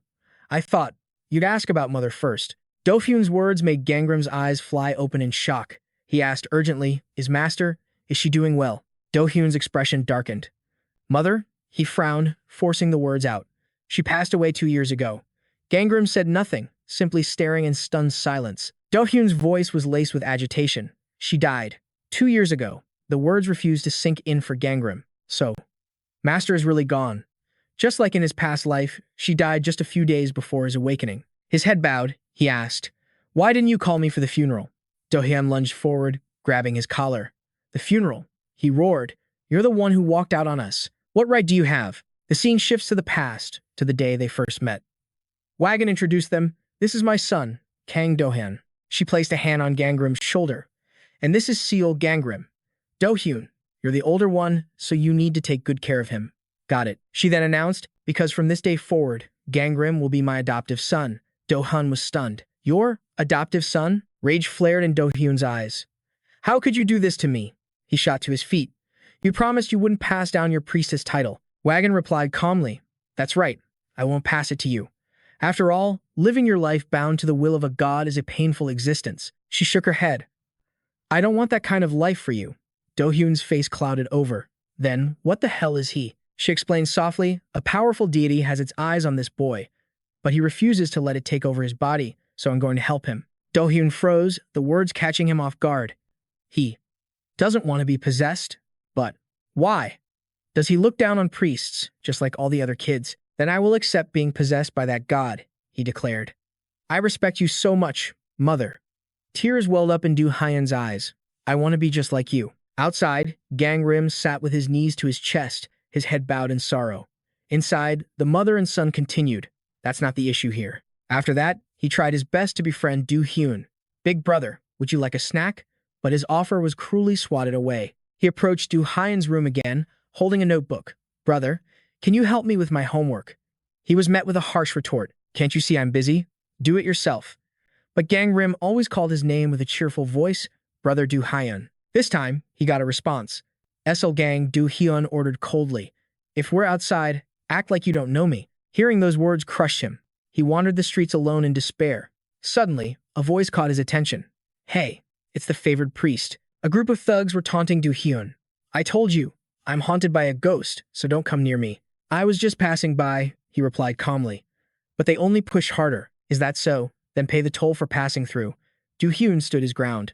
"Why should I have to do that?" A fist flew towards his face. "Why? Because I said so." But just then, Gangrim appeared, blocking the blow. Though he was trembling with fear, he managed to speak. "Hey, don't bully my brother." Seeing this only amused the thugs more. "What's with this little brat?" Do-hyun shot a worried glance at Gangrim. In the end, both Do-hyun and Gangrim were beaten down by the gang. Their books were scattered everywhere. He shot up, his voice filled with rage. "I told you I hate it. Why do you keep following me around?" Gangrim wiped his tears away as he spoke. "What other choice do I have?" he cried out, his voice thick with anguish. "The only people who don't suffer misfortune around me are you and mother."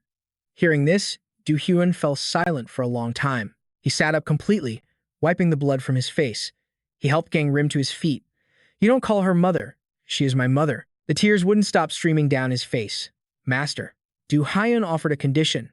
"If you call her master, then I will be your brother." Gangrim immediately stopped crying, his eyes wide with surprise.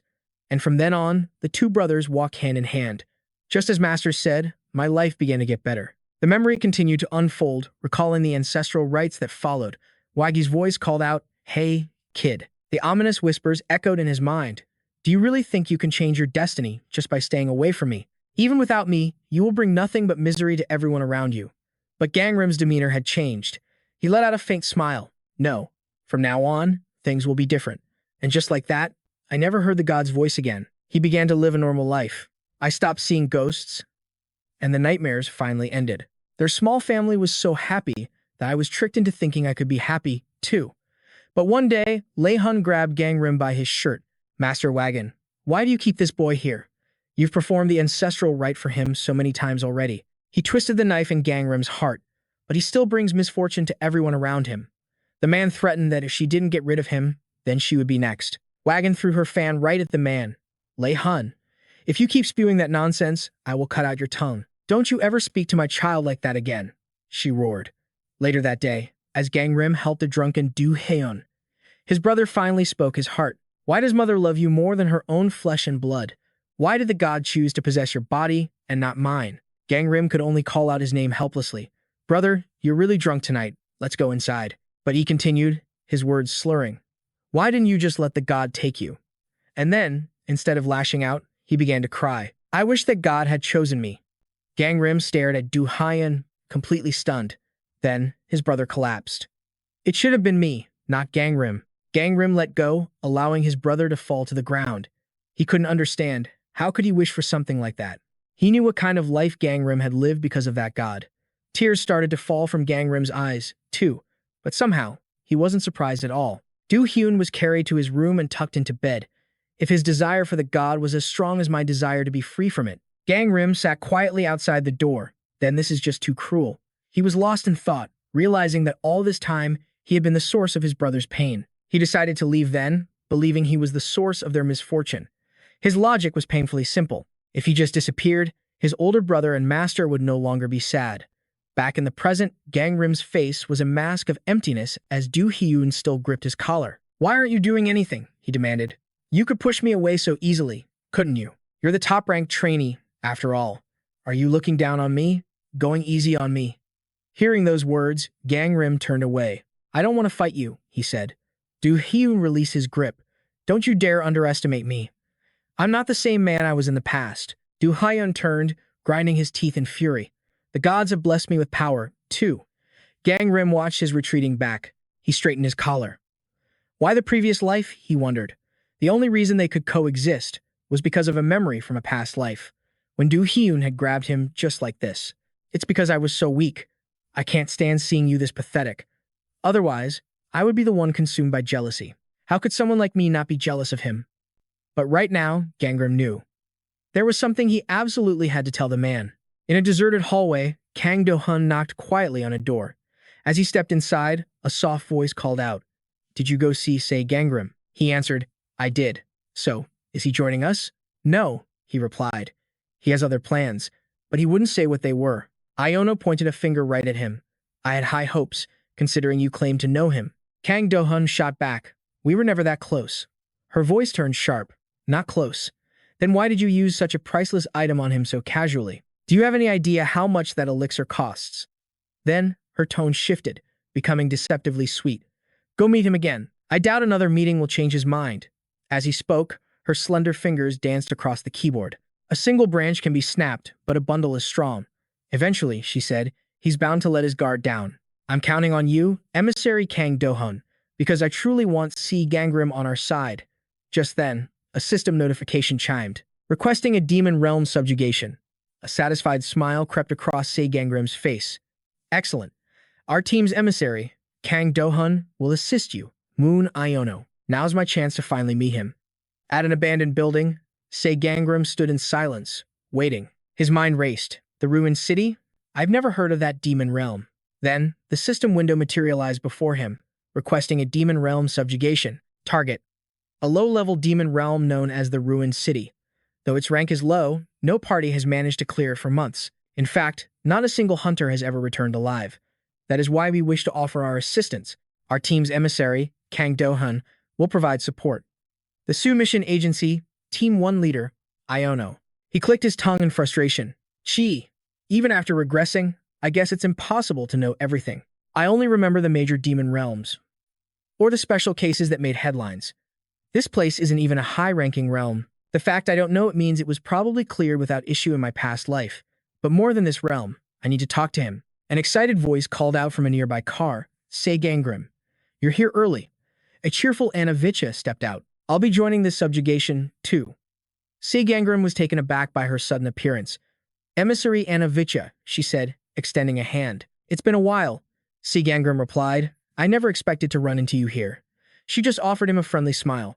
In the past, what was going on? Seol Gangim and Kang Do-hun know each other? Come to think of it, his mother was a shaman, too. We can't let Team 1 snatch him up. I figured this might be a difficult task for just the two of you. Kang Do-hun sighed, cutting straight to the point. So you're here to investigate him, aren't you? Anna Vicha quickly waved her hands. Well, that is part of it. But Seol Gangim cut them both off. Can we save this conversation for later? He thought to himself, this is fine. Having someone else here might actually keep me calm. Together, the three of them stepped into the building. Seol Gangim spoke up. By the way, is it okay for you not to be wearing a mask? She replied, this is a private request, so technically, we're off duty today. Kang Do-hun suddenly noticed something. Looks like we're not alone. The others were surprised. What? You're hunters, too? Anavich's face lit up. We are. Would you all like to work? A man sharply cut her off. You know the unwritten rule, don't you? We got here first, so you'll have to wait a few hours. We're not about to let you poach our reward. Kang Do-hun crossed his arms, his voice dripping with contempt. What was that? You guys aren't even official trainees. Why don't you run along to some third-rate insect realm where you belong? They roared back in anger. What did you say? Our team leader is a grade 1 phantom. A realm like that is child's play for us. So what's your rank? Huh. Anna quickly tried to de-escalate. When it comes to conquering realms, experience is more important. But the man remained hostile. Answer my question. Dragon type grade 2, phantom grade 1, humanoid grade 1, insect grade 3. His rank was lower than their leaders. See, it's settled. We're going in. Anna turned to her companions, worried. I don't understand why they'd make up a rule like that. Should we wait? She asked. Are you kidding? Let's just ignore them. Seol Gangim felt powerless. If things get complicated, I can just reveal my identity. Let's go, he finally said. A mechanical voice echoed around them. You have entered the demon realm, the ruined city. Kang Do-hun scanned the area. A city, but it's been completely annihilated. Mission: destroy the pillar of the protective barrier. A statue? Seol Gangim wondered. Ah, so that's the entrance. We'll have to clear the realm to get out. Time limit: none. I guess we have to find that statue. But considering no one has ever made it out of here alive, Anavicha added, this realm is huge. We don't even know what the statue is supposed to look like. Kang Do-hun shrugged. It's connected to the barrier. We should be able to sense its energy source. That will help us find it faster. But suddenly, all three of them whipped their heads in the same direction. A man was sprawled on the ground, utterly exhausted. But his two companions kept shouting at him. Ah, come on, hurry. This way, the man on the ground screamed in agony. Help me.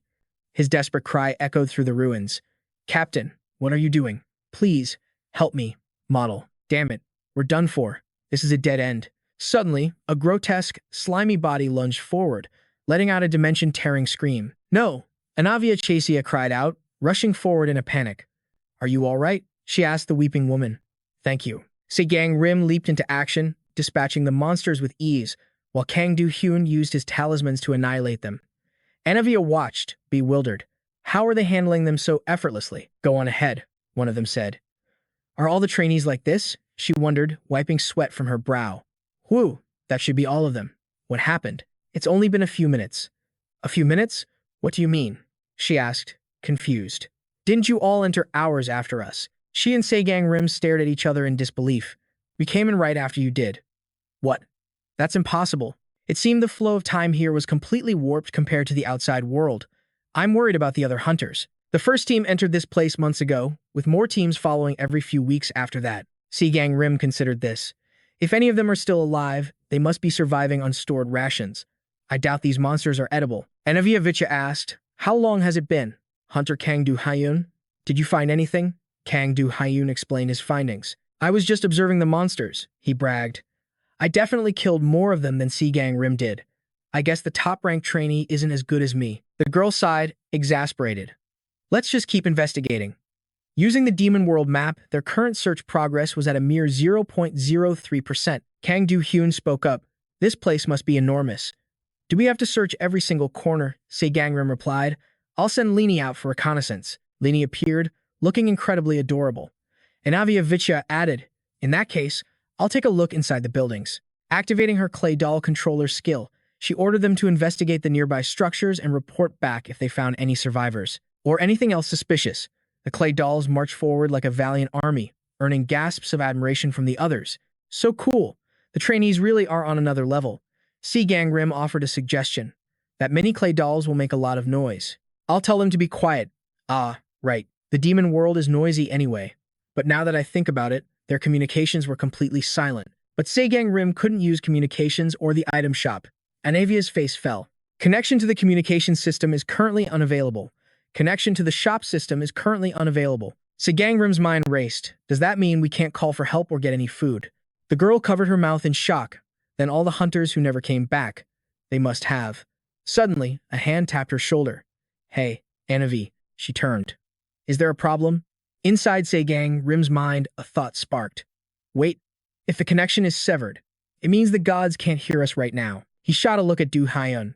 I'll never get another chance like this. I have to talk to him. Right here. Right now. A large group of people were walking together down a single path, with Seol Gangim leading the way. He glanced at one woman, and she flinched in fear. Where are we going? The buildings here are even more destroyed, and the piles of bones are getting thicker. Lini suddenly flew closer to the group. Seol Gangim anxiously scanned his surroundings. They were now standing before a massive gate. Fresh flowers were planted in the window boxes. He reached out and touched the steel bars. What is this place? Anavichea looked up, her expression a mix of curiosity and awe. Seol Gangim spoke first. How is this area so well maintained? Kang Du-hun followed up. I smell something. That's the smell of food. Excitement rippled through the group. Wait a minute, Seol Gangim said, exasperated. Kang Du-hun threw open a door, revealing a table laden with fragrant dishes. I knew it, the others cheered. Now we don't have to worry about supplies. It's still warm.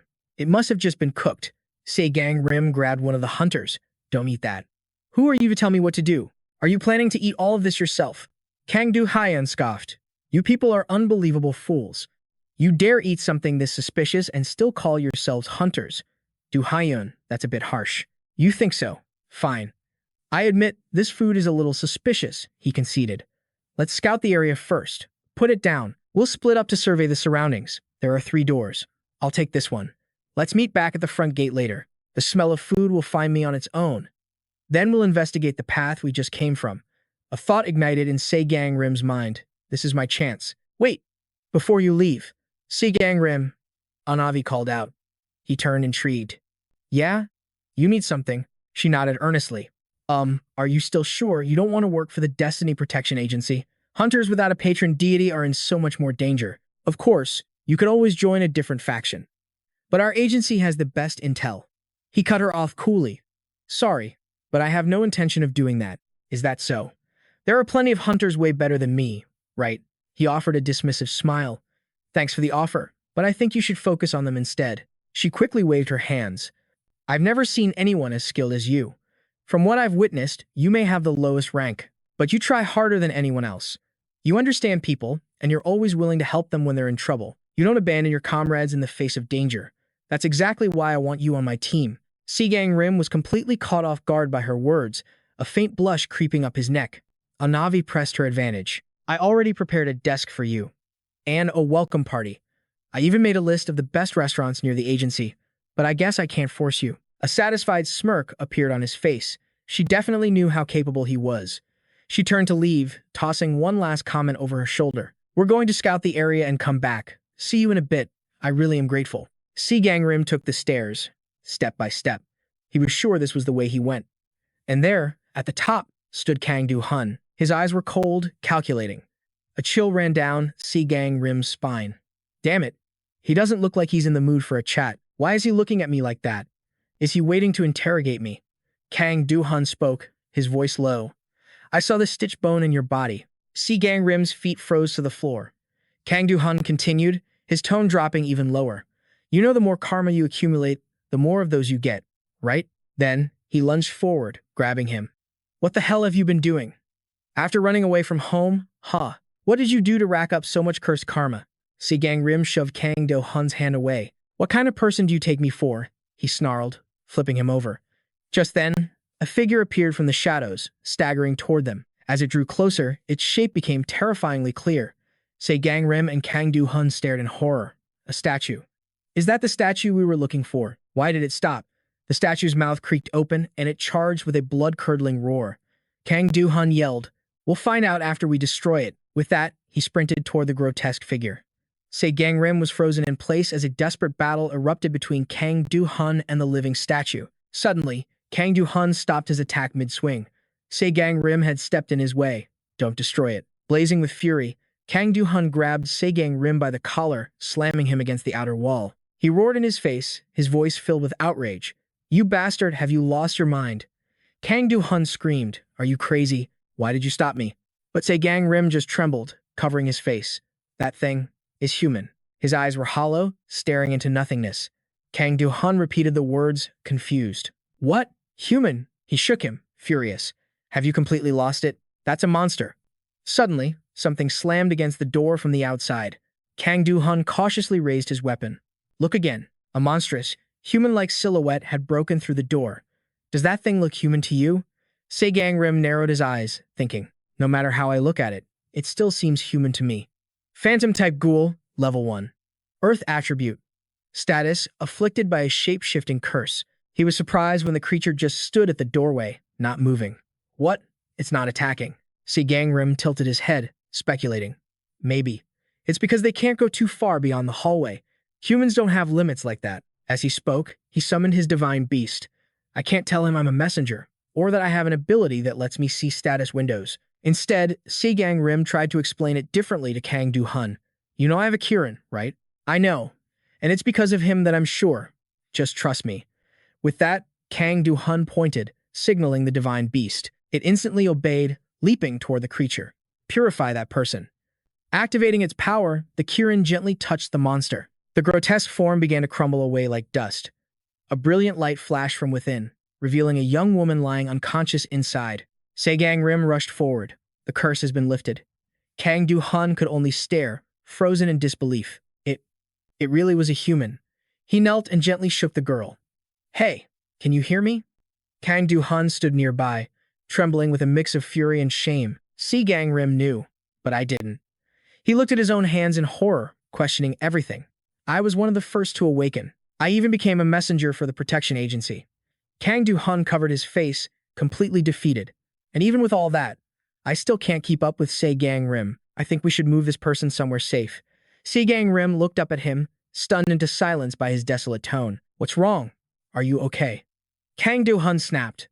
It's none of your business, but despite his words, he bent down to help lift the girl. Let's go back. We have to tell Anavi, Chazia, and the other hunters. His voice was firm now, filled with grim purpose. We can't let them mistake these people for monsters and kill them. Hearing this, Seol Gangim just nodded, still bewildered. Right. They quickly made their way back. Anavi Chazia's face lit up with relief when she saw them return. You found it? Then her eyes fell on the girl in their arms, her joy turning to shock. There's a survivor, which means there could be more. Anavicha, stunned, asked, You mean there are others? They're under a curse that turns them into monsters, so yes, probably many more. Meanwhile, Seol Gangim glanced up, giving an order to the divine beast, Linny. It flew off, leading him to a room overflowing with food. Ah, here we are. He quickly gathered some, giving a warning. Don't you dare eat anything strange. But even Seol Gangim was shocked. Spread across the table before them were the remains of a half-eaten meal. In the next instant, countless creatures like the ones before swarmed toward him. Seol Gangim's eyes darted around as he snatched his divine beast and dodged for his life. His gaze sharpened as he observed them. Incredibly, he could perceive the humans trapped deep within those grotesque forms. Seol Gangim slid under a table to escape. Damn it, these are the hunters. He urgently questioned his divine beast, Linny, can you purify them? But it only shook its head. Then it's hopeless. There was no choice left. Seol Gangim had to face them head-on. I have to take them down first. He raised a tightly clenched fist. If they could shatter their surroundings this easily, then a single punch from him, enough to break one apart, probably wouldn't kill the human inside. A while later, Anna Viecha shook her head in dismay. I told everyone not to eat that food. The rescued survivors could only bow their heads in silence. Kang Do-hun glanced over and let out a sigh. So that's the trick. Eat the food here, and you turn into a monster. I think the smell of the food itself acts as a lure to draw people in. I'm not entirely sure, though, she admitted, still trying to piece things together. I suppose everyone here had no other choice but to eat, but the gray-haired woman simply clutched her head, crying in terror. Upstairs. Something is upstairs. Seol Gangim crossed his arms and asked Anna Viecha, Did you manage to get any information from her? I asked her a few things. She looked up and explained what she'd learned, but all she can say is that there's something on the 5th floor. Kang Do-hun's gaze shifted to the rest of the group. You all wait here with this woman, he quickly proposed. We're heading to the 5th floor. When they arrived, they were horrified by the sight of countless petrified people. The 4th floor are all of these. Human. Kang Do-hun's face went pale. Can't we just kill them all? We already saved plenty of people on the 2nd and 3rd floors. Envoy Kang Do-hun, this is no time for jokes. His face grew grim as he growled, I'm not joking. We have no responsibility to save them. Our mission is subjugation. But Seol Gangim placed a hand on Kang Do-hun's shoulder, stopping him. I don't think we need to capture all of them. Some of them are monsters. In fact, most of them are. Hearing this, Kang Do-hun's face twisted in frustration. Fine, I'll be the bad guy. Then tell me, which ones are human? Then Kang Do-hun held up a talisman, speaking. I have an idea. Just point out their locations for me. He immediately stepped forward and declared, there are too many. Grade 3 insect types. I'll mark them with this. Without another word, Seol Gangim leaped ahead before the other two could even react to stop him. Just like that, Seol Gangim started slamming the item onto the heads of the stone figures in front of him. Kang Do-hyun couldn't help but yell out in alarm, "You're being incredibly reckless." But he just shot back. "Is this really the time to be scolding me?" With no other option, he and Anna Viecha followed close behind. "Damn it, let's go." The two of them charged in together, throwing talismans and shattering the petrified bodies. Soon, the area was littered with broken fragments. The survivors were left hanging, suspended from the ceiling. Seol Gangim spoke up. "Now, all we have to do is purify them." "Wait, I think we should subjugate them before we purify them. If we don't, this could get very messy." As she turned to ask Envoy Kang Do-hyun, a foul aura erupted from the side, making them recoil. "What is that awful smell?" Anna Viecha covered her nose. "It smells like blood." A deep, bottomless passageway appeared before the three of them, the stench of death. As he slowly stepped forward, a murderous aura radiated from deep within the darkness. Suddenly, Seol Gangim realized what was beside him. Scattered beneath his feet were countless human bones. Seol Gangim summoned a flame in his hand, lighting their path inside. The sight made Anna Viecha tremble with emotion. These hunters. She picked up a human skull. They died while they were still human. We could have saved them. If only they had turned into monsters after eating the food downstairs. Kang Do-hyun was also overcome with a deep, indescribable sorrow. Suddenly, a noise up ahead caught his attention. They quickly turned, ready for a fight. A human silhouette was slowly approaching them. Anna Viecha's eyes widened in disbelief. The figure was getting closer and closer to the three of them. She rushed forward in a burst of excitement. "It's a survivor." But Seol Gangim shot out a hand, grabbing her arm. "Wait," he commanded, his voice sharp with urgency. "I have a question. Before us. When was the last time hunters entered this place? Why are you asking that now? Don't you know?" The woman replied, completely flustered. "From what I've read, I think." Her face suddenly fell as she stammered out the words. "It was 1 week ago." Seol Gangim released Anna Viecha's arm. "That means it's been at least 400 days in here." They all stared at the approaching figure, their minds racing. And if they came even earlier, it could be over 5 years. He hesitated, his voice dropping to a grim whisper. To survive that long, what has that person been eating? Or had he already turned into a monster? The man appeared before them, twisted and grotesque, his eyes glowing a hellish red. A horrifying scream tore from his throat. Kang Do-hyun clutched the talisman, his brow furrowed. After all, this thing was once a man, wasn't it? Without another word, he hurled the talismans forward. He'd subdue the creature first and figure out the rest later. But incredibly, the man leaped into the air, dodging the sacred papers with ease, then incinerated them with a blast of fire. In a blinding flash, the man lunged forward, sinking his teeth deep into Kang Do-hyun's arm. Behind him, Anna Viecha screamed in terror. "Kang Do-hyun!" She swung her arm in a powerful arc, throwing the man back. The creature dug its claws into the ground, screeching to a halt. Anna Viecha rushed to his side, frantic with worry. "Are you all right?" "I'm fine." From the back, Seol Gangim slowly checked the monitor. This thing was far stronger than it looked. Suddenly, his eyes widened in realization, as the creature let out another blood-curdling growl, refusing to give up. It launched another vicious attack, forcing the two of them back on the defensive to parry its brutal blows. Anna Viecha charged forward, but the creature easily leaped onto the wall and shot towards Kang Do-hyun. How can a human possess this much demonic energy? He struggled, barely holding it back with his bare hands. Damn it, am I even weaker than Anna Viecha? Thankfully, she spun around just in time to help Kang Do-hyun, but the creature still managed to dodge and escape into the shadows. Anna Viecha shouted a desperate warning to Seol Gangim, but by the time he looked up, the monster was already lunging straight for him. Seol Gangim, class, holy attribute. In that moment, fragmented memories flooded his mind. Become the first to conquer the demons below. Is there any food left? We're completely out of rations. What do we do? Hoinsu has turned into a monster. It's over. Everyone's dead. The man held the girl, trying to shake her awake. Wake up. Someone will definitely come and save us. But she could only answer in a faint whisper. It's no use. I don't have any strength left, so. But the shouts of his comrades snapped Seol Gangim back to reality. What are you doing? The creature was almost on top of him when an arm suddenly shoved Seol Gangim back. It was Do-hyun, shielding him with his own body. He yelled, his voice filled with frustration. Get out the 7 strikes of Thunder sword. Now, Kang Do-hyun's command boomed. You've already been to the forge, haven't you? Only then did Seol Gangim finally come to his senses and draw the blade. It's already been completed. The 7 strikes of Thunder's sword. A dragon-grade weapon, forged from a sacred tree struck by lightning. Without hesitation, he charged forward to attack. The sword pulsed with powerful holy energy, repelling all evil. The creature shrieked in terror at the brilliant light. Anavichasia paused, watching the man flee in confusion. He's running away? Don't follow him. But Seol Gangim spoke up, his voice heavy with sorrow. There's something I have to tell you all about that man. Kang Do-hun frowned and asked, did he get too close to the barrier?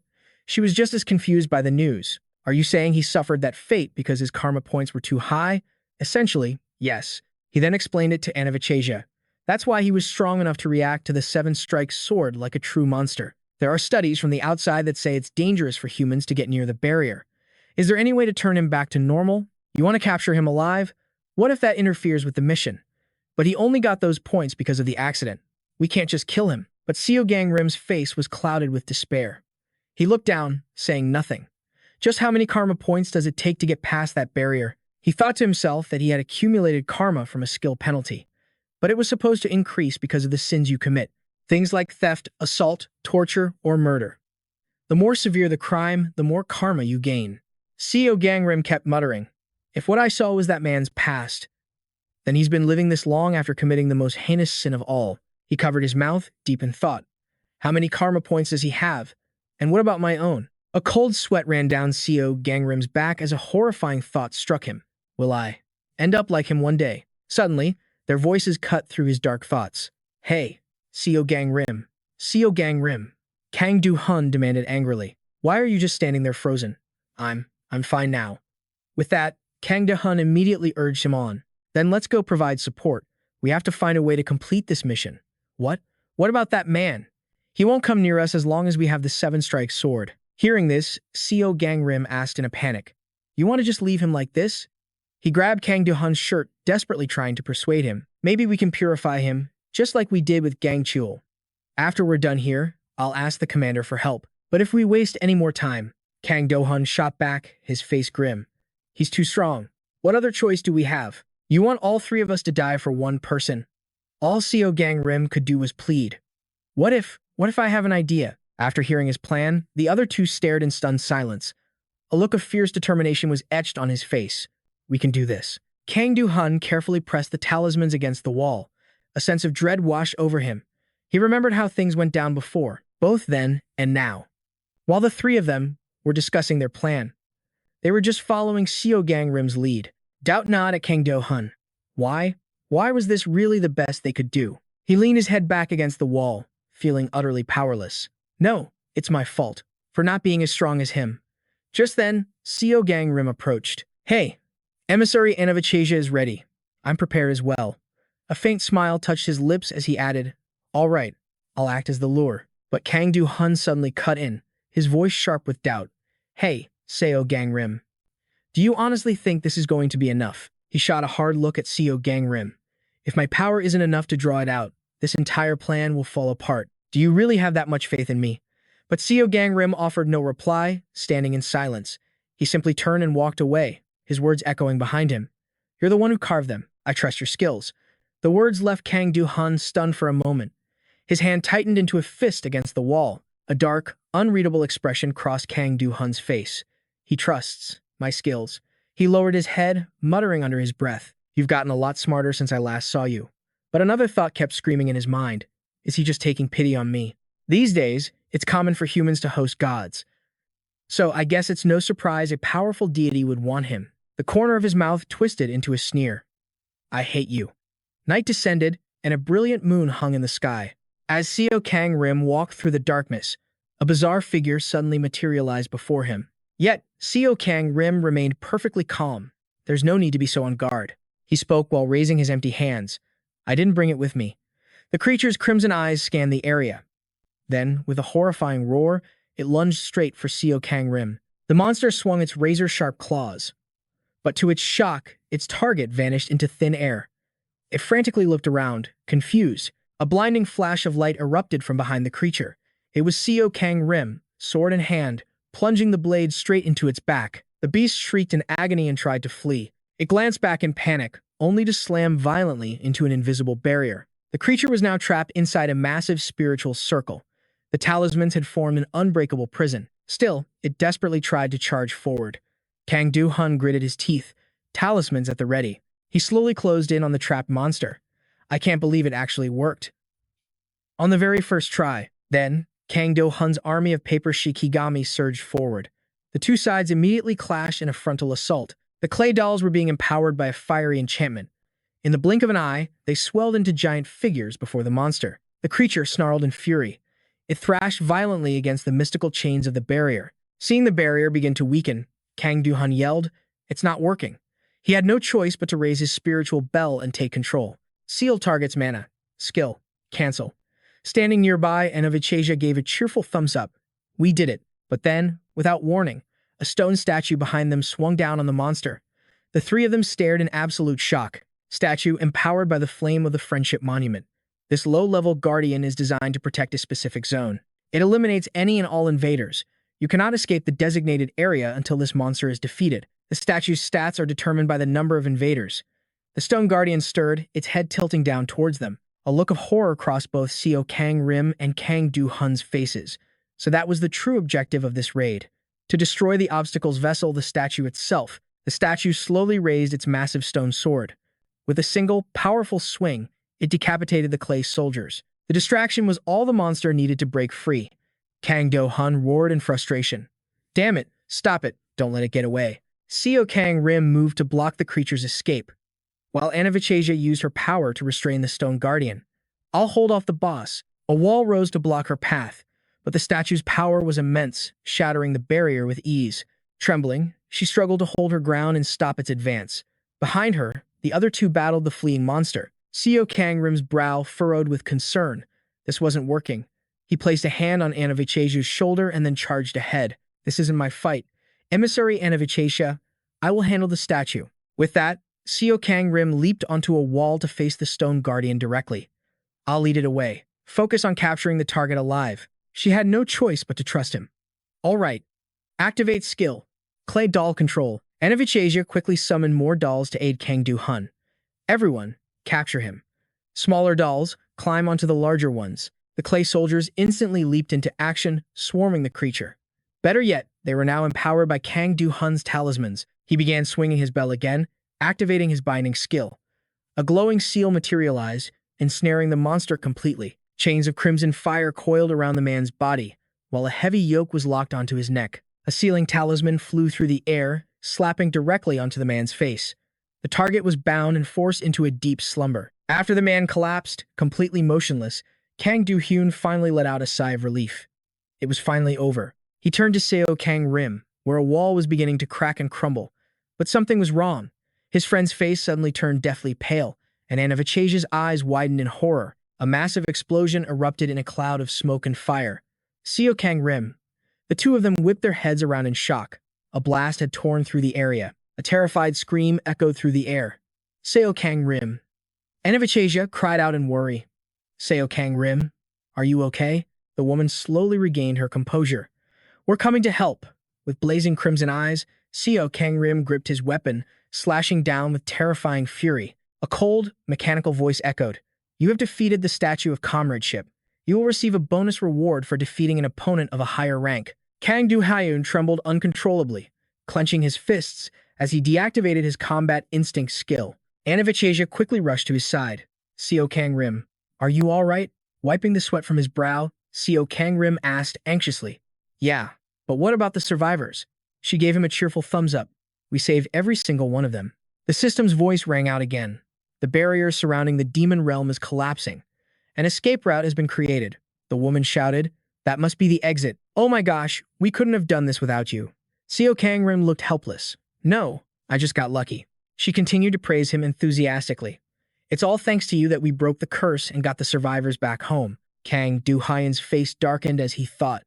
If I got close to that barrier, because of my own karma. He pictured Seol Gangim's frenzied attack, his power surging. Could I become as strong as him? Seol Gangim glanced over at him with a curious expression. Activating skill. Purification. Target has overcome the affliction. Selected target cannot be purified. Seol Gangim gritted his teeth in frustration. Anavichasia asked with concern, Is there a problem? He replied, that man. He's already overcome the curse's influence. The chained man clutched his head in despair. What's left here is just an empty vessel, a shell without a soul. I can't return him to his normal state. Kang Do-hyun's eyes shot open in disbelief. Without a soul? He can't come back? He couldn't believe what he was hearing. His pupils constricted in absolute shock. Anastasia asked, is that true? He whipped his head towards them, his mind racing. Wait a minute. If that's the price he paid for his karma, then what about you, Seol Gangim? An image of Seol Gangim's berserk state flashed in his mind, his eyes glowing a demonic red. Just then, Seol Gangim glanced his way, before quickly turning to Anastasia. Then I'll go with Linny to the 4th floor too. Wait. Anastasia spoke up. If you agree, I'll go instead. You don't seem to be in good shape right now. It's fine. If you rest here for a bit, I'll return with the survivors. I wanted you to leave first, but I need Linny. Please, protect them both. Envoy Kang Do-hyun. Seol Gangim called out to her again. Envoy Anastasia. Inside, he cursed. Damn it, I feel so uneasy around him. If I stay with him, I can't stop thinking about the karma I've accumulated. A phantom with a grotesque face materialized before him, then vanished into nothingness. Kid, you need to come over to this side too. A hand landed on Seol Gangim's shoulder from behind. Kang Do-hyun and Seol Gangim stared at each other for a long moment. Seol Gangim thought to himself, I don't want to talk to him either, but this can't go on. He finally broke the suffocating silence. Seol Gangim, can you just leave me alone? He gently brushed the hand away. What do you want? What is he going to say this time? Kang Do-hyun suddenly roared with fury. You need to stop being a hunter, right now. Who knows how much more karma you'll accumulate if you keep doing this job? I'm sure you don't want to end up like him. Seol Gangim let out a short, hollow laugh. Why the sudden concern for me? You've always treated me worse than a stranger, and now you're worried about me. You hate me. Kang Do-hyun grabbed him by the collar, his knuckles white. Yeah, I hate you. How could I not? You have everything I don't, and you stole my mother from me. I still hate you, even now. He slowly let go of Seol Gangim's shirt, but that doesn't mean I want you to become like that man. He bit his lip, completely powerless. Tears began to stream down his face. Seol Gangim looked away, unable to meet his gaze. He continued, what kind of person do you take me for to think I'd want that? So, you don't want me to die? That's right. Then listen carefully to what I'm about to say. You're going to tell me you know the future. At those words, Kang Do-hyun's tears stopped cold. Anastasia reported in. Yes, we've rescued a total of 24 people. Kang Do-hyun asked Seol Gangim. How did you get here? What do you mean? Did you drive? Then wait. Let's send these people to the protection agency, and then we can continue our talk. The two of them walked towards a house together. Once there, Seol Gangim looked up peacefully at the sunset sky. Kang Do-hyun asked, a bit puzzled, what are you just standing there for? Then he strode inside. Seol Gangim was lost in old memories, gazing around, not even noticing the other man had already gone ahead. This way. I assume you haven't asked about my mother because you already know the future. Do you know how she died? Seol Gangim answered grimly. Self-immolation. Hearing those words, Kang Do-hyun's eyes burned with unshed tears. You know the reason, too? No. He placed a talisman on the door. Instantly, a protective barrier enveloped the entire house. Seol Gangim watched, stunned by his actions, as Kang Do-hyun began to speak softly. She said she had seen the future, just like you. A gifted priestess who could see the past, present, and what was to come. This is my destiny, to choose the best path for my child. Some fates are set in stone, chosen from the destinies we are given. At that moment, Kang Do-hyun clutched the note, staring forward in horror. The house was engulfed in flames as people gathered around to offer empty condolences. He collapsed to his knees, utterly broken. How? How could this possibly be the best path? I can't accept this legacy she left me, all mentioned in the letter, but I knew nothing. I couldn't do a single thing to help her. I will never let something like that happen again. So tell me what you were about to say. What is this plan of yours? I can see the future. What future? In 5 years, I'm going to be murdered. Wait, I thought you couldn't see things like that anymore. Didn't your mother seal your divine power with a ritual? She did, but I got too close to the border, and the pull of fate began showing me visions of the past and future. Kang Do-hyun gripped his shoulder tightly. You went that close to the border? How close? Exactly. I'm not sure myself. And honestly, I don't think I can change the future alone. So please, help me. He stammered. What can I possibly do?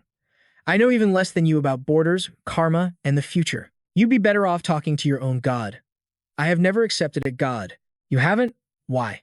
Have you forgotten? One of them killed my parents. How different could the other gods possibly be? I don't trust them, and I never will. If that's the case, then can't your god eavesdrop on us? He replied, that's right. This charm can completely isolate this space. Seol Gangim continued, then I'll tell you everything. He summarized the events of his past life for him, starting from his childhood to his relentless days as a disciple. Then I'll join the Flying Tiger clan right away. That can wait. He spoke of their days together in the clan, and ended with what happened to be young in the demon realm. Seol Gangim lowered his head. That is the place where everyone was slaughtered. Kang Do-hyun's eyes widened in horror. What? The entire joint raid party was annihilated. This isn't some ordinary gamble, Seol Gangim said softly. She told me she would spare everyone if I died. So don't worry. Even if the worst happens, if I die, it'll all be over. Hearing this, Kang Do-hyun burned with rage. But you don't know why she wants to kill you? No. That's why I need to find her. And how will you do that? All you know is her face and her name. She has the rank of a nascent god. Her destiny level is nascent god tier. Isn't that strange? Her destiny rank is rare and incredibly powerful, yet she's completely unknown. Do you have any idea who she could be? I have a few suspects in mind, and one of them is the director of the Bureau of Fate Protection. At least, that's my theory. For Kang Do-hyun, the director's name and face were a complete mystery. That makes sense. Only the team leaders ever get to meet the director. Wait, are you telling me to investigate the director's identity? Hey, I'm not some high-ranking official in the Bureau. How could I possibly have the authority to access information on the director? Seol Gangim sighed. Oh, I guess you can't do it either. If you can't, then I'll just have to investigate it myself. What are you planning to do now? Hey, are you getting scared? If you're not, then at least memorize Bai Young's face. I printed it out beforehand with a memory projector. You've got some serious nerve. Thanks for the compliment. I'm only doing this because I feel sorry for you. He glanced at the photo. Huh? He exclaimed. I've seen this woman before. Seol Gangim's interest was piqued. You've met her? Who is she? He explained. I don't know, but she had this strange aura about her. That's why I remember her passing by me once. Seol Gangim pressed. When was this? Where? Was it at the Bureau of Fate Protection? Wait a second. As if remembering something, a few days before my mother passed away, I saw her near my house. What? A wave of dread washed over Seol Gangim. Hold on. There were so many strange things surrounding my mother's death, like the contents of her suicide note, and the fact that she burned down the house. Seol Gangim's body began to tremble uncontrollably. Perhaps that person was Bai Young, the one who killed her. My friends, my family, my parents. The woman who came for me, who stole everything right before my eyes while I was unconscious. It was all her doing. Blood dripped from his trembling hand. He clenched his fist with resolve. I will find you, and I will have my revenge. A voice called out, all right, everyone inside. A collective gasp filled the air. This is our clan's building? Having a real building for the clan makes me realize we're actually official now. Seol Gangim sighed. Things are much more stable now, right? Are you going to settle down here too? Why do you keep your distance from us? He scratched his neck shyly. Well, that's because you only bring suffering to those around you. It was true in the past, and it's true now. So just accept me. How long do you plan on leading those around you to their deaths? No, it wasn't me. Do you think they'd agree? Hyun, how could you do this to me? It's all your fault. Look, they're saying it's your fault. No, they wouldn't. I see you as a very good person, no matter what happens. We will always be by your side. Rage swelled in Seol Gangim's heart. Don't you ever say things like that again. I won't be fooled by your words. And these illusions, do you really think they're just an illusion? A taunting voice echoed through his mind. This is your destiny. Embrace your divinity. Accept its power into your very being, Seol Gangim. Just accept your fate. But with a face streaked with blood, Seol Gangim whispered, I've already changed destiny, and I will change it again. At 4:40 in the morning, Seol Gangim suddenly shot awake. An incredible feast of delicious food was spread out before him. Seol Gangim stared at the table, which looked like it was about to collapse. Don't you feel bad for the table? Kang Hu just said, what are you talking about? I barely made anything. Anyway, what are you going to do about your clan? Are you planning to join the Flying Tiger clan, just like you saw in the future? I don't know. A hunter like you is going to get flooded with offers. Don't sign any contract until I had a chance to look it over. And don't get dragged into any of those bizarre, cult-like clans. Seol Gangim felt helpless. I'm not a child, you know. His friend continued, yeah, I know. But don't you think I'd be more knowledgeable since this is my area of expertise? Besides, I doubt you can keep seeing the future indefinitely. Take the future of the Asura clan, for example. The Asura clan. That was the one Yanbom joined in the original timeline. Seol Gangim wondered, is he trying to recommend that clan to me? But that clan is an enemy of the Flying Tiger clan, which might not be a bad idea, since it would keep the people around me out of danger. Just then, Kang Hu crossed his arms sternly. That clan is extremely suspicious, so don't you dare get involved with them. You weren't actually planning on joining them, were you? Either way, there are some shady-sounding clans out there, so don't just rush into joining one without thinking, all right? At a towering skyscraper, Seol Gangim stood in line, thinking to himself, what was Shinsua's apartment number again? He was scrolling through his phone when a system window suddenly appeared. Seol Gangim, you did an amazing job yesterday. Thanks to you, we managed to save quite a few survivors. I'm sending you a gift to show my interest in staying in touch. A gift. You remember my offer, don't you? I'll be waiting for a positive answer from you. He grew curious. What on earth did she send me? You have received one mysterious fragment item. He pulled a piece of paper out from the system inventory. A smile spread across Seol Gangim's face. She's really good at giving gifts. A new skill is the best way for someone to get stronger, but I'm still not joining her faction. Still, a part of him wished that Captain Gongdu and the other clans would send him gifts like this too. Just then, a cheerful Yanbom walked out. Master, welcome back. Seol Gangim spoke. Sorry for leaving you behind. What have you been up to, kid? I was gathering intel on the various clans. Some have already solidified their positions. It has been a few months since the awakening, after all. He asked, curious, which clan do you want to join? I'm not sure yet. If you or Shinsua started a clan, I'd join in a heartbeat. Just give it some time. I'm sure Shinsua is already thinking about it. Shinsua appeared, smiling brightly. Hey, Rim, the entire community is buzzing about you. About me? Yep. There's a huge article about the demon world subjugation, the girl said cheerfully. Want to see? I saved it. The girl handed her phone to him. The top headline read, Mass Rescue of Survivors Trapped in Demon World Subjugation. 2. Due to a time distortion, they were trapped there for several years. 3. An awakened one broke the curse for the survivors before disappearing. Who is Seol Gangim? She read. I'm a little sad you went without us, but I'll let it slide this time since you did something so heroic. Suddenly, people were talking in the comments. Wait, isn't that Seol Gangim the guy Doc Gozen was talking about? What did he say? You have to read this. What? Doc Gozen said something about me. Episode 13. The Priest Guest. I used to be a $1 million webtoon author and now, after awakening, I'm a god-tier priest. The two of them stared intently at the screen. The priest we'll be meeting today is an author who became famous for his regression novels. That's right, web novelist Doc Gozen. He took the world by storm with his regression series, selling millions of copies. He awakened as a god-tier priest and even founded his own clan. What an impressive resume. But today he's here as a priest, so let's focus on that. If you don't object, we'll be giving away 10 of his novels in the comments section. Of course. First question. Does one have to be high level to join the Wonders clan? A smile played on Doc Gozen's lips. I'm looking for something that goes beyond mere levels. You could say what I really want is someone worthy of being a protagonist. Shinsua looked worried. He really hasn't changed a bit. I wonder what kind of person he considers protagonist worthy in his eyes. Take Seol Gangim, for example. His level is irrelevant. This must be the part where he talks about me. On the screen, the host asked, isn't that the trainee who was just chosen as the top of his class this year? That's right, he is a protagonist. But he's only at the insect tier. Insect tier? Doc Gozen beamed at the camera. Ah, perhaps he's watching right now. Seol Gangim. My dear friend, Seol Gangim. I'll be coming to see you very soon, my dear friend. Seol Gangim. The two of them stood there as if struck by lightning, utterly speechless for a moment. I heard the news. I'll be coming to see you very soon. Shinsua's face darkened as she leaned in closer, intrigued. Yanbom snapped. Are you really going to join the Wonders clan? I've never even spoken to him before. Then was that phone call from him, too? No way. Then who was it? You. I don't recognize it. That number isn't in my contacts. Shinsua's expression instantly soured.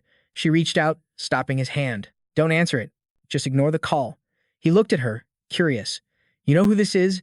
Jian must be here. Sua, are you all right? The aura of death surrounding Sua's destiny grew darker. Why now, of all times? Their eyes shot open, pupils constricting in shock. Who is it? A sickly, sweet voice echoed from the phone. Thank you for opening the door. I'm the leader of the Asura Guild. Shinar Yubam's eyes widened. The Asura Guild? Why are you here? Shinsua stepped in front of them, her voice sharp. Why did you come here? How did you find my address? I never gave it to you.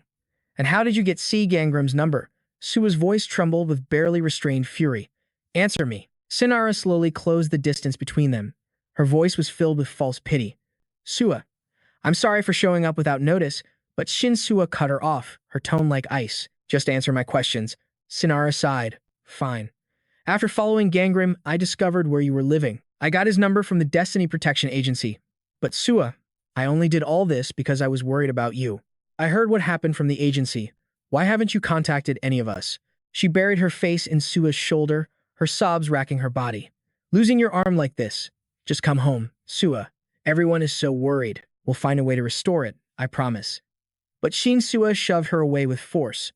Don't touch me. The woman stumbled back, crashing to the floor. The fallen woman looked utterly bewildered by the harsh treatment. Yubon rushed to her side. Are you okay? The girl helped Sinara to her feet. Are you hurt? But she kept pleading. I know you hate me, Sua. But please, just for a moment, hear me out, father. He's in critical condition. Yubon glanced nervously at Shinsua, whose voice was now glacial. Is that everything you came here to say? Sinara finally confessed. To be honest, I was also planning on scouting Gangrim. Sua's response was instant. No, Gangrim already agreed to join my guild. With that, she turned her back on them. Yubon called out, concerned.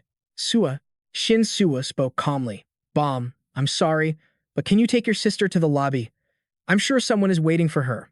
And don't follow them outside the hotel. And Gangrim, can we talk for a moment? Seol Gangim could only watch helplessly as she walked away.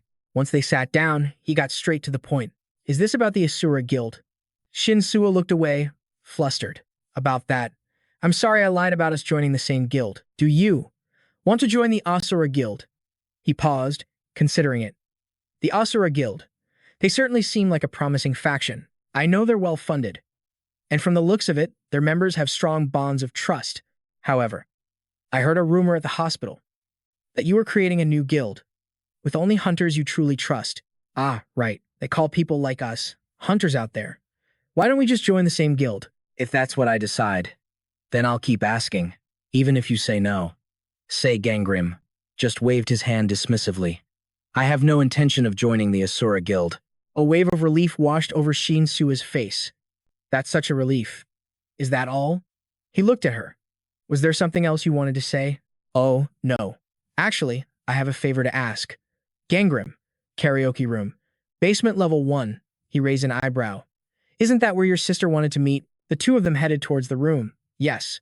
This is the location my sister sent me. Inside, loud music blared as a group of men partied. Sinara stood holding a microphone. Oh, welcome, you two. She waved a dismissive hand. All right, everyone, you can leave now. Yes, Guildmaster. She then held the mic out to Seol Gangim. Seol Gangim, care to sing a song? He waved it away. I don't believe this is the proper setting for a conversation. Huh? Why not? This place is perfect. It's private, with no prying eyes. Sua's anger flared. What exactly are you planning? Just tell me which hospital father is in. Oh, the hospital? That was just a lie. I figured it was the only way to get you to come here. Sua, where are you going? I'm sorry, all right. I truly just wanted to talk to you. She then turned her seductive gaze on him. Come on. Seol Gangim, join the Asura Guild. And Sua, everything you could ever want is waiting for you there. The Asura Guild, you mean? Gangim turned and strode out of the room. I have no intention of becoming anyone's lackey. Shinsua, wait. A notification appeared. Ashura's skill has been activated. In that case, mind if I borrow Seol Gangim? What? Seol Gangim? You're Sua's friend, aren't you? Then I suppose you wouldn't dare harm your friend's older sister. Would you?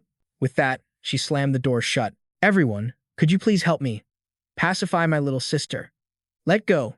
Get off me. Shinsua, don't worry. They know you're my little sister. They won't actually hurt you. His voice boomed with rage. Don't you dare use your abilities. Those men are just civilians. Shinara's voice was light and airy. Oh, how did you know? I was planning to blackmail her into joining our guild, after she used her powers on them. Well, I'll be out in a moment. Just you wait. Her voice dripped with amusement. Did you really think you could just leave? Seol Gangim sighed in resignation. Don't tell me you plan to force me to join your guild here and now. Her cheeks flushed with excitement. Oh, that's exactly right. I even brought you a present. With a flourish, she revealed a key. I guarantee you'll love it, so much so, you'll be begging to join the Asura Guild, say Gangrim, and if I don't join, can I leave? Of course you can. Though I'm quite certain that won't happen. Fine. Where is it? A cunning smile spread across her face. It's inside. He noticed the seat she had occupied. A chilling premonition washed over Se Gangrim. It had to be Shin Ara. Her energy was a poison to Shinsua's. I have to get out of here, now. Suddenly, his breath hitched in his throat as his hand trembled, prying open the box. He demanded, "What is this?" Shin Ara's lips curled into a smug smile. "I heard about your special talent and brought you the perfect gift. That man," she purred, "has a rather useful ability." Her hand rested lightly on his shoulder, a blatant provocation. "So, what do you say?" A cunning smirk played on Se Gangrim's face. "Are you suggesting I kill this man and steal his power for myself?" Her eyes lit up with excitement. "Precisely. That power is rooted in the very pillars of destiny. You're one of us, aren't you? It must be so difficult, pretending to be normal. You've already killed someone to steal their power, haven't you? Doesn't everyone already fear you? But with the Asura clan, no one will ever judge you again. Become one of us, and you'll have endless chances to unleash your true power. So accept my gift and join our ranks." Gangrim, he brushed her hand away. "How disgusting. Is this the same filth you fed to Shinsua?" Shin Ara feigned confusion. "What? You don't like my present?" His voice was sharp with contempt. "I don't consider a person's life a gift. I have nothing more to say to you." Shinsua watched with concern. "Se Gangrim, are you all right? My apologies. Let's leave." Shin Ara's voice echoed from the room. "Oh dear. I went to so much trouble for this little present. I suppose I'll just have to dispose of it." She slammed her hand down on the box. "As long as I have Sua, that's all that matters." She ripped the talisman in two, and a blinding blue light erupted. Shinsua's eyes widened. A sealed teleportation artifact. "Sua, you're not going anywhere. Did you two really think I would just let you walk away?" Se Gangrim's gaze swept the room. "These are all civilians," he said, seeing through their provocation. "Exactly. Which means you can't use your powers or any weapons. Beat them down. Show no mercy. Kill them." Shinsua whispered urgently. "Be careful." Se Gangrim replied calmly, "Don't worry. I promise. They won't die." With those words, he exploded into action, engaging the thugs. Was she helpless? That's not what he meant. In a flash, Se Gangrim took them all down with ease. One of the thugs screamed in frustration. "Damn it, get Sua." Shinsua erupted in fury. "To you, I'm not just Sua, and I'm not so weak that I'd go down this easily." A voice echoed from above. "That's not it at all, is it, Sua?" Shinsua glared upwards, seething. "You're still watching us?" Shin Ara's voice was sickeningly cheerful. "Of course, Sua. Your big sister is always watching you. So show me your true self. You were born with the destiny of a wild animal, one that loves to fight and loves to kill. Isn't that right? I'm certain that if you just keep fighting, your true instincts will finally awaken." Her mind screamed, "No, I don't want this. I don't want to fight. Really." Shin Ara's voice taunted. "Isn't a part of you thrilled? Activate blood frenzy." Se Gangrim moved in, pulling her back. Shinsua's eyes glowed red with rage. "Let go of me, it's over." Se Gangrim's voice cut through her rage. "You don't really want to kill anyone, do you?" Her senses returned. "What was I just doing? Don't worry. No one's dead." Shin Ara's voice shrieked from the speakers. "What the hell do you think you're doing? Don't interfere with my little sister. Her destiny is." Se Gangrim murmured to himself. "Shinsua's destiny. It's one that makes it easy for her to hurt people. She also has a high affinity for metal-based tools." Shin Ara continued, "Exactly. You're absolutely right. Sua's destiny is to become a criminal. It's simply who she's fated to be." Pain and despair washed over Shinsua as tears streamed down her face. But Se Gangrim disagreed. "No, many surgeons share that same fate. Every coin has two sides. Which path she takes is for Shinsua alone to decide. So stop trying to force her down the path you've chosen for her. Let's leave." Shin Ara's furious scream echoed. "Stop right there, Sua." But Shinsua was stunned. "That's the first time anyone has ever said something like that about me," Se Gangrim replied. "I was only stating the obvious. But still. No one has ever said it before. Everyone told me I was born to be a weapon, that I would inherit the Asura clan and just accept my destiny. But I don't want to live that way." "You don't have to live like that," he continued. "I don't want to live by my destiny, either." A sweet, genuine smile bloomed on her face. "Thank you," she said softly. "I'm really glad you were here with me today." A faint blush crept across Se Gangrim's cheeks. "It was nothing." Suddenly, the phone in Shinsua's hand buzzed to life. Gangrim, Sua, the great demon realm, it opens in 1 week. Meanwhile, Shin Ara wore a cheerful smile. Her guards bowed low, their voices booming in unison. Welcome back, Clan Master. Welcome back, Clan Master. She walked warmly past the lines of guards. Thank you. She paused, patting one on the shoulder. You must be new here. I have very high hopes for you. I'll do my absolute best, ma'am. The new recruit thought I made the right choice joining the Asura clan. The master seems like a good person. Her heels clicked sharply on the floor. Then her warm expression instantly turned to ice. Managers. My office. Now, you all understand what it means that I return alone today, don't you? The guards were forced to their knees, trembling. Yes, ma'am. Whose brilliant idea was it to use civilians to blackmail them?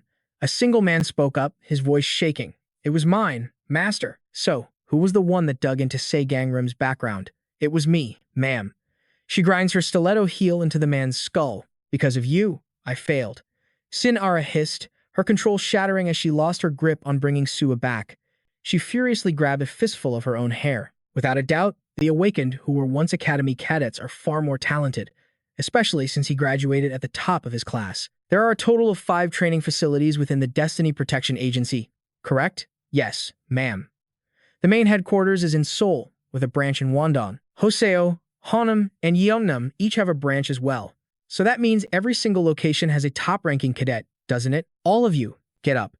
We need someone who can crush Seol Gangim. Recruit every one of those top cadets into our Asura faction. Yes, ma'am. In a high-rise building, an excited voice rang out. This is it. Seol Gangim cheerfully laid out his plan. If we do this, we'll be able to clear the demon world with ease. Yubu asked curiously, how did you figure all of this out?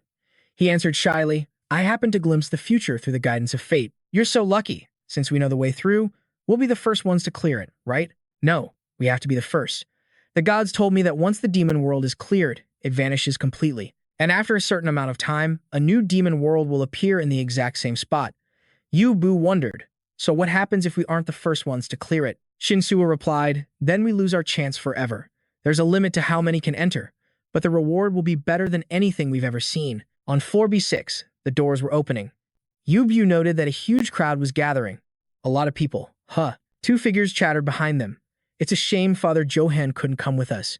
He had other work to do. A buzz of conversation echoed from within. Seol Gangim stepped through the gate, and all eyes turned to him in shock. Someone spoke up. Isn't that Seol Gangim? He was the top cadet from Seoul, wasn't he? So, is he actually strong?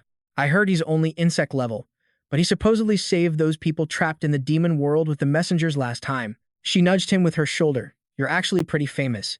Is he for real? I heard he's just a murderer. The 2 of them bristled with anger at the comment. Who just said that? Who are you calling a murderer? Seol Gangim calmed them down. It's fine, but you too. Don't waste your energy here. We need to focus on the raid. Shin spoke up.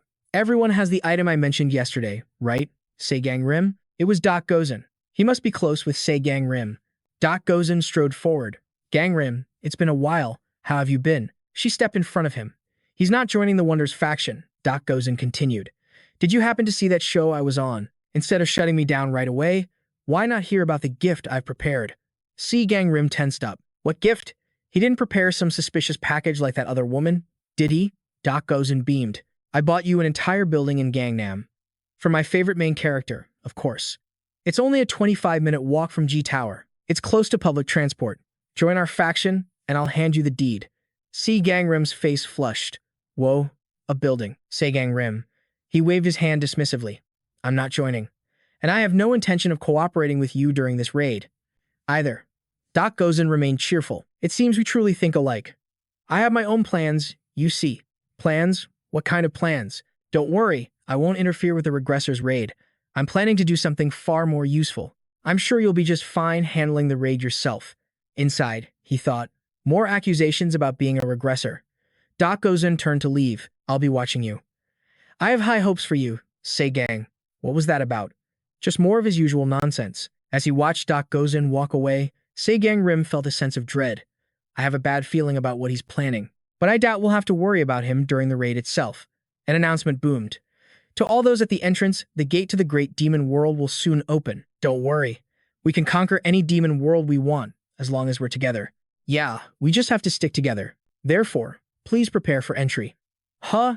You can fly now? The gate activated. The portal flared to life. A massive pit opened beneath them, swallowing everyone whole. You have entered the great demon world. Seol Gangim landed safely. All right, let's find our party members and get started. He looked around as a grumpy man complained beside him. This is the great demon world? I can barely breathe.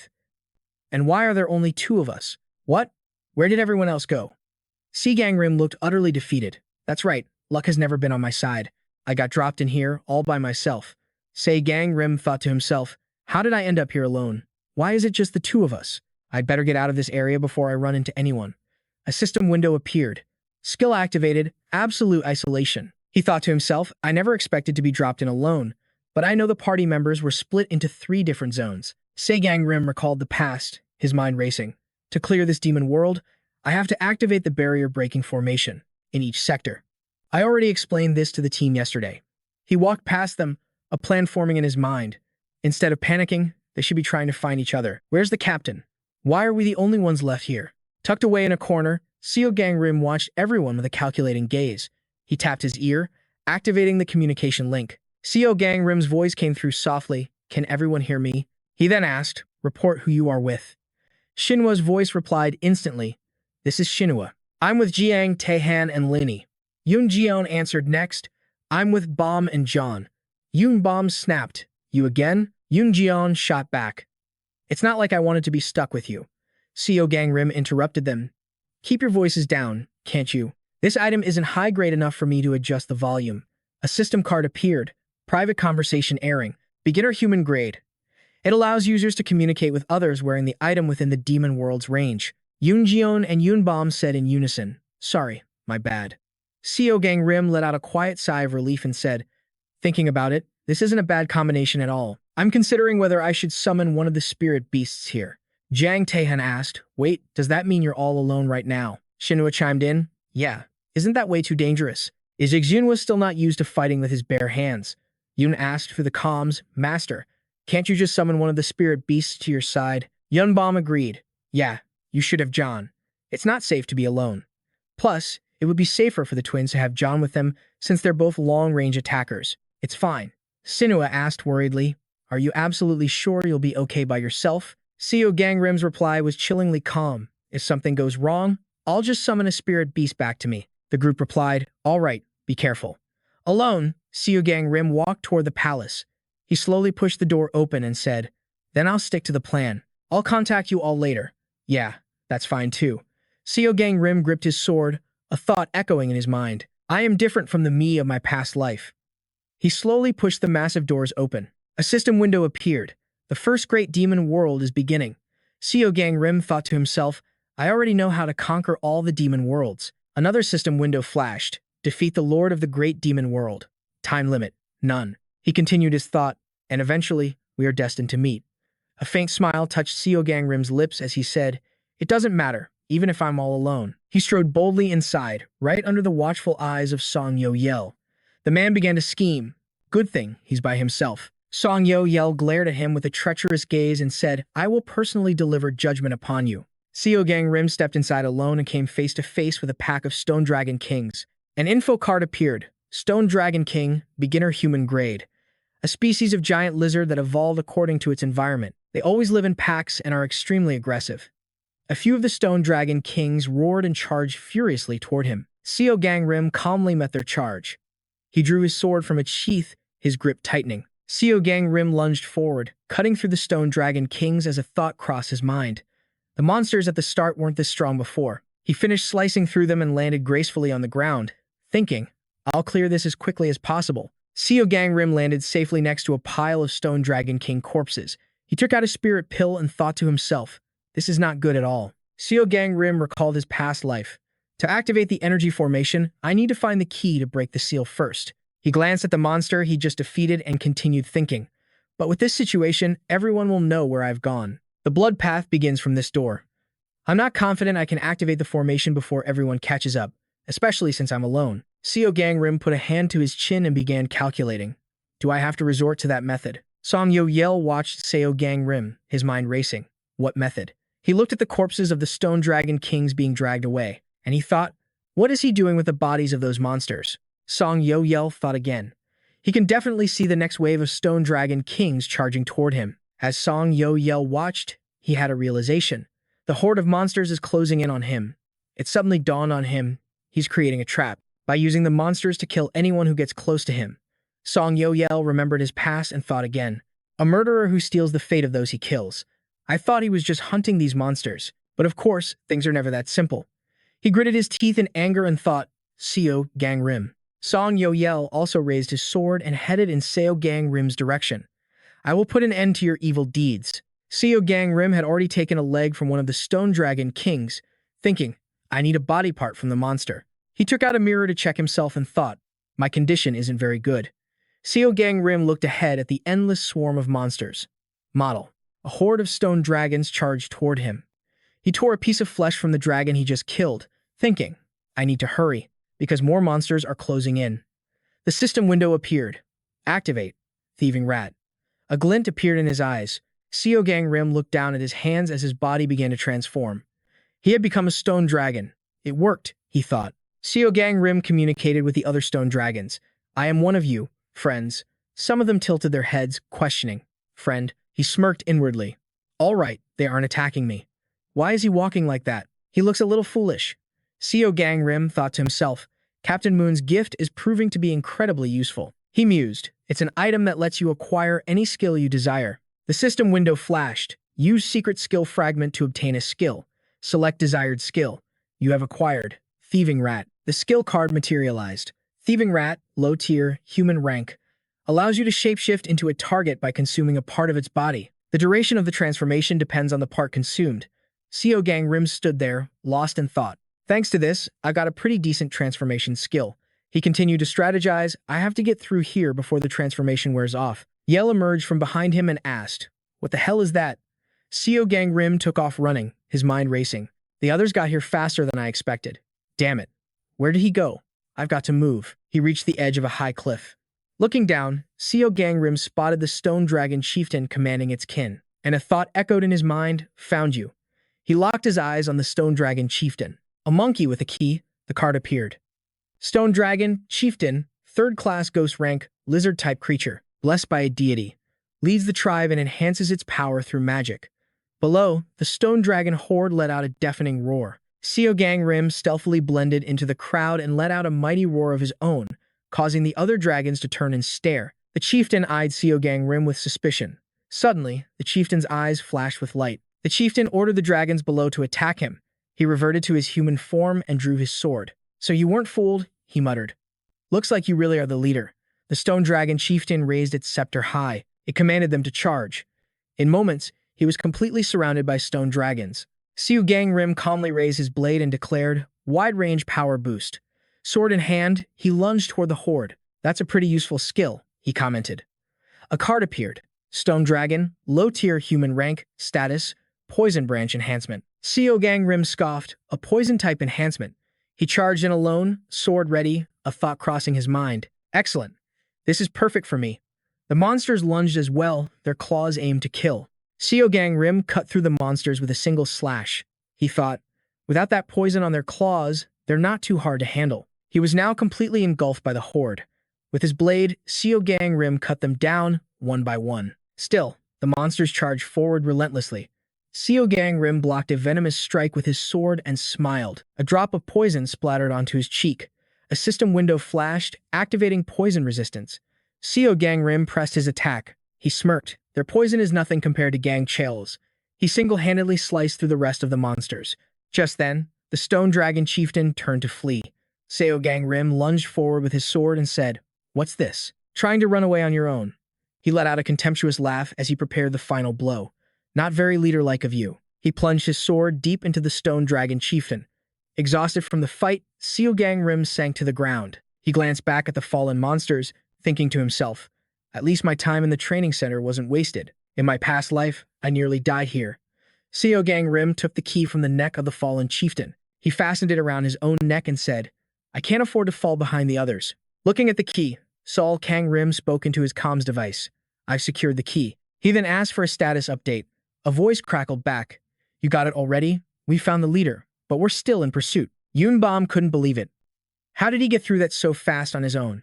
Yuna simply replied, I told you he would. Should we have left them behind? How could we do that? The young woman shot to her feet, clutching her gun and shouting. We can't just let them die, she cried. Seol Gangim suddenly froze. That phrase, it was exactly what China would have said. Surrounded by monster corpses, Seol Gangim muttered to himself, damn it. Why is everyone so weak? It's not that they're weak, it's that you all are too strong. Yunbom's voice came over the comms. What was that? I can't hear you. Get away from there now. Yuna's voice cut in. Anyway, we'll signal you once we get our key.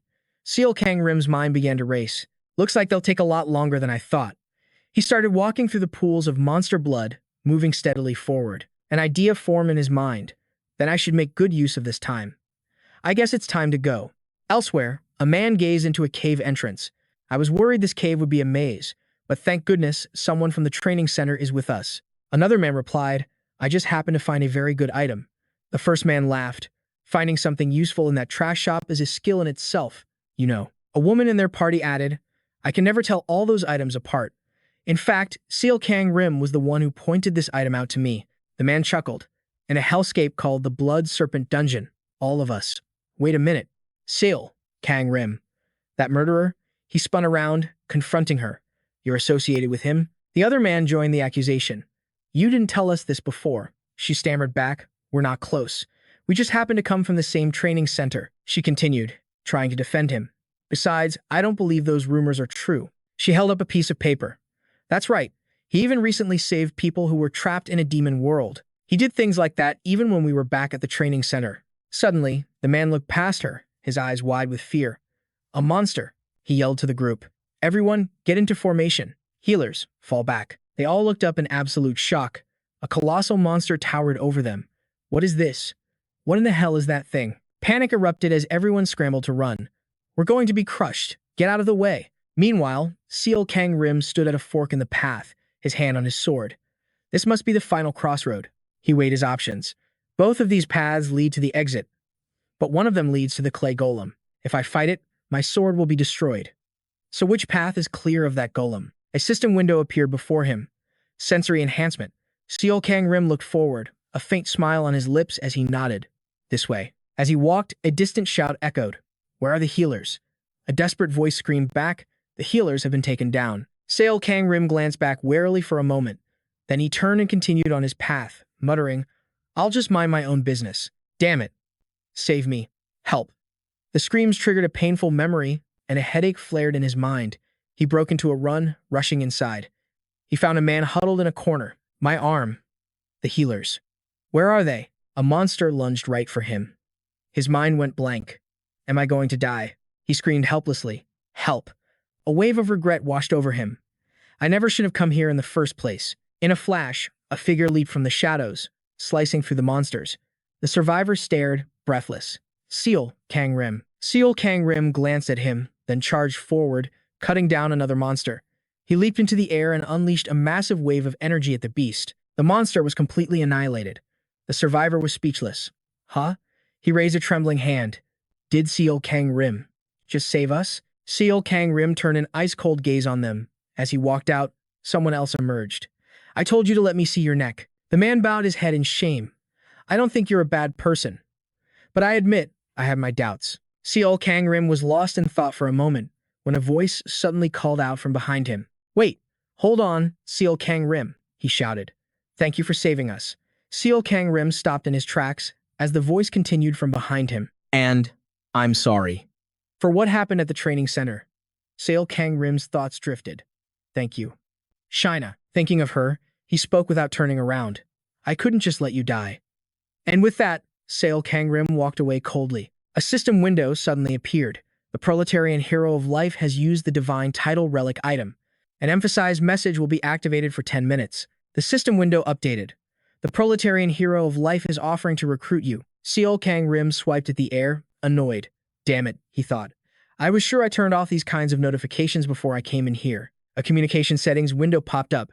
You do not have enough spiritual power to block the emphasized message. You do not have enough spiritual power to block the emphasized message. The system's message continued.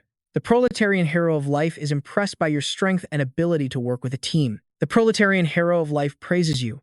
for performing good deeds without seeking reward. The system window flickered again. Will you accept this deity? Kane Seo's reply was ice cold. No. A new message appeared. The proletarian hero of life reminds you that your comrade serves his brother. The god was trying desperately to persuade him. Rage boiled within him. This damn god. The system window persisted. The proletarian hero of life once again requests your acceptance. Kane grit his teeth, his patience wearing thin. I already said no. Another notification popped up. The proletarian hero of life is stunned by this unforeseen development. The god hastily departed. A final message appeared. The proletarian hero of life has severed the connection. He wondered to himself, what in the world just happened? Tapping the screen, Kane Seo spoke. Communication settings. Open for all deities. Do the other gods know? The system window flickered again, unmuting the comms as Seol Gangim wondered. That's strange. What just happened? It must be that. One god. But they already have too many vessels. Then why unmute the channel? Who is this god you're talking about? What? How does Gangrim not know who's targeting him? Shut it, you idiots. I'm out of here. Another message appeared. An anonymous god has severed the connection. He paused, a cold thought creeping in. A god is targeting me? See Gangrim's mind raced. Could it be the one from back then? Accept me, child. A voice from his memory echoed. You've been drawn to me since you were small. It is your destiny. His fist clenched, rage over his stolen past burning within him. And you took my friends and my family from me. Is that god still after me, after everything that happened? Seol Gangim let out a heavy sigh, trying to steady himself. Calm down. A god can't interfere with a human directly. At least, it wasn't some supernatural phenomenon that killed them. Seol Gangim moved forward deliberately. He knew what would happen next. That god would surely send Bi Yang to find him again. But this time would be different. I just need to be strong enough to defeat her, he vowed. Then I will rewrite my own destiny. He raised a hand, shielding his eyes from the heavenly light, resolute in his path, even without becoming a vessel for some meddling deity. Stepping outside, Seol Gangim felt the sun on his skin. First, let's focus on this raid, he muttered. No matter what, I have to get a new skill in this demon realm. He glanced at the clear blue sky, a smirk playing on his lips. In fact, that was far more important than the boss itself. He began to open his system window. They're probably not coming back, are they? I'll just mute the channel again. I never thought I'd miss the day when the constant noise was this quiet. The system announced the boss area was unlocked. Suddenly, the massive tower before him began to shift and transform. Seol Gangim's eyes narrowed. Right, it's time. There are some pretty strong hunters in this demon realm. He pictured the scene. But no matter how powerful they are, they can't beat the boss without disabling the devices first. At least, not right now. That much is certain. Seol Gangim scanned his surroundings as he advanced. I'll find those devices first. He stood before a wall of dense trees, drawing his blade with a sharp hiss. I can feel it. Somewhere around here. Branches exploded into splinters under his swift strikes. Finally, he paused to catch his breath. Hacking through all this by myself will take forever. He turned toward the tower, a thought striking him. This place. It reminds me of where the Blade Mountain warlord used to be. But then he reconsidered. Wait, this is my first time ever coming here. He held out his hand, and a golden energy began to swirl around it. Seol Gangim's eyes narrowed in focus. Found it. Suddenly, a brilliant golden key materialized from the air. The landscape before him erupted in light. Massive stones began to rain down from the sky. Seol Gangim leaped back, instantly on guard. The fallen rocks pulsed with an eerie blue energy, then began to pull together, merging into one. A system window appeared. Primordial Azure Flame Ghost, soul type has appeared. The pieces slammed together, forming the figure of a lone sentinel. Its status card flashed. Azure Flame Ghost, rank, Primordial Soul Class. A martial warrior who continues its mission. Even in death, having conquered both absolute zero and infernal heat. Seol Gangim stared at the sentinel, stunned. He gripped his sword. This is weird. I heard it was supposed to be a creature of pure blue fire. I was actually excited that it would be a humanoid monster. Seol Gangim let out a battle cry. Show me what you've got. Golden flames erupted around his blade as steel screamed against steel in a blinding flash. Seol Gangim let out a soft laugh. You actually made me flinch. The two exchanged a flurry of blows, a whirlwind of motion. Do I seem that weak to you? He taunted, pressing the attack. Unleash your azure flames. A contemptuous smirk crossed his face. Before I rack up any more karma, the least you can do is show me you're worth the trouble. He leaped high into the air, bringing his sword down on the sentinel's head. But then, Seol Gangim froze. Specks of blue fire began to leak from the sentinel's body. A massive wave of azure light exploded from its core, blasting Seol Gangim backward. A system window flashed. Skill, Ice Fire, has been activated. He dug his sword into the ground, fighting the momentum. The sentinel's oppressive blue aura forced him to one knee. Head bowed. Seol Gangim gritted his teeth. You're stronger than I expected. A wild grin spread across his face. Good. He shot forward again, blade raised. This will definitely make things more interesting. The sentinel met his charge, its own sword a blur of motion. Seol Gangim surged forward, filled with absolute confidence. He closed the distance in an instant, his mind racing. Besides, my stats are overwhelmingly superior. Their clash was a battle for survival. Blue energy vented from the sentinel's helmet like a chilling mist.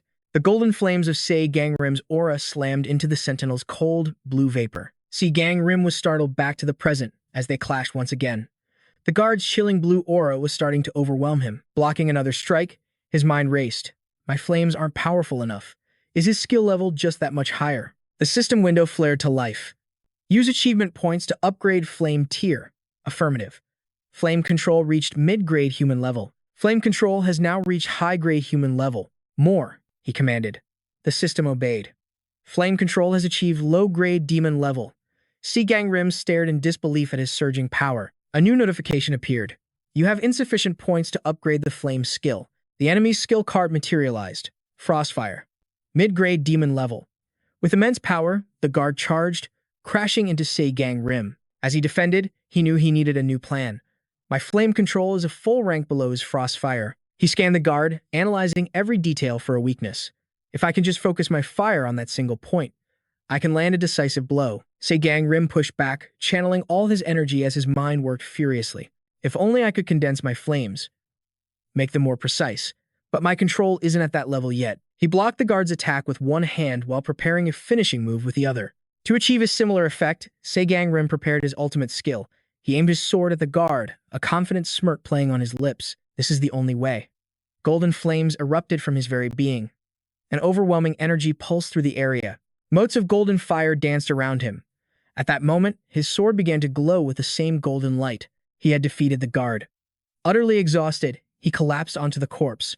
The guard's armor lay shattered on the ground, but a chilling, blue aura still lingered in the air. A system message appeared. You have defeated the Blue Flame Demon, a low-ranked demon. Seol Gangim lay on the ground, gasping for air. He said to himself, I really thought I was going to freeze to death. The system began calculating achievement points. You have received a bonus reward for defeating a stronger opponent. Seol Gangim stared at the system window, thinking to himself, stronger than me? I'm sure I was more powerful. But it doesn't matter if his destiny level was higher. That must have been it. However, this was the real prize. The system flashed again. Activating skill. Destiny Thief. Another notification appeared. Destiny Thief has leveled up through proficiency. You can now steal a maximum of 2 skills from an enemy. He shot up, his eyes wide. What? 2 skills at the same time? A slow, dangerous smile spread across his face. So does that mean I only gain karma equivalent to 1 skill, even if I take 2 of them? The system chimed in. Stealing skill. Frostfire. You have accumulated karma. You have stolen a portion of mana. He lowered his head, completely drained. Maybe not. Seol Gangim sat up, summoning his golden flames as he considered his options. Regardless, it's still an upgrade. The stronger the opponent, the more useful their assets. System notice, activating skill, flame. System notice, activating skill, Frostfire. Seol Gangim thought to himself. With this skill, I now possess Frostfire. The skill card appeared. Frostfire. Mid-grade demon level. A flame that burns at sub-zero temperatures. Those who touch this flame are burned and frozen at the same time. He sat, exhausted, before the guard's body. He absorbed the guard's remaining power, saying, Now I have 2 attack skills with opposing elemental forces. From now on, I don't have to worry about being countered by elements. Seol Gangim glanced at the fallen guard. Now, the next thing I have to do is, he said aloud, deal with the devices for the boss fight. As he thought, Seol Gangim spoke. 3 devices are hidden all over this demon world. They are enhancement devices, he continued. 1 gives the boss regeneration over time, 1 reduces all damage taken, and the last one boosts the damage of all his attacks. Seol Gangim recalled the past, his mind racing. The boss became too powerful with that damage buff. Please contact us when you find a way to deal with that boss. So in his previous life, this demon world was never cleared. For several months, because no one knew about those devices, he remembered another voice. This time was a failure, too. Shinsua had replied. I don't think this is a teamwork issue, she continued. Or maybe we're just too weak.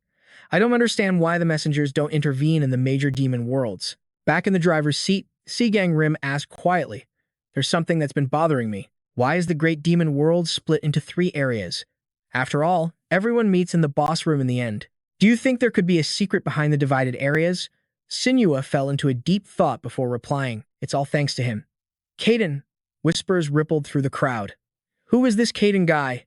I heard he's the one who discovered the way to conquer the demon world. He and his partner are a legendary duo. The murmurs continued. That's what launched her into fame, and she formed the Tiger's Fang Guild with those who survived the demon world alongside her. Lena recalled the past, her mind drifting back to that very scene.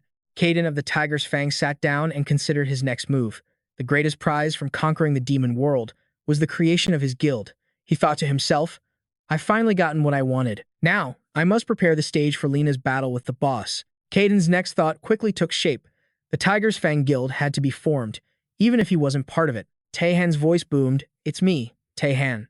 We took down the Crimson Demon and found the device. Where is everyone? He turned back with a cheerful smile. I just finished up over here. Bomb replied over the comms. We still haven't found the cave. We had to lead some people to the central exit. So it took some time, she explained. Zion is currently dealing with the thorn patch. Caden rushed over and said, You can take your time. As he walked, he spoke. Seeing as we got an alert for the boss room, I bet we'll get a notification when the devices are shut down, too. Caden grabbed his coat and continued, so I think it's best we check if everyone has evacuated first. Before the boss fight, Lena had told him the plan. Kill the Crimson Demon first, then we'll meet near the boss room. After that, we move out. Caden had replied, Got it. We'll meet near the Whitestone Tower. Doc Gozen grabbed his earpiece and spoke slowly. All right, the Whitestone Tower is a good spot. It seems I haven't been detected. But did he take off his jacket? Sitting atop the tower, he muttered to himself, Well, I've heard enough anyway. Doc Gozen calmly sat and typed on his computer. He analyzed the situation out loud. Devices in 3 zones. The thorn patch must be the same one Caden cut through earlier. Doc Gozen raised his binoculars, peering into the distance. As he watched, he spoke with certainty. No doubt about it, watching the group move, he spoke to himself. I knew planting a listening device on Caden was a brilliant move. A voice came from behind Doc Gozen. Is this the boss? He looked in that direction and laughed. Oh, I recognize that person. Doc Gozen's mind raced. He's the top student of the Hoseo branch, the apostle of justice, Seon Woo-hyan. He stared directly at him, sizing him up. He's quite impressive. Are you going to join Caden's team? Doc Gozen looked down from the building. Or will you become the new main character? A shadow of a person stood before a giant statue. Seon Woo-hyan wore a smug grin. I thought Caden would already be in the boss room, but it seems I arrived first. The man pulled out a vial of solution. This is even better. He sat down, typing at his computer, when he suddenly looked up, realizing something. In his heart, he knew its reaction was completely different from the last time he'd awakened it. Seon Woo-hyan felt a surge of pure panic. The guardian dragon roared as boulders rained down. His face lit up with a triumphant expression. The guardian dragon bellowed like a wild beast. Caden walked with a calm demeanor. It seems quite a few people have already given up. Just a few more groups need to test their luck, and then it's ours for the taking. Large boulders fell in unison. The solid wall was slowly collapsing. Caden's face darkened. What? Why is it collapsing like this? A red warning flashed. The level 3 guardian dragon has designated Caden as its primary target. What was that sound? Why is the boss targeting me? Caden grew anxious. I don't know either. I'm pulling back for now to try and shake this hostility. We're on our way. No. Can you stand by the devices in case of an emergency? Got it. We'll try to take down this Crimson Demon as quickly as possible. The guardian dragon, its eyes glowing red, was searching for something. Caden's heart pounded. Damn it all. It charged at him in a furious rage, hurling a massive spear that barely missed him. Caden grimaced. Damn it, the entrance is blocked. The plan is ruined. Now we have to take down the guardian dragon immediately. All right, we'll shut down the devices and come to you right away. The guardian dragon swung its huge hand toward him. A dangerous glint flashed in Caden's eyes. Fine. I'll hold on for as long as I possibly can. He swung his sword, landing a powerful slash on its body. The ruler's enhancement device has been disabled. The damage reduction effect has disappeared. Caden, we got one. Thanks. It's a shame the effect that was dispelled wasn't the healing one. Bomb, Zion, where are you two? Just a little longer. Master, we're dealing with the Crimson Demon right now. Guardian Dragon. Level 3. Dragon type. It watches over a specific area and attracts nearby monsters. Traits: enhanced attack, enhanced defense, neutralized, and timed regen. Caden thought to himself, the twins' device must be the regeneration one. The guardian dragon charged forward with its sharp spear, aimed its target, and thrust with all its might. Luckily, Caden managed to escape. He had to admit that would have been bad if it was his gear. The Overlord's enhancement item was neutralized, and its time-based healing effect vanished. Master, we did it. Perfect. Seol Gangim's elemental attribute has shifted to water. Now, I have the elemental advantage. He unleashed a devastating strike at the beast's eye, making it roar in agony. The creature staggered back several steps. Seol Gangim was shocked. Mud is an earth attribute, not metal, right? The power of my ice-fire skill feels strange. And I definitely poured everything I had into that. Enraged, the Guardian Dragon King charged straight at him. Seol Gangim thought to himself, why does it feel weaker than when the Blue Crimson Demon used it? Is the ice-fire skill really this pathetic? Logically, I should have the elemental advantage on my side, too. But wait, isn't this skill supposed to be a water attribute? But if it's not fire, and it's not water, then what is it? I can't even see the monsters or the skill's attribute anymore. Hold on, a system voice echoed. Elemental attribute converting to fire and water. His eyes shot open, his pupils now a swirling mix of colors representing fire and water. This is it. The skill is synchronizing with your attributes. He launched himself back into the fight. The ice-fire skill had been empowered. Seol Gangim slowly descended to the ground, a satisfied smirk on his face. The Guardian Dragon King was frozen solid in place, its face forever locked in an expression of rage and disbelief. Seol Gangim said calmly, well, that's taken care of. I guess I'll just have to wait for the others to arrive while it thaws out. A voice suddenly spoke from behind him. You really are more impressive than the rumors say. Seo Yuion stepped forward, his sword drawn. I see now why I was tasked with this job. But the time for judgment has come. The so-called murderer, Seol Gangim, let out a sigh. Did you cause all this? Seol Gangim asked. I don't know what you've heard that makes you act this way. The man looked curious. Do you even know who I am? Seol Gangim was unfazed. Yeah, I know exactly who you are. His voice turned cold. You're a hypocrite. The hunter-assassin Seo Yuion was surrounded by rumors of his own hypocrisy. In his past life, this guy started a fight every single time they met. They had always clashed violently. What does having low karma even prove? Seo Yuion roared with anger. Why should I have to prove my innocence to someone like you? Don't play games with me. Does your conscience bother you or something? Was his karma calculation skill activating? Seol Gangim stared him down grimly. The man just smirked, then let out a sarcastic laugh. You're really not going to use that skill. Good. Keep it that way. This was the man who possessed the power to see the karma of others. He traveled the world, punishing those with heavy karma. At first, he was praised, even called a disciple of justice. But even when you punish the wicked, karma accumulates. Eventually, his own karma became heavier than that of the very people he hunted. The world began to call him a hypocrite. But Seo Yuion would just say calmly, getting your hands a little dirty for the sake of justice is no big deal. Of course, he couldn't care less about the rumors. Back in the present, the man was in complete denial. I have no idea what you're talking about. It seems you don't know much about me. But I know all about the rumors surrounding you. Sangre. Once the top trainee just like me, but now a villain who grows stronger by slaughtering countless people. I heard you're only a third-class insectoid. But seeing you get this strong, you must have sacrificed who knows how many lives. Maybe even before you awakened. Seol Gangim recalled those painful memories, his brow furrowed as he stared at the man. He slowly closed his eyes. In his past life, he and this man were bound by a twisted fate. But the way he's only talking about rumors gives me an opening. Perhaps this guy hasn't obtained his karma calculation ability yet. Seol Gangim sighed. So you're causing all this trouble just because of some rumors? Seo Yuion shot back. No. I heard the story from the victims themselves. Seol Gangim was confused. Victims? The man roared in fury. Have you already forgotten the innocent members of the sect you attacked? Seol Gangim couldn't stop himself from retorting. What sect? I've never done anything like that. Fuming, the man pointed an accusing finger at him. The Asura sect. I heard the entire story from the Asura sect's leader herself. Seol Gangim froze. The Asura sect. That's right. The members of the Asura sect you massacred after crashing their peaceful gathering. A flashback to a party filled with cheerful voices and laughter. A peaceful gathering. A massacre. The Asura sect leader. His hands trembled as he clenched his fists. I can never forget it. Her shaking hands, the tears streaming down her face. What did the Asura sect ever do wrong? They constantly defeated monsters to protect the people. They even actively participated in charity work to rebuild devastated areas. The man exploded, screaming in Seol Gangim's face. Why should a saint like her have to suffer such terrible pain? Inside, Seol Gangim scoffed. A saint? She's no saint. She's a damn witch. He rubbed his temples. So, this was all a story fabricated by Sin Ara. Do you have any idea what the Asura sect really does? He explained. They're in bed with thugs. You've been completely fooled. Seo Yuion couldn't believe his ears. Impossible. How dare you slander the sect in the now shattered zones? A few days later, a system notification appeared. You have completed the first great demon realm. You are the greatest contributor. Hunter Sinua's reputation soared. He rallied the people and successfully conquered the first great demon realm. Master Asura. Kane's voice was sharp with anger. You're the one spouting slander. The other man simply grew calm. Fine. I'll give you one chance.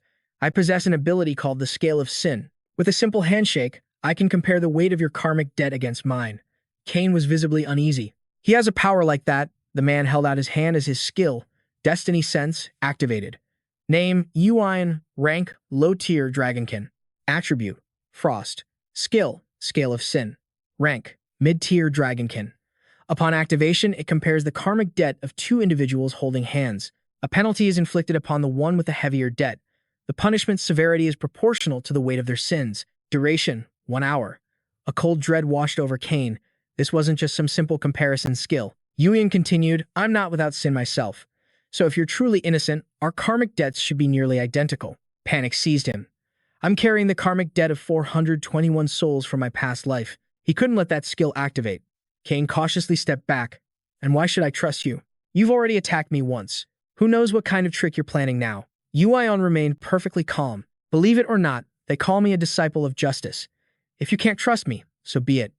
But that only makes you look more suspicious. Kane sneered. A guy like you, a disciple of justice? Don't make me laugh. Suddenly, he lunged forward with a face. Yuion scoffed. And what would you say? Explain how you murdered that power's original owner? Ah, but this isn't something I gained from a mana-deprived kill. The ice skill's activation was cancelled. Then prove it. With those words, Yuion reached out and grasped his hand.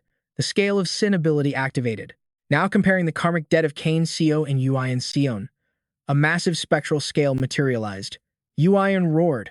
Oh, divine spirits. Punish the more wicked between my enemy and me. Target's sin is heavier. Kane Seo's karmic debt is greater. Activating penalty. Through the effects of the Scale of Sin, Yuion's expression was cold. Just as I thought, you truly are the evil one. Kane let out a ragged breath. Yuion grabbed him by the collar. I was almost fooled by your little act. Just how heavy is your karmic debt? What are you mumbling about? Finally repenting for all the lives you've destroyed, Kane shoved him back with all his might. Shut up and fight. Yuion threw a punch, but Kane dodged it easily. What gives you all this confidence? Then Kane threw a counterpunch, but Yuion slapped his fist aside. You must be pretty confident, fighting without your abilities. I see. You're suffering from mana deficiency. Instead of killing, why not use those powers to help others? Answer me, Kane Seo. Kane's eyes blazed with resolve. He roared back. I have never done such a thing. Still lying? The weight of your sin has already proven your guilt, Kane thought to himself. Just as I suspected, fighting this guy is the absolute worst. Yuion raised his sword, his gaze turning deadly. Don't worry, I'll listen to your excuses in hell. Kane slowly pushed himself up. A burning hatred ignited in his eyes. The Lord's Enhancement attribute has been activated. Defense Enhancement effect activated. Continuous Recovery effect activated. The Guardian Dragon King materialized behind him. Kane spoke, his voice dripping with contempt. You can wait 100 days, and we'll see if I ever follow you down there. The Guardian Dragon King's eyes glowed red with fury as it glared at Yuion. It brought its colossal hand crashing down. Yuion panicked. Damn it, I thought Kane had already taken care of it. A mysterious smile played on Kane's lips. He said, just as I predicted, you really are a true villain. Kane's voice was frigid. My apologies. But could one of you return with the spirit beast and reactivate the reinforcement devices? Yes, that would probably be for the best. Yuion decided he didn't need to kill Kane with his own hands. The intimidation effect has worn off. A pair of glowing yellow eyes appeared. The Guardian Dragon King advanced on him relentlessly. The Lord of the Great Demon Realm has chosen the strongest as its next target. The man roared in fury. Me? Damn it, attack Seol Gangim. But his command was ignored. Instead, The beast turned on him. This is bad. I need to close the stat gap between me and this boss. Activate Scale of Guilt. O Lord, punish the one with greater evil between my enemy and myself. A system message appeared, comparing the karma stats of Ho Wang Yang and Seon Yuan. Ho Wang Yang has 0 karma points. Seon Yuan screamed in disbelief. What? Target acquired. The evil deeds of Seon Yuan are greater. No, that's impossible. A penalty has been inflicted upon Seon Yuan due to the effect of Scale of Guilt. An additional penalty is applied as the opponent is innocent. Seol Gangim watched in shock. Was he defeated just like that? This wasn't what I wanted. He didn't even put up a fight. Ho Wang Yang now charged mindlessly toward him. Gangim watched his every move on high alert. He delivered a finishing blow straight to its head. Ho Wang Yang's target priority has shifted. Just then, a voice called out from nearby. Gangim, are we too late? What? Gangim let out a sigh of relief. No, you're right on time. Shinsua encouraged him. Then get some rest. Activating her leaf art, she declared with confidence. We'll handle this in a flash. Tendrils shot out, binding the creature tightly. He's secure, she yelled. Disable the devices now. A system message appeared. The Lord's enhancement feature has been disabled. The defense buff has been deactivated. The continuous recovery effect has been deactivated. The creature was now being hammered by their combined assault as Seol Gangim shouted, Shinsua, don't kill it until the others arrive. Oh, right, she called back to him. My apologies, Master. I should have looked more carefully before attacking. It's fine, he replied. A fierce battle unfolded, and the two shared a satisfied smile. They high-fived in celebration. It's all over, Shinsua said. Once Gun and Taehan get here, we'll finish it for good. Seol Gangim spoke up. Is everyone ready? Okay. On 3. 1. 2. Demon King Ho Wang Long, ruler of the Great Demon Realm, has been defeated. You have completed the raid objective. A wave of joy washed over the team as they read the notification. The exit portal has been opened. Cheers of excitement erupted from the group. There it is, the gate. Thank goodness everything went so smoothly. But Seol Gangim's face suddenly turned grim. There's still one more thing we need to deal with. Someone grabbed him by the collar. It's over. Seon Yuan. Who was this guy? Were you fighting this person just now? That symbol. S-Gang. Who is he? He tried to assassinate me, but I think it's a misunderstanding. We can talk this out. Let's just leave first. But she explained, he's one of S-Gang's underlings. My sister. She's not someone you can just sit down and talk things over with. I'll kill him and then follow you guys out. Seol Gangim was confused. What do you mean? Shinsua replied, he's wearing the emblem of the Asura sect. It seems my sister still hasn't learned her lesson. She explained, these hunter-on-hunter conflicts are out of control. I need to teach her that she's the only one who suffers from these foolish games. He cut in. I can't let you accumulate more bad karma over something like this. You want to change your destiny, don't you? Remember, his voice turned cold. Let me handle him. Tears of anger streamed down her face. Why do you always insist on doing everything yourself? Are you planning to fight alone and get hurt all over again? You said you didn't want to live by a predetermined fate either. That's why you only use your powers on monsters in human form. Seol Gangim gripped her hand tightly. It makes the most sense for me to deal with this. He was targeting me, after all. Shinsua hung her head low, but this only happened because of me. He snapped in frustration. Why would you even think that? You're the one who's constantly getting swept up in my bad luck. Hey, Seol Gangim. A voice called out from above. You look like you could use a hand. Doc Gozen landed gracefully, announcing, hello, everyone. Seol Gangim's face darkened. Stay out of my business. Doc Gozen strode forward. Don't be like that, Seol Gangim. We're friends, aren't we? Come on, give me a smile. Who said that? My God. All right, fine. Just say I'm your #1 fan. I love your story. But based on my observations today, there's a fatal flaw in that story. It's so frustrating. Enough with this sappy romance nonsense. I hate these slow burn plot lines. So, I'll take care of this guy and the whole Asura sect problem for you. Shinsua was furious. And why would you offer to do that? He teased her. Like I said, I'm Seol Gangim's biggest fan. I can deal with the Asura sect on equal footing. That's something I can do as a sect master. What can an ordinary hunter like you possibly do? In your current state, you're no help to Seol Gangim at all. Seol Gangim, don't you forget to repay me for this. Hey, that's enough. Seol Gangim interrupted him. Cut your nonsense and focus on the mission. I'll pretend I didn't see that. The group began to whisper among themselves. You don't need to know. What do you mean by that? Doc Gozen grinned. Ah, so he knows. As expected of my main character. Back at a skyscraper, the team cheered. We're back. Can we open the rewards now? I can't imagine how insane they're going to be. I think the coolest part is how our fame stat is skyrocketing. Did you see how many people were staring at us just now? Are they already done? I heard their party was full of trainees. We're basically celebrities now. Seol Gangim nudged him gently. Don't get too full of yourself. It's better to keep your skills hidden. Don't go around showing off. But everyone is so hyped, I can't help but get excited too. I just wish the rewards weren't random boxes. Elite loot box belongs to Shinsua. Elite loot box belongs to Seol Gangim. She smiled, but we have our master. He can see the item's rank and description when no one else can. Seol Gangim added, that's right. I can check the value of the items. I'll read them out loud. Then I can help sell or trade them if they're not very good. Mine is terrible. What did you get? This is a low-grade phantom rank sound filter. It cancels all noise within a 30-meter radius. He turned to Bomb, holding out the item. I think this will suit you better, he said. It's a shock dampener. Let's trade. A smile bloomed on her face. And I think what I got was meant for you. Its name was Epic. King Tiger's Claws. A dragon tier, 3rd-grade artifact. A pair of gauntlets forged from the Divine Mountain Guardian Tiger clan. The claws could be retracted at will. He thought to himself, this is perfect for me.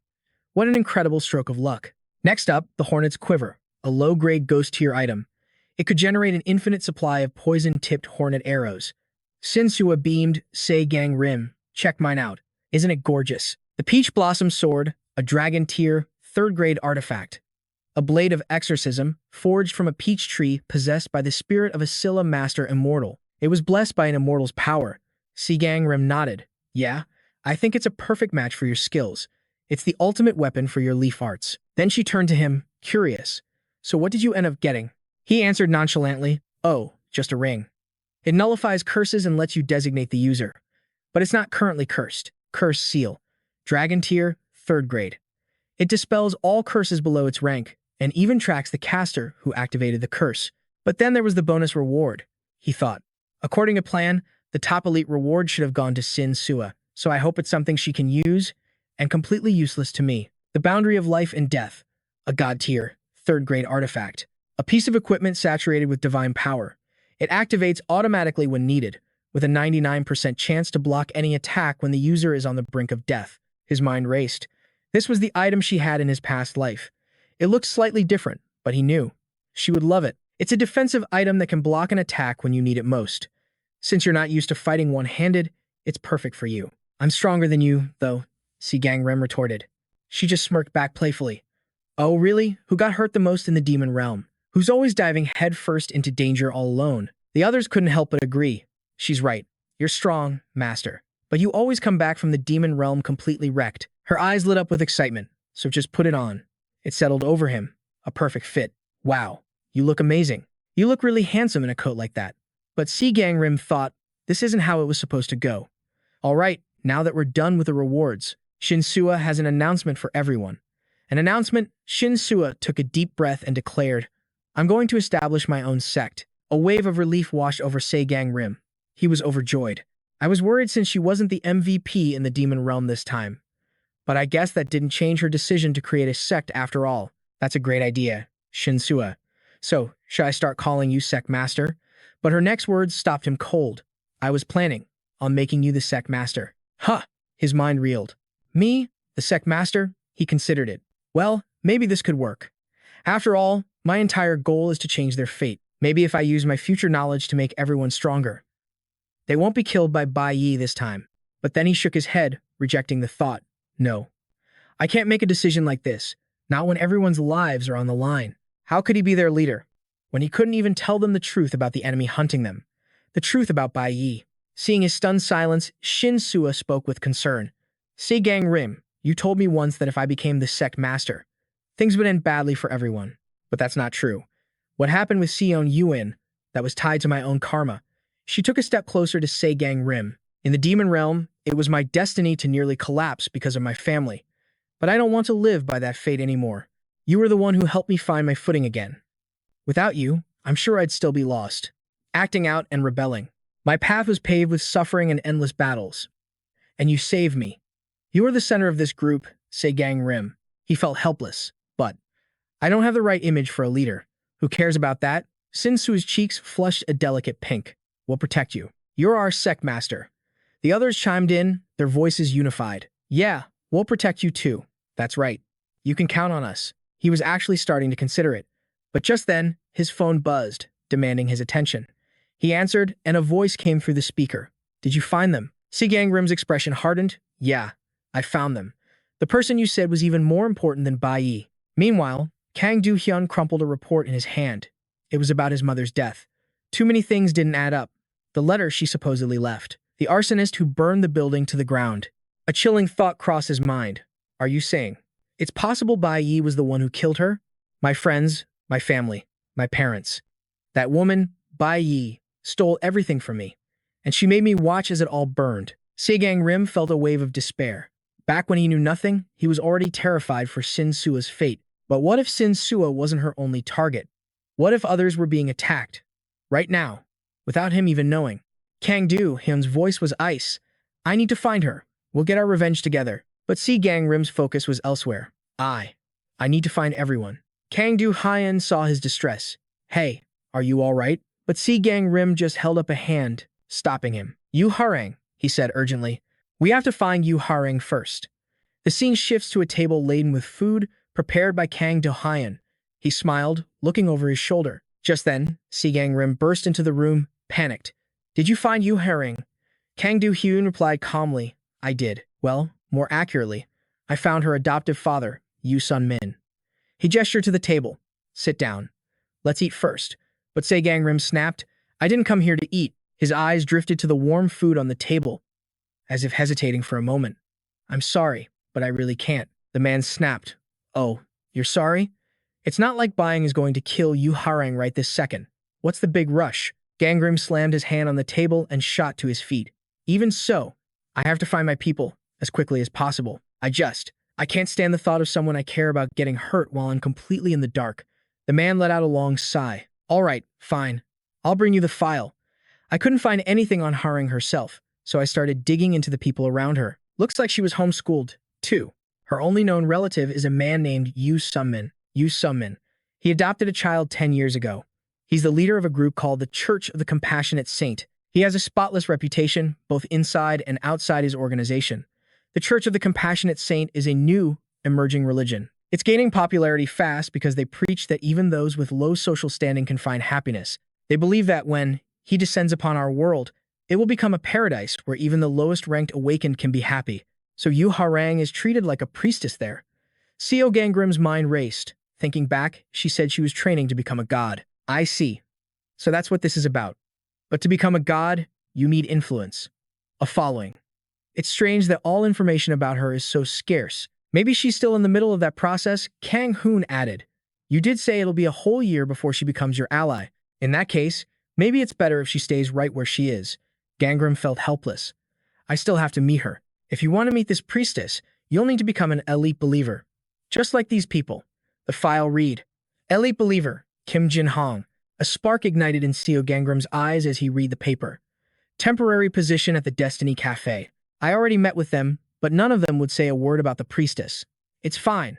I know this person. So this is the Church of the Compassionate Saint. The members greeted each other cheerfully. Hey Jin-hong, good to see you. I thought I came early, but this place is already packed. Seol Gangim thought to himself, I'll have to wait until after the service to find you Harang.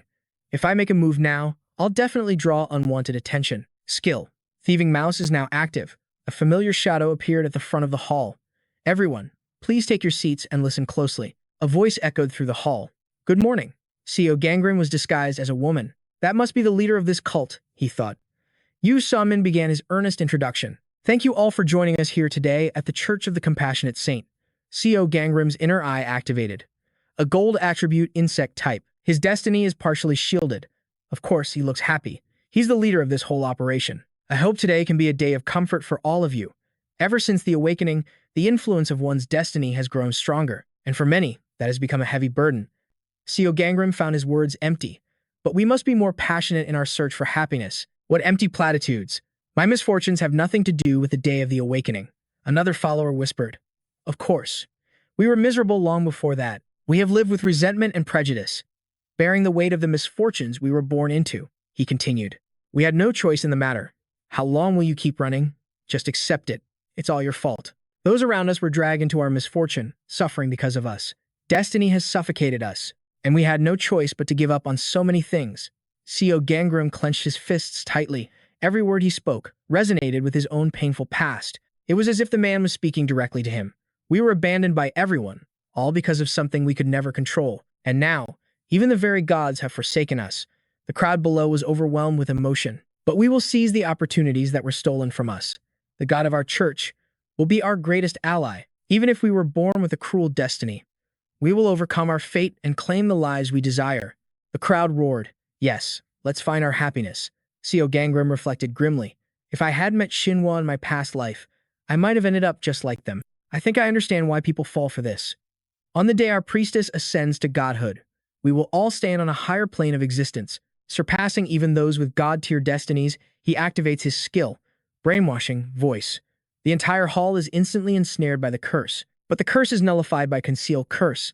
The skill begins tracking the user who cast the spell. His face twists into a terrifying expression. Believe in the Saint of Mercy. The crowd immediately erupts in a passionate roar. I believe. All hail leader summon. All hail leader summon. Seol Gangim whips his head around, scanning the room. He's brainwashing his followers. This is no ordinary religion. I never expected this place to be so sinister. I can't leave you Harang in a place like this. I have to get to her immediately. In her past life, she was always hesitant to talk about this religion. Did she know about this? Kim Jin-ong paces back and forth, consumed by worry. Or was she brainwashed just like them? A weak voice echoes from the staircase. Help! Please, take me home. Seol Gangim freezes. He sees something horrifying. 2 guards brutalizing a prisoner. A voice rings out. Stop. Start over. The other man snarls. You think you'll be fine after this? Yu Samin speaks coldly. This is why I despise those with high status. Brainwashing doesn't happen overnight. Believe in the Saint of Mercy. Our word is truth. The lower your status, the nobler your soul. We must transform the priestess into a god. The followers of the Saint of Mercy cheer wildly. He lets out a sigh. I'm not at my peak anymore. It wasn't even this difficult with you, Harang. What did he just say? All hail leader Yu Samin. It wasn't even this difficult with you, Harang. Seol Gangrim's mind races. What wasn't difficult? It's almost time for the executive meeting. Let's hurry. Yes, leader. He shared the same anxious feeling. Brainwashing Yu Harang like that? Yu Samin is suddenly jolted by a call from his side. Just as he's about to open the door, he turns and says, Wait a moment.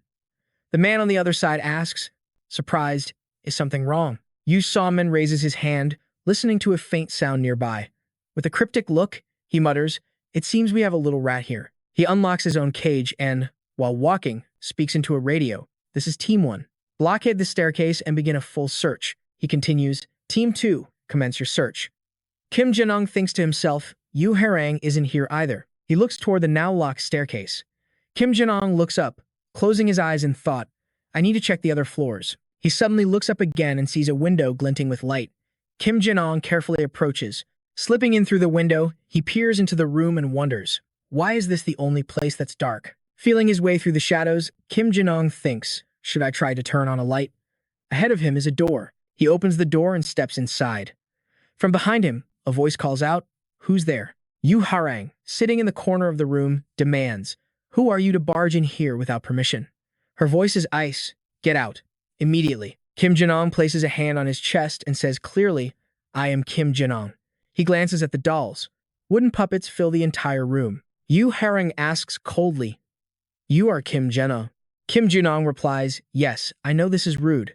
But hearing that voice, Yu Harang explodes with rage. How dare you lie to me? A system window flashes. Skill activated. Force regression. She extends a hand toward Kim Jin-ong. Do you really think you can deceive my all-seeing eyes? Seol Gangim steps forward from the shadows. His thoughts clear. It's definitely her. He continues. Let me ask again. Another system window appears. Skill activated. Divine Puppet. Seol Gangim is blocked by the swarming wooden dolls. Yu Harang's voice cuts through the air. Who are you? He replies gently. Calm down. Seol Gangim raises his hands. She's not the Yu Harang from my past life. I apologize. He drops to his knees and bows deeply before Yu Harang.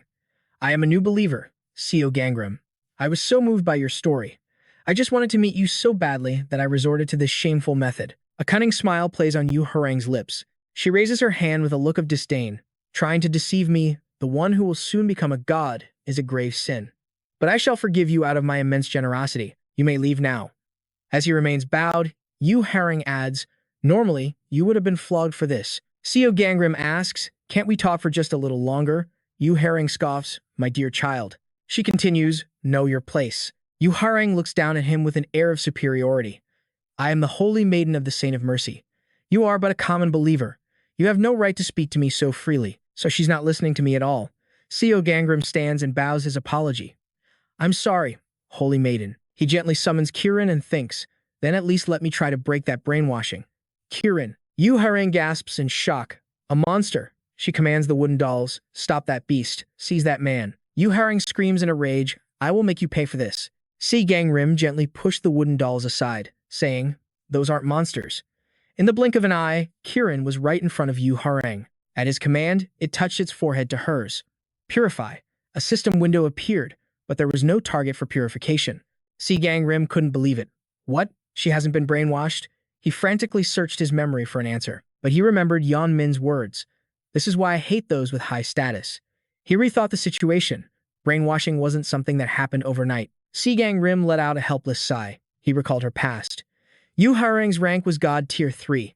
Of course, it wouldn't be easy to brainwash her. Remembering the old Summon, Seol Gangim muttered to himself, "So, Summon raised her like this from the very beginning. But for what purpose? Wouldn't it have been more beneficial for him to become a god himself?" From a distance, Harang called out to Seol Gangim, "Hey, kid." But he was still lost deep in his own thoughts. He has brainwashing skills. So why would he adopt a child? Cradling Kirin, she asked Seol Gangim, "Do you have any more of these?" He couldn't believe his ears and stuttered, "Huh?" Harang held out her hand and replied, "If you do, let me see." A smile graced her lips as she added, "Even a little one would be fine. I don't think talking with you would be so bad." Thrilled, Harang hugged the baby dragon, a bright smile on her face, and said, "A baby dragon? It's so adorable." Her mind drifted to a happier time. "Aren't they just the cutest? I have plenty, so I'll give you one." Seol Gangim pulled a chair over, sitting directly in front of her. "Then let's talk." Harang smiled back at him brightly. "Okay, what do you want to talk about?" But his expression darkened, and Seol Gangim asked with chilling seriousness, "What kind of life have you been living? Until now, have you always been locked in this room? Do you have any idea what kind of person Yeon Min is, or what this place truly is? We need to get out of here, right now. You shouldn't be here." He continued to press her. "First of all, are you even eating properly?" Harang turned to him with suspicion. "Why are you asking me that?" Seol Gangim's gaze scanned her frail frame as he asked, "You're so thin. Have you eaten anything today?" Harang answered with a cold detachment, "You don't need to worry about me. I eat nothing but my planned meals. Today's meal was herbal porridge, just like every other day." Stunned, he pressed on, "Is that the only thing you eat?" With that same cold expression, she replied, "Yes. I must prevent the buildup of negative energy in my body to become a god." Seol Gangim asked, his voice hollow, "Is that what the leader told you?" She simply replied, "Yes. He knows many things." Stroking Kirin's head, Harang continued, "Thanks to him, I realize what my purpose in this life is." Seol Gangim shot back in disbelief. "And what exactly is your purpose?" Her thoughts turned to the people outside as she said, "Don't you know? I must save the weak, and to do that, I will become a god through death." Seol Gangim's hands clenched into fists, his knuckles white. "Become a god through death?" He lowered his head, his voice strained. "There are only two ways for a human to become a god." He looked up, his eyes filled with visions of what could be. "Either you accumulate enough fame and achievements," Seol Gangim continued, his voice dropping to a grim whisper, "or you die a painful, desperate death filled with resentment." His anger finally erupted as he yelled, "If you're planning on becoming a god through death, it's going to be the second way. Do you even realize how you're going to die?" Seol Gangim grabbed her wrist, but she just looked back at him with gentle, unknowing eyes. Her mind drifted back. By the time I understood the meaning of mother and father, they were already gone. So I grew up with other children in the same situation. Lost in her memories, she spoke to him as if he were someone else. "You loser. You'll finally get what you deserve." She went on, recalling their words. "Why does the way you look at us, as if you know everything, drive us so crazy?" A friend from her past had screamed at her. "But I guess you never knew that, did you?" Harang continued her story, "And yet, they hated me like cowards." Her mind filled with images of the daily beatings. "You've ruined your clothes again. Why can't you be good for just one day?" After being tortured, Harang would just sit in a corner, enduring the verbal abuse. What can you even do? No one wants to adopt you because you're useless. Get in there and think about what you've done, she continued, her voice trembling slightly. No one ever stood up for me. She recounted her suffering. Every single day was in agony. Then, Yu Sung Min stood before her and said, I finally found you. He spoke with pure joy in his voice. My goddess. Her thoughts continued. That was, until Yu Sung Min found me. He embraced her frail body and whispered, You must have suffered so much, but you don't have to worry anymore. I will protect you until the day you become a true goddess. Her mind raced as she spoke. He gave me a roof over my head and taught me my purpose in life. Yu Harang stood before Seol Gangim and declared, My destiny is to become a god. That is why I must endure and overcome countless trials. She remembered those early days and said, If it weren't for him, I never would have made it this far. Lost in thought, she said, I decided then that I had to repay him for everything he's done for me.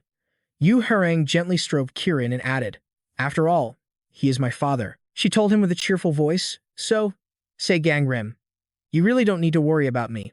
Yu Harang looked at Seol Gangim and softly called his name. Then her expression shifted to alarm as she touched his face. What's wrong? Are you not feeling well? Lift your head. She gently wiped his eyes. Yu Harang asked him, Are you pitying me? My suffering is all in the past. Right now, I am living a life I am content with. A thought struck him. Yu Harang's clairvoyant eyes can see into a person's very soul, so I'm sure she's seen through Yu Sung Min's hypocrisy. It's the debt of gratitude she feels for him. That's why she overlooks it all. Seol Gangim desperately tried to think of a way. Damn it, he thought, his mind racing. How am I supposed to convince her? Yu Harang's voice suddenly shattered the cold silence. I'll give you this. Seol Gangim watched her, asking, What are you doing? She turned back with a cheerful expression and said, This is a treasure I've hidden from everyone else, but I'll give it to you. You feel very familiar to me. In the past, she had once sat before him and asked the very same thing. What are you doing all alone? Seol Gangim remembered the scene clearly. She had smiled, taking out the item and telling him, Here, look, it's my treasure chest. Yu Harang held it out in front of him, speaking cheerfully. I eat these cookies whenever I feel sad. They bring me joy. I'll give you a really big one. This one is just for you, he scoffed internally. The cookies were stale, the keychain was broken, and there were even gum wrappers. And yet, he realized, these things were her precious treasures. Yu Harang beamed at him and said, Here, try one. She gently brought the cookie to his lips. With a radiant smile, Yu Harang asked him, So, do you feel any better? He looked at her, his heart suddenly aching. You want to eat snacks from the outside like this too, don't you? You don't want to die. And you don't want to suffer, right? Yu Harang turned her face away, her voice hollow. No. Seol Gangim spoke with grave seriousness. Did you know? He recalled his own past as he told her his story. Ever since I was a child, a powerful god watched over me, trying to claim me as its vessel. I always refused. So it made the people around me suffer instead. But I didn't want to live a life controlled by that being. I could never accept a god that ruined my life. Why would you refuse to accept me? Yu Harang clutched her paper bag. Only greater misfortunes will befall you if you try to escape your destiny. She answered with a flash of anger. Fate is not something a mere human can change. Seol Gangim gently took her hand, his voice softening. What if you weren't alone? He stepped closer, looking directly at her.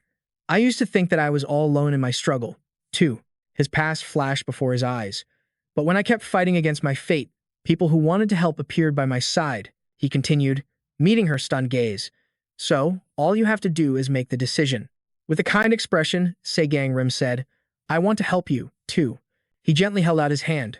What do you say? Yu Harang stared at him, a thought crossing her mind. Ah, maybe it's too much to ask on our first meeting. Seol Gangim's tone suddenly shifted to a cool one. You don't have to decide right now. If you don't mind, I could. From behind, she tugged on his shirt and called out, Wait. Yu Harang sank to the floor, still holding his sleeve. Wait, Seol Gangim. She spoke shyly. If I. Her eyes suddenly shot wide open. She stared toward the doorway and whispered, Leader. Yu Sung Min stepped inside, his voice smooth. Pardon the intrusion. Yu Harang gasped. Father. Sitting on her bed, she asked him, What brings you here at this hour? Yu Sung Min's reply was cold. Something has come up. He raised a hand to his chin, his eyes scanning the room. He looked around before asking, Sanctus Yu Harang, have any strangers entered your room? Under Seol Gangim's terrified gaze, he continued. Yu Sung Min asked casually. He looked at her with an enchanting expression. As he slowly stepped forward, he repeated, A stranger. How could that be? The girl, sitting on the floor, replied, "Only you, father, and the followers who bring my meals are allowed in here." "I'm glad to hear that," Yu Sun-min replied. But his suspicious questioning continued. "It's just that." He sat down in front of her. "I'm surprised that someone other than myself would get close enough to sit in this chair next to you." He settled into the chair, looking down at Yu Harang. "Oh, my. We haven't moved the chair, have we?" A smirk played on Yu Sun-min's lips.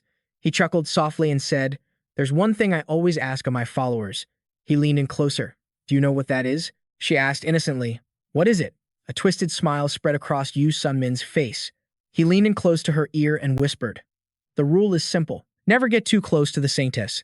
Then, he callously tossed something from behind him. Yu Harang's entire body went numb, her fingers digging deep into the floor mats. She trembled in terror, as an elderly woman, battered and bruised, was thrown down right in front of her. Yu Sun-min's glare was like daggers as he roared, "I'm not done yet. Get up." The old woman struggled to her feet, pleading, "Please, forgive me, leader." He lunged forward, yanking the old woman up by her collar. Rage burned in his eyes as he demanded, "How? Did you dare to betray me?" He continued to roar. "Did you really think you would be forgiven?" Yu Sun-min shoved her back, shouting, "Get on your feet. How could you let it come to this?" The old woman turned to Yu Harang, begging, "Please, have mercy." A horrifying realization struck the saintess. "Oh God, this is happening, because I lied." She reached out a trembling hand, saying weakly, "But Father, only you and the devotees who bring food are allowed here." Her mind raced as she extended her arm toward the woman. But this rule, it was meant to protect the weak. Staring at the poor woman collapse on the floor, she thought, to punish someone like this, it's all wrong. So twisted. Her eyes fixed on the old woman. And the truth surfaced. "No, I've known all along." Yu Harang thrust her hand forward and screamed, "Stop it." She looked at Yu Sun-min's two-faced smile and thought, "I always knew." Leader Yu Sun had a hidden, darker purpose. "With my clairvoyant eyes, I've seen the truth countless times. I saw that everything, every single thing, was a lie. And even if I become a god, I can't save any of them." Yu Harang struggled to contain the rage boiling inside her. The thoughts crashed down on her all at once. "I knew the truth, but I looked away. And now, an innocent person is suffering because of me." Fury finally erupted from her as she screamed. I said, "Stop." In response, Yu Sun-min kicked the old woman aside. He turned his furious gaze on Yu Harang. "Saintess Yu Harang, if you let personal feelings compromise discipline, this entire organization will crumble." She met his gaze without fear, then let it crumble. "What good is an organization that preys upon the weak?" Clutching her chest, Yu Harang declared with fiery resolve, "I refuse to be your saintess any longer." For a moment, Yu Sun-min was speechless. "What did you say?" Wiping away a tear, she confessed, everything was wrong. As memories of the past flooded her mind, she continued, "All this time, I've just been enduring it." I endured it because I wanted to repay you for saving my life, for freeing me from that living hell. Tears streamed down her face as she spoke, "But I was wrong. This sanctuary, it's just another kind of hell. It doesn't save anyone." Yu Sun-min stood perfectly still, his expression unreadable. He watched her for a long moment before asking, "How long have you felt this way?" She defiantly wiped her tears away. "Did you truly believe I was blind to it all, Father? Even before my powers awakened?" His demeanor shifted in an instant. He gently knelt down and wiped a tear from her cheek. His voice was a soft, chilling whisper. "If you've known for so long, why not just keep pretending, like you always have?" Her answer was quiet, but firm. "Because of him." Her thoughts drifted to one person. "Because Seol Gangim told me he would help me," she continued, her voice gaining strength. "He'll help me fight against my own destiny." Fresh tears fell as she cried out, "He'll help me live as a human, instead of dying as a god." Suddenly, Yu Sun-min pulled her into a tight embrace. She finished her thought against his shoulder. "That's what he promised me. So, the day has finally arrived." He held her close, whispering directly into her ear. "I have been waiting for this moment for so long. The day you would finally tell me. You wanted to escape." Confused, she whispered his title, "Leader." He looked at her with seemingly gentle eyes. "So that." Then, in a flash, his expression twisted into a mask of pure evil. "You can cultivate an even deeper hatred within your soul and become an even more powerful god."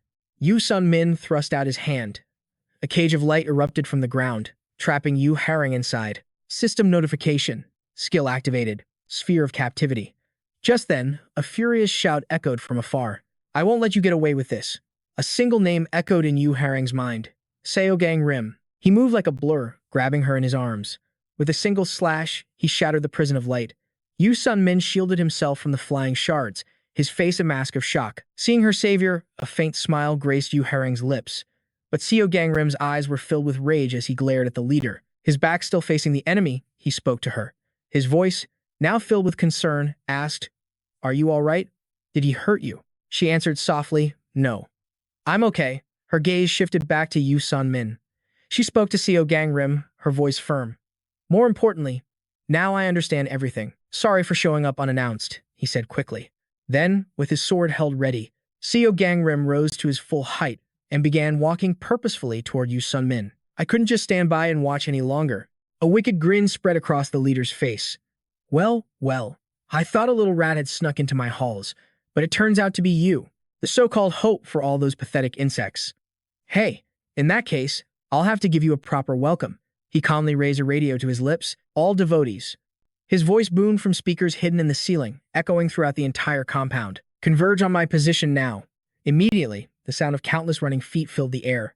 A demonic smile played on Yu Sun-min's lips as he gave his final command.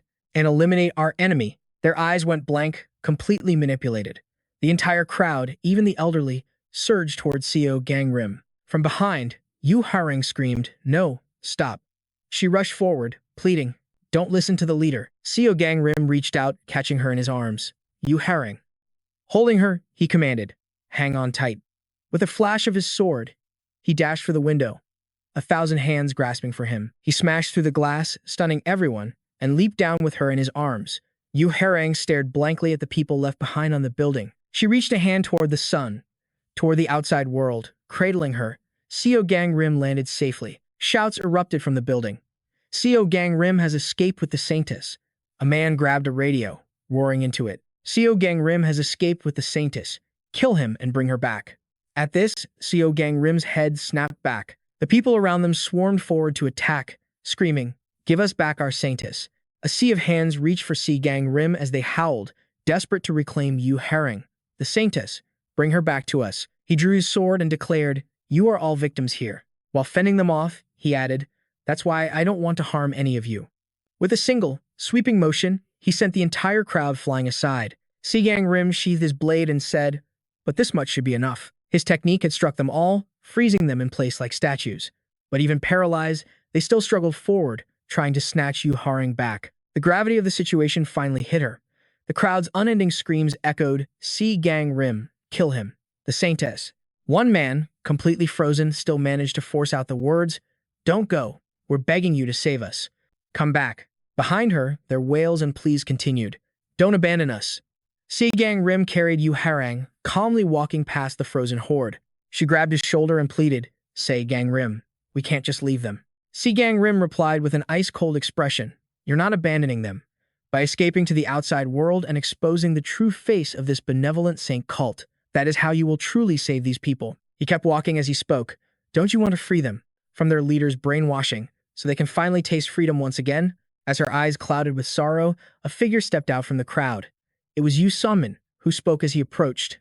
"I can't allow that to happen." Seol Gangim spun around in shock, just as someone beside him was shot through the head, spraying blood everywhere. A severed head landed right at his feet. Yu Sun-min clasped his hands together and said softly, "My apologies, my devoted follower." With a mask of false piety, he declared, "I will never forget your sacrifice." The girl stared down in horror at the head on the ground. Rage ignited in Seol Gangim's eyes as he reached for his sword. The cult leader continued his slow advance, his voice deceptively gentle. "Please, come back to us." Yu Sun-min walked past his frozen followers, adding, "At the very least, do it to honor this believer's sacrifice." He leveled his sword, pointing it directly at the man. "And you think I'm going to let that happen?" Yu Sun-min's face twisted in fury as he yelled, "This is none of your concern." From the distance, voices cried out for their Saintess, Yu Harang. She squeezed her eyes shut, hiding against Seol Gangim. The leader threw his hand out and roared, "How can you turn your back on your own followers?" Grabbing a frozen man beside him, he continued, "Do you have any idea how much they yearn for happiness?" Yu Sun-min began to recount the past, saying, "You've watched over them for the past 10 years. He went on, describing their days filled with misery. They suffered, born into a cruel fate. They put all their faith in you, waiting for you to save them. He continued to scream, You must change their tragic destiny. Do not forsake your sacred duty. Seol Gangim pulled Yu Harang closer, whispering gently, "No, don't listen to him, Yu Harang." But Yu Summon's voice boomed over his. "The time has come for you to become a god." He began to close the distance between them. As he walked, he preached, "So that they may live a life of peace, you must change all their fates. Stand before them, roar, and grant them salvation." In a flash, Segang's blade was already at his neck. Pressing the sword against his throat, he growled, "You're wrong." Seol Gangim then began to speak of the past himself, telling the leader the truth. "Even if you seize more opportunities through the lives of others, you will never escape suffering and misfortune, especially when the one being sacrificed is a child." He gritted his teeth, his voice thick with rage, a sacrifice guided by sin. Finally, he roared with pure fury. How could that possibly bring salvation? Yu Harang was stunned by the depth of his anger. She gently placed a hand on his shoulder. Yu Summon simply smirked with arrogance. "Sin? They don't feel such emotions." Seol Gangim shot back. "That's because you brainwashed every last one of them." The man replied with a calm smile.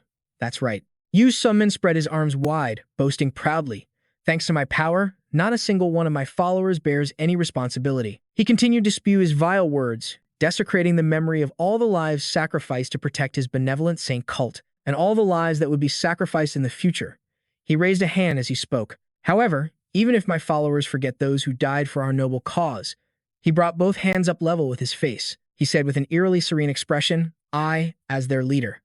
Suddenly, Yu Summon's mouth opened in a monstrously wide, maniacal laugh. "I will remember them all, and repent in their place." He then raised his hands, commanding the entire crowd to surge towards Seol Gangim. They rushed him like a tidal wave, howling, "Give her back." They moved like a horde of zombies closing in on him. "Let her go," they screamed. "Give us back our god."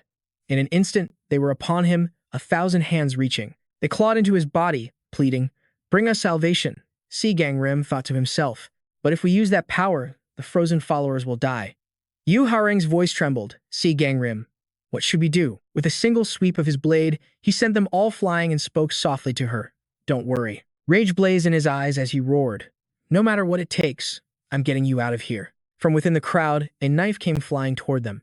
It plunged deep into Seol Gangim's back. A spray of fresh blood splattered across Yu Harang's face. A small, purple dagger had appeared in his back.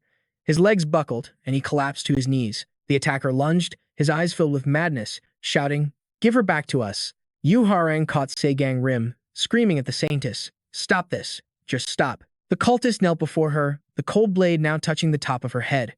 Helpless, Yu Harang raised her hands, whispering, "I will." Seol Gangim grabbed her robes, pleading, "No, Yu Harang." Facing Yu Sun's arrogant smirk, Yu Harang's voice was hollow. "I." The words felt like poison on her tongue. "I will become a god." In unison, the crowd raised their hands, chanting, "The saintess. She is becoming our god. Please, hurry, saintess." They cheered with a twisted, joyful excitement. A wave of sick delight washed over them as they screamed in one voice, "Please, die for us." The horrifying chorus grew louder from all around. "Please die. Hurry up and die. Die for our sake." A dark shadow fell over Yu Harang's face as she sat on the throne, surrounded. She stared at the ground as the whispers continued, "Hurry and become our god." From a distance, the scene was horrifying. She was being placed on a pyre, surrounded by kindling and fire. From inside a steel cage, Seol Gangim's desperate voice echoed, "Yu Harang." Her face streaked with blood, she looked back at him. "I will become a god." Seol Gangim stared blankly at the ground, his eyes devoid of life. Nearby, Yu Harang was bound, her hands clasped as if in prayer. Was she really going to die? Without ever having tasted freedom, right here, right now. Seol Gangim rushed to her, grabbing her hand. "What the hell are you talking about, Yu Harang?" He roared at her, his voice cracking. "You told me you wanted to live as a human, not a god. So you're just going to die here now?" He continued, pleading, "I'm okay. So please, don't give up." Yu Harang slowly raised a hand, gently touching his face. "You've already done enough," she whispered. She pulled him into an embrace and continued, "I'm sorry for placing such a heavy burden on you." Holding him tight, she spoke with a new resolve. "From now on, I will handle this myself." Seol Gangim pushed her back, stunned. "What?" Yu Harang met his gaze with newfound confidence. "Trust me." He snapped back to the present, trapped in his cage. He placed a hand over his heart, thinking, "Right now, I have no choice but to believe in Yu Harang." Yu Sunmin approached from a distance and spoke to Seol Gangim. "It's quite a spectacle, isn't it?" He sneered, a cruel glint in his eyes. The divine desire of that mob. It could incinerate your precious sanctus at any moment, don't you think? Seol Gangim glared back, his eyes like daggers. Yoo Sun-min casually tapped the bars of the cage. Now, don't be so angry. He glanced at him with utter contempt and added, you'll be saved soon enough yourself. Yoo Sun-min's hand shot out, grabbing Seol Gangim by the throat. All of your skills will be fed to our insect class believers. A skill card appeared before him. Skill. Physiognomy, low-grade soul level. It allows the user to see an opponent's skills by looking at their face. Yoo Sun-min squeezed his captive's face, thinking, the leader, he possesses a skill that can read other skills. A wicked smile spread across his lips as he spoke. This is incredible. To think you were just an insect class. Another skill window materialized. Target Seol Gangim possesses the skills. Fate Taker, Blazing Soul, Sword Unleashed, Combat Instinct, and Solitude. He finally released Seol Gangim's face. Pacing with his hands clasped behind his back, Yoo Sun-min announced, but first, we must complete the god creation ritual. Seol Gangim's voice was thick with rage. You bastard. No, all of you Harang's plans will be ruined. Yoo Sun-min turned and walked towards Yoo Harang, grabbing a lit torch as he went. He smirked coldly as he stood before her, thinking, in the end, even Seol Gangim couldn't save you. Yoo Harang glared up at him defiantly. Yoo Sun-min let out a mocking laugh. That expression on your face is truly beautiful. He jabbed a finger at her forehead as he spoke. This was always going to happen. Yoo Sun-min smiled like a conqueror and said softly, no matter how well he convinced you otherwise, all he did was push you into an even greater misery. That is the fate of the insect class. Yoo Harang slapped his hand away and shot back. Then I guess that makes you one of us, right? At the same time, she continued, her voice burning with conviction, because I'm going to make that your new reality. Yoo Sun-min continued in his gentle, mocking tone, what can you possibly do now? After a lifetime of relying on others, Yoo Harang's hand shot out, gripping his. You're right. I always hoped someone would come save me, she said, her mind flashing back. In this prison-like cult, Yoo Harang snapped back to reality, declaring, but things are different now. She furiously shoved the man away and screamed, I will save myself, and I will save everyone. The system window flared to life. Skill. Force Dispel has been activated. The Binding Vow skill has been nullified. The Acoustic Brainwashing skill has been nullified. Yoo Harang rose to her feet, her voice ringing with power. You can no longer control your followers. Your reign is over. Grabbing a torch, she whispered to herself, so just give up. But suddenly, Yoo Harang's expression darkened. Yoo Sun-min just smirked, a wicked gleam in his eyes. You are just so predictable. He raised a hand, his aura oozing with malice. I already knew you had that skill. He extended his hand for all to see, proclaiming, and I also know it's far too weak to completely break my brainwashing. Yoo Harang's world shattered. It can't be. As power erupted from his body, Yoo Sun-min sneered. Acoustic brainwashing is a skill I have honed for years, using it hundreds of times, every single day. With that, he swung the torch right at Yoo Harang. But what about you? She thought, her mind reeling. Did I fail? Despair washed over her. I can't save anyone. I can't save the followers. I can't save Gangim. From the distance, a powerful voice roared, don't give up, Yoo Harang. Her eyes shot open, turning to find him. Skill. Hydrokinesis activated. Kirin suddenly materialized before her, creating a barrier against Yoo Sun-min. Yoo Harang reached out, her voice trembling. But I'm not strong enough to stop him. Kirin then gently touched its head to hers. A new system window appeared. Skill. 5 Elements Harmony has been activated. A skill card materialized displaying 5 Elements Harmony, Dragonkin 3rd Class. For the next 15 minutes, all skills receive an attribute boost and resistance to attribute penalties. Seol Gangim chugged a blue potion before kneeling, calling out, it's okay even if you fail. Wiping his lips, he continued, we will help you. His gaze was locked on her. You just have to keep trying. Tears welled in Yoo Harang's eyes as she looked at Seol Gangim, her heart filled with gratitude. She pushed herself up, thinking, I haven't failed yet. Yoo Sun-min staggered to his feet, screaming, you can't do this. You were meant to become a god. Yoo Harang placed a hand on her chest as immense energy surged from within. I have to keep moving forward. She roared. Let's end this. The system announced, activating, Enhanced Force Dispel. Acoustic Brainwashing has been partially nullified. The system updated again. Acoustic Brainwashing has been partially nullified. The blast sent Yoo Sun-min flying backward. He was thrown from the stage, crashing to the ground below. Acoustic Brainwashing completely nullified. 3,428 out of 3,428. In the aftermath, everyone slowly came to their senses, dazed. Where am I? A weak voice asked. What was I doing? Yu Sun-min lay broken on the ground, his body racked with pain. Nearby, a pair of small, trembling feet struggled to stand. All eyes turned upward. There stood Yu Harang, her own eyes wide as she gasped for breath. Her lips began to move. Then her entire body gave out and she fell backward. It's a success. In a flash, a strong hand caught her arm. Seol Gangim looked down in a panic, crying out her name, Yu Harang. Slowly, her hand rose to his face. Seol Gangim. Her gaze softened into a gentle smile. Thank you. With those words, her arm went limp before Kieran's eyes. Seol Gangim's voice was low. Don't worry. She just passed out from mana exhaustion. He placed a hand on her forehead. She'll be fine after some rest. He then smiled gently, whispering, You did well, Yu Harang. After covering her with his jacket, Seol Gangim slowly walked forward, completely unafraid. Yu Sun-min looked up in terror. How is this possible? You're just an insect class like me. Seol Gangim closed his eyes, his thoughts racing. At first, I wasn't going to kill him. He remembered what Yu Harang once said. He gave me a place to stay. He taught me my purpose in life. Without him, I never would have made it this far. I decided I would repay him for everything he did for me. I knew Yu Harang would be sad if I did this, Seol Gangim thought. Just then, Yu Sun-min's hand grabbed onto his leg. Yu Harang, did she make you do this? Did that ungrateful brat tell you to kill the father who raised her? Seol Gangim's voice was ice. You're the one who's ungrateful. Yu Harang thought of you as her real father. The man's hand instinctively let go. Father? Suddenly, Yu Sun-min shrieked like a madman.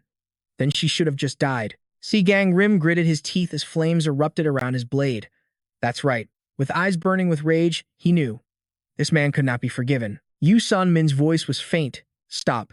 I only wanted to save. In that moment, the crowd stared with wide, horrified eyes. They couldn't look away from the scene. The flames raged on. He just killed him. He's a murderer. Panic erupted as everyone fled for their lives. Help us. Run. Seol Gangim stared after them, his eyes filled with killing intent. A system window appeared. Activating skill. Acoustic brainwashing. 2 weeks later. We're home, a cheerful voice announced. Shinsua immediately turned to greet them. With a warm smile, she asked, So, how was the aquarium? Yu Harang's eyes lit up as she nodded eagerly. It was amazing. There were giant tanks filled with fish everywhere. I could even walk underwater without using any skills. It felt like a real-life underwater palace from a fairy tale. You really should have come with us. Shinsua chuckled warmly. I'll definitely go next time. You must be hungry, right? Go wash up. I've already made some snacks. At the mere mention of snacks, Yu Harang's face lit up with pure joy. Her eyes were practically sparkling at the thought of spicy rice cakes. This tteokbokki is delicious, she exclaimed. Yunbom chimed in. Here, try this one too. Yoonjian added excitedly. It's way better if you dip it in the sauce. Resting her chin on her hand, Shinsua watched them with a fond smile. Oops, you dropped a piece. She tilted her head, speaking softly. Take your time and eat. She remembered when she first met Yu Harang. The girl was in terrible shape, but thanks to Father Johan, she's been recovering so quickly. You have to try this one. Shinsua, Yu Harang urged. It's got cheese inside. A quiet thought crossed Shinsua's mind. I'm so glad she's adjusting this well. It really is delicious. But I can't stop thinking about what Seol Gangim said. He had promised her. I've already made sure Yu Harang's case won't get leaked to the media. Shinsua froze, recalling his words. What that girl endured. It was too much. Seol Gangim's voice echoed in her memory. If word gets out, she'll be hounded by all sorts of people. The cultists. They might still remember her. Can we really keep her hidden forever? The memory of him slowly picking up a letter flashed in her mind. Don't worry about it. I've already taken care of things on my own. Shinsua's brow furrowed. It feels like he's hiding something from me. Again, he claims he didn't know this would happen. But it still bothers me that he handles everything by himself. I specifically told him we should face these problems together from now on. This isn't what I wanted at all. Yu Harang's voice suddenly cut through her thoughts. Hey, where are Seol Gangim and Jang Taehan? Should we save some food for them? In an instant, a furious palm slammed down on the table. A murderous aura radiated from Shinsua. Just eat it all, Yu Harang, she said, her voice dripping with ice. Those two don't deserve a single bite. Meanwhile, in a quiet room under a dim light, Jang Taehan's voice broke the silence. Gangrim, I'm really glad you finally decided to ask for our help. Seol Gangim kept his head down as he spoke. I know this whole thing sounds suspicious, but I'm absolutely certain about it. I've seen the future. Guided by destiny itself. Jang Taehan cut in without hesitation. Of course, I believe you. Seol Gangim let out a small sigh of relief. Thank you. He hesitated for a moment before adding, but Shinsua, she looked absolutely furious. He rubbed the back of his neck. That's exactly why I wanted to handle it alone, but I agree. When it comes to the cult, we have to work together. Just then, the door creaked open quietly.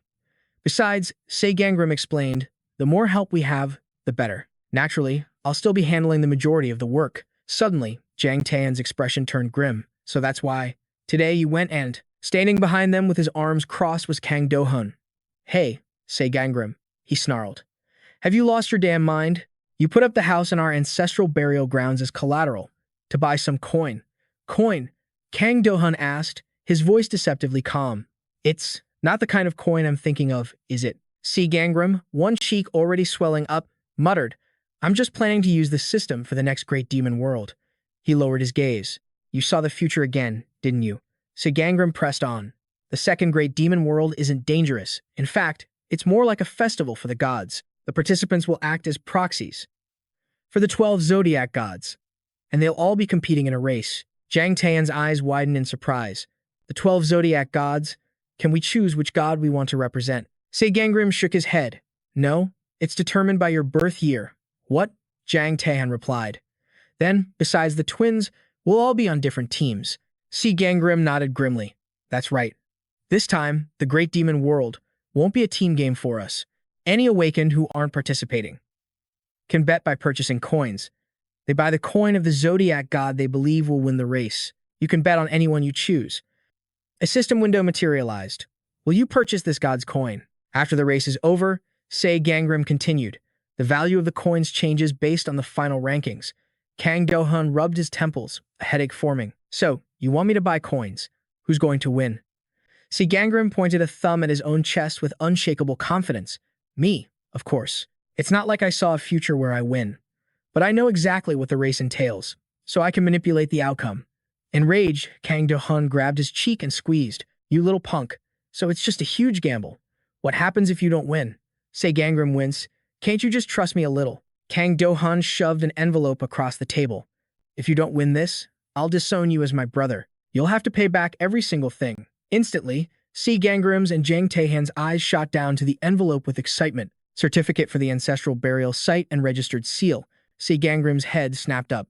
So, is there a family discount? The words were barely out of his mouth before Kang Do-hun's hand smacked him upside the head. At that very moment, a booming voice echoed around them. Greetings, everyone. Today marks the opening of the second great demon world. Welcome, one and all, to the Zodiac race. Let's have a round of applause. A wave of confusion spread through the participants. A race? Aren't we supposed to be fighting monsters? The host's voice boomed again. First, I will project the basic rules and the map. Please take a look. Before I could even begin to explain, Seol Gangim's eyes were already locked on the screen. Plunder of property. A thought crossed his mind as the destiny compass suddenly flared to life. A system window appeared. An incident has occurred in the second great demon world. The plunder of property feature of the 10 gods has been triggered. This could ignite fierce conflicts between allies. Yu Hang looked up. Plunder of property? What are you talking about? It's nothing, Seol Gangim replied, his voice low and serious. My destiny compass just activated again. I have a bad feeling about this. Everyone, stay sharp. Johan R suddenly cut in. Does it say who it'll affect? Seol Gangim hesitated. It could be an enemy or an ally. He frowned. I hope nothing terrible happens. I can heal anyone who gets hurt. But trust me on this. I'm certain we won't end up fighting. We're friends even if we're on different teams, right? Though I'm not so sure if you end up losing, the major investor, Gang, said with a chuckle. Just trust me. I don't know what's coming, but I'm sure we'll all be okay. Let's have each other's backs, no matter what team we're on. Just knowing I can count on my friends is a huge relief. The Game Master's voice boomed. All right, contestants, have you all read the rules? A system window appeared. Zodiac race rules.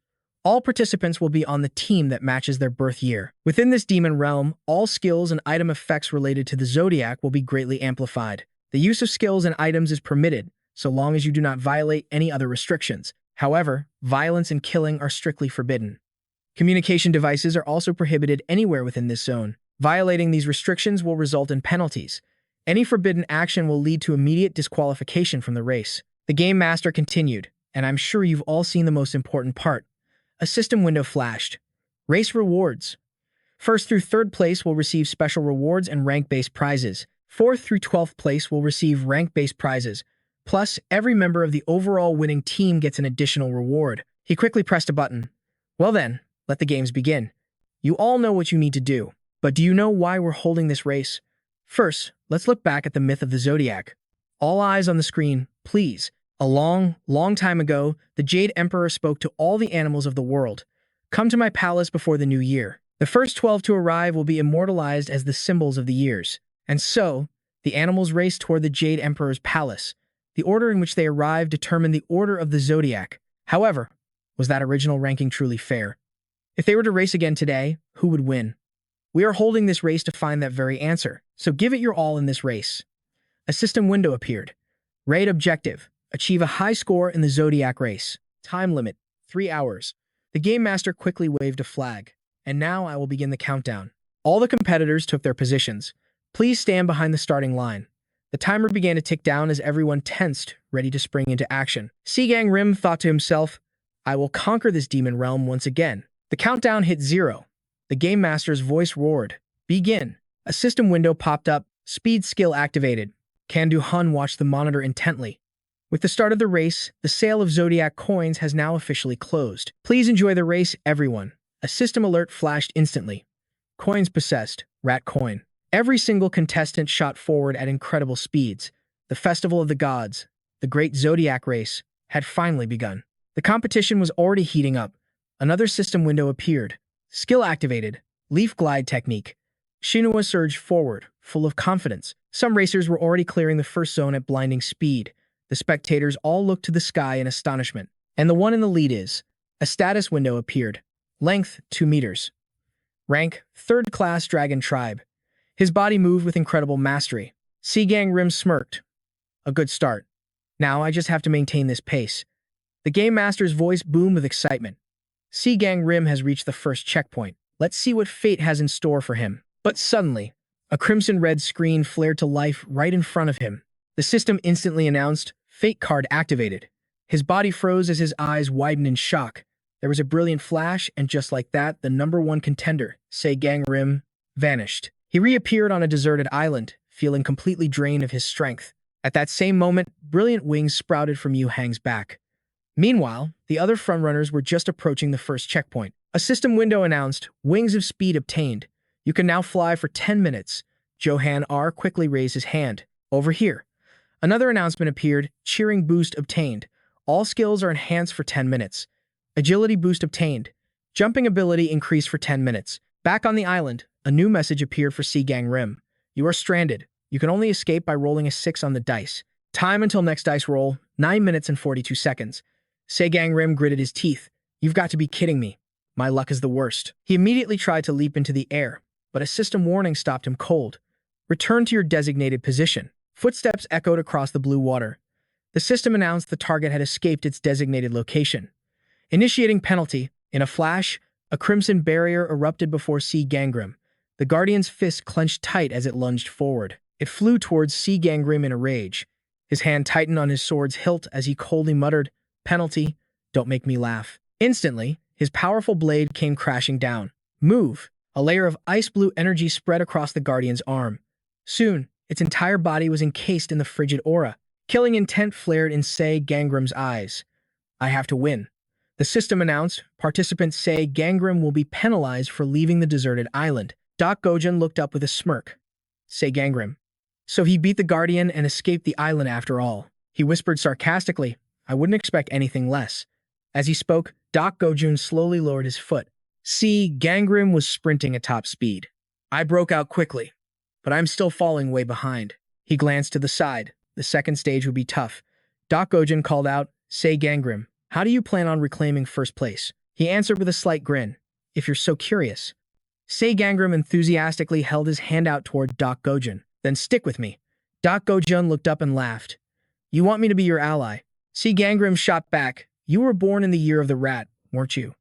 Let's just call it a temporary alliance. He placed his hand on top. I was waiting, hoping you'd ask. But as soon as the words left his mouth, Doc Gozen seized his wrist. He continued with a sly grin. Doesn't this seem a little strange? There's no way you'd willingly team up with me like this. You're plotting something, aren't you? Doc Gozen's eyes widened with excitement. Ah, so that's what this is about, the slot machine announced. A rideable device is required for the third stage. Your vehicle will be selected by this machine. He was surprised. We're not running on foot anymore. Just don't mess up what I'm about to do. Seol Gangim crossed his arms. How can I mess it up when I don't even know what it is? Doc Gozen pressed on. Why are you so reluctant? You're a regressor, after all. He looked down and sighed. Do whatever you want. I already know. In my past life, he received a bonus to his luck stat, while I got stuck with a tricycle. Even as an insect class, I fought my way up to the 5th demon level. But my luck was still absolute trash. I need to cling to this guy instead of taking a gamble. It's all on you now. Doc Gozen turned to the slot machine. Let's see what I get. In the blink of an eye, the first number locked in, and then a 7 appeared in the second slot. The machine chimed. Congratulations. Jackpot. Doc Gozen roared with excitement. Amazing. How about that? Did I live up to your expectations? Suddenly, he froze. Huh. Where did he go? Doc Gozen slowly pulled back the curtain. Seol Gangim. Instantly, a brilliant headlight flared to life. The system announced, You have received the Red Bull Underbaron. Doc Gozen's eyes went wide. Whoa, that thing looks amazing. What are you doing? Seol Gangim shot a look over his shoulder. Hurry up, or I'm leaving you behind. He just grinned. You've gotten a lot more shameless since we first met. He replied coldly. Think what you want. Doc Gozen tilted his head, raising a finger. Still, a main character like you is far more charming this way. The wheels began to spin. Buckle up. We're leaving. The two of them were now in a high-end vehicle. The Year of the Rat Alliance had hit the jackpot. They started late, but were already in the second sector of the race, because they now had the fastest ride. And up ahead, a fierce battle was raging. Blinding streaks of light shot past at incredible speeds. Minho shouted urgently, We have to break through. The guild master needs our help. The new hunters from the Asura faction. Kang Taean gripped his sword, roaring, Don't let them anywhere near Sua. Suddenly, Johan whipped his head around, spotting the car behind them. Doc Gozen threw his arms in the air, yelling excitedly, Move it! The car screeched to a halt right in the middle of the chaos. What the hell is this? Get out of the way. Move. Seol Gangim gripped the wheel, glancing beside him. Are you okay? Harang nodded quickly. I'm fine. Let's go. The Asura faction is trying to kidnap Sua. His eyes widened in shock. What? The woman on horseback next to him yelled. We'll hold them off here. Seol Gangim gritted his teeth. The energy of death was growing stronger. Activate. Sword sight. Damn it. Could Shinsua be the one Destiny warned me about? A high-speed chase was unfolding between the two vehicles. Shinsua shot to her feet, calling out excitedly, Sua. A sinister aura coiled around the rope clenched in her hand. Instantly, Shinsua flung it out towards them. How long did you think you could run from me? A system window appeared, skill activated, force dispel, nullifying weapon enhancement skill. Harang's face paled. She couldn't resist much longer. Shinsua gripped her steering wheel and shouted, Harang, is Shinsua right on top of you? It's all up to you now. She's completely lost control. Now we can buy some time. Suddenly, Harang's expression hardened with resolve. He's not alone. Not while I'm here. Shinsua will belong to our Seol Gangim faction. A woman gritted her teeth in fury. She is not yours. We can't let this go on. Shinsua continued to shout. What? Seol Gangim is starting his own faction? You already lost an arm for him. Are you going to abandon your family for him now? She raged. What the hell is that bastard doing? The moment she finished, a powerful blue barrier materialized behind them. The ice-like screen crept towards Shinua's body. What is that? A massive palm slowly reached forward. Seol Gangim. Beside him, Harang recognized the figure and called out his name. Doc Gozen quickly spoke up. I'm right here too. But I guess I'm invisible. The announcer's voice boomed. The first place position is changing at the end of Area 2. The Five Rats Alliance is catching up to Shinsua and Shinsua. Seol Gangim whipped his head around. Shinsua, are you all right? She answered instantly. Harang is the one who's hurt. She suddenly cut in. This is nothing. Shinua's skill is protecting me, too. Seol Gangim breathed a sigh of relief. Thank goodness, the announcer declared. Area 2 ends with the Five Rats Alliance in the lead. The real race begins in Area 3. The lead group remain in their vehicle. This means they are now tied for first place. Will this race have a result straight out of a myth? Suddenly, a hand reached out from a portal. In the blink of an eye, the announcer was annihilated. The two cars were still moving at high speed. Everyone was stunned. This cursed race is finally over. Seol Gangim gritted his teeth. Damn it, what's going on? Could this be fate's warning? His gaze sharpened as he glanced over. Isn't this about Shinsua? A system message appeared. The energy of death is rapidly intensifying. The car Seol Gangim was driving screeched to a halt. Floating orbs had appeared in midair. A hand slowly pushed through the portal. Then, a terrifying clown's face appeared. Begin. Instantly, countless figures poured out of the rift. The party of clowns. Seol Gangim could only stand and stare, completely frozen. Doc Gozen glanced over in a panic. Seol Gangim. Even Harang and Shinsua cried out in shock. Gangim. The system flashed, activating skill, forced regression. Sinua's eyes widened in horror as she screamed his name. Gangim. In that moment, they were completely surrounded. "We are the clown troupe." Yu Harang sat in the car, grinding her teeth as she stared at them. "We will bring." Ominous energy began to swirl. A new order to this world. Shinua's eyes blazed with fury. "What did you do to Gangim?" Lananos Mara paused abruptly upon hearing the name Gangim. She immediately pointed her sword. "This has nothing to do with you." She leaped outside, declaring, "He will become a part of us." At that moment, a blue aura enveloped Sinua's body. How absurd. A leopard appeared with a massive roar. A system window flashed. Activating skill, Spirit of the White Tiger Mountain God. Zodiac-related skills will have their effects enhanced in the demon world. Shinsua narrowed her eyes. "Tell me where he is." Lananos Mora shot forward, sword in hand. All of them were attacking. "Union, be careful." Jiang Taihan quickly turned his head. "Is everyone okay?" Yun Baum snapped back. "Focus on what's in front of you." In an instant, the enemies were on top of him. A protective barrier immediately formed. "Who the hell are these guys?" Johannar frowned. "I think this is the conflict he mentioned before the race. I just hope everyone will be okay." Meanwhile, Seol Gangim was looking around. "I've been pulled out of the race, but I'm still in the demon world." His gaze turned cold. "What do you want from me?" He looked up at Lananos Mora, hoping his friends were safe. She suddenly spoke. "This is very important. A special order from our leader. Join the clown troupe, Seol Gangim." He thought to himself, "This organization, I remember it from my past life. They were a criminal organization of masked members, carrying out terrorist attacks against the Destiny Protection Bureau and all factions allied with them. But in my past life, they didn't show up for another year. I had no idea they already existed at this point in time. Bak Yang might be inside. I've been meaning to look into them.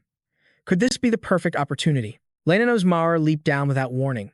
"It might seem sudden," she purred, "but this is the chance you've been waiting for. I don't know why, but I know you're wary of the Fate Protection Bureau."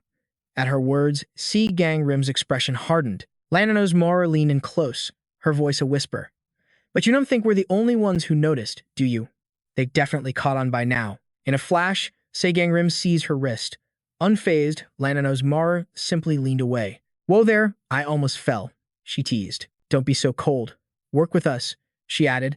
"It's not like we're fond of them either." Unlike the Fate Protection Bureau, Seol Gangim thought, "I have no connections to this group. If I were on the inside, getting information would be simple." Lananos Mara pressed on. "Let's drive out the Fate Protection Bureau and build a new world order." Suddenly, his fist clenched tight. He made his decision. Seol Gangim's voice was ice cold, a fine idea.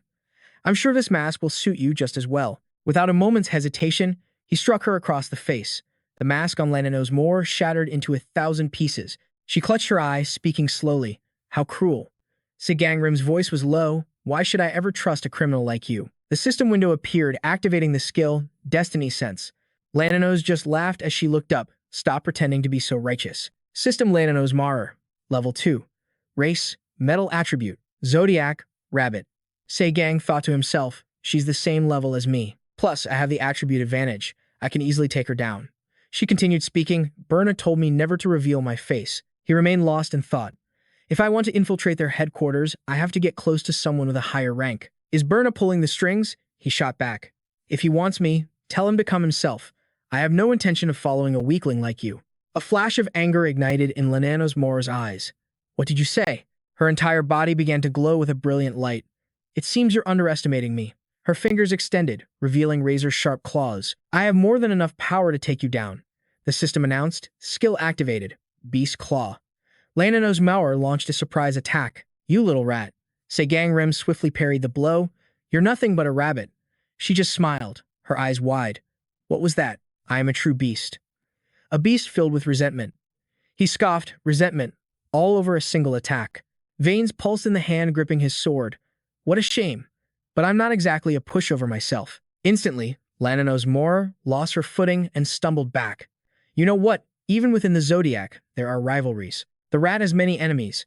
It even cheated the ox to claim the first position.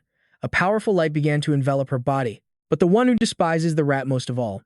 As the words left his lips, her eyes turned into black pits of killing intent. Is the cat, who was tricked by that very rat. The system flared to life. Skill activated. Cat's Grudge. Cat's Grudge. Level 2.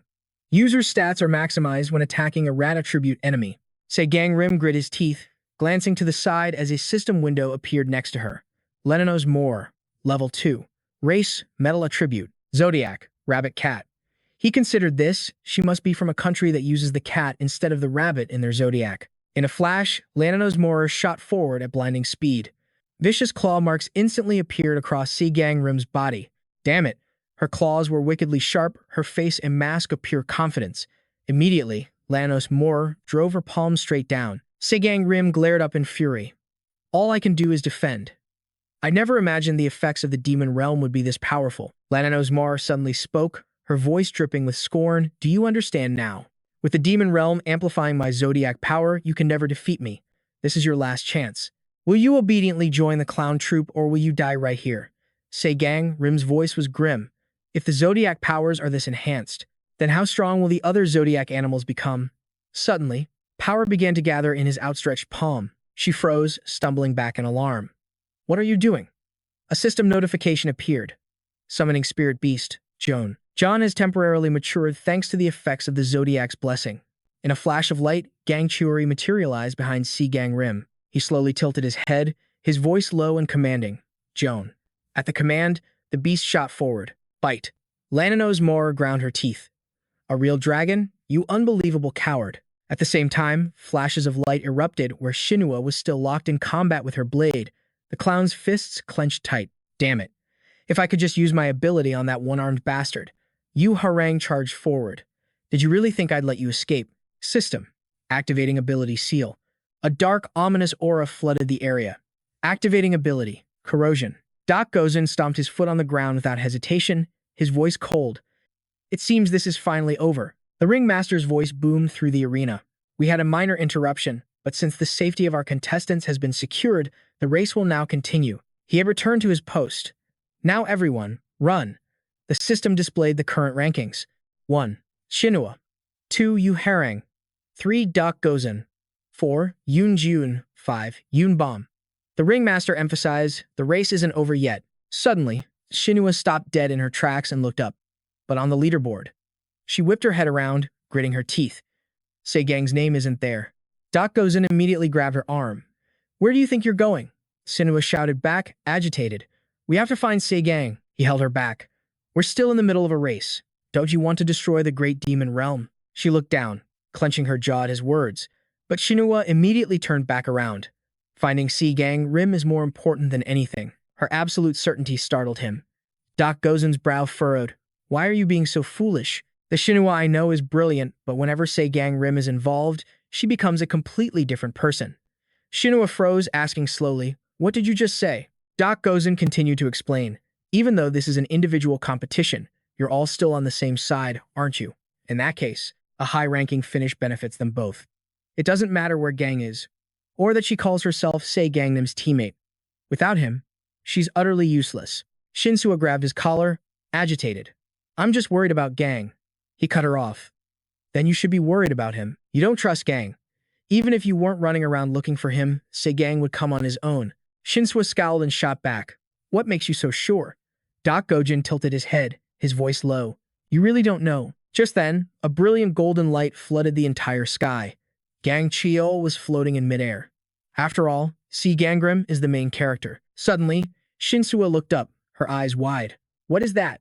Harang waved excitedly at the sky. The game master announced that while the league group hesitated, Seol Gangim was riding a dragon. His face was now brimming with confidence. The voice continued, crossing the finish line. First place once again belongs to Team Rat. As the vehicle moved, the tiger, rat, and rabbit zodiacs all embraced Seol Gangim, sharing second place. Just then, the game master announced an update for everyone except the fifth place finisher. The system displayed the rat's current coin count. Kang Dohan placed both hands on the table. He looked up, his face ecstatic. It's skyrocketing. The system announced the estimated conversion value was about 120 billion. Time flashed forward 2 weeks later. Welcome, everyone. Yunbom's eyes widened in surprise. Is everyone already prepared? Shinsua nodded. We've already moved into the clan's building.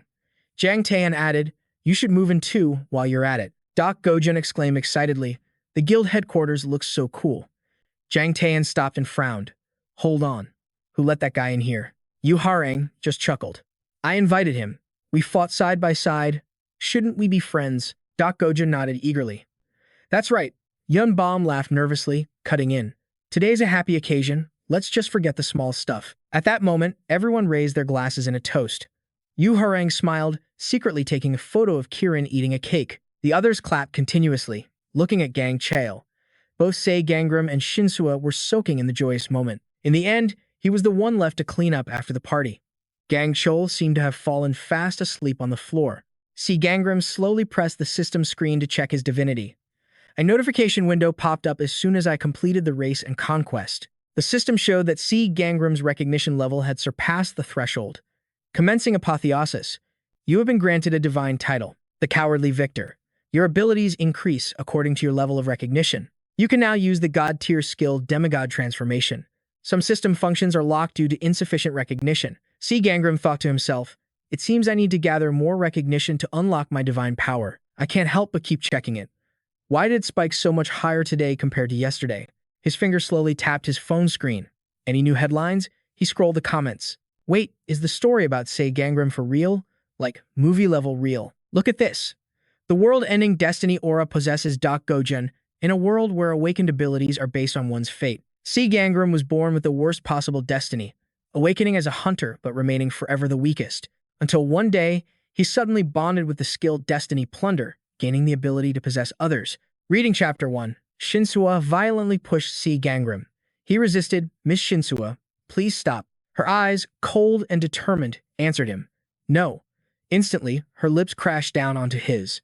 I will never let you go. Seol Gangim gritted his teeth, muttering in fury. Doc Gozen. That crazy bastard. He immediately collapsed onto the floor. Whoa, what's wrong with you this early in the morning? His voice was low and cold. I read your novel. Doc Gozen's eyes lit up. You did? I'm so glad you read it. You know what? I really like you. That's why I want the whole world to know the real you. I thought you might be a regressor, so I intentionally changed it to possession. Don't worry about your secret getting out. Besides, my god was born from human creativity, so I figured if I could turn you into one of the deified heroes, you'd be way cooler and more famous. Seol Gangim cut him off. Enough. He held up his phone. Take it down. Immediately, the man looked surprised. Huh. Why? Shouldn't you be happy? You yourself said you've been misunderstood and feared your whole life. But thanks to me, more people will get to know you now. They'll understand your worries and empathize with your feelings. Seol Gangim said nothing, just staring at him intently. Doc Gozen continued, and then, Gangim, you'll be loved by thousands. He sighed, looking down. So that's it. My recognition level went up because of that novel. Suddenly, a tightly bound letter was gently placed on his shoulder. Shinsua quickly spoke up beside him. It's done, gang. We've reviewed it and agreed. Now you can give your permission. Doc Gozen's eyes went wide. What? Shinsua read it too? She frowned. Not just me, everyone's read it. I won't make you take it down, but there are a lot of parts that need fixing, he asked excitedly. Does that mean you officially approve? Suddenly, Seol Gangim's voice cut in, low and firm. But on one condition. Doc Gozen's expression soured as he read the lines in the letter. He stammered in panic. This condition. It's clearly not just. First, you cut me off. That's one. Sign the contract. A system window appeared. Contract document. Doc Gozen cried out, this is creative oppression. System. The contract has been established. Seol Gangim nodded in satisfaction. Good. It's working exactly as I planned. Doc Gozen said excitedly. Then I'll get back to writing. Seol Gangim cut him off. That room over there is your new studio. Doc Gozen yelled in a panic. Wait a minute. Are you really just going to leave me here? Time flashed forward to the next day. At the housewarming party, Harang announced with a smile. We'll be heading out shortly. A system window materialized. Special reward. Ranks 1 through 3. Invitation to the divine realm of a third-tier god. Reward for the 12 zodiac race. The invitations activate automatically when torn at the designated time. Xenia spoke up quickly. We should all end up in the same place. Doc Gozen held up his invitation. Since the reward is based on the 12 zodiacs, we'll probably all be sent to different places. Seol Gangim considered this, but that means the chances of meeting my own zodiac god are higher. A god's power is tied to their number of followers. The more believers, the stronger they become. And the 12 zodiac gods are deities known across the entire world. If they're that powerful, they might have the answers I've been searching for. The final seconds ticked away. It's time, Seol Gangim declared. Tear them. In unison, they all ripped their invitations. Seol Gangim's vision cleared. Where am I? A spark of excitement flashed in his eyes. The divine realm. A massive hand gently came to rest on the gate before him. Through the crack, a faint, ethereal light glowed. System. Entering the divine realm of the rat god, you have received a blessing from the 12 zodiacs. The rat god's voice boomed. Welcome to my realm, human. You, who have accepted our power. The conqueror of the West. The rat god. Seol Gangim gave an awkward smile, meeting a real god for the first time. Even if he sounds friendly, the pressure is staggering. The god continued, his voice echoing. I have summoned you to honor your victory in the race. Therefore, I shall bestow upon you a reward myself. In the name of all the gods, you may ask me a single question. Seol Gangim's fists clenched, veins bulging. He lowered his gaze. When I was a child, a certain god tried to possess my body. To this day, it has not let me go. I want to know that god's true identity and its true name. The rat god grew pensive. A god. Trying to possess you? Instantly, divine energy materialized before him. Let us see, then. Which god do you speak of? There are quite a few with their eyes on you. Countless arms appeared in the vision. It must be the strongest one among them. System. The hero of life and death once again requests incarnation. Seol Gangim muttered under his breath. If I refuse, I'm the one who once terrified Liu Bei into fleeing. System. The hero of life and death has withdrawn in a panic. Even powerful mages told me, he recalled, that the entity within me is an overwhelmingly strong god. Even the most skilled shaman I knew performed countless exorcisms. But in the end, nothing could drive it out. A new voice echoed, cold and terrifying. A pathetic deity like you dares to gaze upon my sacred vessel? Suddenly, the rat god cried out, clutching his face in agony. Seol Gangim gritted his teeth, stumbling back. What's happening? A sinister crimson aura flooded the realm. The rat god's voice was low and strained. Such chaotic power. That is a being whom even I dare not look upon directly. Seol Gangim looked up, trembling. A god. Stronger than the conqueror of the West?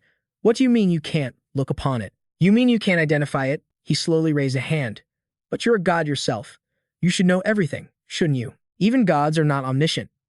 You of all people should know that. I apologize. I cannot answer, despite the oath I swore. The rat god's voice rumbled. I will grant you 2 more questions. Seol Gangim's head fell. But if I ask about that entity again, I still won't learn anything. Isn't that right? The god nodded grimly. Correct. Not as long as I am unable to face it here, in my own realm. Even if I met him, I wouldn't recognize him, he thought. But what about those connected to him? Suddenly, the face of Baek Yang flashed in his mind. Where is he now? And why is Baek Yang trying to kill me? The divine oracle spoke. It seems you wish to understand your enemy. Your very existence could profoundly alter the fate of this world. Seol Gangim was stunned. My existence? But the oracle cut him off. I can say no more on that matter. The divine oracle continued. What is your final question? Seol Gangim's voice was low and steady. Send me to the West Heavenly Garden. Now. In an instant, a portal opened and he stepped through. Seol Gangim surveyed the grim landscape around him. So this is the West Heavenly Garden. He still didn't have the answers he desperately needed. But being sent here directly by a divine being was far better than waiting for years to find it himself. This was a huge win. Now, I just need to find that flower. And fast. Suddenly, a massive explosion erupted behind him. A colossal foot slammed into the earth with terrifying force. What the? Towering before Seol Gangim was a gigantic dinosaur. He gritted his teeth, stumbling back in shock. Without another word, the monsters charged in a frenzy, so the Western Paradise Garden was crawling with beasts. Suddenly, a voice cut through the chaos. Damn it, what's a human doing here? You, get down, now. Instantly, a powerful beam of light blasted the monsters. A relentless barrage of explosions followed, one after another. Seol Gangim stood his ground, watching the scene unfold. Through the thick smoke, the barrels of a cannon slowly lowered. A goblin suddenly appeared before Seol Gangim, furious. You bastard! How did you get in here? Get out, now. Startled, he raised his hands in surrender. These must be the guardians of the Western Paradise Garden. Wait, I was sent here by the conqueror of the West. At that name, the goblin's eyes went wide. The conqueror of the West, the champion of the 12 zodiac race. Follow me. It's dangerous here. I'll take you to the Flower Guardian. This outer garden lies on the very border between the celestial and demonic realms. That's why powerful beasts appear so often. Seol Gangim looked up, understanding. So that's why it was so chaotic out there. The goblin continued, it's safe inside. No monsters, don't worry. Flower Guardian, I brought the one sent by the conqueror of the West. Saradorian tilted his head. Yes, I was told to expect you. I am Saradorian, the Flower Guardian of the Western Paradise Garden. So, what flowers do you seek? Seol Gangim hesitated for a moment. I need the blood flower, the bone flower, and the flesh flower. Those three are the rarest treasures of this garden. Not even the Jade Emporium carries them. When combined, they can heal any wound imaginable. With these, I can finally restore Shinsua's arm. So, is it possible for me to obtain them? He spoke quickly. You've done your research, but it's better you see the truth for yourself. Look, that lake is the Western Paradise Garden. Seol Gangim stared wide-eyed through the glass. The lake, it's completely dried up. Don't tell me there are no flowers left. Saradorian nodded grimly. Correct. Due to an incident, we can no longer cultivate them. Seol Gangim gritted his teeth in fury. All this way. Just to fail again? Seol Gangim muttered under his breath. Damn it. Hey. The goblin suddenly called out. Human. Saradorian glanced down. Of course, we still have a few. From a previous harvest. The goblin gasped. You mean, we still have some? Hope ignited in Seol Gangim's eyes. This is it. I can finally heal Shinsua's arm. But then, Saradorian let out a small, knowing smile. However, if you want those flowers, you'll have to solve our little problem first. Seol Gangim froze, his hopeful smile turning awkward. What kind of problem? Saradorian's expression darkened as he slowly tilted his head. Make the flowers of the Western Paradise bloom again. To do that, we need a special water, known as the Divine Spring. The spring of the gods that supplies it is located in a separate facility just beyond that hill. Then one day, the water supply was completely severed. At the same time, we lost all contact with the facility. Seol Gangim cut in, so something went wrong there. Saradorian looked up. We suspect an intruder. But with the constant beast attacks lately, no one has been able to get close enough to confirm. We have no one left to send. So, I want you to go there. Retake the facility and restore the flow of the Divine Spring. Seol Gangim nodded. Of course, nothing this valuable is ever free. But the goblin rushed to intervene. You can't, Flower Guardian. How could you ask a mere human to do that? Saradorian just smiled. I hear he's a rather powerful awakened one. The goblin shouted, agitated. But it's too dangerous. You're practically sending him to his death. Seol Gangim thought to himself. I knew it would be risky, but this reaction, it's a bit much. He looked at her closely. Does she know something I don't? Saradorian's voice cut in. So, human, what will it be? He smiled slyly. Will you simply give up this opportunity? His hand, veins pulsing, lightly touched the door. He took a slow step forward. You can't do this. If you knew what's waiting in there, you would never even consider it. Seol Gangim's eyes narrowed. So you know what I'll be facing? The goblin stammered. Regardless, no flower is worth more than your life. He looked down, his voice low and serious. Life is precious. But someone once threw theirs away for me. More than once, just to save my life. Seol Gangim looked at his own arm. She even sacrificed her arm for me. This is the least I can do to repay that debt. A system window appeared. Entering the divine realm of the tiger god, Shinsua spoke clearly. What I want is information. About any enemies who might threaten Seol Gangim. The tiger god looked surprised. You would use your one and only chance. For someone else, do you not understand the value of a private audience with a god? I could tell you how to heal your arm, how to become stronger, or how to gain limitless wealth. She cut him off. No, I understand its value perfectly, and that is precisely why I'm making this choice. My teammate, Seol Gangim. For some reason, he always speaks of suffering and tragedy as if they're inevitable. He has this strange conviction that we'll all be swept up in it. I'm truly worried about him. Shinsua's hand clenched into a tight fist, the kind of person who thinks like that. The tiger god tilted his head. Are you certain you won't regret this? Her voice was filled with conviction. Absolutely not. Just then, brilliant beams of light rained down on the beast. The elf spoke urgently. The divine spring is just ahead. Seol Gangim nodded. Thanks to you, this was much easier. The elf continued. Our weapons were designed specifically for hunting beasts, but I still don't understand how our post fell so easily. His eyes widened. What exactly is at that spring? The elf just lowered her head, gritting her teeth in silence. Suddenly, she grew agitated. I don't know. Is it that she can't say? Or that she won't? He wondered. He remembered her words. If you're determined to go, I'll go with you. He glanced at her, realizing she'd followed him all this way out of pure concern. She seems to be a kind-hearted deity. I've never been fond of gods, but seeing you makes me think there might be some good ones left in this world. The elf suddenly froze, taking a sharp step back.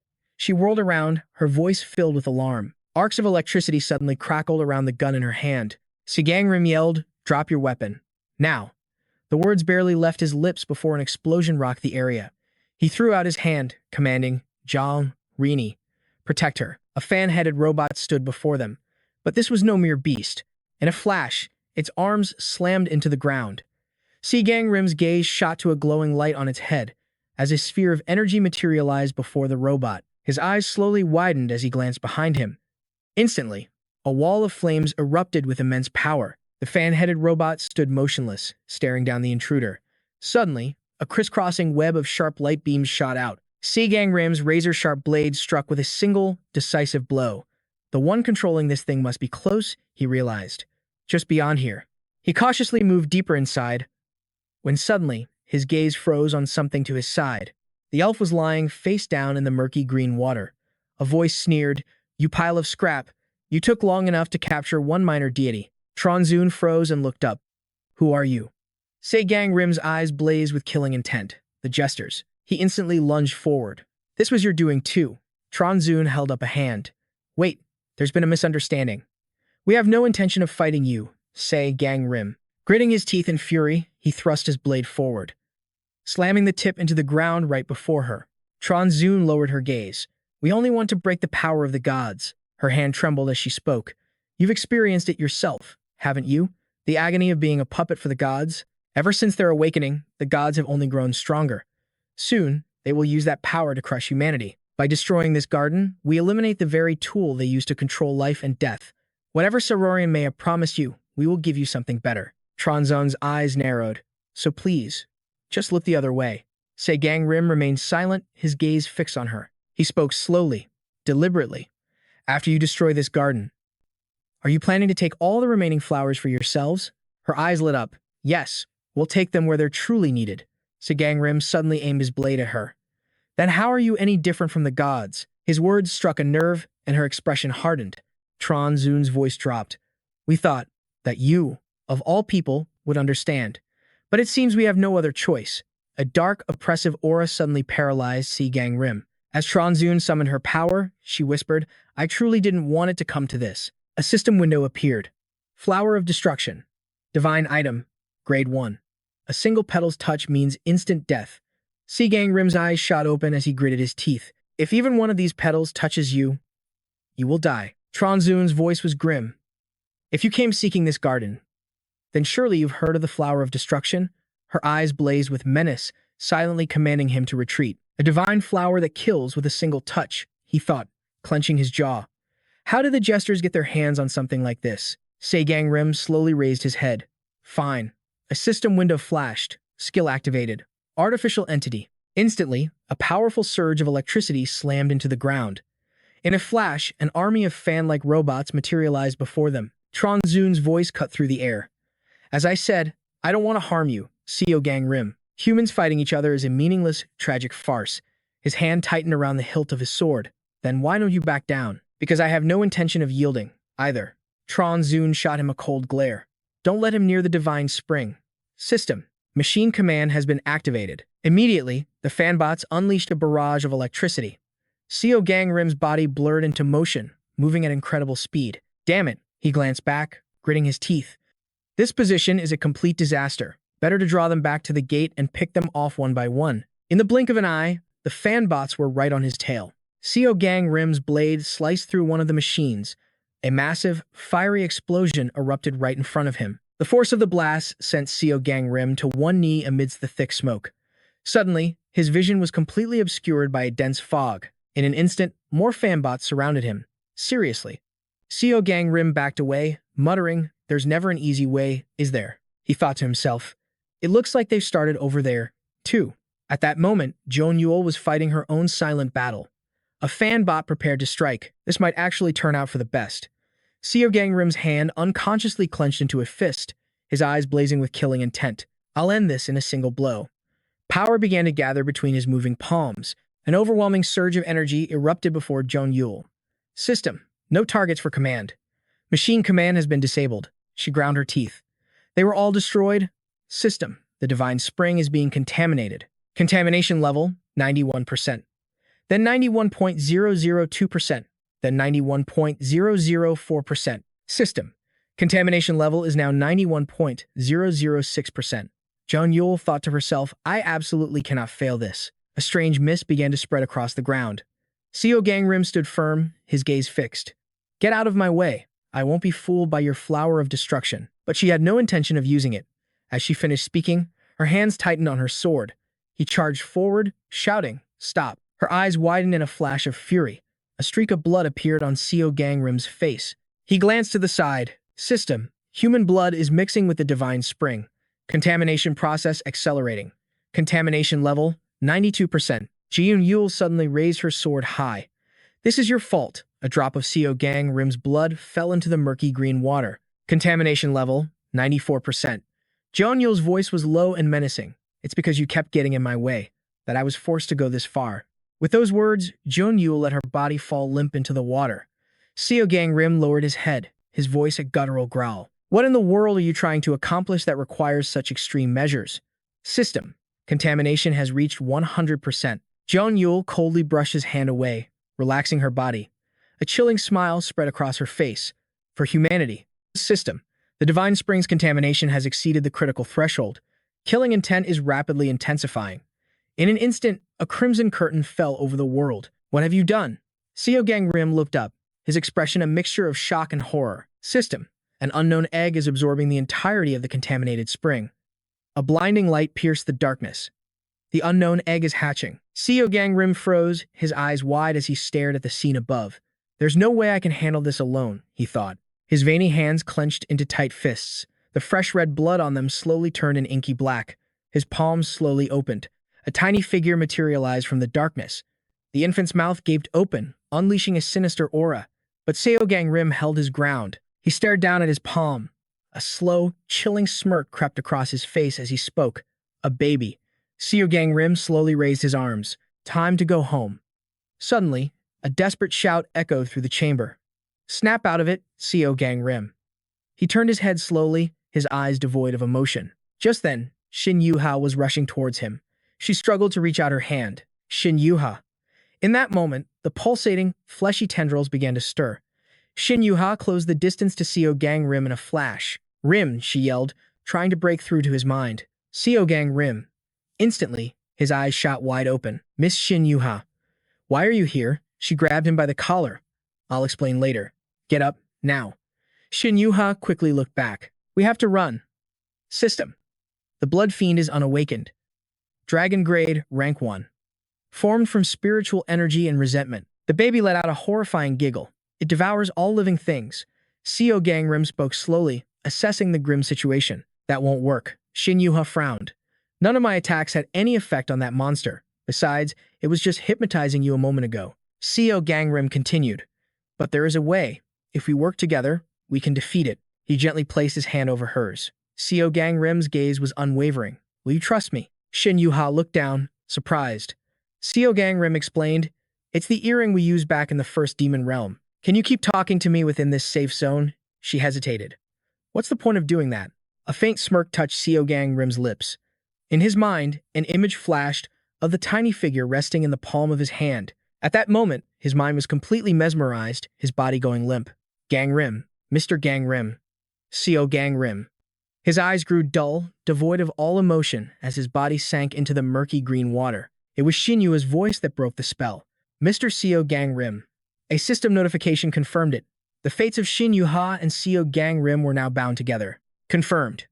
Shinsua is Seol Gangrim's benefactor. When near your benefactor, all abilities will be greatly enhanced. A slow smile spread across his face as he recalled those moments. He chuckled. Only your voice, Miss Shinsua, can shield me from that awful crying. Shinsua was moved by his words. He leaned in close, whispering into her ear. So I'm counting on you, Miss Shinsua. She flushed, flustered. Can I really say anything I want? Seol Gangim nodded. Yes, it's okay. Suddenly, she called his name, Seol Gangim. Her hands slowly clenched into a determined fist. Shinsua's eyes were filled with unwavering trust. I believe in you. Seol Gangim said nothing more. What if I fail again?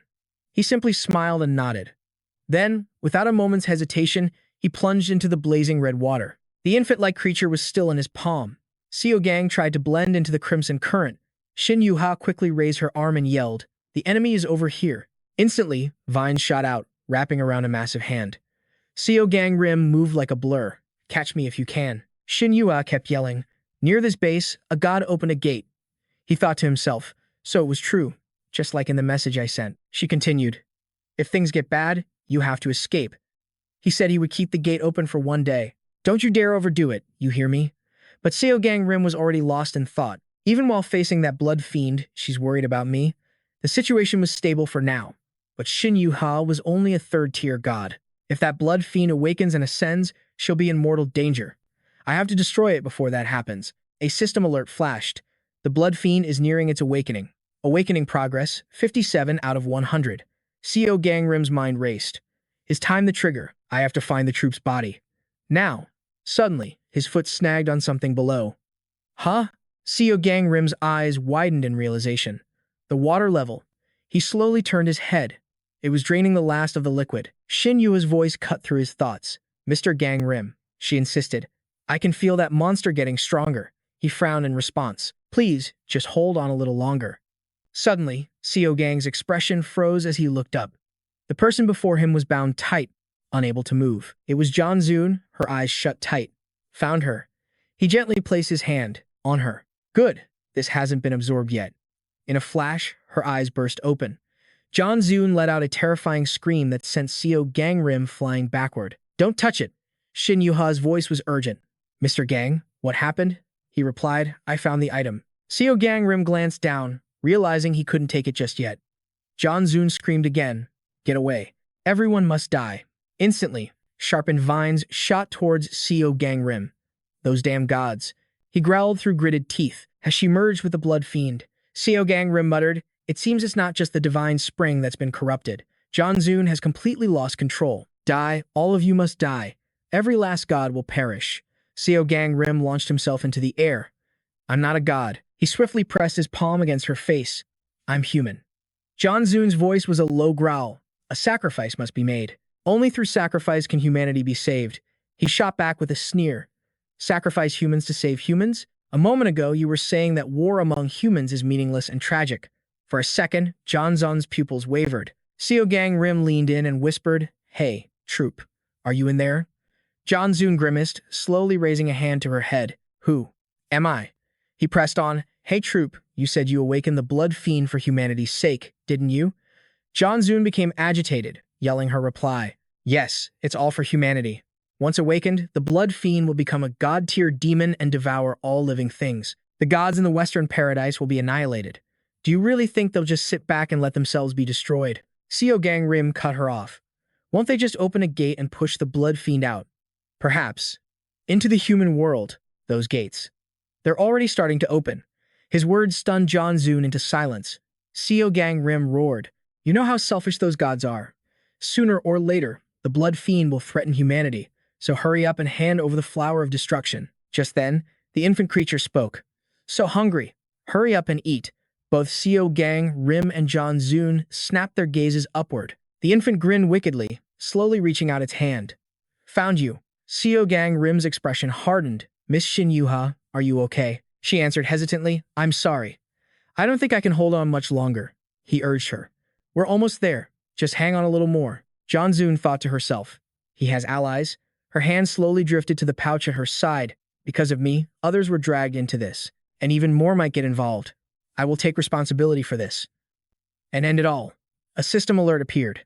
Blood fiend. Suddenly, the box was ripped from Jeonjun's hands. Startled, her eyes shot upwards. A dark, sinister aura instantly flooded the area. It seemed even Seol Gangim was powerless against it. Without a moment's hesitation, he thrust his blade through the blood fiend, then expertly gripped the hilt. An ominous power exploded outwards.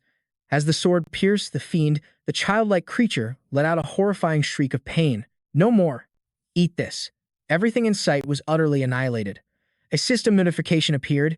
You have defeated a first-tier awakened dragon-class blood fiend. Calculating contribution points, Seol Gangim muttered to himself, glad that ended well. He quickly turned his head and spoke. That was too close. His expression froze. He stared at John Zun's pale face and said, I almost committed an unforgivable sin. Her gaze wavered as she glanced to the side. I'm sorry. The pouch quickly fell from her grasp. This will be useful to you. Seol Gangim said nothing more, his eyes wide as he looked up. The system announced the contribution calculation was complete. You have achieved a nearly impossible victory. Seol Gangim's fate ranking has increased. Seol Gangim's soul had evolved. From the second level to the first, Shinsua snapped her head up, her body slumping down in relief. It worked. Seol Gangim spoke instantly. Miss Shinsua, are you all right? Did you pass out? A faint smile touched Shinsua's lips as she replied, I'm all right. I'm fine. In a flash, Seol Gang was right in front of her. Miss Shinsua, please stop pushing yourself so hard. You've completely exhausted your powers today. She slowly reached out and took his hand. I could say the very same thing to you, Seol Gang. What would you have done if I hadn't found you here all alone? You could have been in serious danger, you know. Why did you come to a place this treacherous? Why are you always so reckless with your life? But Seol Gangim cut her off. Miss Shinsua, you came here without understanding the true danger of the Western Paradise Flower Garden. She hesitated for a moment. Is there something about this place? I only came because I was worried about you, Gangim. I heard you were heading somewhere perilous. Her words made him feel a pang of guilt. I'm sorry. Seol Gangim immediately pulled out a small pouch. I came to the Western Paradise Flower Garden to find this. Shinsua's eyes widened at the sight of the shimmering flowers. A blush crept onto her cheeks. What are these? Seol Gangim's voice was low and serious. These 3 flowers have become intertwined. He slowly offered them to her. Do you want to try eating all 3 at once? The moment she consumed them, a brilliant light erupted, enveloping her entire body. She froze, staring down at her own glowing hands in disbelief. Seol Gangim let out a small smile. I'm glad it was effective. Because this all started with me, I had to rely on the help of others yet again, this time using their own power. He tilted his head slightly. I wanted to be the one to heal you personally. At his words, a shiver ran through Shinsua's entire body. She remained silent. Miss Shinsua, Seol Gangim whispered, his expression filled with concern. Is something wrong? Are you in pain? Do you feel any discomfort? He asked urgently. Shinsua simply shook her head. No. She kept her gaze lowered, but her voice was firm. Don't you ever do something like that again. It was just an arm. But you nearly died this time. Answer me, Gangim. Promise me you won't be so reckless again. He quickly turned his head away. From now on, I'll share my plans with everyone first. A gentle smile finally graced Shinshua's lips as she let out a sigh of relief. In the next moment, she threw herself into Seol Gangim's arms, holding him tightly. She whispered softly, Thank you for going this far for me, and for making that promise. Her eyes were squeezed shut. Her voice was barely a breath against his ear. And most of all, thank you for coming back alive. A small smile touched Seol Gangim's lips as he lowered his gaze. Suddenly, a sharp voice shattered the moment, startling them both.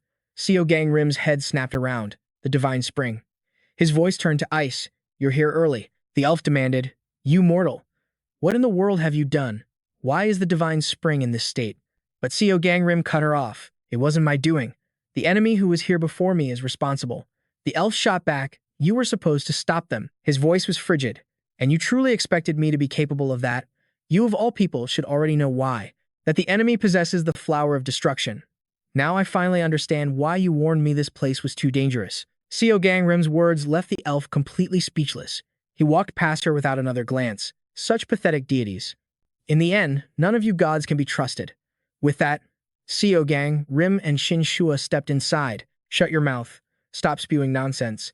Seol Gangim's eyes widened as he stared ahead. There has to be a reason for all this. Oh, a reason? I guess that makes terrorism justifiable then. I have to wonder what kind of bad karma Gangim sowed to deserve a fate this terrible. Maybe it's the influence of you and your mother, huh? Kang Du-hun's face darkened with rage. Hey you! In a flash, Seol Gangim lunged forward, his fist connecting squarely with Doc Gozen's face. Kang Du-hun looked up in alarm, shouting, Seol Gangim. He gritted his teeth. Don't you dare run your mouth like that, you bastard. Why would you bring my late master into this?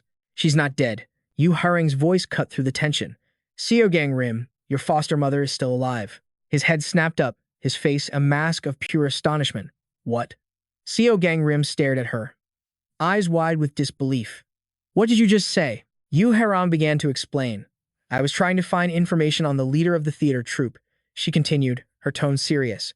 If those we encountered in the demon realm are in the same condition as my former followers, then fighting them head-on would be pointless. So, the Western Conqueror provided an answer. The voice had said, the leader of the theater troupe is an incredibly powerful shaman. She has walked alongside the gods since before the Great Awakening. Her name is Seo Hua Yeon, and she also has a faint connection to you. Yu Harang was stunned. What? Someone I know? The voice continued. Ah, that would be me. The Holy Mother. Your comrade's birth mother. Seol Gangim's mind raced. Could she mean master?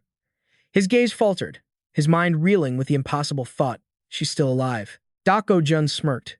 So, is our dear Seol Gangim going to join the theater troupe now?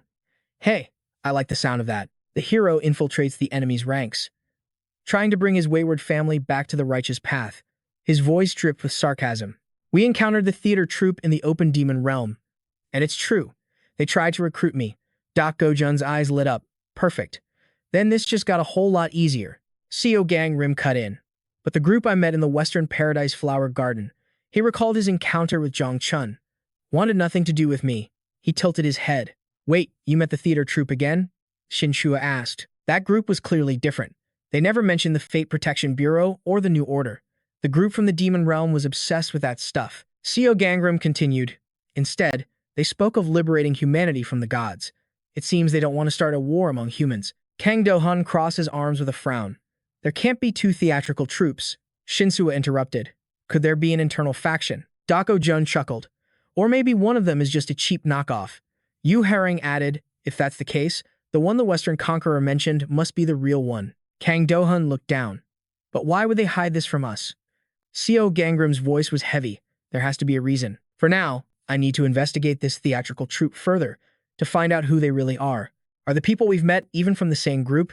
We still know nothing. Yu Harang gave Seol Gangim a gentle smile. So, if it's all right. Both Doc Gozen and Shinsua smiled at him. Can I count on your help? Gongdu argued heatedly. What are you trying to say? All of that holy water vanished from the Fate Protection Bureau's study hall. The atmosphere was thick with tension. The captain of Celestial Protection Team, to cut in. Do you mean we won't be receiving any more of the flowers? Seoman, captain of Celestial Protection Team 1, added grimly, yes, but it's not just the holy water. The flower of destruction we worked so hard to cultivate was also taken by those masked clowns. He slammed his hand on the table. What? How are they that strong? The Western Paradise Garden's defense system can't be that weak. She brought a hand to her face.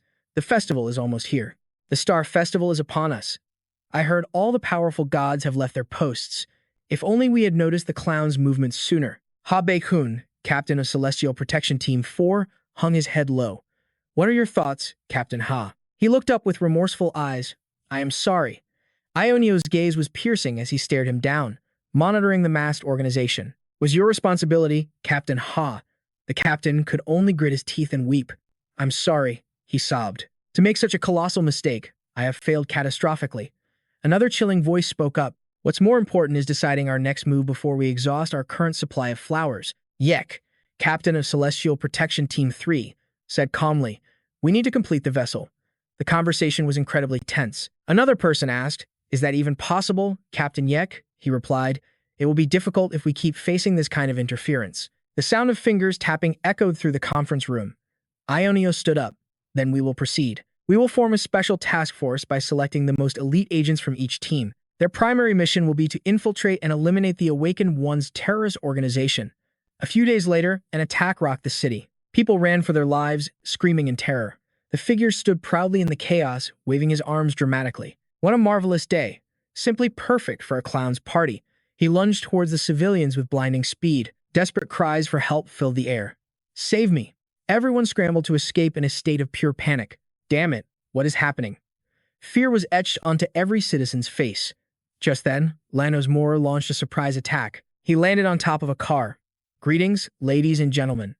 Absolute terror twisted the people's features. A voice came from the other end of a phone call. This is Agent C. Jongmin from the Fate Protection Bureau headquarters. A dazed voice answered, "How can I help you?" "What?" The agent on the other end tried again to get a response. "Hello? Sir, are you unable to speak? Are you being threatened by someone?" A woman's voice yelled angrily. "Did you just call the Protection Bureau?" The agent's voice was firm. "I am dispatching an agent to your location immediately. Please, trust in the Fate Protection Bureau and try to hold on just a little longer." Lanos Morris snarled, extending a sharp, pointed finger. "I'm sorry to tell you this, but the Fate Protection Bureau won't be able to save you. They can't." Instantly, a devastating punch came crashing down. The clay doll walked over to the window, waving hello. It smiled. "The Fate Protection Bureau will protect you." She was thrown backward. "That hurts." A calm voice spoke up. "Using your powers to bully civilians?" Anavicha stepped forward. "This is unforgivable." Lanos Maurer remained seated. "Come on, you say that as if I wanted to do this." The messenger asked, "What do you mean?" She replied in a cold, measured voice. "Oh, dear." Then Lanos Maurer lunged forward, grabbing Anavicha's staff. She said, "You really don't know anything, do you?" "Second in command, Anavicha." The messenger was stunned. "Who are you?" Lanos Maurer calmly answered, "The Clown Mask Organization. We're the ones who will establish a new order." She shot forward like a rocket, catching the messenger completely off guard. "Damn it." A long cord wrapped around Lanos Maurer's leg. "Stop right there." The cords were so long they coiled around her and lifted her into the air. Anavicha stood there, shouting, "Shinsua." Shinsua turned around. "Agent Anna." The messenger was completely surprised. "Why are you?" She replied, "Our base is just nearby." Just in time. Others rushed to join the fray. "Let us lend a hand." A voice seething with resentment roared, "I've been searching for you for a long time." The battle raged, growing more intense by the second. Lanon Maurer desperately fought against his bonds. "Damn it, why won't this rope break?" A calm voice cut through the chaos. "It's useless. Just give up. It was you, wasn't it? You're the clown mask who kidnapped Kangrim." But she just scoffed at the accusation. "Kidnapped? We merely had a private chat." Her voice turned grave. "I have a complicated history with this one. Let headquarters handle him." Anavia Chasica was stunned. "That's impossible. The Clown Mask Organization is under the protection of the Bureau of Heavenly Fate." Lanon Maurer was strung up, hanging upside down. "No. Who said I would ever let myself be captured?" The messenger laid out the grim reality. "Your allies have been captured, too. They're being taken to the Bureau for interrogation." But Lanon Maurer's arrogant smirk never faded. "Did you really think I didn't have a contingency plan? You've already lost. There's nothing more to say." He scrambled towards his leader. "Boss, are you here to save me? You told me you had this under control. But look at this disaster." She shook her head frantically. "If it wasn't for Seol Gangim's friend, everything would have gone according to plan." Xingyu stared in shock, thinking to himself, "Boss? So this is the leader of the Clown Mask Organization?" The man declared with cold authority, "You're being sent to the punishment chamber the moment we get back." Suddenly, the ropes snapped. Piercing screams echoed through the air, halting everything in its tracks. "Not on my watch." He unleashed his full power in a massive burst. "These men may be weak, but I'll never let the Bureau of Heavenly Fate take them." His voice was ice. "I'm here to take them all back." Meanwhile, at the grand headquarters of the Holy Light Cross Order, he's here. His comrade, Seol Gangim, sat looking up at Father Luho. Rumor was, this priest had vital information on the Clown Mask Organization. His colleague had just returned after several days in the demon realm. As he looked at him, the old memories came flooding back. "Congratulations on your return. We used to share every piece of information we had." The memories continued to surface. "Of course, I'll help you. It's about time our superiors started relying on us, right? Hey, my friend. I heard something recently. We found a new lead from a very unexpected source." An irritated expression crossed the face of Li Su of the Holy Light Cross. A voice announced firmly, "I cannot disclose information about that individual." Johannar asked, completely stunned. "Why not?"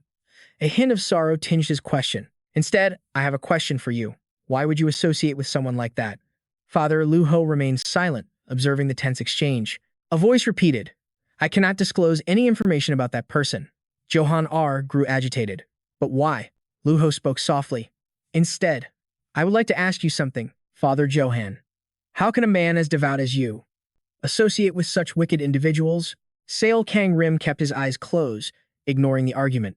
"You've misunderstood," he finally said. "Calm down, Father Johan. If you get too close to the darkness, you'll be stained by it before you even notice." A wave of guilt washed over Johan R. "Sorry about him, my friend. He's not usually this cynical. He simply replied, "It's fine." Seol Gangim placed a hand on his injured leg. A system notification appeared. Ability activated. Eye of Judgment. His vision flooded with images. It seemed he could finally see it. He brought a hand to his face. "All the karma I've accumulated. As long as I carry the karma of 400 souls from my past life, I'll inevitably clash with people who can see it, like Cha Su-ho and Seon Yuan." Seol Gangim was lost in thought. "I don't mind making more enemies. I'm used to it by now. But the Holy Light Cross Order is an organization of exceptionally powerful awakened priests. In my past life, their power was on par with the 5 great martial sects." He couldn't shake the worry of them becoming enemies of the Bai Ham Moon, all because of him. His brow furrowed as sweat trickled down his face. Doc Gozen noticed his distress. "So, what's your next move?" Seol Gangim leaned back, exhausted. "What choice do I have? I have to go back." Cha Su-ho has already left to conquer the demon realm. Johan R stared ahead. It must be a massive-scale demon realm. I heard every single awakened priest is joining the campaign. A grin spread across Doc Gozen's face. "So, does that mean their headquarters is an empty house?" Seol Gangim shot him an irritated glare. "What nonsense are you about to spout?" He gave him a sidelong glance. "Ever heard the saying, if people are going to hate you anyway, you might as well give them a good reason?" Johan R looked bewildered. "Why do you insist on making enemies everywhere you go? Wasn't grabbing Cha Su-ho by the collar enough for one day?" Doc Gozen explained calmly. "Think about it. Our problem is we want information, but we have nothing to offer in return. To get what you want, you have to offer something of value." Seol Gangim looked up. "And what exactly do we have to offer?" Doc Gozen burst out laughing. "Well, we can get something. We'll seize their church and threaten to burn it to the ground if they don't talk." The priest was aghast. "What in heaven's name are you saying?" Doc Gozen turned to him with a smirk. "Unless you have a better idea?" Johan R sighed. "It's not like I have some brilliant plan." But his hand gripped the chair tightly as he spoke softly. "If that person got to know you better and saw the people you saved." Those images flashed through his mind again. The priest was incredibly excited. "I guarantee they'll change their minds. They just don't know enough about you yet." Director Gozen argued relentlessly. "We can't spend days trying to win their favor. They'll have a hard time ever meeting Seol Gangim again." Johan R yelled. "But starting a fire isn't an option either, is it?" Director Gozen smiled. "It doesn't necessarily have to be a fire." Seol Gangim spoke thoughtfully. "How about we conquer a demon world together? I don't know which demon world they're heading to." Suddenly, Director Gozen accelerated, running ahead. He exclaimed, "All right, the joint operation is approved." Seol Gangim shouted, "Where in the world are you going?" Director Gozen just said calmly, "I have no idea either. But I anticipated this might happen, so I placed a tracking device on that priest." He added in a soft voice, "They haven't gone too far." "I can't hear anything." Johan R shouted back, "You know this is a crime, right?" Lee Su-ho slowly stepped out of the car, observing his surroundings. The conversation seemed shrouded in mystery. Could this be it? I heard it was high level. But another dimension was opening up. It was massive. A voice called out a greeting. "Hello there." The young man greeted them with a bright, eye-crinkling smile. "You all must be from the Holy Cross Guild, correct?" "From the Black Magic Sect," Lee Su-ho stated with a serious tone. "That's right." "And you?" The man pointed a finger. "The other hunters arrived early, but the demonic energy around the demon world is too strong. There's a risk this area could turn into a monster nest, so we went in first." He furrowed his brow. "This is a high-level demon world. Isn't it dangerous for Hujimun to be alone? You should have contacted us first." "Oh, come on. What's so dangerous?" the man said with immense pride. "Our sect leader is a national-level mage, you know. She's an incredibly powerful mage." Lee Su-ho looked serious. "There's something we need to discuss as well." The man looked pleased. "Is that so? Then come with me. I'll take you to our sect leader." "Oh, and are those people with you too, father?" He glanced in the direction the finger was pointing, just as a booming voice echoed out. "Look over there. We've been spotted." Lee Su-ho's expression soured. "What are you people doing here?" Seol Gangim scratched his head, looking flustered. "We heard this was a large-scale demon world. Mind if we lend a hand?" He slowly approached. "We don't need your help." The others started whispering. "Isn't that Seol Gangim? I heard he's incredibly strong. Wouldn't it be great to have his help?" Lee Su-ho turned away, avoiding the topic. He declared, "No matter how strong he is, I have no intention of accepting help from someone like you." He stood there and calmly replied, "Is it because of the karma I've accumulated?" "That, and," Lee Su-ho smirked, "you possess the power to steal death, don't you? Are you really here to help us? Or did you come to collect corpses?"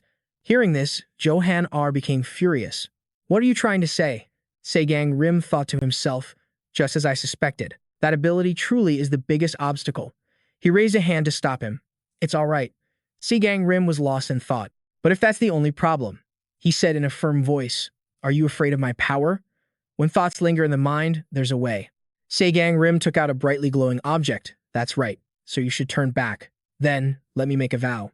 My ability to steal the fate of the dead. I will not use it during this conquest. Seol Gangim had sworn not to use his death-stealing ability during this conquest. Lee Suho heard him but was still skeptical. He promised with confidence, if I break this vow, my own life will be forfeit. Seol Gangim handed an item to Lee Suho. My apologies. Can we join you now? He seemed taken aback. We really just came to help. You know that. He cracked a smile. We're just here for the points too. If you can't bring yourself to trust me, just say the word. Then I'll just have to earn your trust, won't I? Because turning back is not an option. Lee Suho was still hesitant. If that's your reason, you should probably give up. We only accepted you for this raid because it's that dangerous. These high-level demon realms on the outskirts have been forgotten for too long. The demonic energy near the entrance is so dense, monsters are spawning on their own. So if you're scared, you can still turn back now. Johan R's eyes lit up. Of course, I'm thrilled for the chance to prove myself, but Lee Suho still had his own reservations. He's assigned your team to enter the demon realm with me. Lee Suho added a stern warning, and I'll be watching you personally. I'll keep this brief before we go in.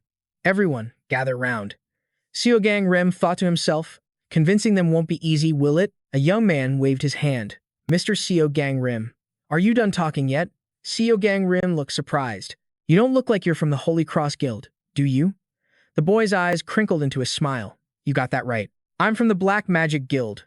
I'll be joining Mr. Lee Suho's team from now on. Please take care of me. Also, can we get a picture together? Can I post it on my Instagram? Who knows when I'll get to party with celebrities like you again? Seol Gangim asked, so the leader of Black Magic didn't tell you anything about me? The boy looked a little surprised. Oh, so you two already know each other. He's a man of few words, you know. Seol Gangim just nodded softly. Well then, that's fine. The two continued their selfie session, but Lee Suho's sharp voice cut in. Stop playing around and get over here. If you wander around carelessly like that, you'll be dead before you can even blink. The boy quickly scrambled over. I'm so sorry. I'm coming. As slow footsteps echoed from inside, Seol Gangim thought to himself, but this entrance to the demon realm. I can't believe this is just a normal gate. Why is it so enormous? A system window flashed before them. You have entered the Abyssal Rain Gate. Raid objective. Annihilate all monsters within the gate. Everyone gathered together. Oh my god, is this for real? I heard it was big, but this is just insane. The system also announced there was no time limit. Lee Suho spoke up. At least we can enter and exit freely. That's a relief. It's going to take a while, but we can clear it if we just keep hunting. But Seol Gangim knew something they didn't. He thought grimly, no. You can't clear this just by hunting endlessly. This is the fourth great gate, where in my past life, countless casualties occurred because they couldn't find the hidden strategy. He wondered, his thoughts a tangled mess. How much has the future already changed? The others shouted, monsters are approaching. His mind raced. The time and place are completely wrong, but if things play out like they did back then. Suddenly, a voice called out, Mr. Seol Gangim. He raised his hand, launching an attack as a single thought consumed him. This time, I won't let a single person die. One by one, beasts charged forward, their mouths wide with razor-sharp teeth. Panic spread through the group. Oh no, the beasts were on them like a storm, and everyone was terrified. We're out of ammo. A protective barrier flashed into existence. Father Johan held his ground, struggling to maintain it. Everyone, gather closer. I'll raise the barrier immediately. Seol Gangim shouted his own command. Father Johan, can you make it wide enough to cover everyone? The priest turned, his voice strained. I can, but it will weaken its strength. Seol Gangim roared, please do it. I have an idea. Father Johan followed his lead. All right. The beasts writhed in agony in midair. A shocked Lee Suho demanded, what are you doing? If you waste your mana like that from the start. The beasts were hit by an overwhelming attack. The onslaught of skills came in a blur. With intense focus, Seol Gangim charged forward. A wave of frost instantly froze the beasts solid. Lee Suho could only stare, his mouth agape. He thought in disbelief. The monsters were stopped right outside the barrier. Those massive ice shards completely halted their rampage. Standing off to the side, Lee Suho watched it all unfold. They were all dealt with at once. Seol Gangim calmly stated, I'm glad it worked out as I planned. He lightly tapped a finger against the massive ice block.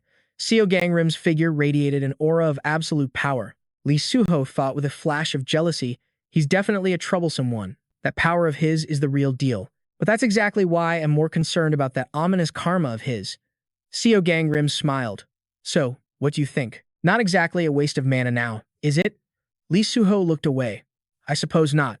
It was worth bringing you along. But the surrounding hunters erupted in praise. That coordination was incredible. As expected of the best, famous hunters are on a completely different level. Lee Suho clenched his jaw, thinking such talent should belong to someone more virtuous. Seol Gangrim ran over to him. Excuse me, Lee Suho. I have something to say about the raid strategy. One of the hunters chimed in excitedly. It's just like Mr. Seol Gangrim said. When we spread out, the smaller monsters don't attack. Who would have thought that the clear condition was actually more of a boss battle? Lee Suho refocused on the matter at hand. Don't get distracted during the fight. The younger hunter looked sheepish. Come on, we have the barrier up. And besides, I don't even have to do anything. Mr. Dago is taking care of everything. By the way, is it always this easy when you're with Mr. Seol Gangrim? Even though we just met, he was giving me orders like he knew exactly what I was capable of. Father Johan added his own thoughts. Come to think of it, even back in our trainee days. He agreed silently. That's right. Seol Gangrim adapts incredibly well. In terms of combat, it's even more comfortable than fighting with my own guild brothers. He must have won over Father Johan this way too. But I won't fall for Seol Gangrim's trap. In an instant, the beasts were annihilated. With a mere wave of his hand, over there. It's the gatekeeper. Cha Xinhua, I'm over here. A complaining voice called out. What's with the long face? A pair of sharp eyes turned to face him. Lee Suho approached slowly. Hello, master of the Black Demon Gate. I have something for you. Enraged, Lee Hyun roared. You terrify everyone you meet. Suddenly, he froze for a moment. Seol Gangrim. Seol Gangrim looked up, his expression calm. It's been a while, hasn't it? Mage Lee Hyun. Lee Hyun gritted his teeth, his fury barely contained. He screamed, How dare you live so shamelessly? You bastard. You're the one who caused our senior's death. He grabbed Seol Gangrim by the collar. Lee Hyun kept screaming.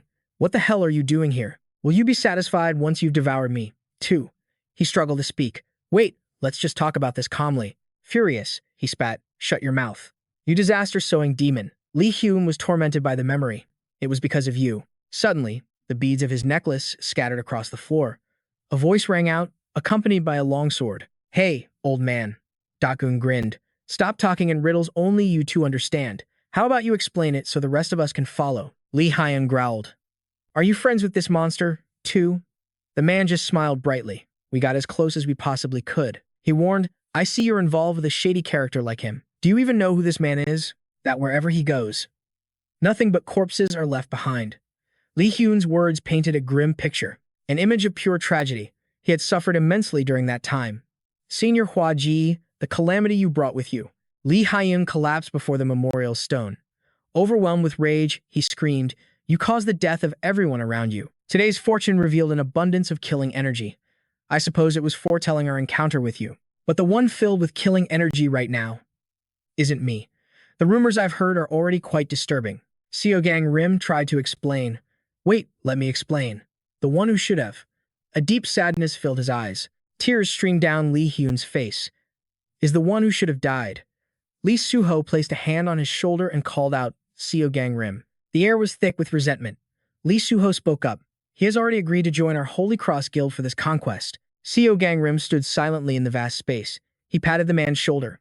In return, we'll ensure you two never have to cross paths again. Let's just be careful about that. Lee Hyun turned his back. We're moving out. Follow me. Lee Suho also turned away. All right, let's resume the hunt. Seol Gangrim called out, Sir Lee Suho, please wait a moment. He thought frantically, no, if I let them go like this. Mage Lee Hyun will die. He may be difficult, but he was a benefactor to my family. I can't let him die. Panicked, Seol Gangrim blurted out, Mage Lee Hyun will die in this demon realm. As everyone went their separate ways, his anxiety grew. Seol Gangrim shouted with all his might, he's going to be attacked by the Clown Mask organization. Lananot Mara's face lit up with relief. Boss. Boss. Are you here to save us? Xenia's eyes widened. Boss, she thought. Could this man be the leader of the Clown Masks? The clown sighed dramatically. Did you really manage to capture all of my people? Looks like I'll have to save them yet again. Everyone scrambled to stop him. Oh no, but he was already gone. moving like the wind. An evenly matched battle erupted once more. Xenia was resolute. You're coming with us. We have a lot of questions for you. She frowned, starting with why you tried to persuade Sir Seol Gangim in the last demon realm. But the clown moved like a blur, darting towards his comrades. They desperately called out, "Boss." One of his accomplices warned, "It's too dangerous here." But the clown dodged with uncanny speed, leaving everyone stunned. How can you dodge an attack that makes no sound? Suddenly, a voice echoed from a distance. Did you really think you could escape? If I let you get away, I'll never be able to face my brother again. A wicked grin spread across his face. The clown froze, stunned, as the system interface lit up. Binding technique activated. A long chain shot out, wrapping tightly around the creature. A magic circle flared to life on the floor. The trap was set. A stern voice cut through the tension. You, a mere imposter from the fake clown troupe. I'm about to reveal your true identity. The mask was slowly removed, revealing the truth beneath. I can't let them catch me here. All the while, the clown radiated a sinister, otherworldly aura. Xenia's voice was firm. Not bad. But this is where it ends. The clown's eyes widened in genuine surprise. The force cancellation ability activated. The mask clattered to the floor as he dropped to his knees, but his mysterious energy didn't fade. The clown slowly lifted its head. Everyone recoiled, gasping in horror. What lay beneath the mask was a grotesque face from their worst nightmares. That's not human, Harang stammered in utter shock. Panic erupted. It wasn't a person. The clown let out a cackle, raised a razor-sharp knife, and lunged forward in a frenzy. Whispers filled the air. Not human, you say? The clown seemed agitated by the words. Why do you bring a thing like you? It snarled.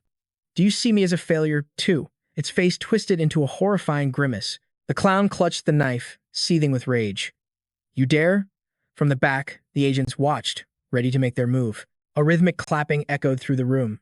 Suddenly, the talisman stuck to the creature's back began to glow. The restraints suddenly grew massive, unleashing a force so powerful it knocked everyone off balance.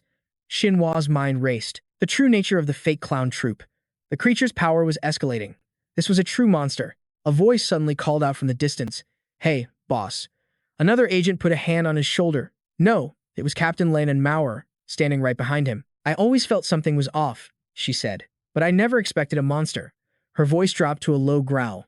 Does the higher-up know about this? Answer me. Does the Fate Protection Bureau know about this? The masked agents around them were paralyzed with fear. They were done. I quit. I can't take this anymore, one shouted. Why do we have to do a job like this?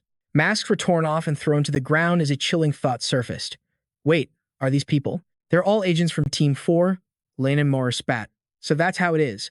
I told them I didn't want to work with a bunch of regular agents.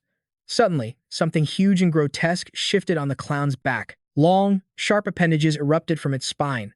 The clown spoke in a deceptively calm voice. Are you asking if there are more like me? The captain trembled with fear. The monstrous creature tilted its head. Why are you so curious? What could you possibly change, even if you knew? Manager Ran Li. Xinhua thought from a distance. Did Agent Renault, mayor of Team 4, from the Fate Protection Bureau's fake clown troupe, get involved too? My father's words echoed in my mind. The reason I gathered everyone was to form a special team to hunt the clown troupe. His thoughts were a whirlwind. But isn't the Fate Protection Bureau already chasing them? A voice cut in. Isn't Team 4 participating? She asked with a smirk. I heard those agents were busy with another mission. The suspicion grew heavier. Could the captain be involved as well? How deep does this conspiracy run? Renault Mayor collapsed to the floor, terrified. The creature crept closer. Yes, that question doesn't need an answer. Kang Hoon screamed, snap out of it. You're an agent. But he couldn't get any closer, his mind racing. We need it alive for information. Kang Do-hyun was stunned by the slime pooling at his feet. The creature had sprayed a sticky substance all over the ground, trapping everyone. What the hell is this stuff? They struggled to break free. Damn it, I can't cut through it. Panic was taking over the room. It's climbing. Xinhua ordered, Harang, can't you force a shutdown? Harang was already straining. I'm trying to shut it down. She grunted. Corrosive fiber skill has been partially disabled. Her eyes burned with determination. But it's using multiple overlapping skills. Red error messages flooded her vision. A cascade of system notifications scrolled past her eyes. Corrosive fiber skill partially disabled. Harang was clearly at her limit. She collapsed as someone screamed her name. Harang. But even as she fell, her eyes held their fiery resolve. The creature raised its razor-sharp stinger high. Renault Mayor was impaled, critically wounded. How did it come to this? I just wanted to protect everyone. She crumpled to the ground. That's why I became an agent. Shinwu, Ah, and the others could only watch in stunned silence. The creature stood there, completely unfazed. Kang Do-hyun stared at it, frozen to the spot. Then, the monster silently turned away. It began to kill the other agents one by one amid their desperate pleas. Save me. I'll do anything you say. Please, a final voice begged. The losses were catastrophic. The monster left. And Seol Gangim, the one they were looking for, was nowhere to be found. The creature put its mask back on and gave a message. The clown troupe will always welcome him. Kang Do-hyun felt helpless. Why did you spare us? It answered calmly. Because your current position is all thanks to that person's design. You'll be more useful later. Fury burned through Shinwu. Ah. She clenched her fists tightly. Protect us? What a joke. Their previous vows echoed in their minds. That's right. We're supposed to protect you, Master Gangrim. No matter what, you are our leader. I feel the same. I'll protect my master. He's right. Please, trust us. But despair had crushed them all. In the end, I was completely useless. A wave of self-blame washed over the group. We got arrogant after leaving the training center. Without you and Shah Johan, we've fallen this far. At this rate, we're no help to him at all. Harang was utterly spent. It's my fault. I'm stuck at the same wall as before. Shinwu Ah stepped forward to rally them. It's nobody's fault. It's all of us, she said quietly. We're all just too weak. Either way, we can't stay like this. We have to get stronger to protect Seol Gangim. At that very moment, Seol Gangim was lost in his own dark thoughts. Damn it. I should have stayed with them, no matter what. The scene was one of utter tragedy. Piercing screams filled the air. Run. There might still be survivors. The giant serpents roared as if trying to break free from their bonds. Their constant shrieks echoed as a crimson circle materialized in the sky. Lee Hee-hoon raised his weapon defensively. The others unleashed a volley of suppression talismans. Wiping away sweat, Nam Yu-un breathed heavily. These demonic beasts get stronger the deeper we go. He agreed, wondering what they'd face next. Lee Hee-hoon's expression grew serious. Something's wrong. The demonic energy here is unnatural. It almost feels artificial. It's also worrying that the map of the demon realm isn't working. There's definitely something powerful inside this cave. With that, he strode toward the dark cavern. But a voice suddenly stopped him from behind. I don't think we should go in. His voice was laced with worry. We might run into the Jester Brigade this time. But another party member shot back. What are you talking about? We haven't seen a single human soul. But the nervous man was already breaking out in a cold sweat. He continued to plead with them. The Jester Brigade aren't demonic beasts. I have a terrible feeling about what's inside. Lee Hee-hoon let out a soft sigh. The man's instincts were known to be sharp. I'll admit it. He turned away, speaking quietly. You might be right. A look of relief washed over the man's face. In that case, Lee Hee-hoon cut in. If we know who the enemy is, there's no need to avoid them. The man clenched his fists, his tension about to explode. He screamed, How can all of you be so calm? Haven't you heard what Seol Gangim said? He was referring to a past memory. A warning Seol Gangim had given to the shaman, Lee Hee-hoon. You will die in this demon realm. You will be attacked by the Jester Brigade. Lee Hee-hoon was stunned. What? I'm going to die? Lee Hee-hoon glared at him. Are you cursing me now? The man calmly denied it. That's not what I meant. Lee Hee-hoon was speechless. To die at the hands of that trash, the man explained helplessly. I just saw a glimpse of the future. It's like what used to happen when I was a kid. Returning to the present, Lee Hee-hoon walked over and placed a reassuring hand on his shoulder. It's fine now, because now we know. If we know what's coming and prepare, they're nothing to us. Prophecies only show one possible outcome, a future that can be easily changed. A confident smirk spread across his face. Let's use this chance to capture them. The Bureau of Fate Protection has officially declared them public enemies. Streaks of blood stained the ground ahead. A voice called out, That's definitely demonic beast blood flowing here. The group stood before a long, flowing river of blood. An underground stream is normal in a cave, but a river of blood is something else entirely. Lee Hee-hoon remained calm. Let's follow it for now. He stepped onto the crimson stream and walked toward the edge of a chasm. Rivers of fresh blood were continuously pouring into a massive chalice. The party was horrified. What in the world is that? Lee Hee-hoon's brow furrowed. It looks like all the blood in this demon realm is being gathered here and sucked into that ominous object. Nam Yu-un suggested, Should we go down and take a look? The leader's voice was firm. We at least need to know what that thing is. We can't identify it from this distance. Together, the group slid down toward the giant cup. A system-like voice suddenly echoed in the air. The blood chalice converts absorbed blood over time into demonic energy to refine an item. Lee Hee-hoon crossed his arms, analyzing the situation. So it's just absorbing blood to create an item. It doesn't seem too dangerous. Inside the chalice, crimson streams merged together, forming bubbling drops. Suddenly, the sound of rapid footsteps approached. Hearing this, Lee Hee-hoon's eyes widened in alarm. A group of figures now stood before his party. Well, what is this? Do we have uninvited guests? Lee Hee-hoon's group spun around in shock. It was the Jester Brigade. He drew his weapon decisively. Stay calm. Stick to the plan. He brandished his fan, his heart pounding with unease. The Jester Brigade, a terrorist organization hunted by the Bureau of Fate Protection. It might be useful to get on the Bureau's good side. The members of the Jester Brigade were all wearing masks. Their leader shouted, "Everyone, prepare for battle." With that, they charged toward Lee Hee-hoon's party to eliminate the intruders. His eyes widened in fury. These insects. Chaos erupted as the two groups clashed. With just a few moves, Lee Hee-hoon effortlessly struck down his opponents. Nam Yu-un shouted while fighting off the brigade members. There are a lot of them, but they're nothing special. But one of his comrades seemed more tense during the fight. Lee Hee-hoon rolled up his sleeve, revealing an arm covered in talismans. He slammed his hand down on the ground. Massive stone pillars instantly shot upwards, launching the brigade members into the air. Dust and debris filled the air. Seeing the threat was over, Nam Yu-un sighed in relief, gazing at the bodies of the Jester Brigade scattered on the ground. The others exclaimed in unison, "As expected of our master, those pathetic terrorists were no match for you." Lee Hee-hoon looked concerned. "That's right. Is everyone okay? Any injuries?" Another replied, "Thankfully, everyone is safe." Suddenly, a surge of immense power shot toward them. The blast of energy grazed one man's shoulder. A hail of sharp weapons followed immediately after. "Where did she come from?" she demanded. "Why did you trespass in our secret base?" She clicked her tongue. "How annoying." Lee Hee-hoon gritted his teeth in frustration. "Impossible.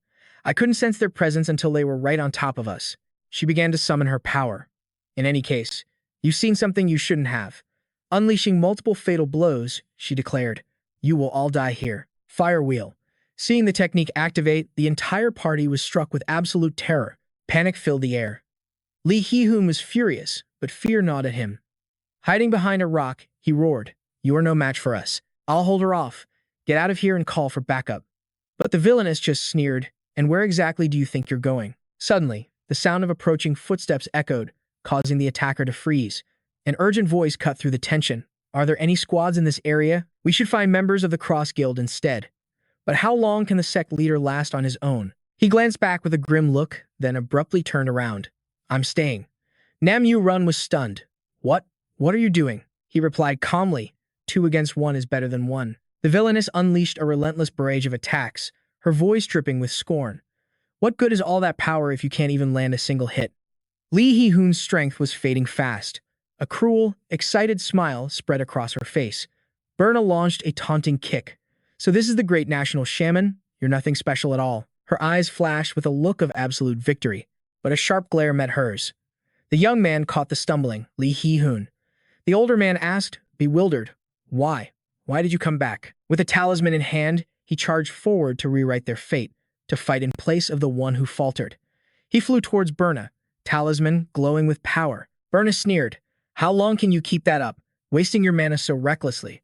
Though wounded, he pushed forward, his heart screaming, "I have to do this, if I can just buy enough time, until the others bring reinforcements." But her next words made his blood run cold.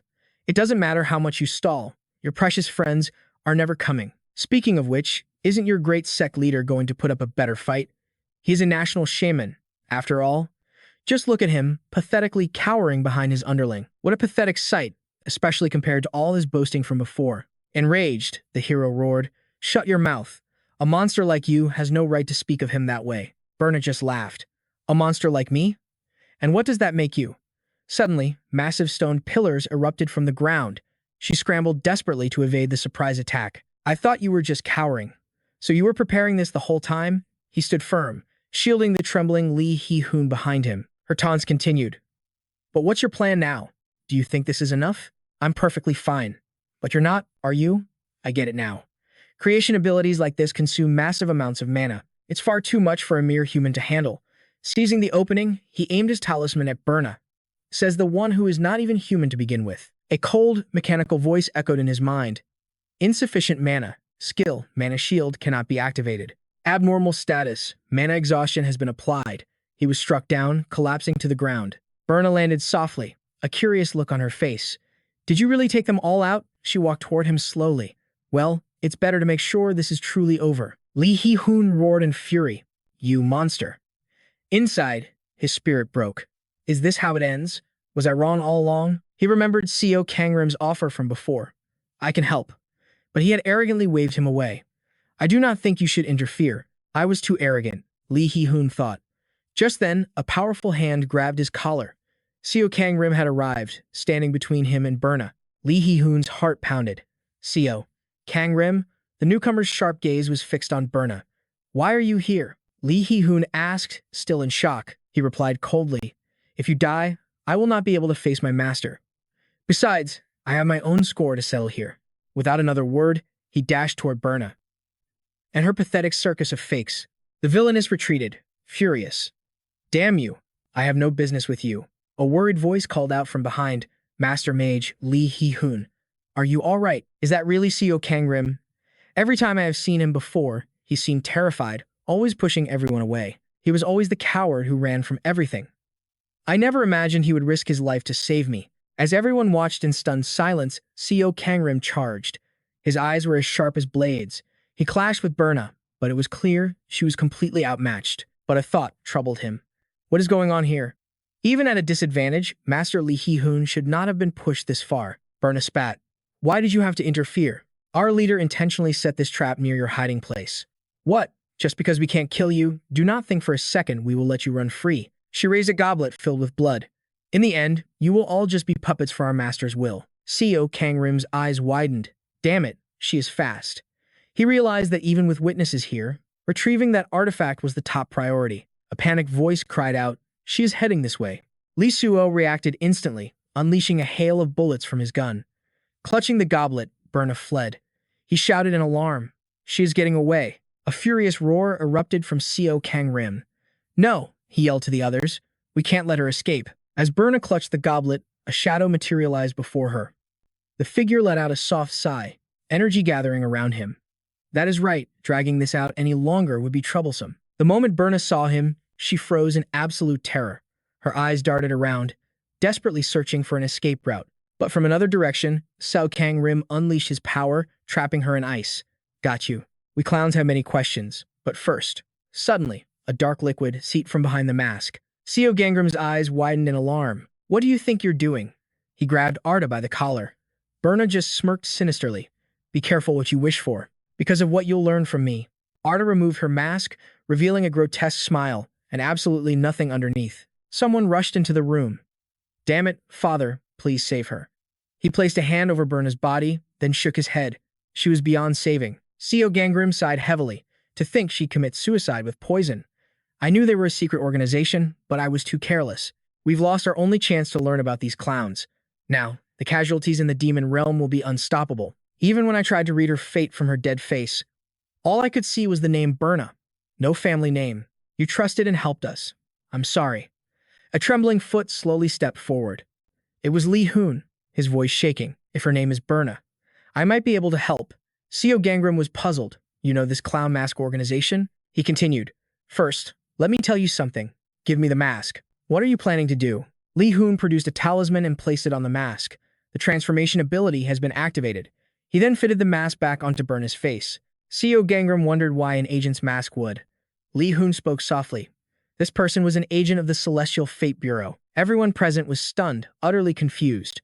For Seol Gangim, the words struck like a bolt of lightning. His pupils contracted violently. An agent? I'm certain of it. Among the agents who have visited my sect, there was one named Berna. A voice echoed, Berna, take this donation to our sect leader. Lee Hyen's eyes went wide at the sight of the gold. Is this a bribe? Ah, the man bowed his head. How could we dare? This is all for the greater good. We simply wish to contribute our advanced pharmaceutical technology. That's all. Lee Hyun was irritated. Smugglers of the flower of the gods. Pulling stunts like this? I'm surprised you even know about that. Captain, what if I told you there's no way to get that flower anymore? Would you believe me? The Western Heavens Garden will be barren for the next few hundred years. Seol Gangim was horrified. That's impossible. Could the future have changed? Because I went to the garden? This never happened in my past life. The Celestial Fate Bureau is seeking cooperation from outside sects. Lee Ha-yun continued. Right now, they are the most influential organization there is. I thought making a deal with them would be a good idea. Seol Gangim questioned him furiously. You already made a pact with them, didn't you? He denied it. I put it on hold. They were too desperate, so I wanted to investigate first. That's a relief. Still, a voice warned, you will regret losing this opportunity. Sect leader of the Black Devil sect. At least, you're not as arrogant as when you called yourself the National Master. The way he spoke, as if he knew me. It must be him. Seol Gangim pondered, so that fake organization is backed by the Celestial Fate Bureau. Then what's the true purpose of the special task force he joined? Noticing the intense stare, Lee Ha-yun grew tense. Should we even know this? While we still can, let's take care of what's left. He bowed his head, his voice filled with urgency. Sir, I understand why you don't trust me. Seol Gangim quickly waved his hand. Ah, it's not like that. It's understandable. Considering what I've done to you. He placed a hand on his shoulder. National Master Lee Ha-yun. I apologize for everything. The man looked completely stunned by his words. I don't know what caused such a change of heart. Lee Ha-yun replied, it's because you have changed. Your actions today can't be explained by a simple increase in power. The weakness you once had is completely gone. He reached out and took Gangrim's hand. If your senior could see you now, he would be incredibly proud. Seol Gangim smiled, satisfied. He probably scolded me, too. Once you possess a first-grade karma dragon, the effects of accumulated karma become severe. He clutched the talisman, thinking of making his master proud. Then why hide the fact that our master is still alive? Just then, a system voice echoed. You have defeated the demonic beast of the underworld, the white stone armored fish. All demonic beasts that swallowed a white stone have been eliminated. All demonic beasts in the demon realm have been eradicated. Subjugation target cleared. Contributors, Berna, Luho, Dokchen, Johann Richter. Highest contributor, Berna. As the highest contributor has fallen, the reward has been transferred to Seol Gangim. You have defeated the demonic beast, Berna. A demonic beast, Berna. The escape route has been activated. Seol Gangim was frantic. That fake organization was made of demonic beasts. Finding out the Celestial Fate Bureau was behind it was shocking enough. Just what in the world are they plotting? Lee Suho suddenly emerged from a crater. Sir Seol Gangim, thank goodness you haven't left yet.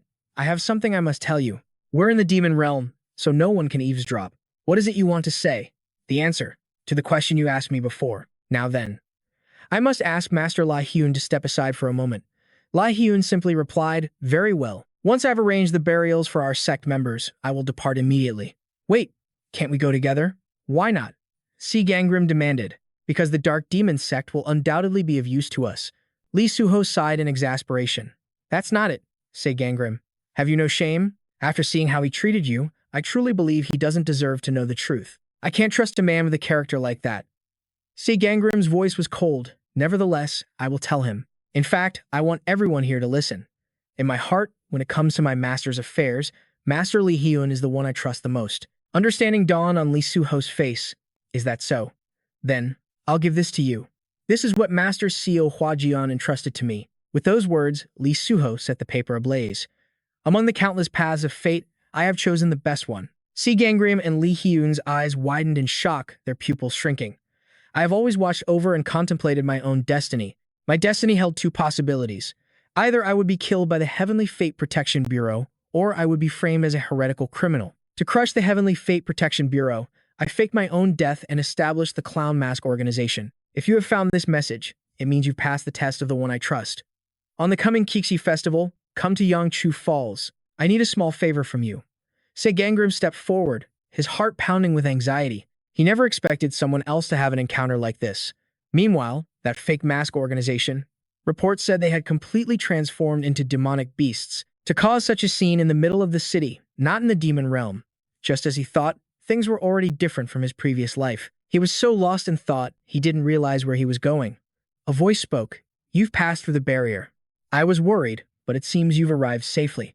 This is a secret base. Without the proper seal, its location is impossible to find. Master is as brilliant as ever. I need a small favor. To think his master needed his help. He couldn't imagine what was about to happen. At Yangchu Falls, Seol Gangim called out, Master. In response, a figure swiftly stepped out from the mists. You've grown so much, haven't you, Gangrim? He was utterly stunned to see Seol Gangim standing before him. She stepped out with a warm smile to greet him. "Have you been well?" The powerful spray from the waterfall drenched his clothes. She held out an umbrella to shield him from the water. Overcome with emotion, Seol Gangim pulled her into a tight embrace. She comforted him gently. "Careful now, your clothes are soaked." Fat tears streamed down his cheeks. She finally spoke. "The reason I disappeared all this time is because the future of the clown mask organization was incredibly bleak. Every path I saw led only to death. I didn't want to drag you into it." His face lit up with hope. "Then, doesn't that mean the future has changed now?" Seol Gangim lowered her gaze. "That's not why I called you here." Seol Gangim was confused. "Then why?" Her voice began to tremble.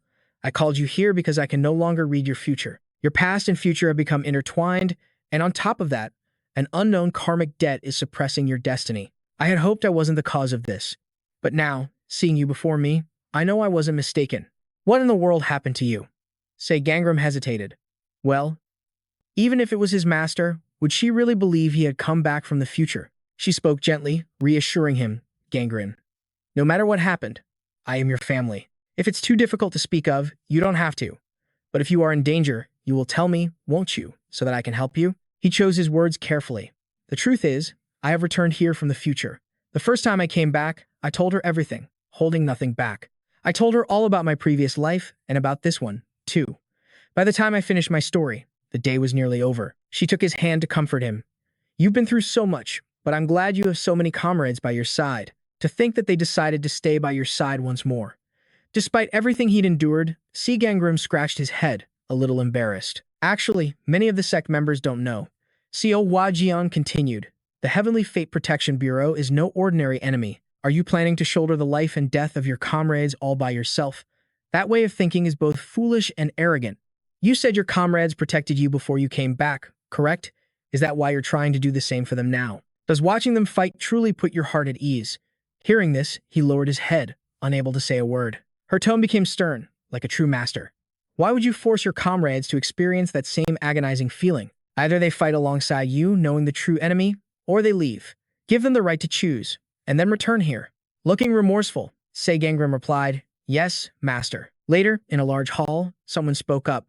"What did my mother say to you that made you gather everyone together like this?" Seol Gangim sat at the head of the table, his voice low and serious. "There is something that I need to tell all of you." A chilling thought crept into his mind. If they knew the truth, that their past lives were sacrificed because of him, that he had deceived them all along, would anyone still stand by his side? He continued, "I forgot that if I truly cared for them, I should have just told them everything." "You trust me," he said with a heavy sigh. "I think I've seen enough to know what kind of person you are. So, I'll let everyone choose their own destiny." The air grew thick with tension. No one dared to speak. Then suddenly, a single, sharp clap shattered the silence. Seol Gangim, that was surprisingly touching. A voice chimed in. "To think you'd admit you're a regressor with your own mouth. Does that mean you finally accepted me as your partner?" She added cheerfully. "Thank you, Master. This is hard to say, but Master, you said you trusted us, right? Then we will fight alongside you." "Me too, Master. I have no intention of running away and leaving my brother-in-arms behind."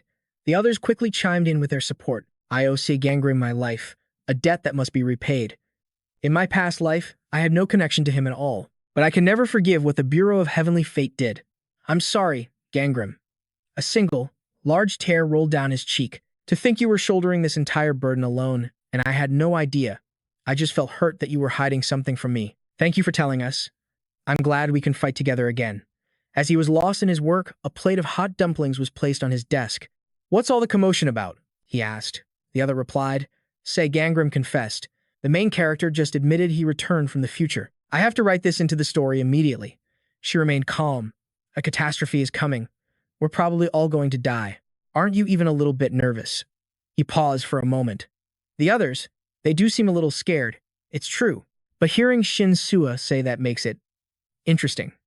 Her reaction is definitely the strangest of all. Shinsua shot him a confused look. "I know what you mean," Doc Gozen teased. "She has this blind faith in him. It's almost beyond normal, if you ask me." Shinwa shot back. "Aren't you the one who always goes against common sense?" He quickly cut her off. "Don't change the subject." She closed her eyes and sighed. "You were just like this last time, too." He continued to press his point. Wasn't it because she believed Seol Gangim would return?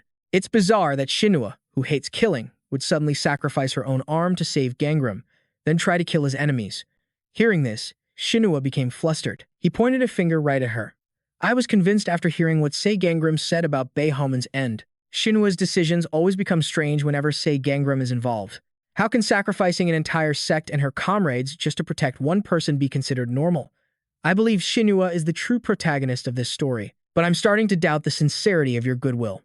With that, Shinsua walked outside, lost in thought. She recalled a conversation with Seol Gangim. He had pinned her against the wall, demanding, "What's the reason? What is your relationship with me?" That's right. Back in the present, she felt ridiculous. Why was I so worried about Seol Gangim? A loud voice snapped Shinsua out of her thoughts. I got it. A group exclaimed excitedly. I received an invitation to the Divine Realm, too. Looks like I'm the only one left. Shinsua asked, curious. What are you all talking about? Seol Gangim explained, an invitation to the Divine Realm. We plan to use the gods we've been chosen by. You can become much stronger by training there. It's because the flow of time is completely different. It seems the crisis is approaching faster than we thought. She rested her chin on her hand, thinking, if I also receive one. He quickly interrupted. Being governed by a god isn't always a good thing. Some powerful mages have had their abilities restricted by their patrons. She looked at him with a blank expression. Didn't I receive one in the past? The Shinsua of the past. You received your patron god right as the battle with Saruman began. A god known by the title of the First Master. She continued the story. That was the title of the god who granted me patronage right after I left the training zone. Seol Gangim was intrigued. So you've already received it? She replied. I refused, because I had no idea what kind of god it was. He placed a hand on his chest, breathing a sigh of relief. Thank goodness. I don't know the details, but that god would grant Shinsua things she would never do on her own. And for that sin, the Shinsua of the past paid a terrible price. She thought to herself, I need to find a way to get stronger without relying on some god. I'm not even sure I trust them. I have something for you. He presented a vial. It's a liquid created by extracting mana from divine-grade essence blood. When you consume it, your control over mana will be strengthened. The others can rely on the help of the gods, so you should use this, Shinsua. With that said, he turned to leave. She called out, but Gangim, you haven't received patronage either, have you? Seol Gangim flashed a confident smile. I already have a few methods in mind. Suddenly, Sion's eyes widened in horror. Gangim, my son. Her expression turned grave. What are you talking about? Seol Gangim pleaded, please, master, open my demon gate, the demonic gate. A pathway for fiends to enter the mortal realm. If that gate opens within a soul, their divine energy will surge beyond its limits. They begin to hear the unhearable and see the unseeable. The woman questioned him, her voice laced with worry. After everything we did to seal it away, you want to open it now. For him, the gate's presence had only brought pain, a consequence of rejecting a god's dominion. But this time, things would be different. He placed a hand over his heart, his voice like steel. I'm already undergoing apotheosis, but my divine power is still severely restricted in my current state. The new powers granted by this ascension were unlocked long ago, yet he'd never been able to wield them. She advised him gently. Opening the demonic gate isn't simple. Forcing it open is a world apart from it, opening on its own. Many have been driven to madness, unable to withstand the ordeal. And you are not in good condition.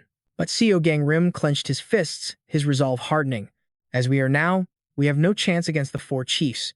I'd rather become a walking corpse than be defeated while I'm still human. She let out a soft sigh. Perhaps it would be safest if I am the one to open it for you. Sion sat before the altar, performing the rite. Behind her, clad in white, was Seol Gangim. He sat perfectly still, his eyes sealed shut. Open, demonic gate. Open. Arcane sigils swirled around his body. It was actually opening. The part of him that had once run away was now returning, and the feeling was unbearable. Seol Gangim cried out, clutching his head in agony. Process at 30%. During the ritual, she glanced over and gasped in horror. Oh no, the altar is on fire. You must endure it. Seol Gangim grit his teeth so hard that blood trickled from his lips. I can do this. The pain will fade once the gate is fully open. I've suffered from spiritual afflictions since childhood. This agony is nothing compared to what I've already endured. Prepare yourself. Process at 70%. A voice from the past echoed. Kang Shinsua spoke with concern. Did you really think I'd let you leave alone? Whenever Seol Gangim smiles like that and leaves on his own, he's about to do something incredibly reckless. It's because I've learned something about my past self. It has to be. You drank the blood essence. Your core for controlling demonic energy has been reinforced. He asked nervously, why would you give it to me? She smiled brightly. Let's just share it. And with that, she raised the vial to her own lips and drank the rest. See, my demonic energy has already increased a bit. It's a good thing I drank this, right? A notification appeared. Demonic energy has risen to level 80. I have no idea what you're scheming. She just beamed at him. But now, you'll be able to handle things much more easily. Back in the present, Seol Gangim collapsed, clutching his head. A trail of blood stained the floor. The demonic gate has been opened, she said. See, that wasn't so hard. His hands slowly went limp. Seo Hua Jion screamed in terror. Gangrim. Wake up, Gangrim. A woman spoke with chilling calm. So, the plan to create a fake troop for the 1st Division was exposed.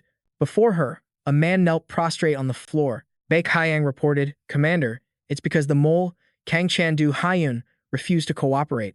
He was the hostage we were going to use against Seo Gangrim and Seo Hua Jion. We must report this to the deity. The woman replied slowly. Very well. She clasped her hands together, struggling to rise and begin the rite. Oh, great one above. How should we proceed against them now? A deep, gravelly voice echoed in response. Leave it be. No one can defy destiny. Baek Hyang let out a sigh of relief. We place our faith in you, my lord. Yes, she answered. We will proceed as planned. With that, she collapsed onto his sickbed, her blood-stained mask falling to the floor. Gong Du asked curiously. The 41st commander was killed by Chieftain Seomun, correct? Baek Hyang grinned. Now that's a very interesting question, isn't it? Enough talk. Let's head to the research lab. We must find the next successor to the commander immediately. At the university hospital, Seol Gangim strode inside. He scanned the area, searching for something. Suddenly, a system voice announced, Hidden skill activated. Ethereal footprints materialized amidst the hospital. 1 day earlier, Seol Gangim received a phone call. He answered softly, Hello? A deep, gravelly voice came from the other end. It's me, Gangrim. How are you feeling? That voice was a haunting echo in his mind. Gangrim, how are you feeling? How is your leg? Your head? Is it all right? He replied, I'm fine. Fine? What part of you is fine? You look like you're about to drop dead. Gangrim should just kick the bucket already. Then we could finally be friends. From the corner, Seol Gangrim's voice was steady. Yeah, I can handle it. It's already been a week, so I'm getting used to it. On the other end of the line, Seo Hwa-yeon's voice was gentle. I understand. Seol Gangim let out a sigh of relief. Yes, so please don't worry. Was that the only reason you called? Her hand clenched the paper she was holding. We'll speak in more detail when we meet in person. However, her eyes locked onto a photo of the man he mentioned, Baek Hyang. He has finally appeared in my spiritual vision. Seol Gangim scrambled to his feet. Master, he blurted out. You found Bang? Seo Hwa-yeon nodded grimly. Yes. I believe I know where he is now. Seol Gangim slammed his hand on the table. Then we move immediately. But she stopped him. Calm down. We still need to investigate the location further. The place he appeared is suspected to be a secret research facility for the Bureau of Heavenly Mandate Protection. It's far too dangerous to charge in recklessly. In fact, our investigation into this facility has already progressed to a certain stage. Seol Gangim's hands trembled as he fought to stay calm. But how much longer do I have to wait? After a few more spiritual readings and we arrange our personnel, if there's no one fit for the infiltration mission, then I will go myself. Hearing this, Seo Guang's eyes widened in alarm as she moved to stop him. There is no one more suitable for this mission than me. She closed her eyes, forcing herself into a state of calm, then her voice turned to ice. I refuse. Seol Gangim was crushed by her words, his voice trembling. Why? Seo Guang pointed a finger directly at his face. Because sending you is far too dangerous. He demanded to know what she meant. She explained, You have opened the demon gate and are overflowing with divine power. You now possess the mighty ability of a demigod. Even without that, I am not so weak that you need to worry about me, Seol Gangim shot back. Besides, I'm not going there to pick a fight. I possess abilities that are perfect for reconnaissance. And if the worst should happen, I can still guarantee a safe retreat. Seo Guang slammed the table, her voice booming with fury. Then take a good look at yourself right now. The mere mention of Bi Kwang's name causes you to radiate a terrifying wave of killing intent. How do you possibly expect to infiltrate anywhere in that state? Her words struck him like a physical blow, leaving him stunned and speechless. He collapsed to the floor, feeling utterly helpless. Seeing his despair, Seo Guang's tone softened just a fraction.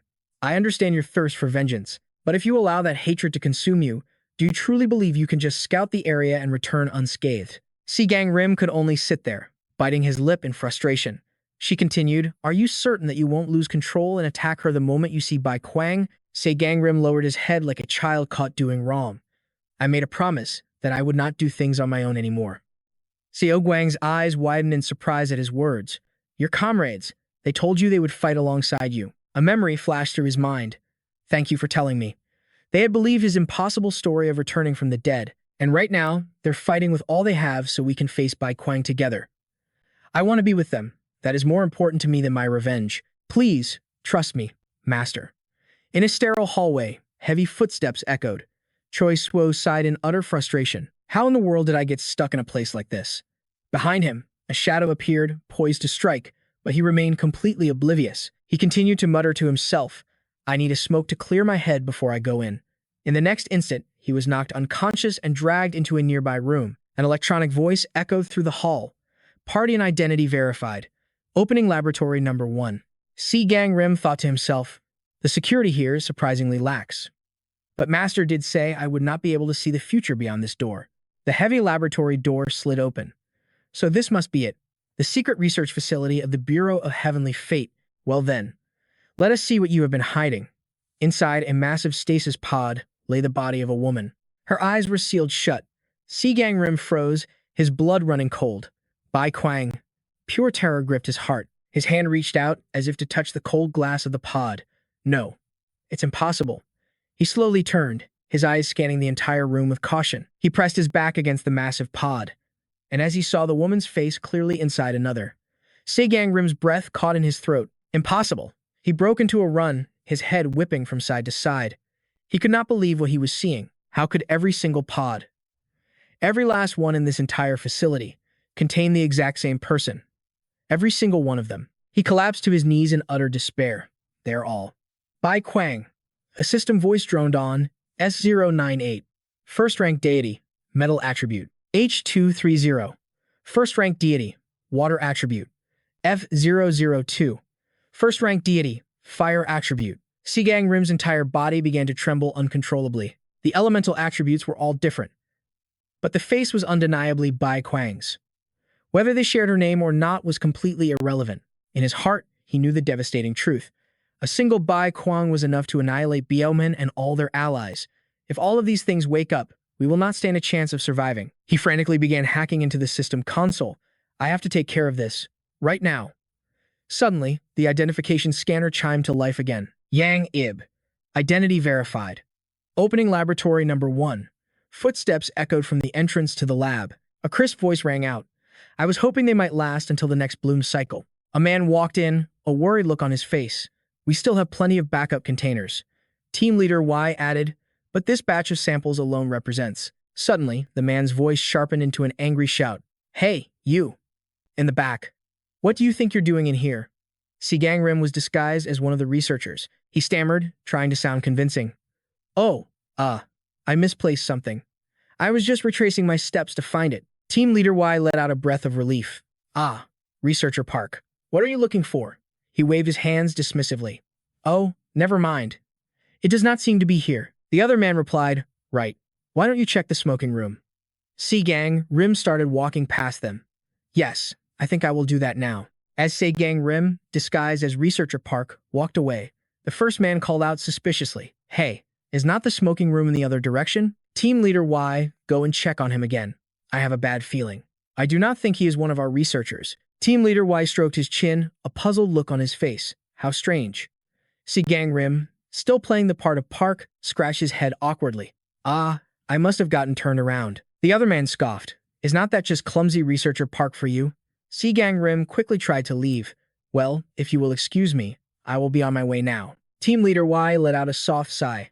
A stream of green energy erupted from his hand, his expression deadly calm. We shall see about that. That's when he would know.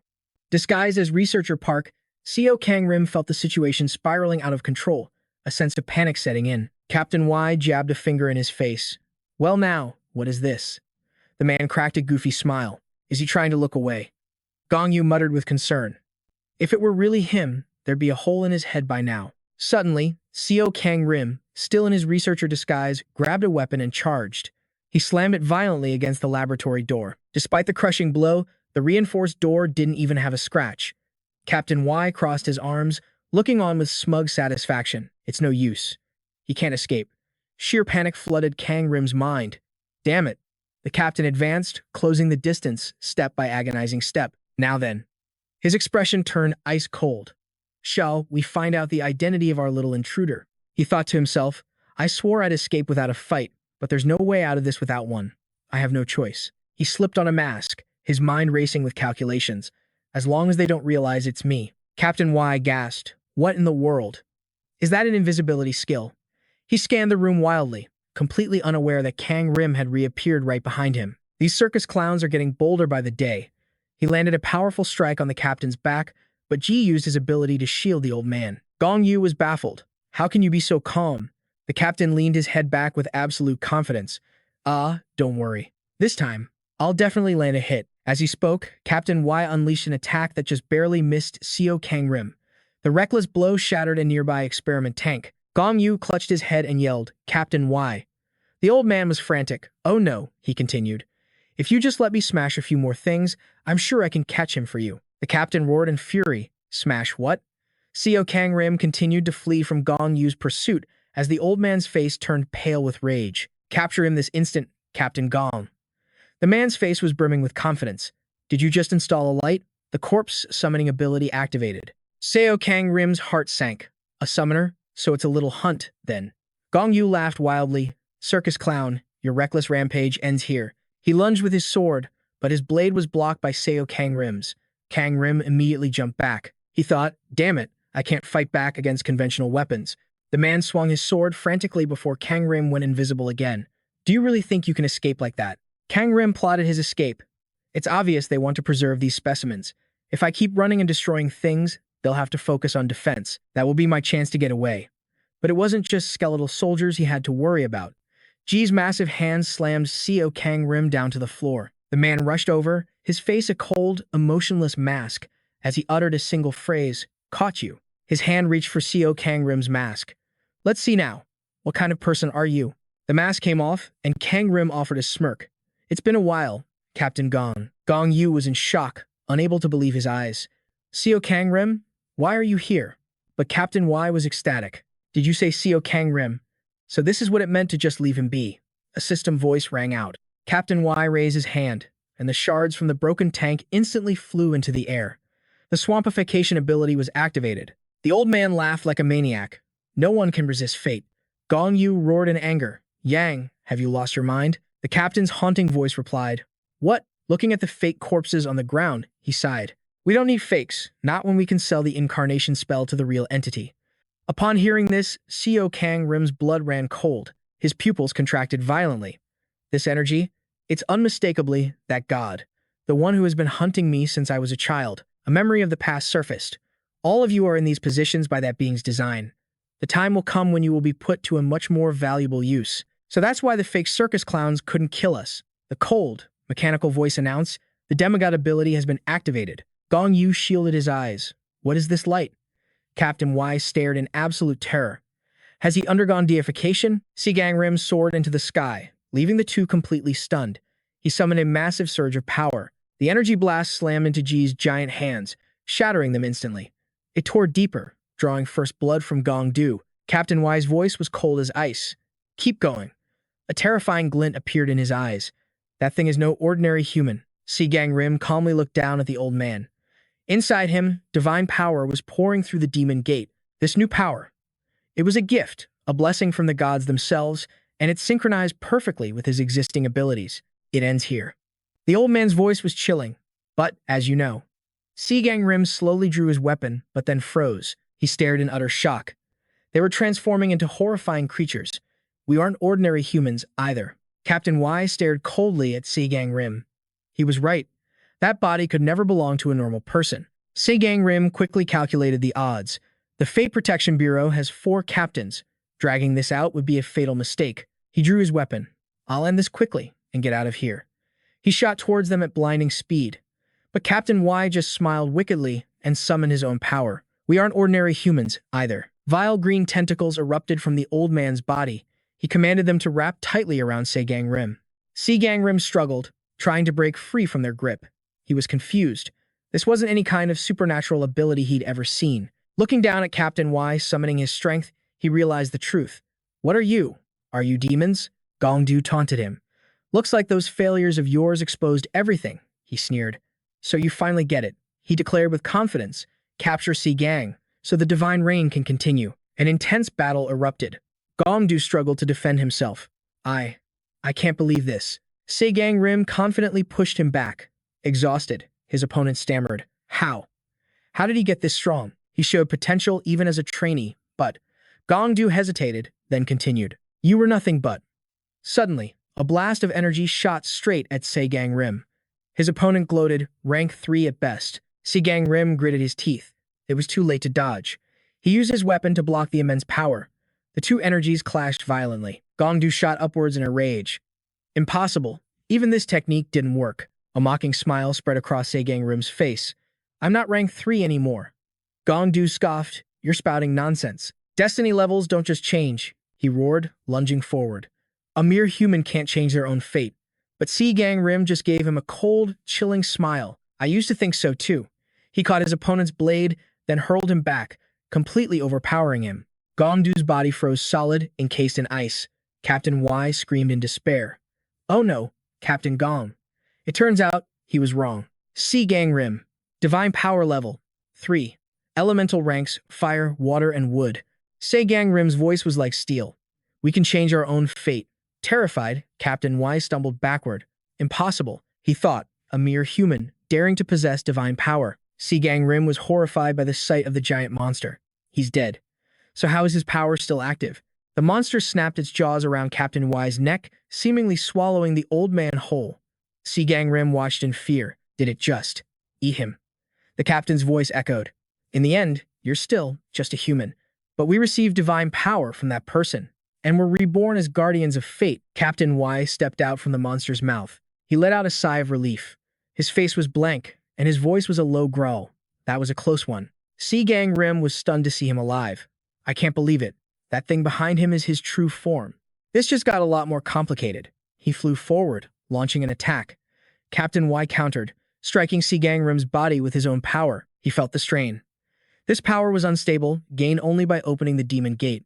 His body had been under pressure ever since he activated his demigod form. The old man flashed a triumphant grin. Just as I expected, your divine power is fading. Seeing him cough up blood, the captain gloated. It looks like you're suffering from a power you can't control.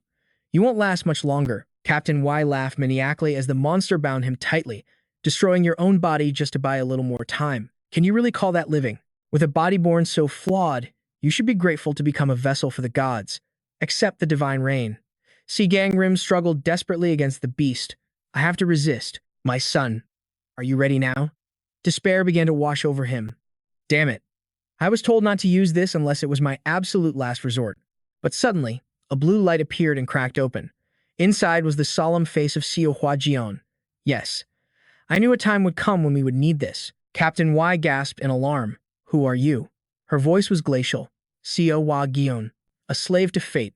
A name that has vanished, a soul that has been erased. If you cannot release your own grudges and hatred, then become my sword. Yes. Let me aid your fight, I command you. To bring complete and utter destruction, the sword spirit's summoning command was unleashed. Captain Y was shown no mercy, his blood spraying everywhere until only a mangled heap remained. Seol Gangim gently took Si Gangrim's hand. Her gaze was resolute, leaving him feeling deeply conflicted. Master, I'm sorry. She gave a satisfied smile. Still, this is far from the worst outcome I had imagined. Gangrim, you've done well. Finish that man first, and then return to me. Captain Y screamed desperately. Wait, Si Gangrim. You haven't forgotten everything I've done for you, have you? I'll give you intel on the Protection Bureau. We can be on the same side. The old man pleaded. Just spare my life. On a television screen, a news anchor read a report. At approximately 4 p.m. yesterday, at Oho University Hospital, the Clown Gang executed another terrorist bomb attack. Fortunately, thanks to the swift response from the Destiny Protection Bureau, there were no casualties. Si Gangrim tapped his fingers on the table, nodding in satisfaction. I see. No mention of your faction or Captain 3. Are you sure you're as useful as you claim? Gongdu scowled at him, a shackle still around his neck. I am the de facto second in command of the Aegis Bureau. Si Gangrim's voice was laced with ice. Is that so? Just like those lab rat experiments we saw. You have stand-ins, don't you? Si Gangrim pressed on, his tone glacial. If that's the case, There's no specific reason it had to be you, Captain Gong, that I needed to capture for information, right? Gongdu bristled. What? A surge of fury erupted within him. Is this bastard really planning to just dispose of me? He roared. Let me make one thing clear. We are nothing like those mass-produced vessels, only the absolute elite among countless subjects. Earn the right to carry the Aegis Bureau's secrets. You'll never be able to sway them. Seomun Yul is the one with the real power, and Yibei is already dead. A crazed grin spread across his face. I am the only chance you have left. Seol Gangim rested his chin on his hand. And why should I believe a word you say?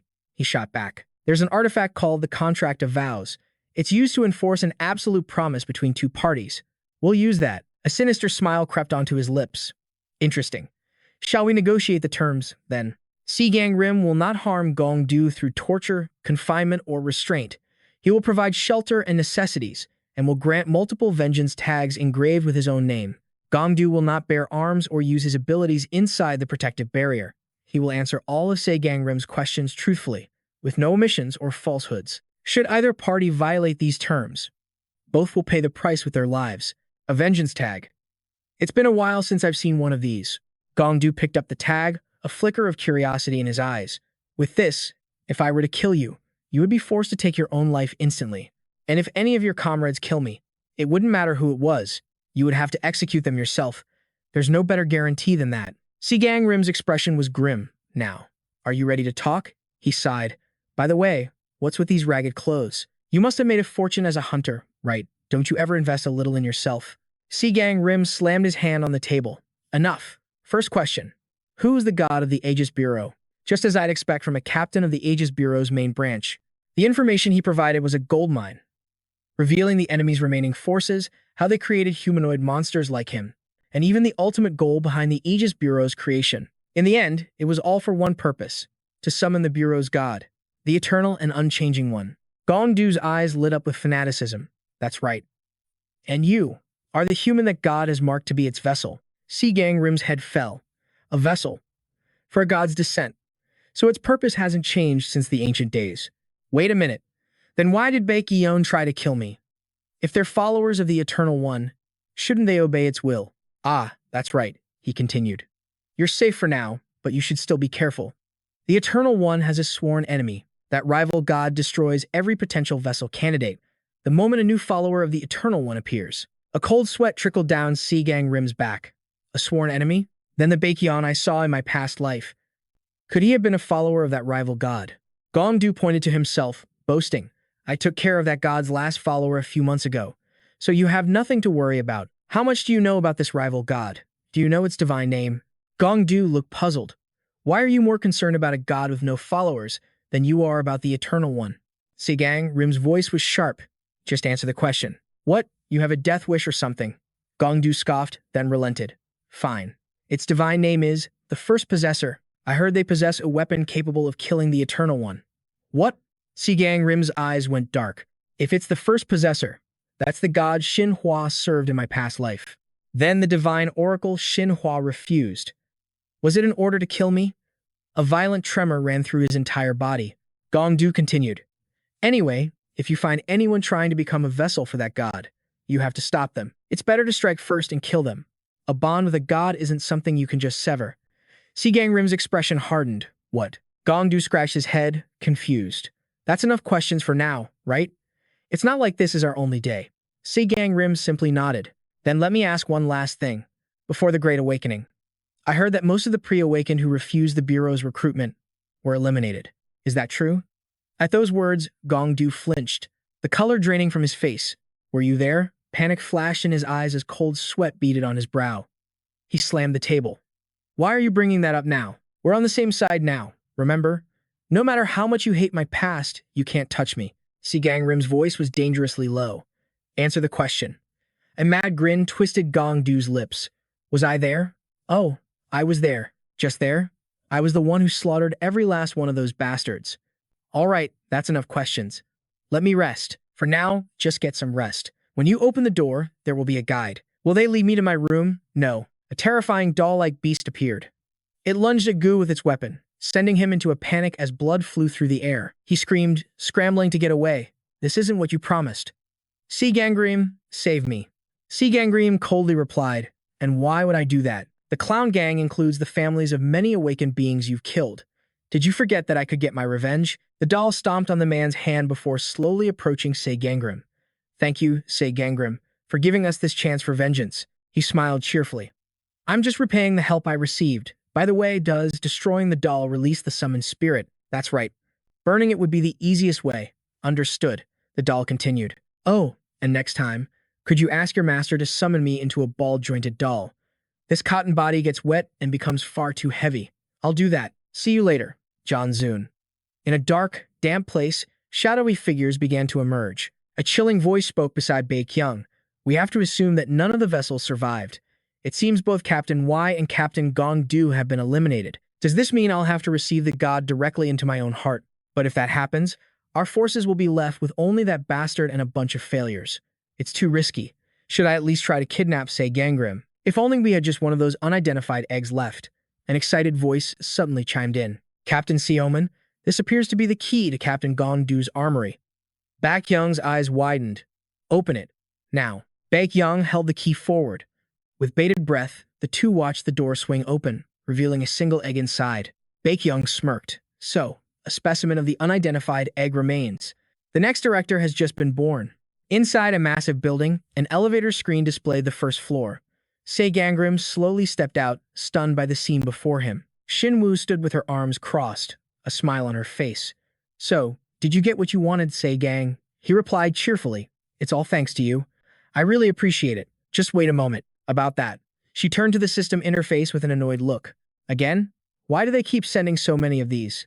Seol Gangim was surprised to see it. The First Master has sent invitation to the Divine Realm. He thought to himself, the First Master is still trying to recruit Shinsua. I can't let her fall into danger again. In that case. He reached out and touched the system panel. I think I can help you with that. She looked at him, curious. Seol Gangim? Seol Gangim thought, first, I'll establish a silent communication link with Shinsua. I need to block the First Master from contacting her. Demigod Sanctification. Divine level silent communication. Activating God mode. The First Master spoke. You may come if Shinsua refuses. The First Master claimed to have a way to kill Seol Gangim's enemy. My enemy. It can't be. The First Master had secretly shared the method to kill the eternal immutable. A cup of hot tea was placed on the table. Shinsua, sitting across from him, finally spoke. So, the Destiny Bureau's goal is a summoning. But that god. Don't tell me you're planning on leaving me behind again. Seol Gangim stated firmly. Shinsua was chosen to be the demigod's vessel for the First Master.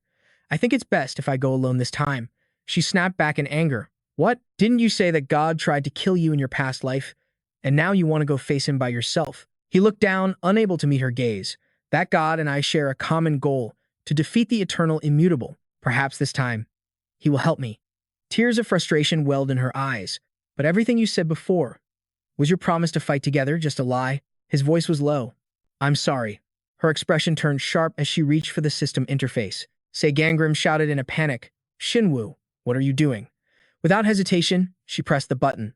A cold, mechanical voice rang out. You have accepted the First Master's invitation to the Divine Realm. Now, we go together. He froze, unable to believe his eyes, and let out a heavy sigh. This is going to be dangerous. Are you sure you're okay? She answered with confidence. Of course. He thought to himself, she's right.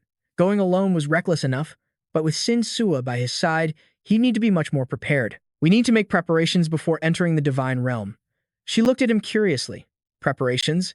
At the Yangchu waterfall, a voice echoed. No matter how many times I calculate it, there is no safe day to enter. Sawa spoke with a cold tone. It is an incredibly dangerous place.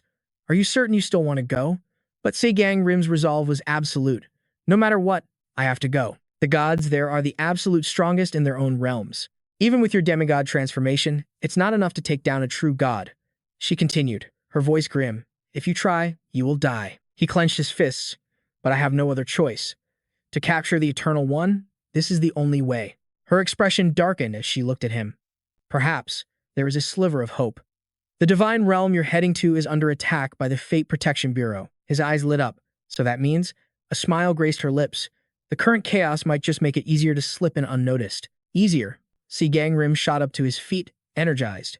Then we have to go right now. She watched him, a thought crossing her mind. Normally, when a human opens a gate themselves, They either go insane or perish. But Seol Gangim had opened it and was still accumulating karma. Yet, he could wield divine power while keeping his mind perfectly intact. How was that possible? Suddenly, Siwa Jion had a realization. She called out to stop him. Gangrim, my son, are you two dating? Seol Gangrim's face flushed as he denied it. Me? No, of course not. Shinsua is just here to help me as a gatekeeper. Her expression turned serious. Her very presence is purifying the taints on your soul. In other words, she's your key to survival. A smile spread across his face. I know. That's why I'm so grateful to her. Siwa Jian then walked over and took Shinsua's hands. Shinsua, please keep Gangrim from crossing the line. The girl smiled brightly. Yes, ma'am. Seol Gangim quickly said his goodbyes. We're leaving now, Master. First Master's Divine Realm Cooperation. Confirmed. Arriving in the specified Divine Realm, they found a scene of utter chaos. Countless people were gravely injured. Shinsua was speechless. So it was true. The First Master really knows how to kill the Bureau's gods. Seol Gangim handed her a mask. We should hide our identities. She took the mask and put it on. How thoughtful, Seol Gangim. Suddenly, his eyes widened. Shinsua, move. A flash of golden light shot past them. Shinsua was stunned. What was that? Footsteps approached slowly. The theater troupe. Panic flashed in their eyes. That voice. After killing Bureau agents and civilians, did they really follow us all the way here? I will eliminate every last one of you. Anastasia raised her hand, preparing to unleash an attack. The woman took a fighting stance, brandishing her staff to block their path. Seol Gangim slowly unsheathed his sword and said, I really don't want to fight you, Anastasia. But I suppose I have no choice. From behind, Shinsua called out to Seol Gangim. Agent Anne doesn't know the true nature of the Fate Bureau. She recounted her thoughts. We once fought fake theater troupe members together, and she had no idea they were actually from the Bureau. She muttered to herself, let me try talking to her. Maybe even Agent Anne can be reasoned with. Seol Gangim's reply was cold. No. From behind his mask, his voice was firm. Even if we revealed the truth now, she wouldn't believe us. Because of those eyes, he looked toward Anastasia, continuing, those are the eyes of someone who is prepared to die. Two figures appeared behind the woman, joining her side, ready to fight against him and Shinsua. The woman gazed at the scene, her eyes filled with sorrow, seeing everyone here had been defeated. She gripped her staff tightly and said, Theater troupe. Behind her, Anastasia began summoning countless guards around them. Seol Gangim turned to Shinsua, his voice urgent. Miss Shinsua, please handle those puppets. Shinsua replied softly. Understood. A system window materialized before them. Skill. Autumn Leaf Arts has been activated. He combined his power with Shinsua's technique, launching himself toward Anastasia. He leaped into the air and unleashed his attack. In the blink of an eye, he was right in front of her. Anastasia couldn't believe his speed. He struck with overwhelming force, sending her flying backward. She slammed into a wall with a cry of pain. The impact sent her mask flying, and she screamed in agony. Defeated, Anastasia collapsed to the ground. She looked up, a thought echoing in her mind. He's so strong. Her eyes were fixed on him, a single thought racing through her mind. Maybe even stronger than the troop leader I faced before. Anastasia grit her teeth, forcing herself to endure, but I can't fall here. Anastasia suddenly clutched her leg and said, Hanuman, please, lend me your strength. Instantly, another system window appeared. Anastasia called upon her guardian deity, the Great Protector, to descend upon her. Shinsua gasped in shock. He too stood stunned, watching Anastasia and letting out a sigh. The system window updated. The Great Protector has answered the call. The Great Guardian begins its divine descent. At Anastasia's command, a golden ape descends from the heavens. Slowly, she tightens her grip on her staff and rises. The system window materializes, descending upon Anastasia with 20% of its divine power. Seol Gangim knew this was getting dangerous, if this dragged on any longer. From a distance, Anastasia's immense power pulsed outwards. He cautiously steps toward Anastasia, but she explodes into motion, closing the distance in the blink of an eye. He dodged my attack, she thought, her knuckles white on her staff. Anastasia's mind raced, calculating her next move. Rising once more, Anastasia unleashes her overwhelming power. With blistering speed, she executes a new technique, vaulting right over him. The system window flickers to life once more. Demigod Anastasia requests more power. The Great Guardian issues a dire warning. Any further descent will shatter her mortal vessel. Waves of raw power continue to pour from her. Anastasia tells herself, I'm well aware of the risks. Her past flashes before her eyes. I have to stop them, no matter the cost. And the system responds. The Great Guardian descends. an additional 30% into Anavichasia. Lost in thought, he let out a long sigh. Just as Anavich's attack came hurtling toward him. In a flash, Seol Gangim unleashed a counter to parry her ultimate move. She met his strike head-on, blocking it with her bare hand. Her mind screamed, faster, but she was already wounded. A spray of crimson erupted from her lips. The system window flickered into view. Demigod Anabi is requesting more power. Their clash sent spiderwebs of cracks across the ground. Her fury only grew, fueling her relentless assault. She swung her staff wildly, letting out a furious roar. He saw an opening and struck, landing a sharp blow to her stomach.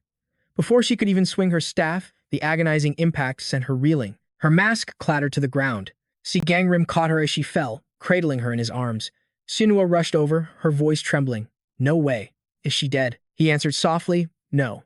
I only knocked her out for a moment. Supporting Anavich's weight, he explained, I had to intervene before her body sustained any more permanent damage. I never intended to kill Anabi. Seol Gangim continued. Luckily, I brought the talisman that Kang Hyeon gave me, because there's something Anabi absolutely has to do. Shinsua added as they walked, Agent Ann has a mission to complete. Seol Gangim turned back, explaining, most of the human reapers who join the Bureau do so to protect. He continued, a thoughtful look in his eyes. But if they knew the true goal was to summon the Eternal One, with Anabi as the key, even the other reapers would fight on our side. He knelt down, thinking to himself, and that would also reduce the danger to Shinsua. He turned, scanning the area and calling her name, Shinsua. But all that answered was her mask, slowly tumbling to the ground. Shinsua awoke in a grand palace, bound to a chair. Her eyes fluttered open as she whispered, Where am I? Her mind raced. My hands and feet are tied. A voice came from behind her. It was Mumian. I hope you'll forgive me for restraining you. A wave of shock washed over Shinsua. Her gaze fell upon the monstrous being before her, and her thoughts began to swirl. It's the fake monster from the theater troupe I saw before, she thought, the memory flashing through her mind. No, perhaps it's more accurate to call it a Bureau Reaper, the one who killed the monster that even Biojet couldn't defeat. He approached her, a chilling smile on his face. It is a pleasure to finally meet you, my daughter. I am the god you mortals call the progenitor. He continued, the nameless one. I am Mumian. In the distance, Seol Gangim appeared, removing his mask as he called out. Shinsua, he yelled. He pulled up his system window. Damn it, even my divine connection has been severed. Is she unconscious? He remembered her confident smile just before she left. If only I had stopped her when she said she was going. There's no choice now but to go together. His thoughts darkened. If anything happens to her again, I swear I'll. He put his mask back on, forcing himself to calm down. Get a grip. Blaming myself won't solve anything. Meanwhile, in another dimension, the progenitor was trying to turn Shinsua into a demigod's vessel. This means he won't harm her, at least not yet. Seol Gangim's resolve hardened. I just have to rescue her before the divine descent begins. He suddenly spun around. Seol Gangim stared at the rubble behind him, a deep sense of regret washing over him. He wondered aloud, how am I supposed to find her in a place this vast? Just then, a voice echoed from behind him. I can tell just by your voice, she said. Anavicha demanded. You're Seol Gangim, aren't you? Her curiosity burned. Why? Her voice rose to a shout. Why are you wearing the mask of the theater troupe? Anavicha pressed her staff against his throat. Were you fighting alongside us just to deceive us this whole time? He let out a heavy sigh, turning to face her. I have my reasons. It was only to hide my identity for a while. I'm not a member of the troupe. Seol Gangim stood up straight. There's no time to explain everything. Shinsua has been taken by Mumian. Anavicha was stunned. Still, in her fighting stance, she asked, Mumian, the evil god who wants to destroy the world, and the theater troupe serves him, right? He slowly removed his mask. Agent Ann, do you really not know anything? What do you mean, know anything? She shot back. He stood there, looking defeated. I see. I have no other choice. A flicker of frustration crossed Seol Gangim's face. I'll share everything I know. And so, standing amidst the ruins, he began to explain. She lowered her head, her voice a mere whisper. No, that's impossible. Captain Gong Du was actually a monster. Anavich's limbs felt weak, and the theater troupe that attacked civilians were really Bureau Reapers. Seol Gangim put his hands on his hips. Whether you believe me or not is up to you. Agent Ann, he pressed on, haven't you ever felt that something was wrong? His eyes bored into hers, that the Bureau of Fate is hiding something from all of you. It was like he was peering directly into her soul. You truly knew nothing at all, did you? So that's what that troop member meant before. Anavich's mind was reeling. If Seol Gangim really is a member of the theater troupe, Her hand moves slowly, pulling the talisman from her uniform. Her mind drifts to the past. He didn't just knock me out with a single talisman. Standing with Shinsua behind a tree, she watches them from afar, Seol Gangim and Shinsua. Then, a voice calls out his name. Anovich Asia speaks. I don't fully trust you yet, but I know you wouldn't act without a reason. So, for this time only, I'll help you. The scene shifts to the palace, now a scene of utter devastation. Shinsua rushes in, only to find everyone defeated, their bodies strewn across the ground. Rage contorts Shinsua's face as the old man in the distance continues to channel his terrifying energy. We can't win, she thinks, grinding her teeth in fury. She glares at him and asks, why are you trying to kill Gangrim? He's done nothing wrong. He replies with chilling calm, just as you say, he is without fault. Then why? Shinsua demands. He continues, even so, Mu Ryong must die. He must die. For the good of all humanity, the old man states coldly. His thoughts drift. Gods derive their power from the belief of mortals, he continues, and mortals blame fate for every misfortune that befalls them. His hand clenches, as if crushing the world itself, but that only makes fate stronger. That entity, known as fate or destiny, that eternal, unchanging being, now seeks to rule humanity directly to grow even more powerful. Recalling his long war, he says, I have destroyed countless vessels to stop this eternity, and at long last, I discovered the final vessel, the one it cherishes most. He looks down at Shinsua, who is now sitting on a chair, and says, Seol Gangim. Her eyes well up with tears. Seol Gang, just for that reason, she whispers in disbelief. You mean Seol Gang has to die simply because he's eternity's vessel? Seol Gang has fought his whole life to avoid the god's descent. The old man raises a hand toward her. I am aware of that, child, but if eternity ever claims his body, all hope will be lost. Therefore, he says softly, you must become my demigod and kill Seol Gang. A defiant glint appears in her eyes. And you think I'd obey you that easily? She flinches as he suddenly touches her head. A system window flashes. The progenitor is attempting to bestow a divine descent upon her. Streams of blue energy swirl around them. In my divine realm, he declares, the words I write become reality. A voice echoes from behind Shinsua. Do not refuse, my daughter. No, she screams in her mind. Images of the past flash and fade. My memories, they're being erased. As she recalls Seol Gang's face, she whispers, I'm sorry, Seol Gang, for not being able to help you. But the system window updates again. Target possesses a guardian deity. Divine descent cannot be executed. Looking up, he says, what is this? His own head is tumbling through the air, and in its place stands Seol Gangim. With his sword drawn, he flashes past the old man to catch Izzy and Sue. The severed head hits the ground with a sickening thud. The ground beneath them transforms into a black mire. Mumian rises, half of his face destroyed, and says to himself, so, it has come to this. His gaze falls upon Seol Gang and Shinsua. Seol Gang. From the distance, he studies the two of them, his mind racing. Use a divine link to force your own descent, overriding mine. You must have established the connection before you ever entered my realm. Seol Gang glares at him, memories of a past life flooding back. He roars with fury. You were the one who sent Bayan. Mumian stands motionless, then softly admits. That's right. Rage boils over as the past overlays the present. You're the cause of everything. He grips his sword, his voice trembling with hatred. If it weren't for you, no one would have had to die. Returning to the past, an image of Shinsua and everyone else standing before him appears. He thinks with rage, but I can't let my grudge from a past life cause me to fail in this one. A voice echoed in his mind, reigning in his emotions. Remember why you're here. Seol Gangim said to his foe, we both want the same thing. So shouldn't we fight against eternity together? The old man answered from a distance. Foolish, pitiful child. I will give you one last chance. Mumian continued, why don't you just end your own life? Seol Gangim stood there, stunned. The man added, think carefully. If eternity descends upon your body, this world will surely become a living hell. He spoke, his words heavy with ancient sorrow. When that happens, everything you hold dear will suffer. It was this unchangeable eternity that led your life to tragedy. Mumian stared at him and declared, the only way to destroy eternity's grand design is for you to die. He stood before Seol Gangim, impossibly calm, while the younger man's hand tightened around the hilt of his sword. And he continued, I know you despise me. Once this is all over, I will atone for my sins with my own death. The deity demanded, now, make your choice. Mayan gestured towards the man, whose head was bowed in defeat. But his voice was filled with rage as he answered, my past self may have accepted that offer. Seol Gang's head snapped up, But as his gaze fell upon Sinua's collapsed form, that rage ignited, and a fearsome blue aura erupted around him. I have people I must protect with these very hands, he seethed. And for that reason, I cannot die here. The god appeared before him in an instant. Then you leave me no other choice. He casually raised a hand, giving a silent command. From the castle above, a legion of soldiers descended like vultures.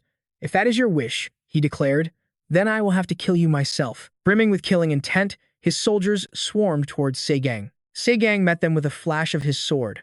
Moving with blinding speed, he cut down several soldiers in an instant before leaping back to regain his footing. Segang narrowed his eyes at the remaining horde. In the next moment, they all charged him at once. Without a word, he vaulted into the chaos, felling them one by one, his sword a blazing arc of blue fire. He landed in a heroic pose, the last of the soldiers falling to pieces around him. The deity watched, almost amused, to think such power could come from a third-rate mortal. From behind, Segang launched himself forward. He closed the distance in a flash.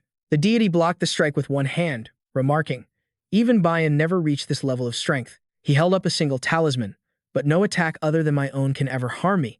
Segang backed away, his mind racing. He blocked my sword. With a single piece of paper, a golden aura began to radiate from the god's feet. Mayan raised his sword, bracing against the golden energy pouring from the deity's body. The god merely extended his hand, unleashing an even greater torrent of power. The energy surged around him. He stared down at Segang Lim and sneered, with that mortal body, you can never defeat a god like me. So end this futile resistance now. But Segang Lim just offered a mysterious smile, a fresh trickle of blood now staining the side of his face. He looked at his own hand in shock, then at the small dagger he was holding. I saw that monster, the one who became a grim reaper, holding this. I wondered what it was. Segang Lim glared at his enemy. This is worth a shot. Mion's expression twisted with fury. Even if you possess that item, he thrust out his arm, and countless paper talismans fluttered from deep within his sleeve. With a snarl, he transformed the papers into a wall of blades hovering before him. Do you truly believe the outcome can change? He then shot forward like a bullet. Segang Lim watched him approach, a bead of cold sweat tracing a path down his temple. In the blink of an eye, the deity was on him, unleashing his attack. He appeared right before him, arrogantly asking, have you shown me everything you've prepared? Damn it, this dagger. Segang thought as they both launched their attacks at the exact same moment. The deity split into two, striking at Segang from both sides at once. A devastating blow from behind sent him crashing to the ground. His face covered in blood, Segang let out a scream of agony. The god floated down slowly beside him.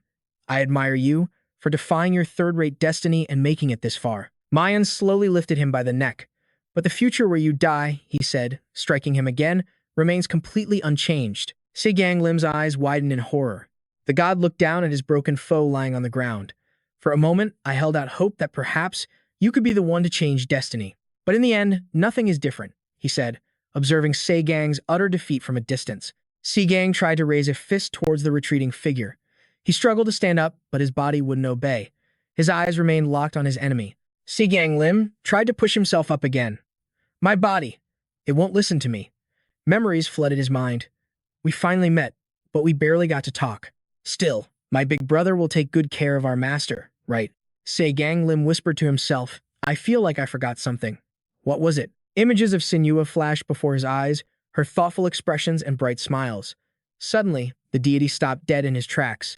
You are truly persistent. He couldn't believe what he was seeing. Mayan stared at Segang, who was now flying towards him again from across the battlefield. What is that look on his face? Mayan's voice rang out. I don't know how you're standing, but can't you see that your struggle is utterly useless? He continued. I once believed someone would appear.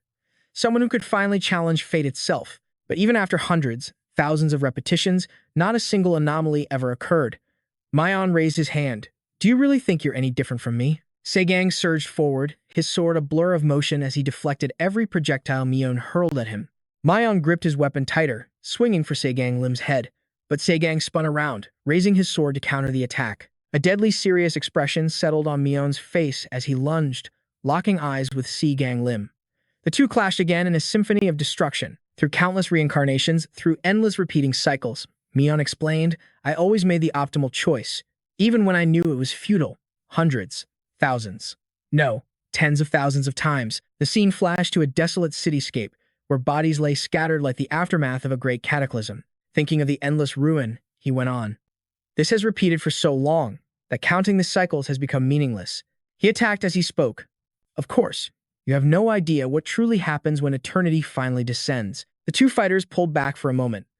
Seol Gangim challenged him. Did you ever think that following your destiny is exactly what eternity wants? I don't know what pain you've endured, but I am different. The old man replied from afar, yes, you are special. In no other lifetime have you grown this powerful in such a short time. He clenched his fist, adding, but as for me, I can no longer be reincarnated. As the words left his lips, his colossal weapon descended from the heavens, crashing down upon Seol Gangim. But at the last second, he shot upwards, and the attack slammed into a distant wall.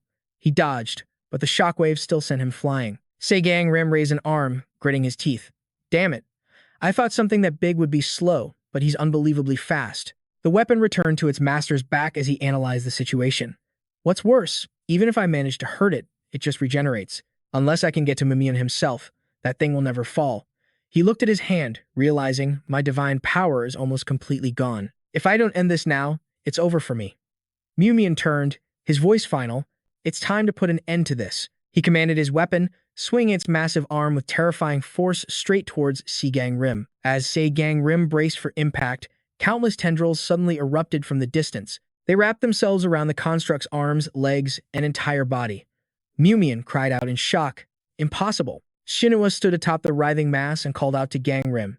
She screamed, now's your chance. The tendrils had completely bound his weapon. Seol Gangim leaped onto them, racing towards his true target. He shot her a triumphant look, and Shinsua confidently thrust her hand forward.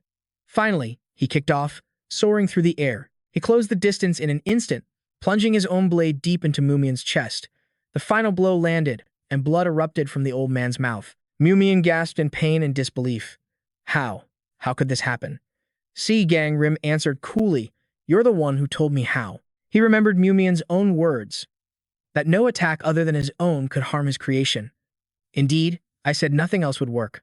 His thoughts continued, but the wound from the dagger, taken from a god of death, that refused to heal. So I gambled that the dagger was forged from a part of your own body, most likely one of your bones. He recalled a past life, dying at Mimian's hands. As I lay there dying, a fragment of that very dagger fell at my feet. The strategy flashed in his mind. I figured if I used my own arts to mimic your very essence, my attack might register as your own. Seol Gangim voiced his conclusion. It was a desperate gamble, but luckily for me, it paid off. But impersonating a god has completely drained my divine power. Mimian then asked, so that half-mask, was it truly my face? Of course. You truly are the one eternity has its eyes on. The old man's gaze was sharp, dangerous, yet filled with a strange respect. At that moment, Shinsua walked up confidently behind him. A distant memory surfaced in Mimian's mind of a time they played together long ago. He closed his eyes. He suddenly spoke, his voice filled with resignation. Then, I have no other choice. If this is how it must be, I have to entrust this to you. Though gravely wounded, Mimian reached a hand out towards them. Give me your hand. Seol Gangim and Shinsua shared a look. After a moment's pause, he slowly reached out to the dying man. Mimian began to trace a pattern on his palm, speaking softly. I had forgotten, for so very long, that human beings, no matter the circumstances, never truly lose hope. Lost in his memories, he continued speaking. During my endless reincarnations, I discovered a rift in the fabric of space. And there, I hid a sword that can defeat eternity itself. When he finished the drawing, Mimian's hand fell limp as he slumped to the ground. He added, what I've carved into your hand are the coordinates to that rift. Use this, and you can reach the rift. Tragically, only one person can go. He accepted his fate and looked to the heavens, declaring, I have waited a very long time for this day. Countless slips of paper rained down from the sky as he said, this is more hollow than I expected. He then lowered his gaze and spoke slowly to the two of them. I am sorry that my karma has become intertwined with yours. At that moment, the man fell to his knees, demanding, wait, what is Biyang's true identity? Seol Gangim roared in disbelief. Why me?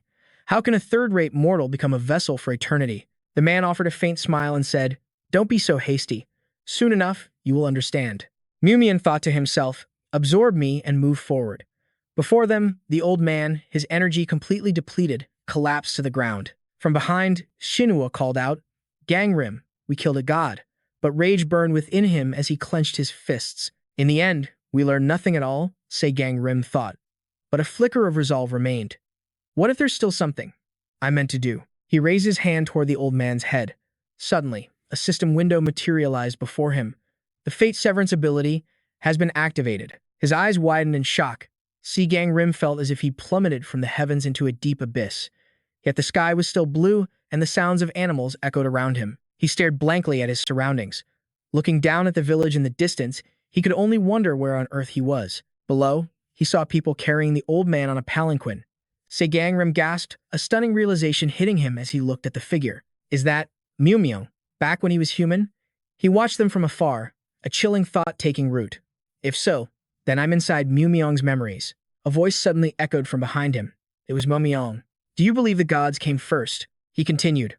Or do you believe that humanity came first? Seol Gangim snapped back in surprise, but, aren't you dead? I am, the spirit of Myung replied. But I have called you into my memory to tell you the truth. In my days as a mortal, he explained, I was a priest. Myung gazed at the villagers as he spoke to Seol Gangim. Many followed me as the Anavicha of the gods. He paused, lost in thought. But there were also those who despised me. However, he added gravely, I carried a deadly secret. The memory shifted to him sitting alone in a room, pondering at his desk. Myung was writing with intense focus. The secret, his voice echoed, was that I wrote prophecies from a god that never existed. He contemplated the elements. Fire, earth, wind, and water. Each has its own spirit. So why shouldn't there be a god who decides the future? Remembering his past self, he explained, I believe that if a god of fate existed, the world would be a more just place. From a distance, a figure furtively watched eternity sneak into the tent. The thief opened the scrolls. Impossible, he whispered, his eyes scanning the text. So all those sacred prophecies were just the delusions of a single priest? His torch suddenly flared to life, engulfing the tent behind him in a roaring inferno. Eternity's eyes shot open. What? A crowd gathered, staring at the fiercely burning tent. Murmurs spread through the onlookers. What in the world is happening? It must be the god's punishment. Myung suddenly lowered his head in despair. From within the flames, a new voice spoke. Do you recognize me? His eyes widened as the being named Eternity emerged from the inferno, floating before him. He looked up in utter disbelief and asked, Who are you? Eternity descended, declaring, Yes, I am the unchanging Eternity, born from your own hand. She floated closer, forcing his chin up. His memory of that fateful encounter replayed as he continued his story. The first god created by mankind. That was the first meeting between eternity and me. He added, From then on, wielding the power of fate, I began to decide the destiny of all people. He recalled the past, continuing his tale. To the wicked, I granted futures filled with despair, and to the kind and selfless, he went on, I bestowed futures filled with brilliance. The memory faded, his voice turning somber. As time passed, I died and ascended to godhood. Human civilization flourished, and many praised my name. The sound of footsteps approached from the distance, until that day happened. In the memory, he collapsed, whispering, Fate. He stood in a celestial palace, demanding, Why do you grant humans only such cruel destinies? Eternity rested her hand on her cheek and replied simply, Because humans only seek me out when they are miserable. He could only respond, What? Eternity rose to her feet. Even when their fate isn't my creation, they hate and curse me. They offer no gratitude to the gods. No matter what destiny I grant them, they never change. Eternity walked past him, her voice cold as ice. And so, I have decided to grant humanity endless despair. He stood there, stunned into silence. Eternity had changed, he narrated. Her power had long surpassed my own, and she erased my name from the memory of mankind. He remembered fragments of shattering objects. My only small comfort was this. Although a god needs a divine vessel to unleash their full power, her strength was so overwhelming that most vessels would shatter before they could even contain it. He recalled the teeming masses of humanity. Therefore, Eternity created the Day of Awakening. Amidst a storm-racked sky, she created the Bureau and the Demon World, he explained, all to find a suitable divine vessel among the powerful hunters. Then one day, a warning light flashed crimson. A woman approached, holding an iron pipe dripping with blood. She stood under the city lights, dazed, with an aura of water swirling around her. From the distance, a young girl's voice called out. She instantly snapped into a battle stance. He extended his hand toward her, appearing before the girl and asking, Will you join me in destroying the Bureau? He looked at her, his thoughts racing. She possesses a powerful divine affinity for fate and harbors a deep-seated hatred for the Bureau and for eternity. His mind was made up, and so I bestowed upon her my greatest ability, Regression. He remembered the city from that year. Even so, hundreds, No, thousands of times. I could only watch as humanity fell to ruin, again and again. He collapsed onto the chair, burying his face in his hands. Only 2 regressions left. What am I supposed to do now? From the corner, her voice cut through the silence. There's only one way left. We have to kill anyone who could become a divine weapon of eternity. The words snapped him back to reality. Why are you making that face? She continued. You're the one who created eternity in the first place. She glared at him. And now that you have to kill innocents, you feel guilty? She screamed, wake up. Her words were relentless. If we don't stop it here, humanity is finished. But his spirit was broken, and he slumped forward once more. The old man's tale continued, and just like that, as Baek-yang, I hunted down eternity's divine weapons one by one. The scene changes to a swordsman watching 2 people clash. Until, he added, only a single divine weapon remained. He and the young man stood there, watching everyone. Singya stepped forward, standing before them all. A stunning thought hit him. She is me. Before regressing, Seol Gangim remembered his past and asked himself a single question. A mutant elephant charged forward, its massive jaws wide open. Dust filled the air as Seol Gangim landed. A woman approached him, demanding, where is Seol Gangim? A thought flashed through Seol Gangim's mind. As Baek-yang also considered his options, the woman suddenly declared, kill them all. Seol Gangim will be among them. Seol Gangim's expression darkened. On the ground, Junjeon lay completely unconscious. The man was covered in wounds, slumped over in defeat. Seol Gangim stood with the old man, their eyes fixed on him and Junjeon. Seol Gangim finally lowered his head and spoke to the old man. So, you're showing me this because you had no other choice. Is that it? Is that the excuse you're giving me? His fists clenched. Do you have any idea how many people die because of you? From behind him, the old man's voice was quiet. I know. Pure rage exploded. He spun around, grabbing the old man by the collar and lifting him off his feet. But then he noticed something. As the old man spoke with an unnerving calm. From the day I split from eternity. The old man's form began to fade as he spoke to Seol Gangim. Not a single day has gone by without regret. Seol Gangim let him go, and he continued. To atone for my sins, I tried to cover them with the blood of innocence. But you've already seen how that ended. He thought of the world that had been utterly destroyed. A world where humanity fell to ruin under eternity's rule. Seol Gangim shot back, so why does it have to be me? I'm just average. There's nothing special about me. The old man spoke his final words. That is something even I don't know. He gazed at Seol Gangim.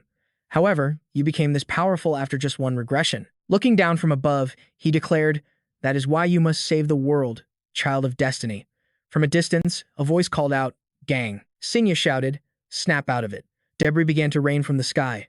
The divine realm was collapsing. Singya suddenly whipped her head around to look back. To her utter shock, Seol Gangim had completely transformed. A voice echoed from the system. A grand shift in Seol Gangim's destiny has begun. Looking impossibly cool, Seol Gangim turned to her. Singya, hold on tight. Seol Gangim's destiny rank has risen to dragon class, first rank. Xingya couldn't believe her eyes, staring at Seol Gangim in total disbelief. Before she could react, he swept her into his arms and dashed through the falling ruins. Once they were clear, he glanced back at the chaos. The old man had accepted his fate, to be buried here. An entire castle crumbled to dust. From a nearby skyscraper, a survivor's voice crackled through. 21. Critically injured. 14. Anavicha walked forward to deliver her report. All others are confirmed dead or missing. Baek-yang replied, you've been through a lot, Agent Anavicha. I am sorry you had to endure that. She crossed her arms. And what about Captain Ha Bin, who accompanied you? Anavicha replied, I apologize. We have yet to locate his position. Baek-yang turned, placing her hands on the table. I see. Your report says everyone was forcibly scattered by a teleportation barrier. She went on. Considering the divine realm collapse, Captain Ha Bin likely defeated Nameless and they perished together. Opening a file on the desk, she added, you must be exhausted. Agent Anavicha, please go get some rest. As she reached the door, a voice called from behind, Agent Anavicha. The tone was sharp, an interrogation. This report. Who was the man in the clown mask you encountered in the divine realm? Anavicha turned back. Everything I experienced is in the report. In that instant, their eyes locked. Suddenly, Baek-yang snapped the folder shut with a laugh. Understood. You are dismissed. Anavicha walked out, closed the door, and let out a heavy sigh. She slid down to the floor as her mind began to race. A storm of questions raged inside her head. What should I do now? Can I really believe what he told me? If it's true, then what has everything I've done until now even been for? Just then, Du Jumtae approached from down the hall. Weren't you supposed to be on leave? He pressed her for an answer. I heard your injuries were quite severe, but you seem to be perfectly fine. And Avicii replied, I'm all right. We're already short on people.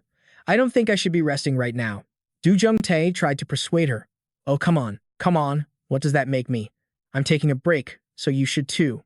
Anna Avicii sighed, completely drained. She wondered if her colleagues would even believe what she just heard. Or would they report her to the higher-ups? Du Sung gently reached out and patted Anna Avicii on the head. With a kind voice, he tried to comfort her. I know you're going through a tough time, but if we fall apart, who will save everyone else? He continued, when things get hard, it's okay to lean on your comrades. He then walked past Anna Avicii, adding, in any case, you did a good job. Anna Avicii remained on the floor, letting out another heavy sigh. From inside the skyscraper, a voice called out, I'm sorry. Missing you. Seol Gangim sat on the edge of the bed, his head bowed. I became your guardian spirit without asking for your permission. He went on. I couldn't think of any other way to stop Anavi Changlum of the Nameless. Why are you apologizing? Seeing you smiled brightly in response, I actually like it. Because now you're my guardian spirit. Seol Gangim replied. If that's the case, then I'm relieved. Suddenly, Singyu called his name, Gangrim. Startled, he turned to her and answered, yes. Singyu asked with a serious tone, you're not planning on shouldering everything by yourself again, are you? Seol Gangrim smiled, his eyes gentle. Of course not, I already promise you. At that moment, Singyu stared intently at Seol Gangrim. As she headed for the door, she said, let Biomo handle the small stuff and just focus on your recovery. Seol Gangrim replied softly, okay. He gave her a friendly wave. The moment Xinyu left, he started to cough, spewing a large mouthful of blood. This is bad, he thought. Did I use too much divine power fighting the Nameless One? The man saw Seol Gangrim coughing up blood and called out to him. Fear gripped him as he answered, don't come here. He had already summoned his weapon. He lunged forward, screaming frantically, stay away from me. A glass of milk on the cabinet toppled over. Exhausted, he collapsed onto the bed. He struggled to sit up, but his strength was completely gone, forcing him back down. Staring at the ceiling, Seol Gangrim wondered, how much longer do I have to endure this? From a distance, Lee Hyun was yelling at the workers. Hey, you idiot, why did you put that there? This goes here, and that one goes over there. Suddenly, his system window flared open. He thought to himself, muttering aloud, Seol Gangrim, what does this brat want from me? He tapped the system interface. It's me. On the other end, Seol Gangrim responded, Lee Hyun, the human god. He continued, I have a request. Lee Hyun eyed the system with suspicion. Elsewhere, Seol Gangrim stood motionless, staring at the ropes tied around a tree. Seeing this from afar, Lee Hyun couldn't hold back his words. When you said you had a favor to ask, I wondered what it could possibly be. His expression darkened, and his voice filled with rage. You're asking for the deadliest poison of the Black Sect. Silent poison? Are you planning to drink it and kill yourself? The more he spoke, the more the grim scenario played out in his mind. Why would you want a poison reserved for traitors and assassins? Seol Gangrim calmly replied, I won't die from drinking it. The silent poison only activates when the creator speaks a specific phrase. Lee Hyun found this absurd. So, you're entrusting your life to me. Doesn't it occur to you that I might just kill you right here and now? At those mocking words, Seol Gangrim suddenly dropped heavily to his knees. Lee Hyun froze. Stunned, he watched as Seol Gangrim's voice pleaded, Please, human god Lee Hyun, you're the only one who can do this. Seol Gangrim's hands were pressed firmly to the ground as he begged with all his heart. Lee Hyun's eyes widened in horror as he whispered, Seol Gangrim, you damn fool. He could see countless souls clinging to Seol Gangrim's back. They were weighing him down. Just how much bad karma have you been carrying all this time? With his head bowed low, Seol Gangrim spoke to Lee Hyun as if speaking to himself. Human god Lee Hyun, it wouldn't be strange if I crossed that line at any moment now. If I truly cross it, please, don't hesitate. Activate the silent poison. Lee Hyun was silent for a few seconds before speaking of the past. Ever since you were a kid, you were always the type to carry all the world's misfortunes on your own shoulders. Suddenly, he tossed a small box toward him. Seol Gangrim quickly caught it as Lee Hyun turned to leave, his voice cold. I never liked that about you. Now get out of my sight. He opened the box. Inside was a small gem. A third-grade silent poison dragon pearl. After ingestion, the penalty will be activated when a specific phrase is spoken or heard. Seol Gangrim smiled in the direction Lee Hyun had gone. Thank you, human god Lee Hyun. As he walked away, Lee Hyun thought to himself, the truth is, I always knew what happened to my senior wasn't your fault. Back then, he had been furious with Seol Gangrim. I just needed someone to blame for his death. He then scoffed at his own weakness. Standing before the tree, Lee Hyun whispered, "What a pitiful, overgrown child." Meanwhile, atop a massive building in the city center, everyone had gathered, their eyes fixed on Seol Gangim. Dokun stood with his arms crossed, watching him. So, to put it simply, to defeat the Divine Bureau, you need a specific sword. And to get it, you have to go to a place called the Rift. Is that right? No, he was referring to a mysterious black sword. He nodded in response. That's right.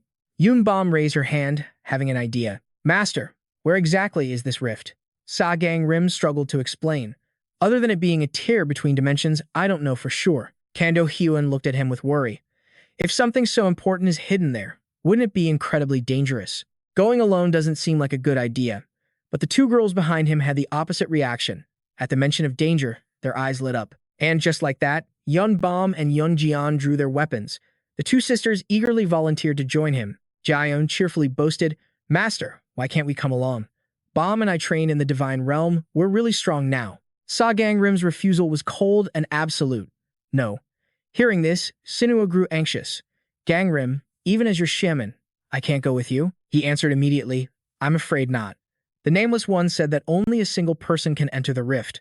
The palm of that person will bear a mark. Hearing this, she lowered her head in sadness. Seeing Shinsua start to blame herself, Sa Gangrim quickly reassured her. "Don't worry so much, Shinsua. I'm strong. I'll be fine. If anything happens, I'll contact you." Yunjian chimed in, "Master is incredibly strong. He'll definitely be okay. We'll take care of everything you assign us. Until you get back." Doc Gozen's joke helped to stabilize the mood. In a novel, the main character is always the strongest, right? Johan Richte, the priest, also clasped his hands together. "I will pray for you." His brother in arms, Jiang Taehan, looked at him with complete trust. "Hey, you have to come back safely." Kando Hyun didn't forget to add her own encouragement, mixed with a little teasing. "Don't come back too late. Mom will be worried." Harang came running over. "Sa Gangrim, take my new treasure." In her hand was a blue paper crane, a symbol of hope. Sa Gangrim took it and gently patted her head. Harang smiled happily up at him. Sa Gangrim then looked at everyone present and spoke sincerely. "Thank you, everyone, for believing in me and following me. I am truly grateful." Yunjian said cheerfully. "We believe in you, Master." The others also smiled, looking forward to his return. At that moment, a mark appeared on the palm of his hand. Sa Gangrim clenched his fist around it. A wave of darkness seemed to suffocate the air. Before their eyes, a space like a cosmic black hole materialized. Sa Gangrim suddenly called out to Shinsua, "When this is all over." She could only see his back as he added, "It's nothing." Then he sadly touched his eye. Shinsua cheerfully shouted so he could hear, "Let's all go hang out together." Her eyes were filled with anticipation. "That's a promise." Sa Gangrim turned his head and returned her smile. After he stepped inside, the black hole vanished. The coordinates of the rift had been confirmed. Now, moving to the rift. Gangrim was alone in the dark space. A small light appeared ahead of him. As he got closer, he realized it was a door. After passing through it, his surroundings turned a bloody red. Gangrim muttered, "So this is the rift?" Skulls were arranged in rows, like a scene straight out of hell. He could feel the immense danger in this place. Finding that sword in such a vast location would not be easy. Gangrim felt a pang of anxiety. Then, he tried using the paper crane Harang had given him. "Perhaps the power I received from the Nameless One will be useful." The mark from his palm appeared on the crane's back.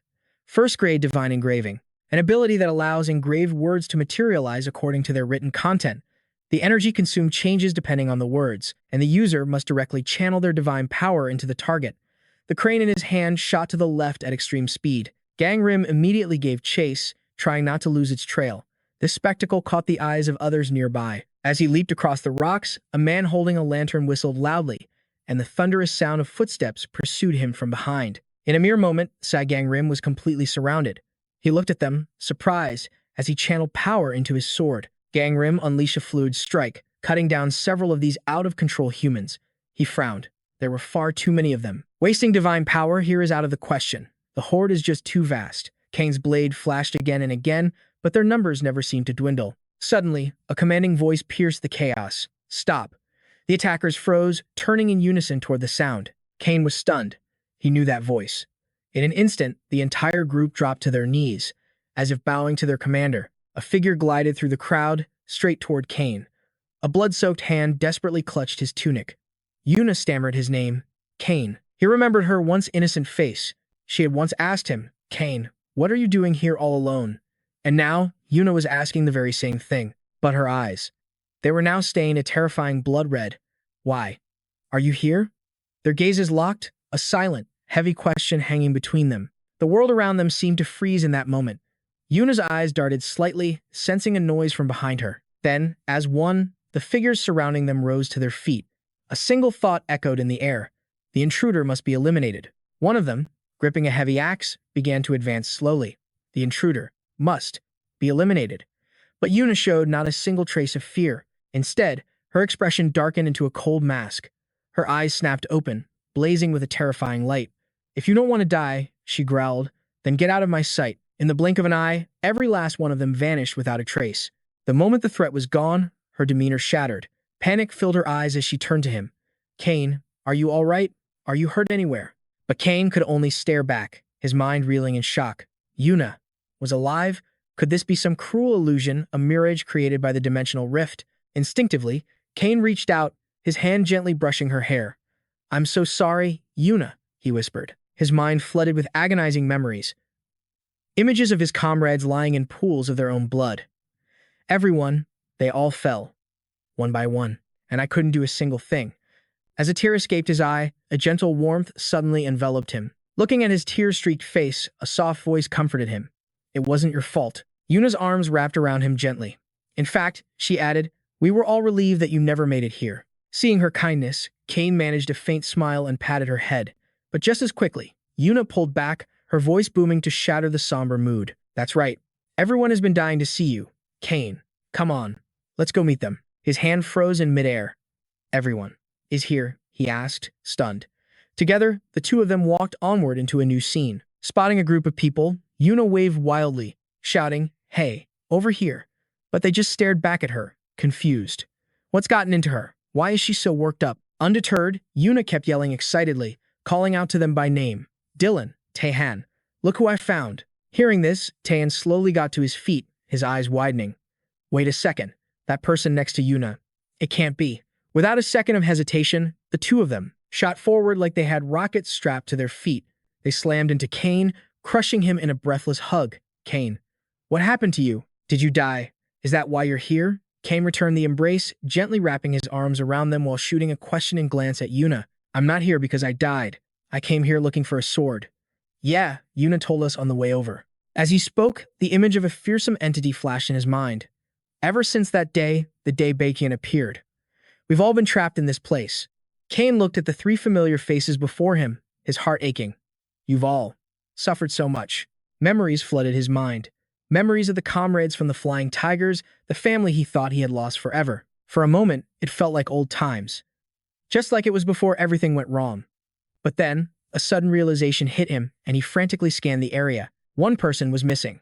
He looked everywhere, but couldn't find her. A knot of dread formed in his stomach. Where's Xingxia? At the mention of her name, Yuna simply turned away, saying nothing, leaving the other two to face Kane's tense question. Xingxia is out on patrol, Taehan stammered.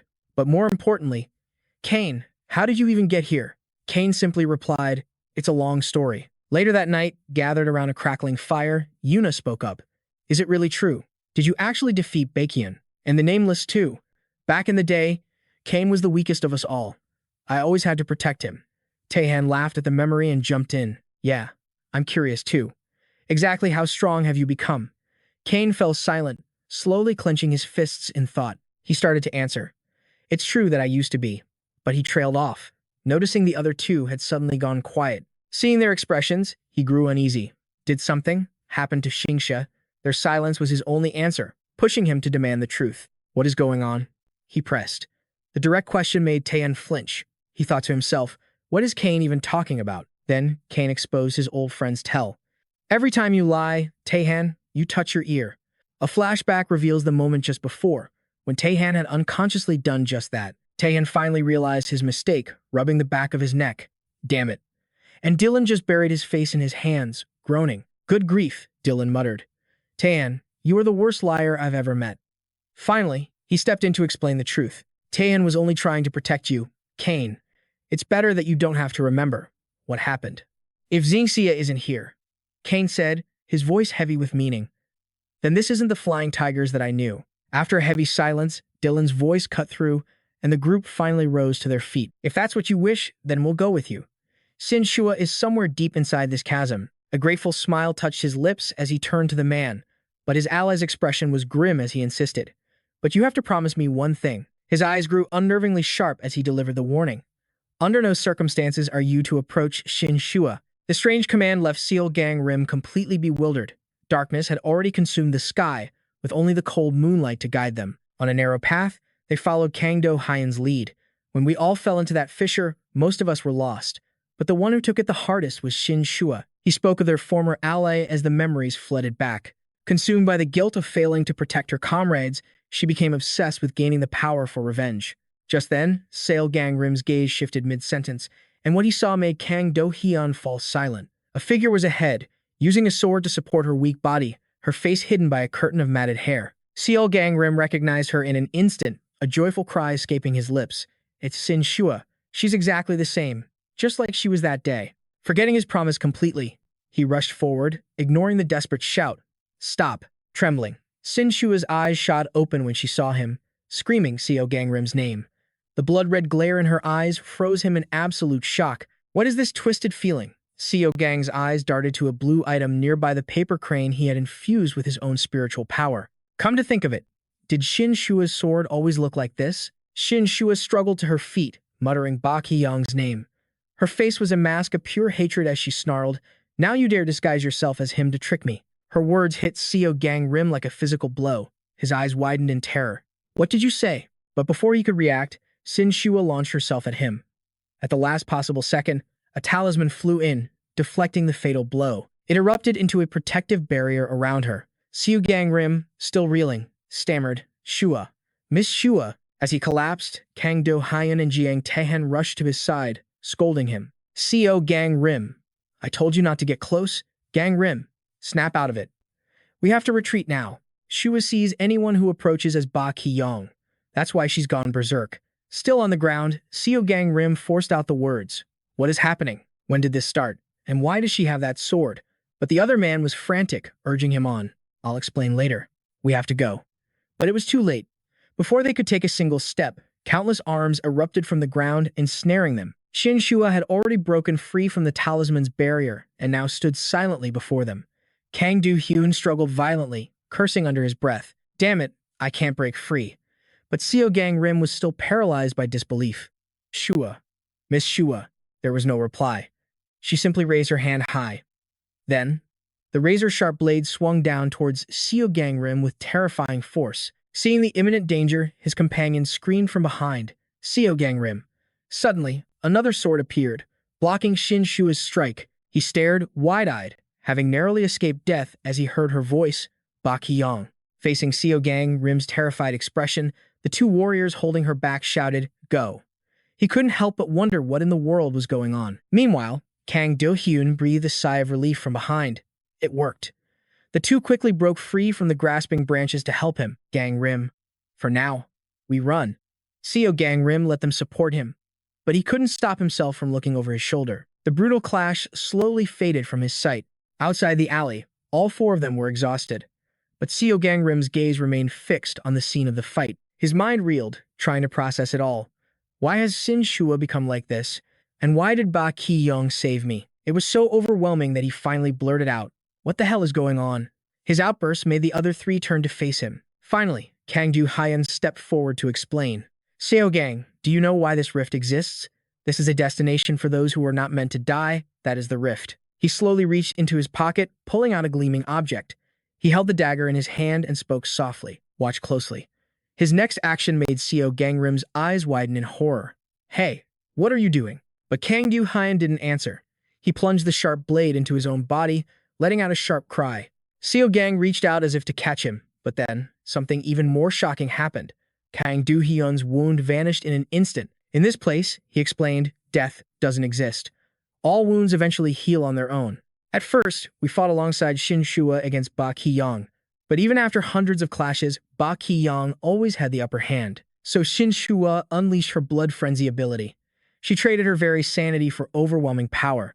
In the end, all the survivors of the Flying Tiger Gate abandoned her, except for us. After showing him those memories, Kang Do-hyun's tone became hesitant. That's why. We talked to Ba Ki-young. The moment he spoke those words, Seol Gangim's surprise turned into utter disbelief. What? He lowered his head, his voice barely a whisper. We had no other choice. Ba Ki-young seems to completely understand this rift, and through him, we learned the only way to save Shinsua. Before he could finish, a figure quietly emerged and cut him off, and that is to kill the Heavenly Mandate. Baekgang slowly approached them, continuing the explanation. When the Heavenly Mandate dies, the rift will vanish, and the souls trapped here will return to their living bodies. Seol Gangim watched her approach, his brow furrowing. Baekgang. He stood frozen before her, demanding an answer. Then why did you save me? Baekgang stared directly at Seol Gangim and answered bluntly. Because relying on you is the only option we have left. Her resolute statement made him freeze on the spot. The two stood face to face, their intense conversation continuing. Do you know how to kill the Heavenly Mandate? I heard from Mum Myeom that it requires a special sword hidden in this place. An image of a blade flashed through his mind. A flash of light revealed the Heaven Slayer's sword, the only weapon that can kill Heaven's Mandate. Then, the vision shifted back to Shinsua. She's the one who has it now. She found it in the bottomless abyss, all to kill me. He listened intently, a thought echoing in his mind. I knew it. That's why those paper cranes were resting on her blade. The voice spoke again, but even if you get the sword, you are still far too weak to face Heaven's Mandate. Bai Jiang's gaze sharpened, reminding him. Because of that, you need a power far greater than your own, especially for someone like you, who is about to defy the laws of karma. Shinsua's ability to shoulder that burden will be a massive help. Hearing this, Kang Do-hyun, who was standing behind them, spoke up in disbelief. What? Is Si Gangrim Baekhyun telling the truth? But he didn't answer immediately, instead asking slowly, You're well aware of my abilities, aren't you? Back then, in order to kill Ba Ki-young, I stole the 4 pillars from every fallen member of the Flying Tiger Gate. This is the price I pay for that choice. Si Gangrim glanced over at Bing and asked, But will my power to steal fate even work on a soul? She replied without a second's hesitation. Everyone here is already dead, so it should be effective. He pressed on, his expression laced with confusion. Then what happens to the person whose fate is stolen a second time? This question made her pause. After a long moment, she finally explained, Their soul will be completely erased from existence. At those words, Seol Gangrim's hands clenched into tight fists. Are you telling me to obliterate Shinsua's soul? Shinsua reminisced, her voice soft as she recalled a memory. I saw your past through Mumyeon. Now I understand why you were left with no other choice. That's why I kept holding myself back, until I just couldn't take it anymore. He glared at her, his voice a low growl. Then don't provoke me any further, Baekhyun. Suddenly, from the crack behind them, a massive tangle of vines erupted. Seol Gangim instantly tensed up. She, however, calmly assessed the situation. It seems Shinsua has made a full recovery. In any case, think carefully, Gangrim. To defeat Heaven's Mandate, sacrifices are unavoidable. Besides, we're running out of time. Heaven's Mandate is about to descend upon this world. She looked him dead in the eye, her words striking at his resolve. Make your choice. Will you save the living Shinsua on the outside, or choose the dead Shinsua who stands here now? Elsewhere, buried in a sea of writhing vines, her body covered in wounds, Shinsua trembled as she screamed, Baekhyun, where are you? Her mind flashed back to those who had died, her heart burning with hatred. I have to kill you. The rage intensified, her resolve hardening like steel. I will kill you. The memories flooded back, making Shinsua grit her teeth in pure fury. I must kill Baekhyun to atone for my sins. Instantly, she descended into a frenzy, roaring. Where the hell are you hiding? Her scream seemed powerful enough to shatter the very sky. Baekhyun. As if echoing her rage, the vines thrashed violently, growing larger and larger until they smashed against one another. Seol Gangrim's gaze was fixed on Shinshua's trembling form. A voice suddenly spoke from behind him. Please, stop. Recognizing the voice, she spun around. But despite her desperate hope, before her stood only Baekhyun Shinsua. Do you recognize me? Her mind plunged back into madness, her eyes wide with a haunted look. Stop. Please, just stop. Seol Gangim approached her calmly, his voice steady. I missed you so much. Even if it was just seeing your back, or at least hearing your voice. But his words only drove Shinsua deeper into insanity. Even if it was just in a dream, that would have been enough. Tears of blood streamed from the corners of her eyes as her voice echoed. I just wanted to see you for a single moment. Then, Shinsua slowly stood up straight. Baekhyun, don't try to sway my heart any longer. She glared at him with ferocious eyes, using the voice that I longed to hear the most. Shinsua lowered her head, her voice trembling with weakness and despair. Please, stop. Bloody tears dripped to the ground, forming small pools at her feet as she sobbed. Don't use the voice I miss so dearly. She said, covering her ears with both hands. She cried out in agony and torment as blood continued to flow from her eyes like crimson tears. Don't try to confuse me anymore. Beiki and Sua shrieked, trembling with desperation. Seol Gangim could only watch Shinsua, feeling worried and powerless. The others were also watching her, their faces etched with deep concern. Y stood a short distance away, observing the situation with his arms crossed. Gangrim called out softly, Shinsua, stop. His call accidentally triggered her fierce tiger transformation. Her eyes blazed red, her nails sharpened into claws, and she lunged forward, her gaze burning with pure hatred for Gangrim. She snarled at him, Don't you dare call my name with that voice again. As she spoke, Shinsua swung her arm, unleashing a terrifying wave of power.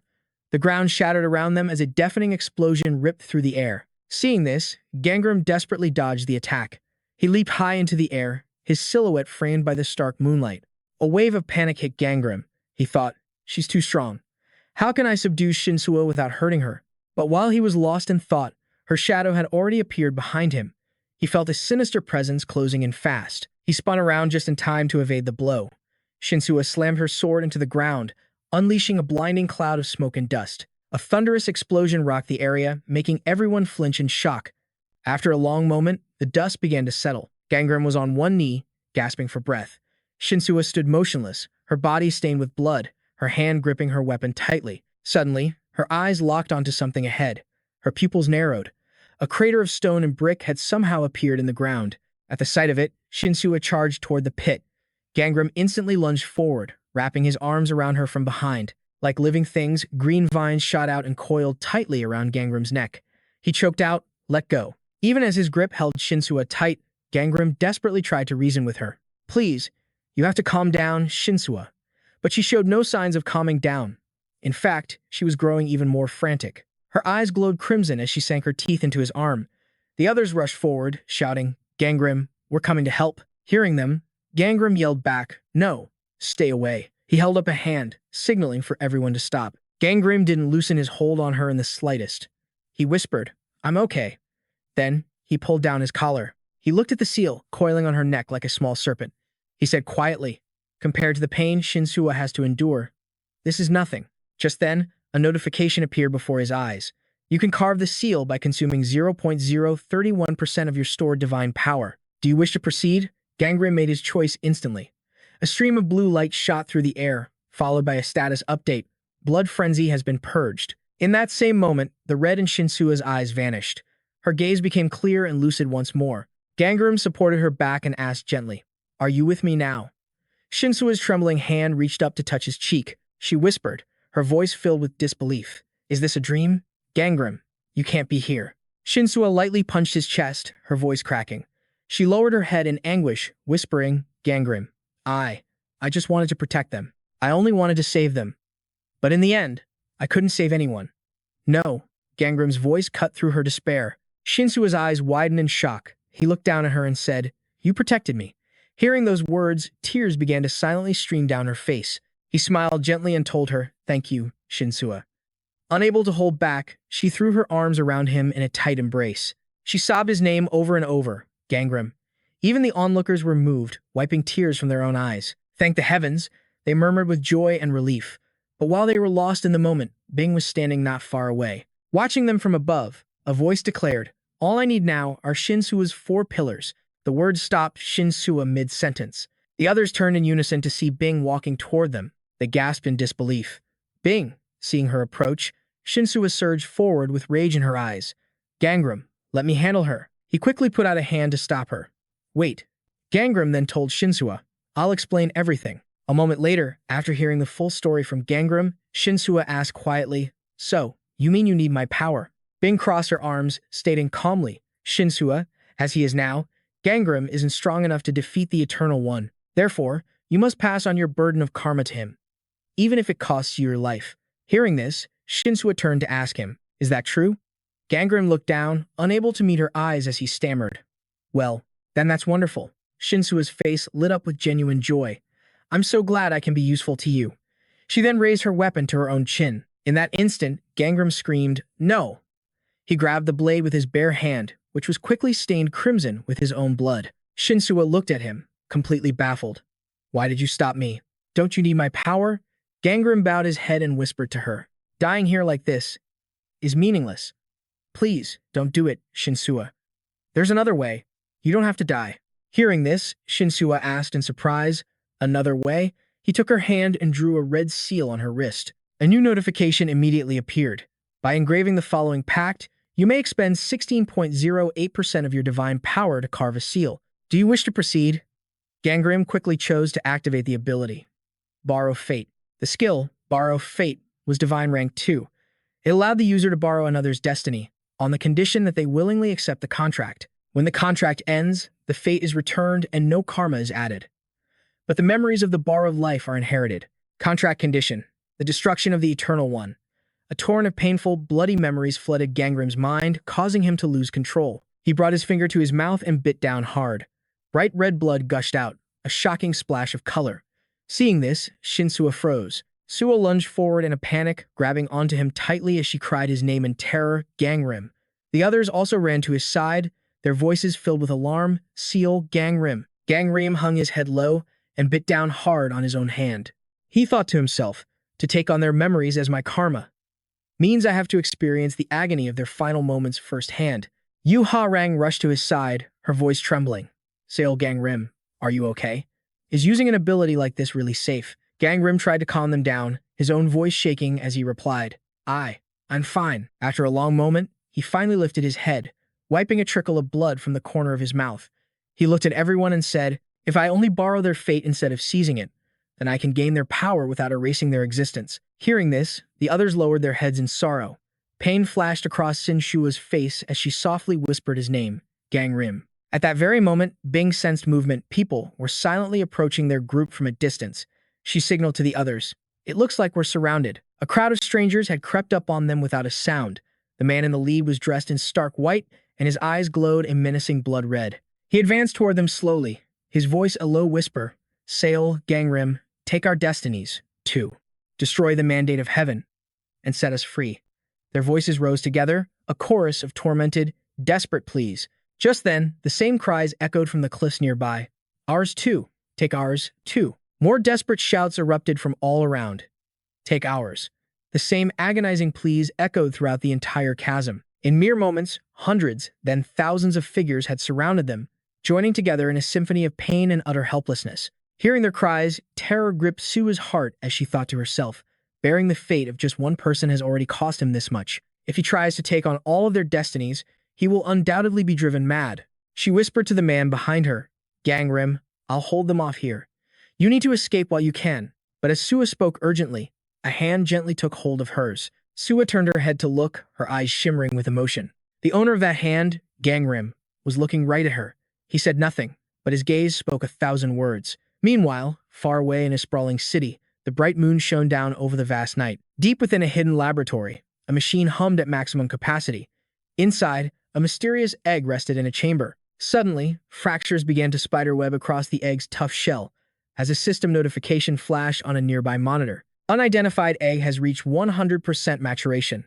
The sound of the machinery created a strange and ominous hum, filling the air with curiosity. A researcher wearing glasses bowed low, speaking respectfully to Yon Neo. We have synthesized his DNA, just as you instructed. She didn't answer, her eyes fixed on the figure before her, who was slowly awakening from what seemed to be an eternal slumber. After a moment, Yon Neo stepped forward, gripping the person's shoulder as a smirk played on her lips. Welcome back. The other figure rose, shaking off the fluid clinging to its body. Yon Neo continued, Commander 43. And in that instant, the commander's eyes snapped open. The scene changes to a funeral home. A lone figure stood in silence, looking out a window.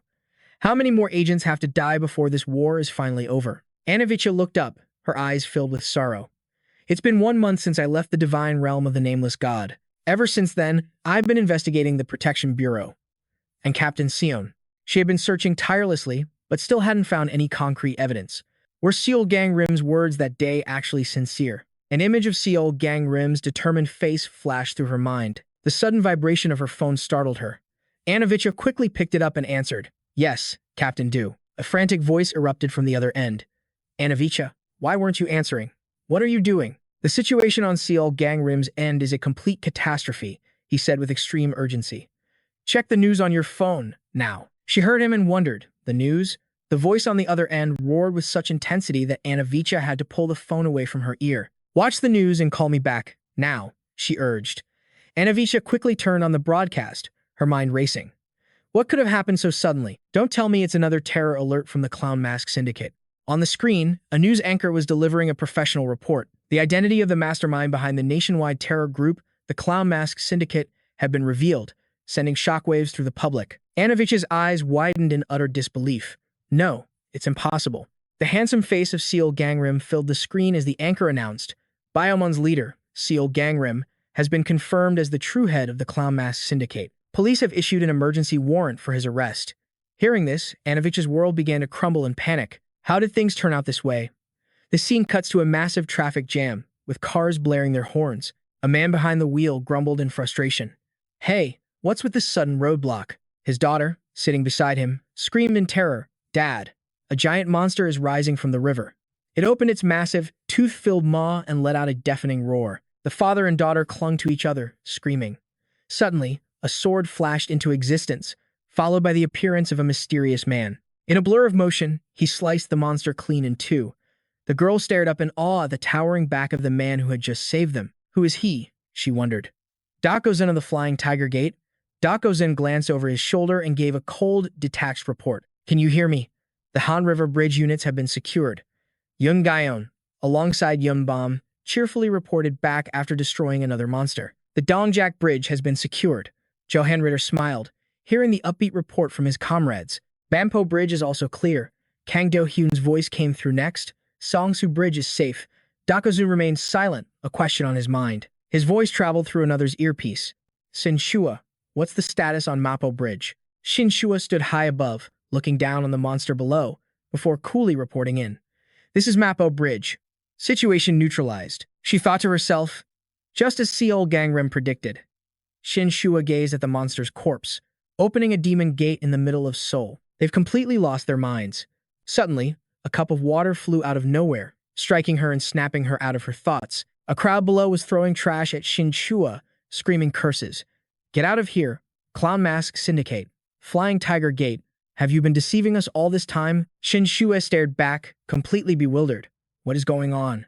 All at once, an urgent voice crackled in her ear. Shinsua, we have a problem. It was Kang Do-hyun, sounding furious. The government has issued a bounty for our capture. Her eyes darted nervously to the angry mob below. What? What did you say?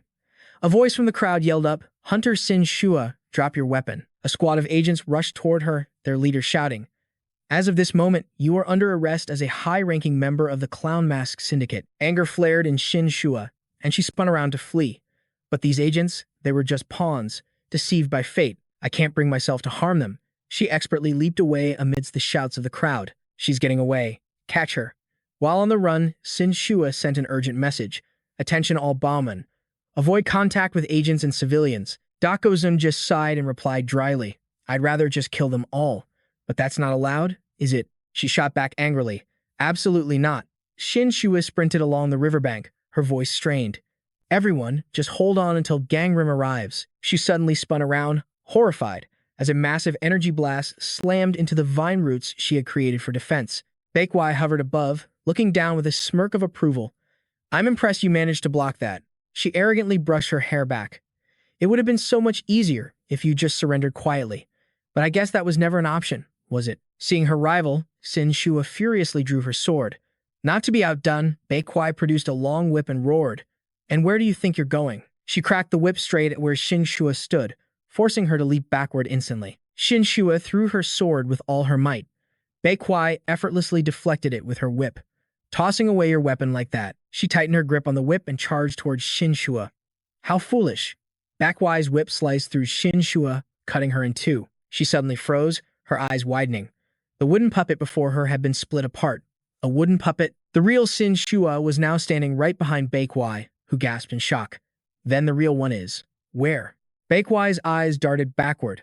A sudden discharge of electricity erupted from her body, making Shinsua recoil in surprise. A powerful current of electricity swirled around Baekwai's form, forcing Shinsua to retreat further and further away. Baekwai held out a hand crackling with electrical fire and said coldly, "I'm done going easy on you." Bolts of lightning rained down on Shinshua's position, forcing her into a desperate scramble to escape. Glimmering golden lightning filled the air. One bolt shot directly towards Shinsua, and she froze in pure terror. The lightning's trajectory had changed. The bolt struck her, and she cried out in agony. Baekwai slowly floated down, looking at her pathetic state. "It seems I forgot to explain, didn't I?" Shinsua looked up at her, trembling. "My lightning will hunt any target I've marked, until they are dead." Baekhyun recalled how Shinsua was accidentally struck by lightning, adding, "From the moment my lightning first touched you, my victory was already sealed." Then, with a wicked smile, she raised her hand. Bolts of lightning crackled, aimed straight for Shinsua. "So, this is goodbye." Shinsua could only stare back, biting her lip in defiance. Shinsua, a colossal surge of power rushed straight towards her. She squeezed her eyes shut, bracing for the agony, but slowly opened them again in utter disbelief. Shinsua looked up. Someone had appeared out of nowhere, blocking the devastating attack meant for her. Seeing this, Baekhyung's face darkened as she glared and demanded, "What do you think you're doing?" There, standing firm in front of Shinsua, was Agent Anna Vicha. Baekhyung's brow furrowed. "The mission I gave you was to eliminate or capture the members of Bamun, was it not?" Anna Vicha shot back with equal fury. "That's not my mission. Look behind you." Hearing this, Captain Baekhyung turned her head. On a nearby screen, a newscaster was breaking a major story. "This just in, through an internal whistleblower from the Protection Bureau. The truth has finally been exposed. The terrorist attacks by the Clown Mask Gang were, in fact, orchestrated by the Protection Bureau itself. Thousands of citizens were watching the broadcast. Claiming to be an organization protecting humanity, the Bureau had been using the Clown Mask Gang as a cover to commit their own atrocities. They created fear and anxiety among the populace, threatening and even murdering anyone who wouldn't cooperate. The news sent a massive shockwave through society. Cha, Nabi's father, raised a phone, his voice shaking with rage. Inside Captain Simon's office, there's a secret room, and inside that room were bodies, piled up one after another. I found the corpses of agents and Clown Mask members there, and I've handed everything over to the prosecutor's office. Hearing this, Baekhyung's face twisted in pure fury as she spat out each word through clenched teeth. "Agent, Cha, and Nabi." But Cha and Nabi refused to back down, staring right back at her. The duty of a Protection Bureau agent is to ensure the safety of the people. The sound of rushing footsteps approached. "Therefore, we, Che and Nabi, spoke for everyone behind her. We'll fulfill our duty." At her words, Baekhyung suddenly let out a cold, chilling laugh. "Do you really think exposing the truth will change anything?" Everyone looked up at her, their hearts pounding with anxiety. A monstrous hand and a long tail suddenly appeared as Baekhyung's voice echoed, "Nothing will change." She cackled madly. "The advent of that being, my power. Thunder Dragon, activate. Everything has already begun." "Cha and Nabi, it took so much effort to make you a team captain," Baekhyung lamented, raising a hand that glowed with crackling energy. "And now, that position is empty once again." With a furious scream, she lunged forward, a bolt of lightning ready to strike. The lightning slammed into the body of a clay doll. It had taken the hit for Cha and Nabi. Seizing the opportunity, her teammate rushed in, dropped to one knee to build momentum, then leaped into the air to engage Baekhyung. The two clashed in mid-air, the sound of steel ringing out like war drums. "Protect Cha and Nabi," Nam Yoon commanded, pointing forward. "All units, draw your bows.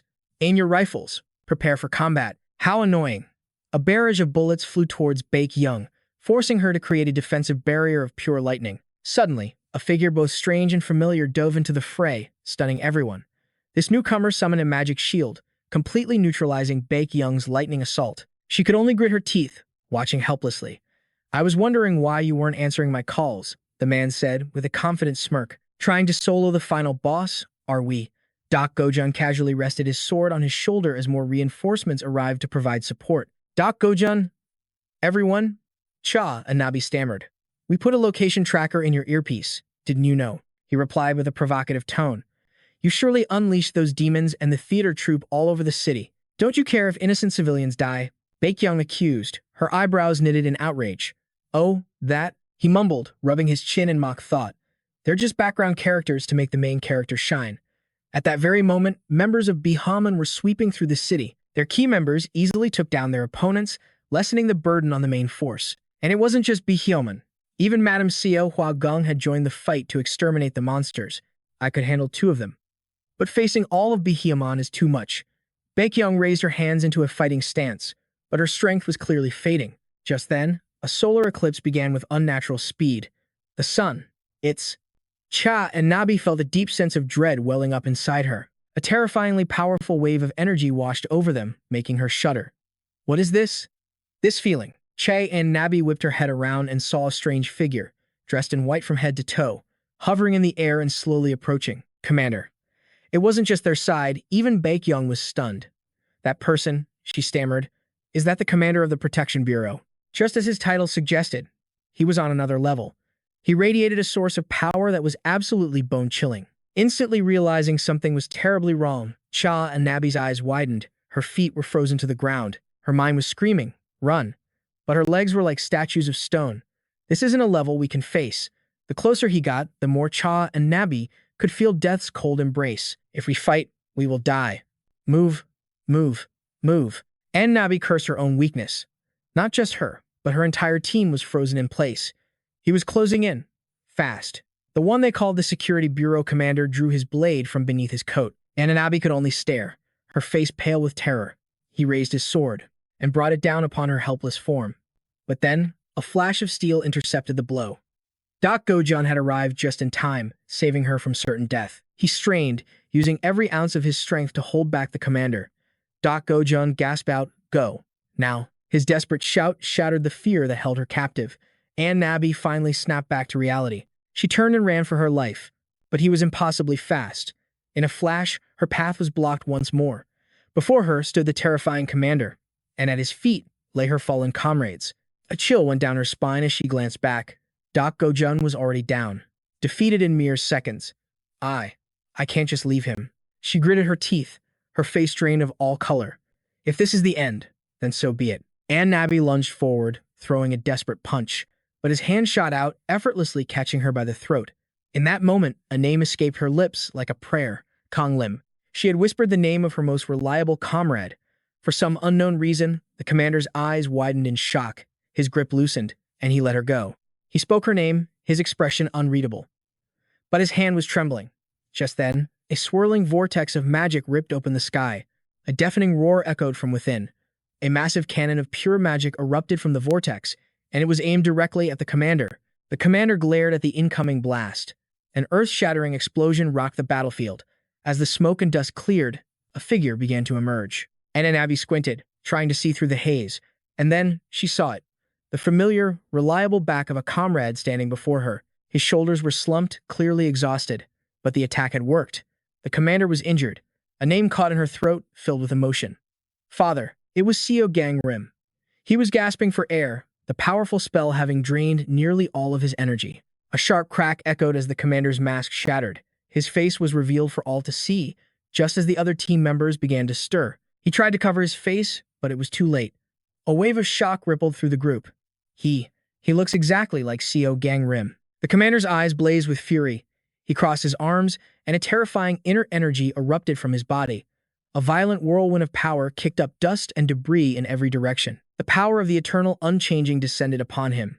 In response, Seol Gangim began to channel his own dangerous inner power. It's now or never. This might be my only chance to win. With that thought, he shot forward, closing the distance in an instant. He swung his sword, aiming for a decisive blow. The commander seemed distracted, but he still reacted, casually catching the blade between just 3 fingers. What? Seol Gangim's eyes widened in disbelief. The commander spoke. 10% of the eternal unchanging has descended. He looked up, his eyes glowing like amber flames. Nearby, Seol Gangim frowned, a knot of worry tightening in her stomach. This is bad. If we don't act now, we'll lose everything. Just as she thought that, a brilliant flash of light cut through the air. The air was thick with tension. It was Seol Gangim's blade, striking from the side.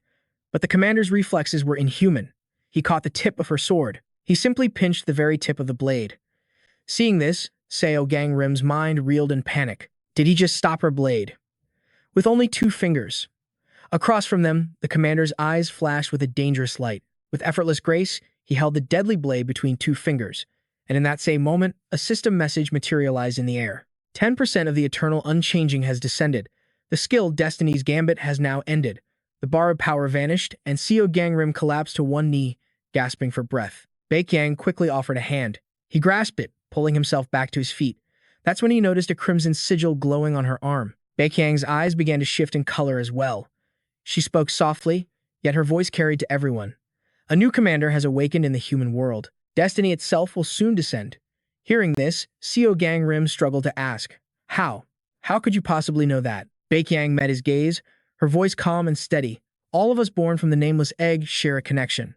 That is how I know these things, even from within the rift. Seol Gangim, you must strike at the exact moment destiny possesses Manon.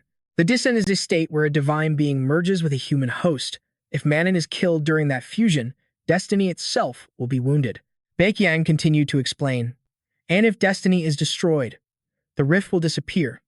All the souls trapped inside will finally return to their original bodies. Seol Gangim took this in, his expression grim. He then turned to Baekhyang with a crucial question. But what will happen to you? Her fist tightened, but her voice remained steady. That is not important. My own fate doesn't matter, so long as destiny is annihilated. Baekhyang's brow furrowed, her voice filled with unwavering resolve. Her words hung in the air, heavy with meaning. Seol Gangim turned his attention back to the white-clad figure before him. The battle was not over. His mind was a whirlwind of conflicting thoughts. He stared at his mirror image, whispering to himself. Gangrim, but his opponent gave him no time to think, rushing toward him once again. Both warriors tightened their grip on their weapons. Flashes of light split the silence as their blades met. The tension was so thick you could cut it with a knife. Their swords clashed in a fierce and desperate struggle. The others could only watch, holding their breath with every move. Shinsua frowned in concentration, her eyes wide with worry. They're moving so fast. I can't even follow their movements. Just how powerful are they? From the shadows, Anabi watched the confrontation, her gaze fixed on the two fighters. Suddenly, a figure shot down from above, landing with silent grace beside the clay doll like a phantom. Anabi's brow furrowed, a low growl rumbling in her throat. The newly arrived pink-haired girl whispered, We can't get past this point. Beside her, a girl named Xenia clenched her fists tightly. We have to signal for help, she urged. We need to back up Seol Gangim, but another hand quickly silenced her. No, a blue-haired man said, his sword already drawn. Breaking through will be nearly impossible. The situation was desperate and chaotic. Brilliant flashes of energy erupted across the vast space, scorching the very air. Seol Gangim fought on with savage intensity, his eyes burning with unshakable resolve. But in that critical moment, a message rang out. 20% of the timeless absolute has descended. A blinding light erupted with colossal power, forcing Seol Gangim to retreat in a hurry. Gangim frowned, his gaze fixed on his weapon. A shadow of doubt crossed his mind. Even with all this power, is it still not enough to conquer the rift? Just then, the ultimate sword technique activated. The Security Bureau's commander aimed his blade, pointing it directly at him. In the sky above, countless blades materialized, all aimed at the earth below. A new system window appeared. 30% of eternal autumn has descended. The commander's eyes were as sharp and cold as ice. Seol Gangim shot forward, his movements fluid and powerful. The commander watched him approach, his gaze a mixture of caution and disdain. They clashed in a blinding flash of light. Suddenly, Gangrim's pupils constricted. A voice echoed inside his mind. It's too late. The commander froze, a look of pure shock on his face. A gentle hand pulled on Gangrim's arm. It was Baekhyang Hui. She whispered softly in his ear, Listen to me now. With a powerful roar, Gangrim swung his sword with all his might. The blade sliced through the air, aimed directly at the commander. The man staggered backward, trembling. Blood poured from the deep gash on his chest. Shinsua stared in disbelief, turning to look at Gangrim. The others were just as shocked, their heads whipping around. Pinned to the ground, Anabi screamed in pure, unadulterated rage. No! The moon finally broke through the heavy clouds. Gangrim stood over the commander's body, in complete silence. The corpse dissolved into a mysterious, swirling black mist. The fog then enveloped Gangrim, pulling him toward his secret place. A gateway between life and death materialized before his eyes. Its doors creaked open, inviting him to step through. Seol Gangim looked up, a bewildered expression on his face. What is this place? He wondered aloud. A voice suddenly answered, startling him. That's right. This is the gate to the celestial realm of fate. Gangrim's eyes focused on the figure before him. Baekhyang? He asked softly. My body. She held up a translucent hand, her form flickering. It seems. I'm fading away. I have no vessel to return to. Seol Gangim, Baek called out to him, her voice urgent. You must defeat fate itself. You must change your destiny, she urged one last time. With those final words, Baek Yang Hoi's fading form vanished completely. Seol Gangim watched the spot where she disappeared, carried away by the wind. He lowered his head, his silence heavy with unspoken thoughts. Suddenly, a voice cut through the silence. Gang. It was Shinwoo, and the others. They were rushing toward him. Overjoyed to see him, she called out again. Gang, are you all right? He turned to answer them. Miss Shinwoo, I'm fine. Is everyone else okay? Yes, of course, she quickly replied, relieved. We managed to subdue all the circus members. No one was seriously injured. A moment later, Sua lowered her head, hesitantly asking him a question. Do you have to go alone again? Yes, he replied simply. Hearing this, Shinwoo, let out a soft sigh. You always take on the hardest burdens all by yourself. Gangrim. All I can ever do is worry about you. He reached out, his hand gently cupping her cheek. That's not true, he said with a comforting smile. Gang. She whispered, her voice trembling. Gangrim's smile was soft and full of gratitude. Thank you. Miss Shin, in my past life, and in this one, too. Always. Sua looked surprised, completely bewildered. Huh? What are you talking about? But he was already gone, leaving nothing but a faint breeze in his place. The gateway between worlds began to slowly close. A moment later, it sealed shut, as if it had never existed. A system notification appeared, transporting to the celestial realm of eternal autumn. Seol Gangim closed his eyes. When he opened them, a different world stretched out before him. He stood among massive pillars of varying heights. A soft, alluring voice echoed through the space. So, you finally arrived. It was Baek Hui. She rested her chin on her hand, a look of amusement in her eyes. My vessel,